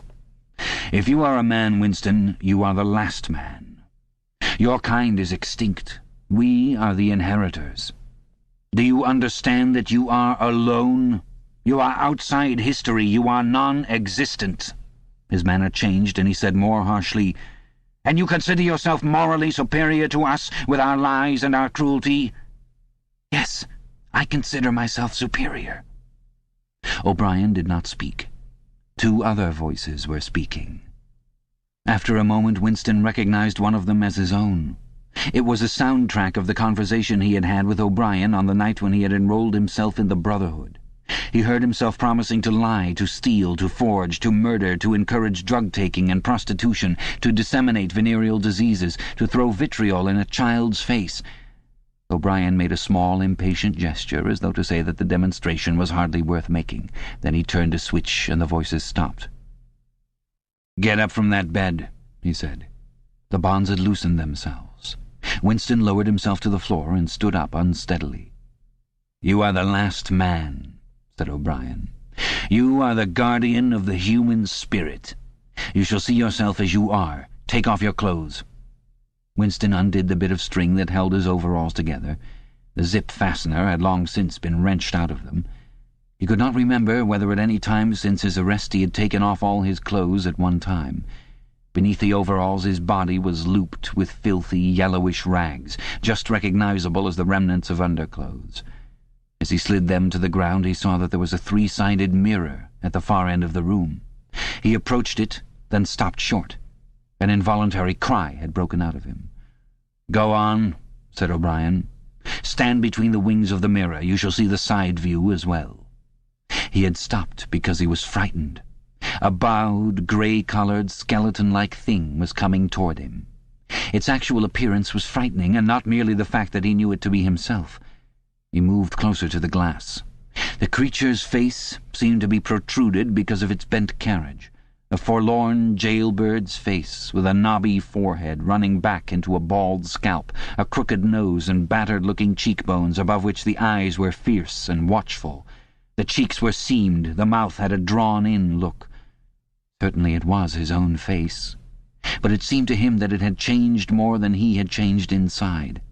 The emotions it registered would be different from the ones he felt. He had gone partially bald. For the first moment he had thought that he had gone grey as well, but it was only the scalp that was grey. Except for his hands and a circle of his face, his body was grey all over, with ancient ingrained dirt. Here and there under the dirt there were the red scars of wounds, and near the ankle the varicose ulcer was an inflamed mass with flakes of skin peeling off it. But the truly frightening thing was the emaciation of his body. The barrel of the ribs was as narrow as that of a skeleton. The legs had shrunk so that the knees were thicker than the thighs. He saw now what O'Brien had meant about seeing the side view. The curvature of the spine was astonishing. The thin shoulders were hunched forward so as to make a cavity of the chest. The scraggy neck seemed to be bending double under the weight of the skull. At a guess he would have said that it was the body of a man of 60, suffering from some malignant disease.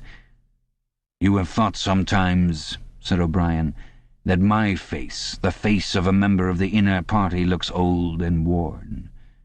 What do you think of your own face?" He seized Winston's shoulder and spun him round so that he was facing him. "Look at the condition you're in," he said. "Look at this filthy grime all over your body. Look at the dirt between your toes. Look at that disgusting running sore on your leg. Do you know that you stink like a goat? Probably you have ceased to notice it. Look at your emaciation. Do you see? I can make my thumb and forefinger meet around your bicep. I could snap your neck like a carrot. Do you know that you have lost 25 kilograms since you have been in our hands? Even your hair is coming out in handfuls. Look!" He plucked at Winston's head and brought away a tuft of hair. "Open your mouth. 9, 10, 11 teeth left. How many had you when you came to us? And the few you have left are dropping out of your head. Look here!" He seized one of Winston's remaining front teeth between his powerful thumb and forefinger. A twinge of pain shot through Winston's jaw. O'Brien had wrenched the loose tooth out by the roots. He tossed it across the cell. "You are rotting away," he said. "You are falling to pieces. What are you, a bag of filth? Now turn round and look into that mirror again. Do you see that thing facing you? That is the last man. If you are human, that is humanity. Now put your clothes on again." Winston began to dress himself, with slow, stiff movements. Until now he had not seemed to notice how thin and weak he was. Only one thought stirred in his mind, that he must have been in this place longer than he had imagined. Then suddenly, as he fixed the miserable rags round himself, a feeling of pity for his ruined body overcame him. Before he knew what he was doing, he had collapsed onto a small stool that stood beside the bed and burst into tears. He was aware of his ugliness, his gracelessness, a bundle of bones in filthy underclothes sitting weeping in the harsh white light, but he could not stop himself. O'Brien laid a hand on his shoulder, almost kindly. "It will not last forever," he said. "You can escape from it whenever you choose. Everything depends on yourself." "You did it," sobbed Winston. "You reduced me to this state." "No, Winston. You reduced yourself to it. This is what you accepted when you set yourself up against the party. It was all contained in that first act. Nothing has happened that you did not foresee." He paused and then went on. "We have beaten you, Winston. We have broken you up. You have seen what your body is like. Your mind is in the same state. I do not think there can be much pride left in you. You have been kicked and flogged and insulted. You have screamed with pain. You have rolled on the floor in your own blood and vomit. You have whimpered for mercy. You have betrayed everybody and everything. Can you think of a single degradation that has not happened to you?" Winston had stopped weeping, though the tears were still oozing out of his eyes. He looked up at O'Brien. "I have not betrayed Julia," he said. O'Brien looked down at him thoughtfully. "No," he said. "No, that is perfectly true. You have not betrayed Julia." The peculiar reverence for O'Brien, which nothing seemed able to destroy, flooded Winston's heart again. How intelligent, he thought, how intelligent. Never did O'Brien fail to understand what was said to him. Anyone else on earth would have answered promptly that he had betrayed Julia. For what was there that they had not screwed out of him under the torture? He had told them everything he knew about her habits, her character, her past life. He had confessed in the most trivial detail everything that had happened at their meetings, all that he had said to her and she to him, their black market meals, their adulteries, their vague plottings against the party, everything. And yet, in the sense in which he intended the word, he had not betrayed her. He had not stopped loving her. His feeling toward her had remained the same. O'Brien had seen what he meant without the need for explanation. "Tell me," he said, "how soon will they shoot me?" "It might be a long time," said O'Brien. "You are a difficult case. But don't give up hope. Everything is cured sooner or later. In the end we shall shoot you." Chapter 4. He was much better. He was growing fatter and stronger every day, if it was proper to speak of days. The white light and the humming sound were the same as ever, but the cell was a little more comfortable than the others he had been in. There were a pillow and a mattress on the plank bed and a stool to sit on. They had given him a bath, and they allowed him to wash himself fairly frequently in a tin basin. They even gave him warm water to wash with. They had given him new underclothes and a clean suit of overalls. They had dressed his varicose ulcer with soothing ointment. They had pulled out the remnants of his teeth and given him a new set of dentures. Weeks or months must have passed. It would have been possible now to keep count of the passage of time, if he had felt any interest in doing so, since he was being fed at what appeared to be regular intervals. He was getting, he judged, 3 meals in the 24 hours. Sometimes he wondered dimly whether he was getting them by night or by day. The food was surprisingly good, with meat at every 3rd meal. Once there was even a packet of cigarettes. He had no matches, but the never-speaking guard who brought his food would give him a light. The first time he tried to smoke, it made him sick, but he persevered and spun the packet out for a long time, smoking half a cigarette after each meal. They had given him a white slate with a stump of pencil tied to the corner. At first he made no use of it. Even when he was awake he was completely torpid. Often he would lie from one meal to the next almost without stirring, sometimes asleep, sometimes waking into vague reveries in which it was too much trouble to open his eyes. He had long grown used to sleeping with a strong light on his face. It seemed to make no difference, except that one's dreams were more coherent. He dreamed a great deal all through this time, and they were always happy dreams. He was in the golden country, or he was sitting among enormous, glorious, sunlit ruins with his mother, with Julia, with O'Brien, not doing anything, merely sitting in the sun, talking of peaceful things. Such thoughts as he had when he was awake were mostly about his dreams. He seemed to have lost the power of intellectual effort now that the stimulus of pain had been removed. He was not bored. He had no desire for conversation or distraction. Merely to be alone, not to be beaten or questioned, to have enough to eat and to be clean all over, was completely satisfying. By degrees he came to spend less time in sleep, but he still felt no impulse to get off the bed. All he cared for was to lie quiet and feel the strength gathering in his body. He would finger himself here and there, trying to make sure that it was not an illusion, that his muscles were growing rounder and his skin tauter. Finally it was established beyond a doubt that he was growing fatter. His thighs were now definitely thicker than his knees. After that, reluctantly at first, he began exercising himself regularly. In a little while he could walk 3 kilometers, measured by pacing the cell, and his bowed shoulders were growing straighter. He attempted more elaborate exercises and was astonished and humiliated to find what things he could not do. He could not move out of a walk. He could not hold his stool out at arm's length. He could not stand on one leg without falling over. He squatted down on his heels and found that with agonizing pains in thigh and calf he could just lift himself to a standing position. He lay flat on his belly and tried to lift his weight by his hands. It was hopeless. He could not raise himself a centimeter. But after a few more days, a few more meal times, even that feat was accomplished. A time came when he could do it 6 times running.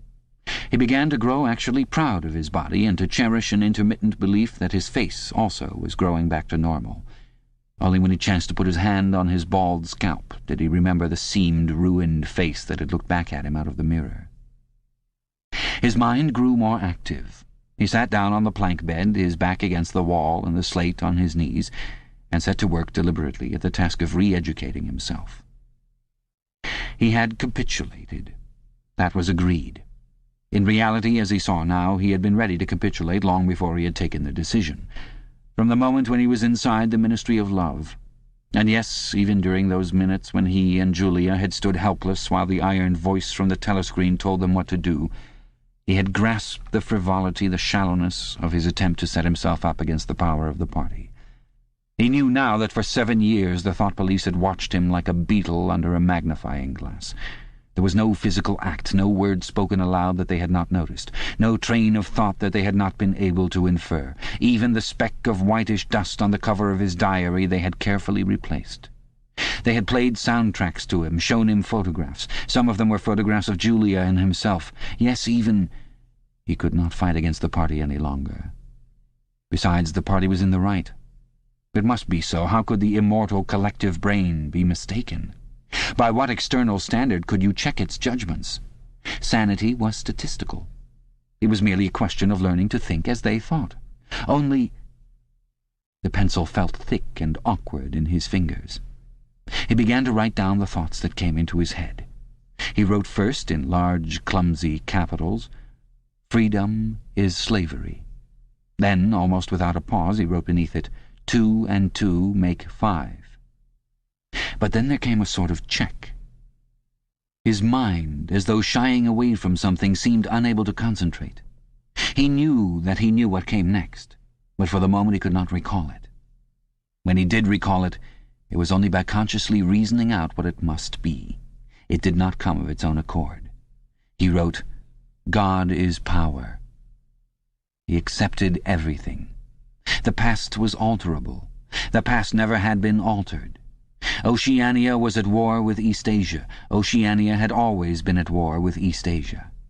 Jones, Aronson, and Rutherford were guilty of the crimes they were charged with. He had never seen the photograph that disproved their guilt. It had never existed. He had invented it. He remembered remembering contrary things, but those were false memories, products of self-deception. How easy it all was. Only surrender, and everything else followed. It was like swimming against a current that swept you backwards, however hard you struggled, and then suddenly deciding to turn round and go with the current instead of opposing it. Nothing had changed except your own attitude. The predestined thing happened in any case. He hardly knew why he had ever rebelled. Everything was easy except... Anything could be true.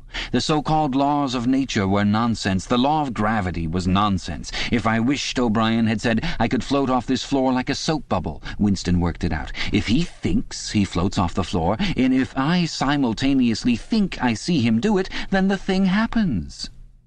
Suddenly, like a lump of submerged wreckage breaking the surface of water, the thought burst into his mind, it doesn't really happen. We imagine it. It is hallucination. He pushed the thought under instantly. The fallacy was obvious. It presupposed that somewhere or other, outside oneself, there was a real world where real things happened. But how could there be such a world? What knowledge have we of anything save through our own minds? All happenings are in the mind. Whatever happens in all minds truly happens. He had no difficulty in disposing of the fallacy, and he was in no danger of succumbing to it. He realized nevertheless that it ought never to have occurred to him. The mind should develop a blind spot whenever a dangerous thought presented itself. The process should be automatic, instinctive. Crime Stop, they call it in Newspeak. He set to work to exercise himself in Crime Stop. He presented himself with propositions. The party says the earth is flat.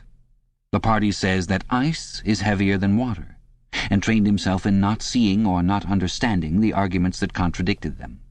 It was not easy. It needed great powers of reasoning and improvisation. The arithmetical problems raised, for instance, by such a statement as 2 and 2 make 5 were beyond his intellectual grasp. It needed also a sort of athleticism of mind, an ability at one moment to make the most delicate use of logic, and at the next to be unconscious of the crudest logical errors. Stupidity was as necessary as intelligence, and as difficult to attain. All the while, with one part of his mind, he wondered how soon they would shoot him. Everything depends on yourself, O'Brien had said, but he knew that there was no conscious act by which he could bring it nearer. It might be 10 minutes hence or 10 years. They might keep him for years in solitary confinement. They might send him to a labor camp. They might release him for a while, as they sometimes did. It was perfectly possible that before he was shot, the whole drama of his arrest and interrogation would be enacted all over again. The one certain thing was that death never came at an expected moment. The tradition, the unspoken tradition, somehow you knew it though you never heard it said, was that they shot you from behind, always in the back of the head, without warning as you walked down a corridor from cell to cell. One day was not the right expression. Just as probably it was in the middle of the night. Once he fell into a strange, blissful reverie. He was walking down the corridor waiting for the bullet. He knew that it was coming in another moment. Everything was settled, smoothed out, reconciled. There were no more doubts, no more arguments, no more pain, no more fear. His body was healthy and strong. He walked easily, with a joy of movement and with a feeling of walking in sunlight. He was not any longer in the narrow white corridors of the Ministry of Love. He was in the enormous sunlit passage, a kilometre wide, down which he had seemed to walk in the delirium induced by drugs. He was in the golden country, following the foot-track across the old rabbit-cropped pasture. He could feel the short, springy turf under his feet and the gentle sunshine on his face. At the edge of the field were the elm trees faintly stirring, and somewhere beyond that was the stream where the dace lay in the green pools under the willows. Suddenly he started up with a shock of horror. The sweat broke out on his backbone. He had heard himself cry aloud, "Julia! Julia! Julia, my love! Julia!"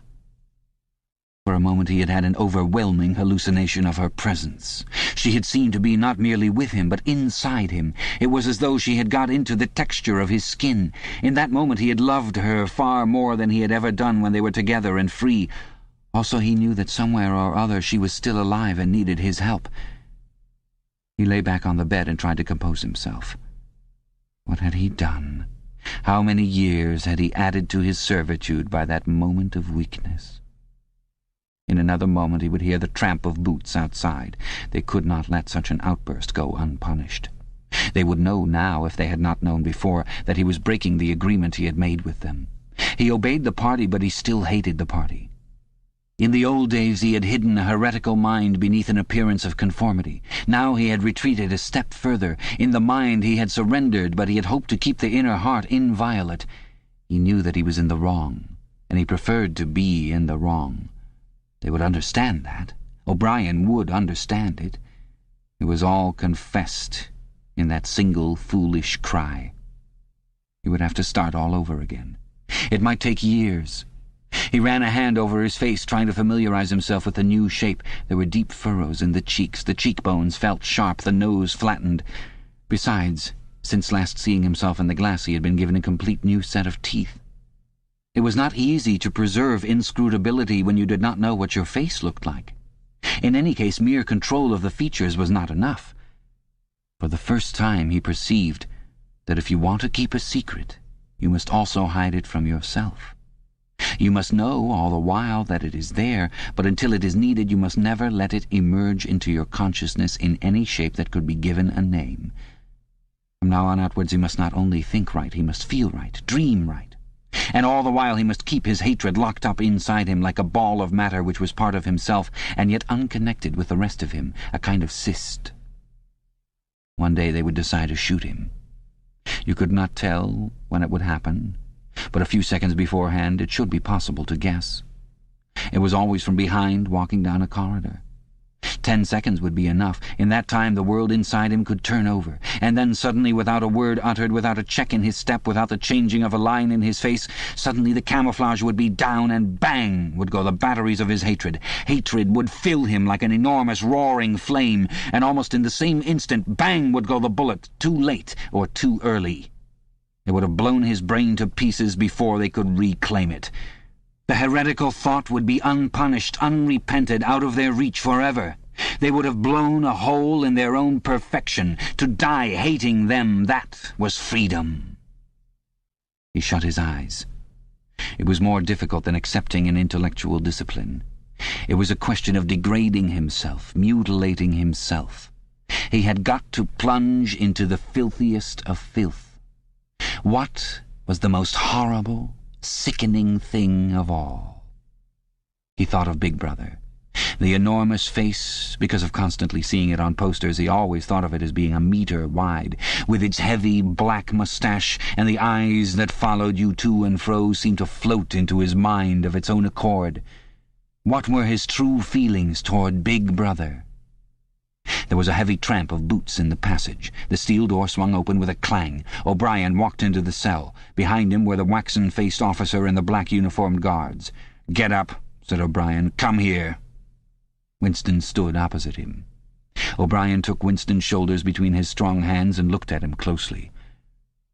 "You have had thoughts of deceiving me," he said. "That was stupid.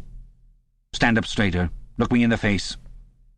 He paused and went on in a gentler tone. "You are improving. Intellectually, there is very little wrong with you.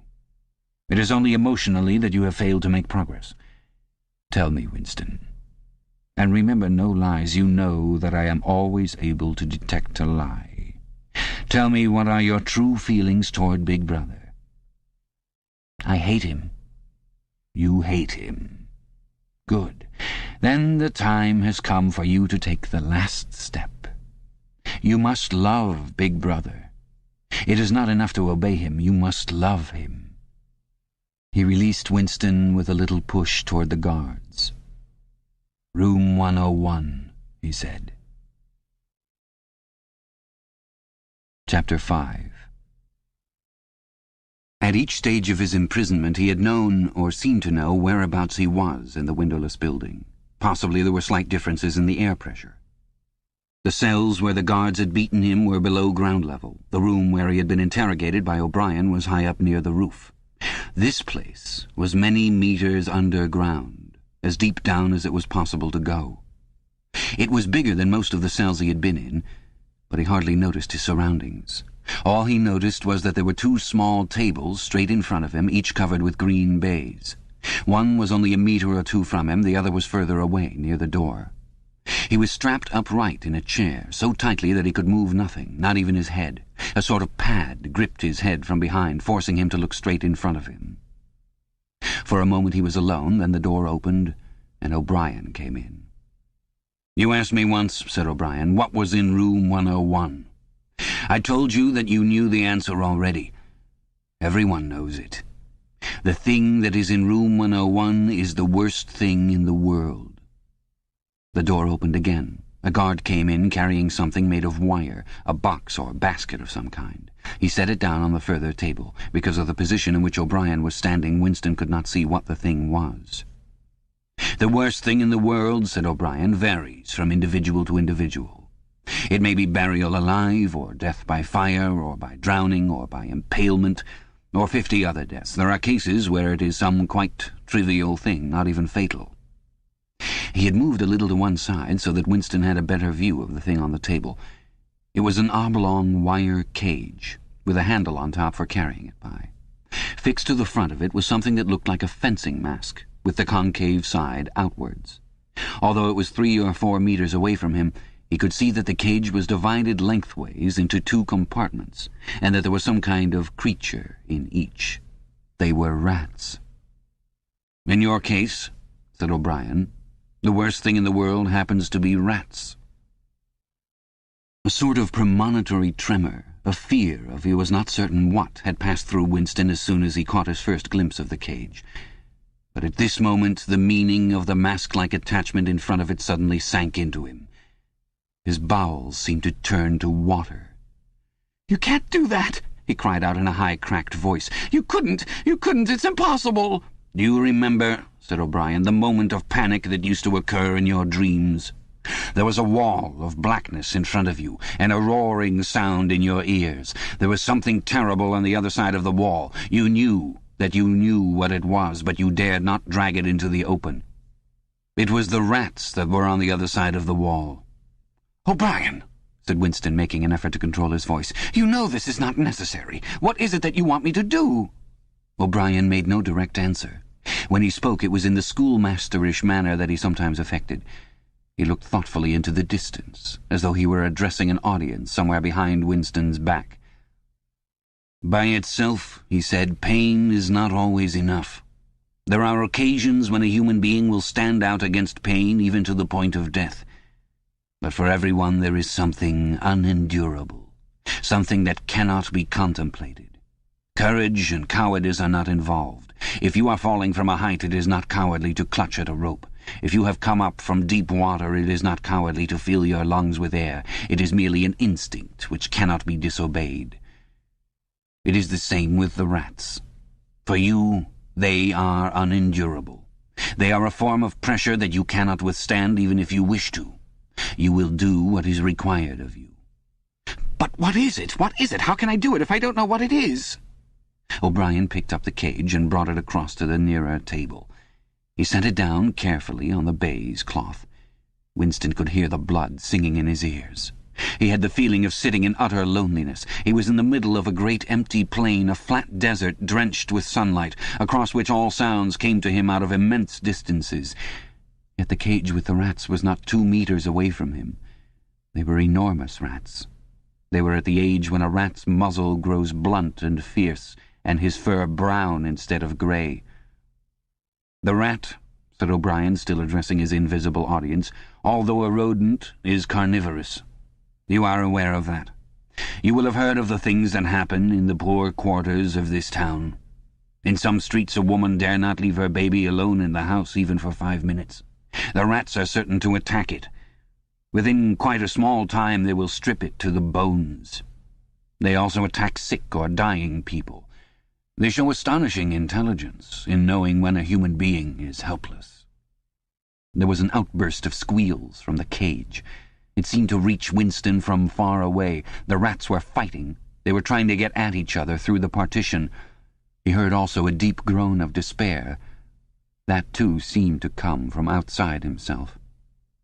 O'Brien picked up the cage and as he did so pressed something in it. There was a sharp click. Winston made a frantic effort to tear himself loose from the chair. It was hopeless. Every part of him, even his head, was held immovably. O'Brien moved the cage nearer. It was less than a meter from Winston's face. "I have pressed the first lever," said O'Brien. "You understand the construction of this cage. The mask will fit over your head, leaving no exit. When I press this other lever, the door of the cage will slide up. These starving brutes will shoot out of it like bullets. Have you ever seen a rat leap through the air? They will leap onto your face and bore straight into it. Sometimes they attack the eyes first. Sometimes they burrow through the cheeks and devour the tongue." The cage was nearer. It was closing in. Winston heard a succession of shrill cries which appeared to be occurring in the air above his head. But he fought furiously against his panic. To think even with a split second left, to think was the only hope. Suddenly the foul, musty odour of the brute struck his nostrils. There was a violent convulsion of nausea inside him, and he almost lost consciousness. Everything had gone black. For an instant he was insane, a screaming animal. Yet he came out of the blackness clutching an idea. There was one and only one way to save himself. He must interpose another human being, the body of another human being, between himself and the rats. The circle of the mask was large enough now to shut out the vision of anything else. The wire door was a couple of handspans from his face. The rats knew what was coming now. One of them was leaping up and down. The other, an old, scaly grandfather of the sewers, stood up with his pink hands against the bars and fiercely snuffed the air. Winston could see the whiskers and the yellow teeth. Again the black panic took hold of him. He was blind, helpless, mindless. "It was a common punishment in Imperial China," said O'Brien, as didactically as ever. The mask was closing on his face. The wire brushed his cheek. And then, no, it was not relief, only hope, a tiny fragment of hope. Too late, perhaps too late, but he had suddenly understood that in the whole world there was just one person to whom he could transfer his punishment, one body that he could thrust between himself and the rats, and he was shouting frantically over and over, "Do it to Julia! Do it to Julia! Not me! Julia! I don't care what you do to her! Tear her face off! Strip her to the bones! Not me! Julia! Not me!" He was falling backwards into enormous depths away from the rats. He was still strapped in the chair, but he had fallen through the floor, through the walls of the building, through the earth, through the oceans, through the atmosphere, into outer space, into the gulfs between the stars, always away, away, away from the rats. He was light years distant, but O'Brien was still standing at his side. There was still the cold touch of a wire against his cheek. But through the darkness that enveloped him he heard another metallic click, and knew that the cage door had clicked shut and not open.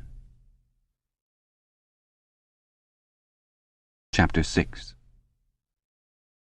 The chestnut tree was almost empty. A ray of sunlight slanting through a window fell yellow on dusty tabletops. It was the lonely hour of 15. A tinny music trickled from the telescreens. Winston sat in his usual corner, gazing into an empty glass. Now and again he glanced up at a vast face which eyed him from the opposite wall. "Big Brother is watching you," the caption said.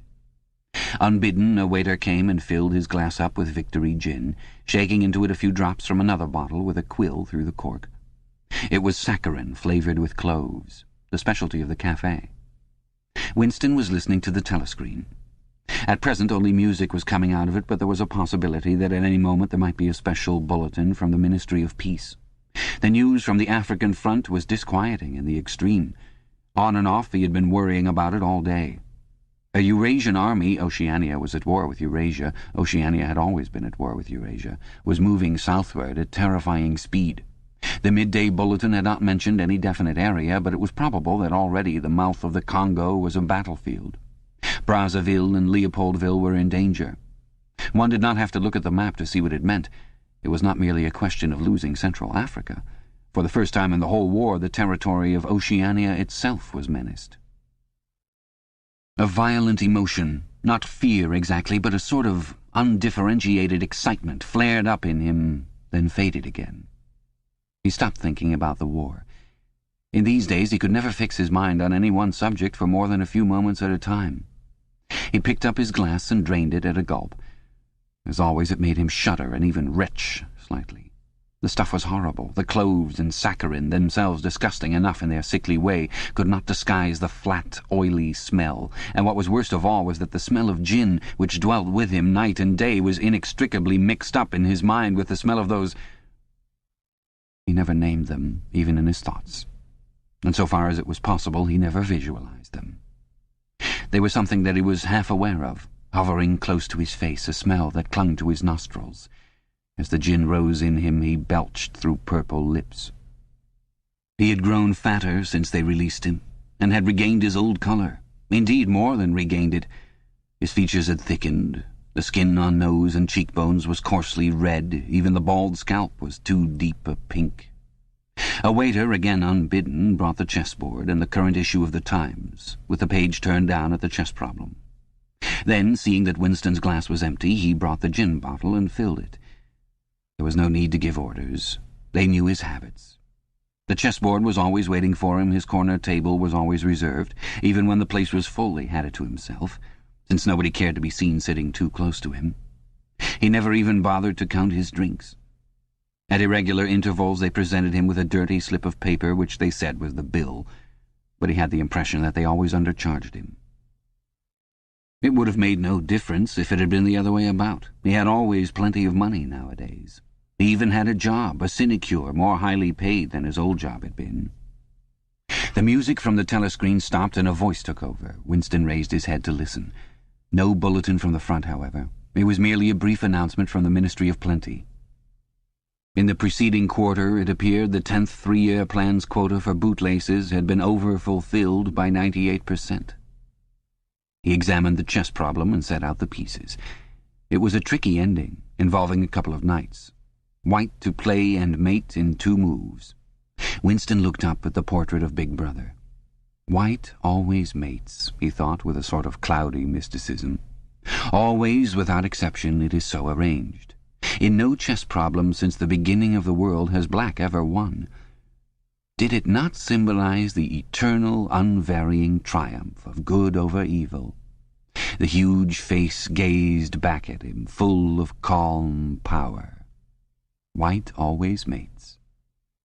The voice from the telescreen paused and added in a different and much graver tone, "You are warned to stand by for an important announcement at 15:30. 15:30. This is news of the highest importance. Take care not to miss it. 15:30. The tinkling music struck up again. Winston's heart stirred. That was the bulletin from the front. Instinct told him that it was bad news that was coming. All day, with little spurts of excitement, the thought of a smashing defeat in Africa had been in and out of his mind. He seemed actually to see the Eurasian army swarming across the never-broken frontier and pouring down into the tip of Africa like a column of ants. Why had it not been possible to outflank them in some way? The outline of the West African coast stood out vividly in his mind. He picked up the white knight and moved it across the board. There was the proper spot. Even while he saw the black horde racing southward, he saw another force, mysteriously assembled, suddenly planted in their rear, cutting their communications by land and sea. He felt that by willing it he was bringing that other force into existence. But it was necessary to act quickly. If they could get control of the whole of Africa, if they had airfields and submarine bases at the Cape, it would cut Oceania in two. It might mean anything. Defeat, breakdown, the redivision of the world, the destruction of the party. He drew a deep breath. An extraordinary medley of feelings, but it was not a medley exactly, rather it was successive layers of feeling in which one could not say which layer was undermost, struggled inside him. The spasm passed. He put the white knight back in its place, but for the moment he could not settle down to a serious study of the chess problem. His thoughts wandered again. Almost unconsciously he traced with his finger in the dust on the table 2 + 2 = 5. "They can't get inside you," she had said. "But they could get inside you. What happens to you here is forever," O'Brien had said. That was a true word. There were things, your own acts, from which you could not recover. Something was killed in your breast, burnt out, cauterized out. He had seen her. He had even spoken to her. There was no danger in it. He knew it as though instinctively that they now took almost no interest in his doings. He could have arranged to meet her a second time if either of them had wanted to. Actually, it was by chance that they had met.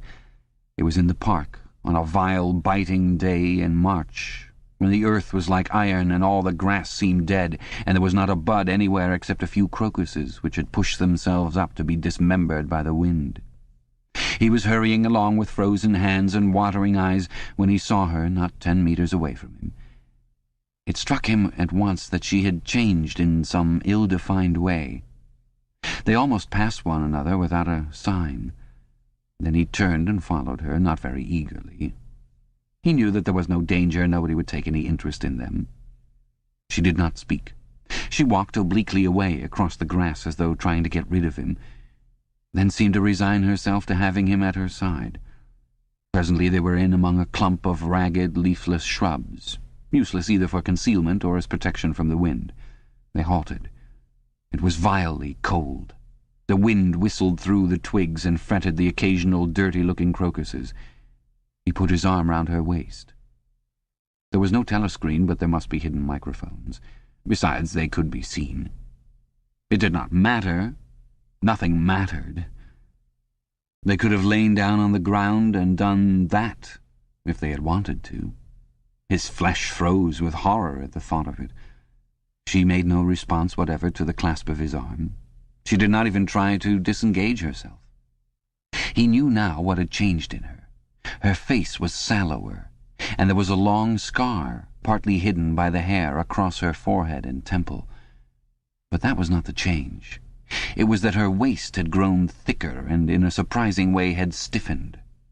He remembered how, once, after the explosion of a rocket bomb, he had helped to drag a corpse out of some ruins, and had been astonished not only by the incredible weight of the thing, but by its rigidity and awkwardness to handle, which made it seem more like stone than flesh. Her body felt like that. It occurred to him that the texture of her skin would be quite different from what it had once been. He did not attempt to kiss her, nor did they speak. As they walked back across the gate, she looked directly at him for the first time. It was only a momentary glance full of contempt and dislike. He wondered whether it was a dislike that came purely out of the past, or whether it was inspired also by his bloated face and the water that the wind kept squeezing from his eyes. They sat down on 2 iron chairs, side by side, but not too close together. He saw that she was about to speak. She moved her clumsy shoe a few centimeters and deliberately crushed a twig. Her feet seemed to have grown broader, he noticed. "I betrayed you," she said baldly. "I betrayed you," he said. She gave him another quick look of dislike. "Sometimes," she said, "they threaten you with something you can't stand up to, can't even think about. And then you say, 'Don't do it to me, do it to somebody else, do it to so-and-so.' And perhaps you might pretend afterwards that it was only a trick and that you just said it to make them stop and didn't really mean it. But that isn't true. At the time when it happens, you do mean it. You think there's no other way of saving yourself, and you're quite ready to save yourself that way. You want it to happen to the other person. You don't give a damn what they suffer. All you care about is yourself. All you care about is yourself, he echoed. And after that you don't feel the same toward the other person any longer. No, he said. You don't feel the same. There did not seem to be anything more to say. The wind plastered their thin overalls against their bodies. Almost at once it became embarrassing to sit there in silence. Besides, it was too cold to keep still. She said something about catching her tube and stood up to go. "We must meet again," he said. "Yes," she said. "We must meet again." He followed irresolutely for a little distance, half a pace behind her. They did not speak again. She did not actually try to shake him off, but walked at just such a speed as to prevent his keeping abreast of her. He had made up his mind that he would accompany her as far as the tube station, but suddenly this process of trailing along in the cold seemed pointless and unbearable. He was overwhelmed by a desire not so much to get away from Julia as to get back to the Chestnut Tree Cafe, which had never seemed so attractive as at this moment.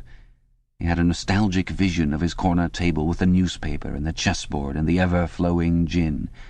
Above all, it would be warm in there. The next moment, not altogether by accident, he allowed himself to become separated from her by a small knot of people. He made a half-hearted attempt to catch up, then slowed down, turned, and made off in the opposite direction. When he had gone 50 meters, he looked back. The street was not crowded, but already he could not distinguish her.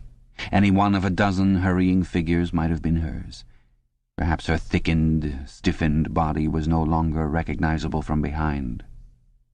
"At the time when it happens," she had said, "you do mean it." He had meant it. He had not merely said it, he had wished it. He had wished that she, and not he, should be delivered over to the... Something changed in the music that trickled from the telescreen. A cracked and jeering note, a yellow note, came into it. And then, perhaps it was not happening, perhaps it was only a memory taking on the semblance of sound, a voice was singing, "Under the spreading chestnut tree I sold you and you sold me." The tears welled up in his eyes. A passing waiter noticed that his glass was empty and came back with a gin bottle. He took up his glass and sniffed at it. The stuff grew not less but more horrible with every mouthful he drank. But it had become the element he swam in. It was his life, his death, and his resurrection. It was gin that sank him into a stupor every night, and gin that revived him every morning. When he woke, seldom before 1100, with gummed-up eyelids and fiery mouth and a back that seemed to be broken, it would have been impossible even to rise from the horizontal if it had not been for the bottle and teacup placed beside the bed overnight. Through the midday hours he sat with glazed face, the bottle handy, listening to the telescreen. From 15 to closing time he was a fixture in the chestnut tree. No one cared what he did any longer. No whistle woke him, no telescreen admonished him. Occasionally, perhaps twice a week, he went to a dusty, forgotten-looking office in the Ministry of Truth and did little work, or what was called work. He had been appointed to a subcommittee of a subcommittee which had sprouted from one of the innumerable committees dealing with minor difficulties that arose in the compilation of the 11th edition of the Newspeak Dictionary. They were engaged in producing something called an interim report, but what it was that they were reporting on he had never definitely found out. It was something to do with the question of whether commas should be placed inside brackets or outside. There were 4 others on the committee, all of them persons similar to himself. There were days when they assembled and then promptly dispersed again, frankly admitting to one another that there was not really anything to be done. But there were other days when they settled down to their work almost eagerly, making a tremendous show of entering up their minutes and drafting long memoranda which were never finished, when the argument as to what they were supposedly arguing about grew extraordinarily involved and abstruse, with subtle hagglings over definitions, enormous digressions, quarrels, threats even to appeal to higher authority. And then suddenly the life would go out of them, and they would sit around the table looking at one another with extinct eyes, like ghosts fading at cockcrow. The telescreen was silent for a moment. Winston raised his head again. The bulletin. But no, they were merely changing the music. He had the map of Africa behind his eyelids. The movement of the armies was a diagram. A black arrow tearing vertically southward and a white arrow tearing horizontally eastward across the tail of the first. As though for reassurance, he looked up at the imperturbable face in the portrait. Was it conceivable that the second arrow did not even exist? His interest flagged again. He drank another mouthful of gin, picked up the White Knight, and made a tentative move. Check. But it was evidently not the right move, because, uncalled, a memory floated into his mind. He saw a candle-lit room with a vast white counterpaned bed, and himself, a boy of 9 or 10, sitting on the floor, shaking a dice-box and laughing excitedly. His mother was sitting opposite him, and also laughing. It must have been about a month before she disappeared. It was a moment of reconciliation, when the nagging hunger in his belly was forgotten and his earlier affection for her had temporarily revived. He remembered the day well, a pelting, drenching day when the water streamed down the window-pane and the light indoors was too dull to read by. The boredom of the two children in the dark, cramped bedroom became unbearable.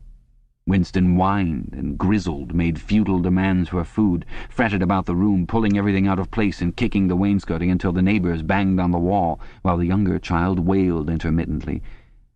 In the end his mother had said, "Now be good and I'll buy you a toy, a lovely toy, you'll love it." And then she had gone out in the rain to a little general shop which was still sporadically open nearby, and come back with a cardboard box containing an outfit of snakes and ladders. He could still remember the smell of the damp cardboard. It was a miserable outfit. The board was cracked, and the tiny wooden dice were so ill-cut that they would hardly lie on their sides. Winston looked at the thing sulkily and without interest, but then his mother lit a piece of candle, and they sat down on the floor to play. Soon he was wildly excited and shouting with laughter as the tiddlywinks climbed hopefully up the ladders and then came slithering down the snakes again, almost back to the starting point. They played 8 games, winning 4 each. His tiny sister, too young to understand what the game was about, had sat propped up against a bolster, laughing because the others were laughing. For a whole afternoon they had all been happy together, as in his earlier childhood. He pushed the picture out of his mind. It was a false memory. He was troubled by false memories occasionally. They did not matter so long as one knew them for what they were. Some things had happened, others had not happened. He turned back to the chessboard and picked up the White Knight again. Almost in the same instant it dropped onto the board with a clatter. He had started as though a pin had run into him. A shrill trumpet call had pierced the air. It was the bulletin. Victory! It always meant victory when a trumpet call preceded the news. A sort of electric thrill ran through the cafe. Even the waiters had started and pricked up their ears. The trumpet call had let loose an enormous volume of noise. Already an excited voice was gabbling from the telescreen, but even as it started it was almost drowned by a roar of cheering from outside. The news had run round the streets like magic. He could hear just enough of what was issuing from the telescreen to realize that it had all happened as he had foreseen. A vast sea-borne armada secretly assembled, a sudden blow in the enemy's rear, the white arrow tearing across the tail of the black. Fragments of triumphant phrases pushed themselves through the din. Vast strategic maneuver, perfect coordination, utter rout, 500,000 prisoners, complete demoralization, control of the whole of Africa, bring the war within measurable distance of its end. Victory, greatest victory in human history. Victory, victory, victory. Under the table Winston's feet made convulsive movements. He had not stirred from his seat, but in his mind he was running, swiftly running. He was with the crowds outside, cheering himself deaf. He looked up again at the portrait of Big Brother, the colossus that bestrode the world, the rock against which the hordes of Asia dashed themselves in vain. He thought how 10 minutes ago, yes, only 10 minutes, there had still been equivocation in his heart as he wondered whether the news from the front would be of victory or defeat. Ah, it was much more than a Eurasian army that had perished. Much had changed in him since the first day in the Ministry of Love, but the final, indispensable, healing change had never happened until this moment. The voice from the telescreen was still pouring forth its tale of prisoners and booty and slaughter, but the shouting outside had died down a little. The waiters were turning back to their work. One of them approached with the gin bottle. Winston, sitting in a blissful dream, paid no attention as his glass was filled up. He was not running or cheering any longer. He was back in the ministry of love, with everything forgiven, his soul white as snow. He was in the public dock, confessing everything, implicating everybody. He was walking down the white-tiled corridor with the feeling of walking in sunlight and an armed guard at his back. The long-hoped-for bullet was entering his brain. He gazed up at the enormous face.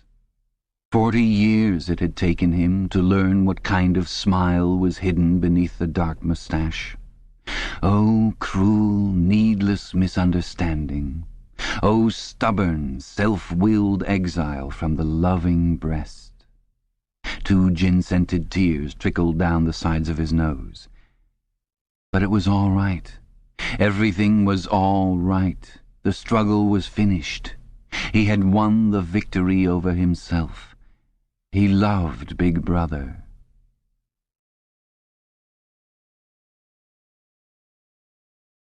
The End. You have been listening to 1984 by George Orwell, narrated by Frank Muller. Orwell includes an appendix explaining the principles of Newspeak, and which we present here. Newspeak was the official language of Oceania and had been devised to meet the ideological needs of Ingsoc, or English socialism. In the year 1984, there was not as yet anyone who used Newspeak as his sole means of communication, either in speech or writing. The leading articles in the Times were written in it, but this was a tour de force which could only be carried out by a specialist. It was expected that Newspeak would have finally superseded Oldspeak, or Standard English as we should call it, by about the year 2050. Meanwhile, it gained ground steadily, all party members tending to use Newspeak words and grammatical constructions more and more in their everyday speech. The version in use in 1984 and embodied in the 9th and 10th editions of the Newspeak Dictionary was a provisional one, and contained many superfluous words and archaic formations which were due to be suppressed later. It is with the final, perfected version, as embodied in the 11th edition of the dictionary, that we are concerned here. The purpose of Newspeak was not only to provide a medium of expression for the world view and mental habits proper to the devotees of Ingsoc, but to make all other modes of thought impossible. It was intended that when Newspeak had been adopted once and for all, and Oldspeak forgotten, a heretical thought, that is, a thought diverging from the principles of Ingsoc, should be literally unthinkable, at least so far as thought is dependent on words. Its vocabulary was so constructed as to give exact and often very subtle expression to every meaning that a party member could properly wish to express, while excluding all other meanings and also the possibility of arriving at them by indirect methods. This was done partly by the invention of new words, but chiefly by eliminating undesirable words and by stripping such words as remained of unorthodox meanings, and so far as possible of all secondary meanings whatever. To give a single example, the word free still existed in Newspeak, but it could only be used in such statements as, "This dog is free from lice," or "This field is free from weeds." It could not be used in its old sense of politically free or intellectually free, since political and intellectual freedom no longer existed even as concepts, and were therefore of necessity nameless. Quite apart from the suppression of definitely heretical words, reduction of vocabulary was regarded as an end in itself, and no word that could be dispensed with was allowed to survive. Newspeak was designed not to extend but to diminish the range of thought, and this purpose was indirectly assisted by cutting the choice of words down to a minimum. Newspeak was founded on the English language as we now know it, though many Newspeak sentences, even when not containing newly created words, would be barely intelligible to an English speaker of our own day. Newspeak words were divided into 3 distinct classes, known as the A vocabulary, the B vocabulary, also called compound words, and the C vocabulary. It will be simpler to discuss each class separately, but the grammatical peculiarities of the language can be dealt with in the section devoted to the A vocabulary, since the same rules held good for all 3 categories. The A vocabulary. The A vocabulary consisted of words needed for the business of everyday life, for such things as eating, drinking, working, putting on one's clothes, going up and down stairs, riding in vehicles, gardening, cooking, and the like. It was composed almost entirely of words that we already possess, words like hit, run, dog, tree, sugar, house, field. But in comparison with the present-day English vocabulary, their number was extremely small, while their meanings were far more rigidly defined. All ambiguities and shades of meaning had been purged out of them. So far as it could be achieved, a Newspeak word of this class was simply a staccato sound expressing one clearly understood concept. It would have been quite impossible to use the A vocabulary for literary purposes or for political or philosophical discussion. It was intended only to express simple, purposive thoughts, usually involving concrete objects or physical actions. The grammar of Newspeak had two outstanding peculiarities. The first of these was an almost complete interchangeability between different parts of speech. Any word in the language, in principle this applied even to very abstract words such as if or when, could be used either as a verb, noun, adjective, or adverb. Between the verb and the noun form, when they were of the same root, there was never any variation, this rule of itself involving the destruction of many archaic forms. The word thought, for example, did not exist in Newspeak. Its place was taken by think, which did duty for both noun and verb. No etymological principle was involved here. In some cases it was the original noun that was chosen for retention, in other cases the verb. Even where a noun and verb of kindred meaning were not etymologically connected, one or other of them was frequently suppressed. There was, for example, no such word as cut, its meaning being sufficiently covered by the noun-verb knife. Adjectives were formed by adding the suffix full to the noun-verb, and adverbs by adding wise. Thus, for example, speedful meant rapid, and speedwise meant quickly. Certain of our present-day adjectives, such as good, strong, big, black, soft, were retained, but their total number was very small.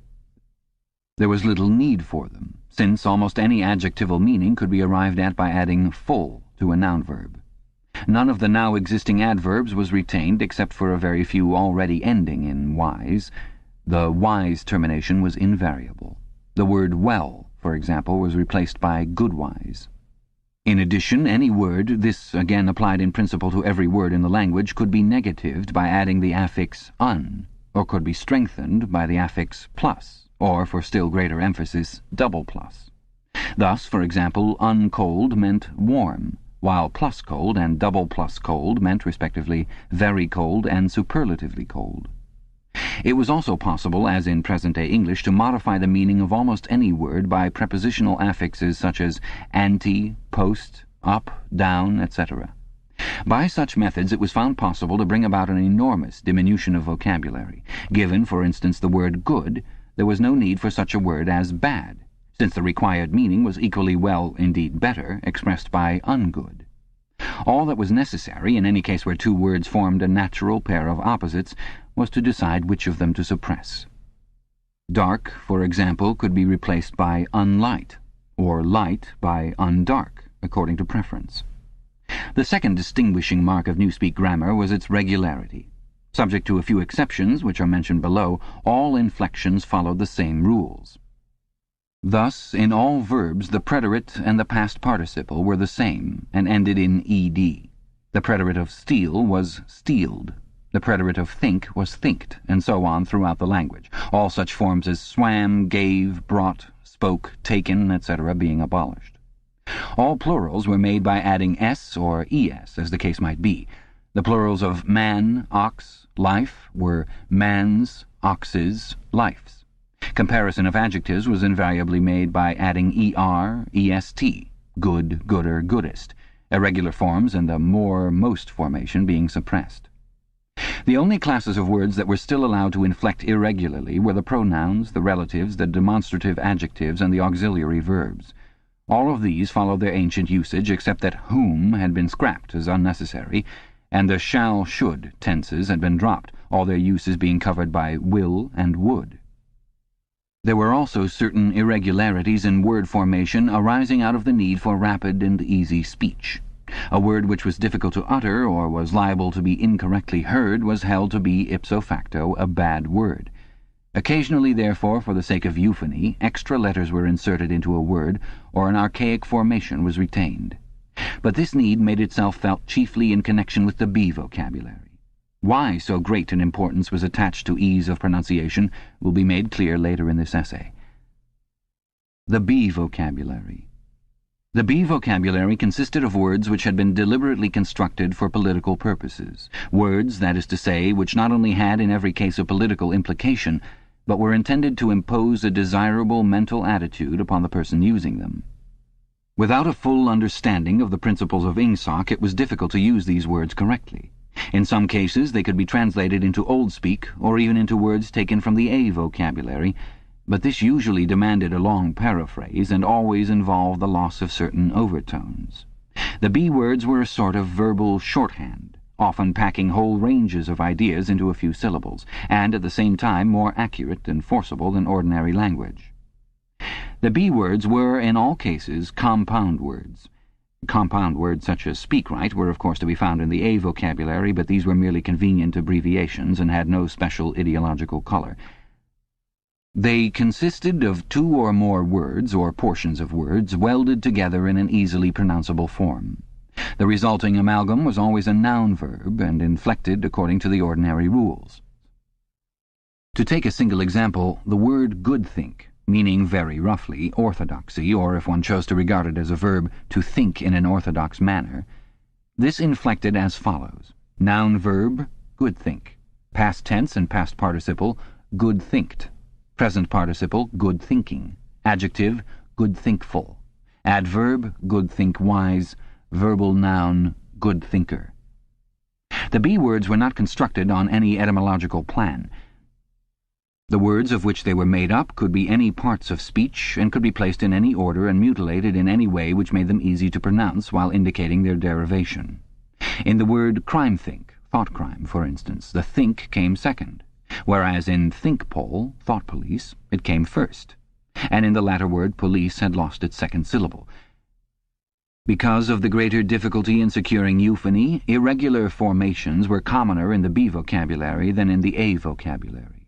For example, the adjectival forms of mini-true, mini-pax, and mini-love were, respectively, mini-truthful, mini-peaceful, and mini-lovely, simply because truthful, paxful, and loveful were slightly awkward to pronounce. In principle, however, all B words could inflect, and all inflected in exactly the same way. Some of the B words had highly subtilized meanings, barely intelligible to anyone who had not mastered the language as a whole. Consider, for example, such a typical sentence from a Times leading article as "Old thinkers unbellyfeel Ingsoc." The shortest rendering that one could make of this in Old Speak would be, "Those whose ideas were formed before the Revolution cannot have a full emotional understanding of the principles of English socialism." But this is not an adequate translation. To begin with, in order to grasp the full meaning of the Newspeak sentence quoted above, one would have to have a clear idea of what is meant by Ingsoc. And, in addition, only a person thoroughly grounded in Ingsoc could appreciate the full force of the word bellyfeel, which implied a blind, enthusiastic acceptance difficult to imagine today, or of the word oldthink, which was inextricably mixed up with the idea of wickedness and decadence.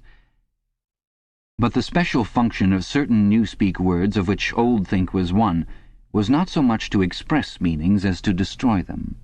These words, necessarily few in number, had had their meanings extended until they contained within themselves whole batteries of words which, as they were sufficiently covered by a single comprehensive term, could now be scrapped and forgotten.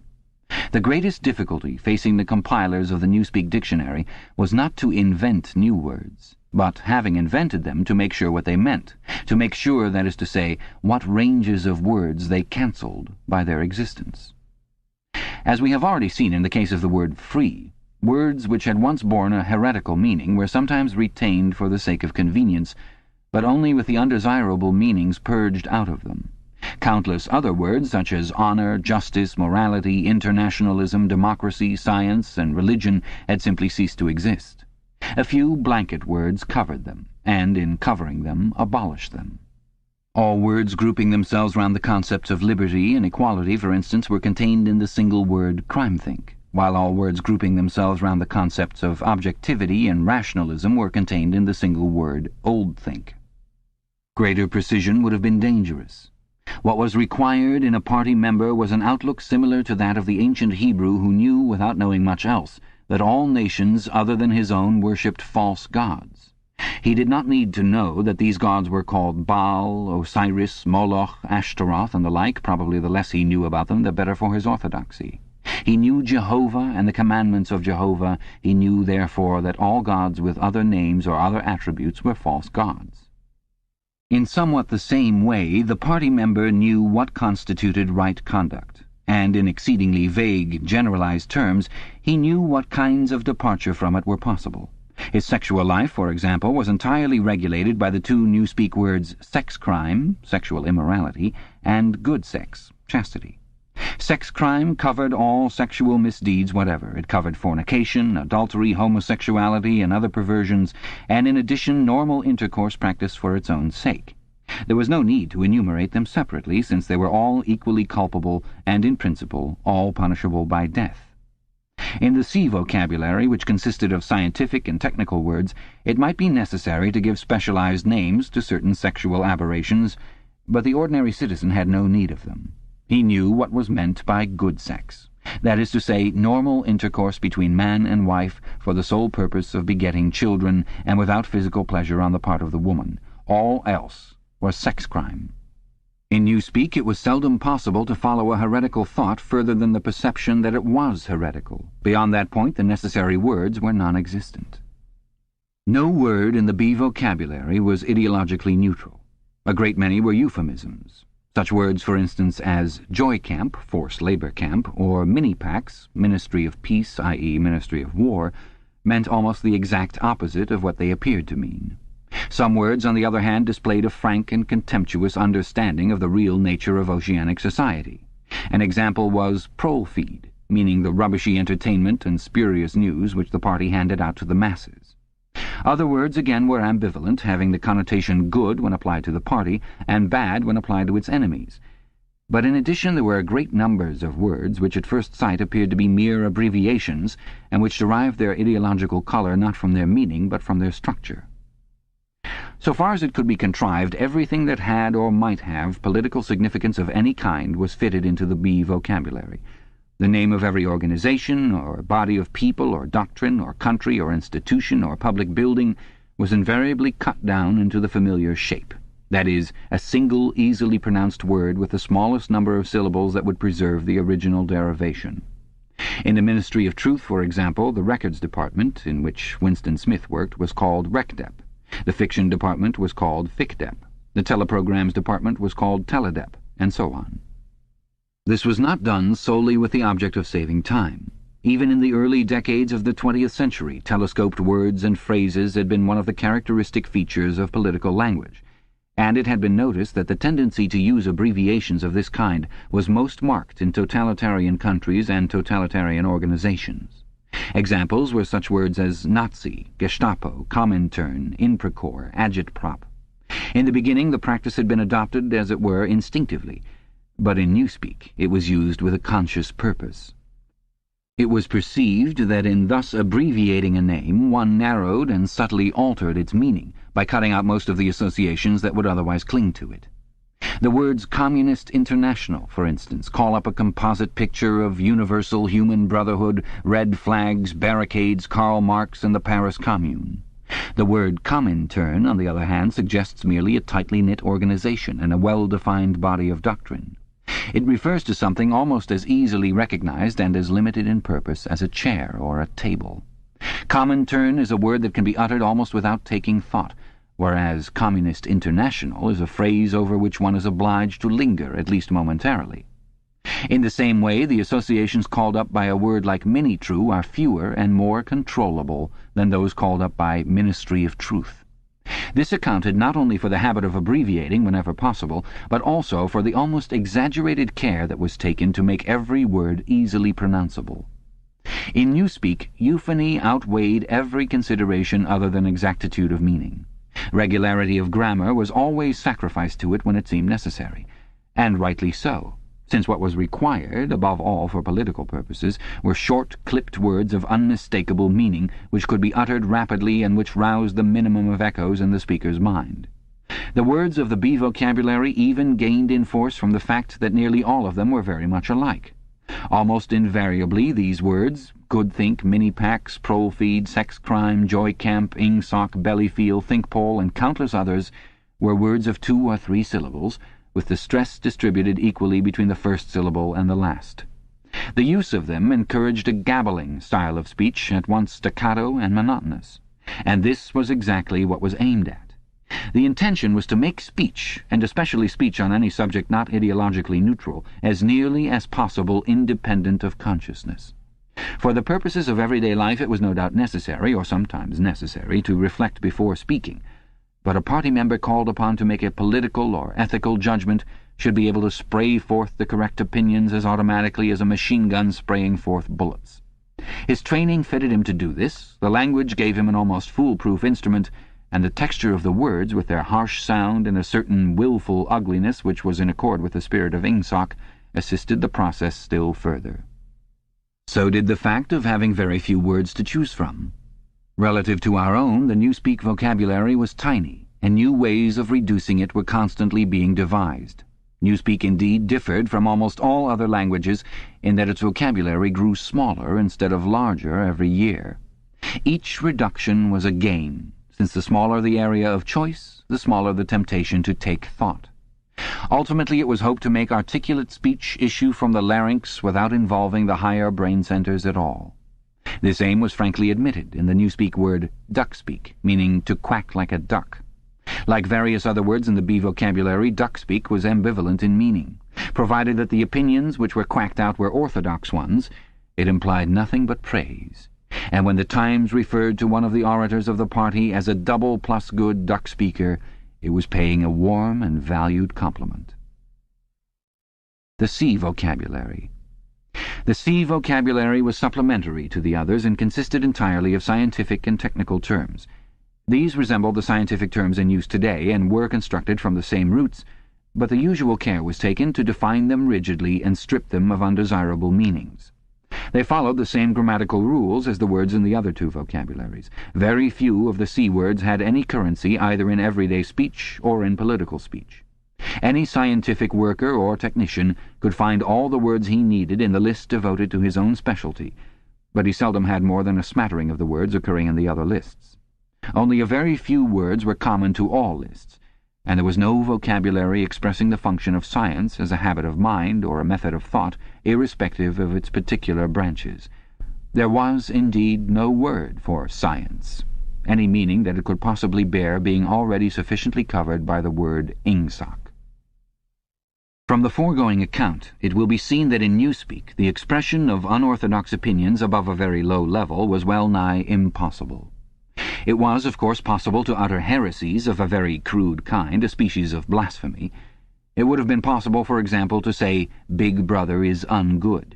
But this statement, which to an orthodox ear merely conveyed a self-evident absurdity, could not have been sustained by reasoned argument because the necessary words were not available. Ideas inimical to ing-sock could only be entertained in a vague, wordless form, and could only be named in very broad terms which lumped together and condemned whole groups of heresies without defining them in doing so. One could, in fact, only use Newspeak for unorthodox purposes by illegitimately translating some of the words back into Old Speak. For example, all mans are equal was a possible Newspeak sentence, but only in the same sense in which all men are red-haired is a possible Old Speak sentence. It did not contain a grammatical error, but it expressed a palpable untruth, i.e. that all men are of equal size, weight, or strength. The concept of political equality no longer existed, and this secondary meaning had accordingly been purged out of the word equal. In 1984, when Old Speak was still the normal means of communication, the danger theoretically existed that in using Newspeak words one might remember their original meanings. In practice it was not difficult for any person well grounded in doublethink to avoid doing this, but within a couple of generations even the possibility of such a lapse would have vanished. A person growing up with Newspeak as his sole language would no more know that equal had once had the secondary meaning of politically equal, or that free had once meant intellectually free, than, for instance, a person who had never heard of chess would be aware of the secondary meanings attaching to queen and rook. There would be many crimes and errors which it would be beyond his power to commit, simply because they were nameless and therefore unimaginable. And it was to be foreseen that with the passage of time the distinguishing characteristics of Newspeak would become more and more pronounced, its words growing fewer and fewer, their meanings more and more rigid, and the chance of putting them to improper uses always diminishing. When Oldspeak had been once and for all superseded, the last link with the past would have been severed. History had already been rewritten, but fragments of the literature of the past survived here and there, imperfectly censored, and so long as one retained one's knowledge of Oldspeak it was possible to read them. In the future, such fragments, even if they chanced to survive, would be unintelligible and untranslatable. It was impossible to translate any passage of Oldspeak into Newspeak unless it either referred to some technical process or some simple everyday action, or was already orthodox. Good thinkful would be the Newspeak expression, in tendency. In practice, this meant that no book written before approximately 1960 could be translated as a whole. Pre-revolutionary literature could only be subjected to ideological translation, that is, alteration in sense as well as language. Take, for example, the well-known passage from the Declaration of Independence. "We hold these truths to be self-evident, that all men are created equal, that they are endowed by their Creator with certain inalienable rights, that among these are life, liberty, and the pursuit of happiness, that to secure these rights governments are instituted among men deriving their powers from the consent of the governed, that whenever any form of government becomes destructive of those ends, it is the right of the people to alter or abolish it, and to institute new government." It would have been quite impossible to render this into Newspeak, while keeping to the sense of the original. The nearest one could come to doing so would be to swallow the whole passage up in the single word, crime-think. A full translation could only be an ideological translation, whereby Jefferson's words would be changed into a panegyric on absolute government. A good deal of the literature of the past was, indeed, already being transformed in this way. Considerations of prestige made it desirable to preserve the memory of certain historical figures, while at the same time bringing their achievements into line with the philosophy of Ingsoc. Various writers, such as Shakespeare, Milton, Swift, Byron, Dickens, and some others, were therefore in process of translation. When the task had been completed, their original writings, with all else that survived of the literature of the past, would be destroyed. These translations were a slow and difficult business, and it was not expected that they would be finished before the first or second decade of the 21st century. There were also large quantities of merely utilitarian literature, indispensable technical manuals and the like, that had to be treated in the same way. It was chiefly in order to allow time for the preliminary work of translation that the final adoption of Newspeak had been fixed for so late a date as 2050. This concludes the appendix. George Orwell died in 1950 at the age of 47 of a neglected lung ailment, leaving behind a large body of work.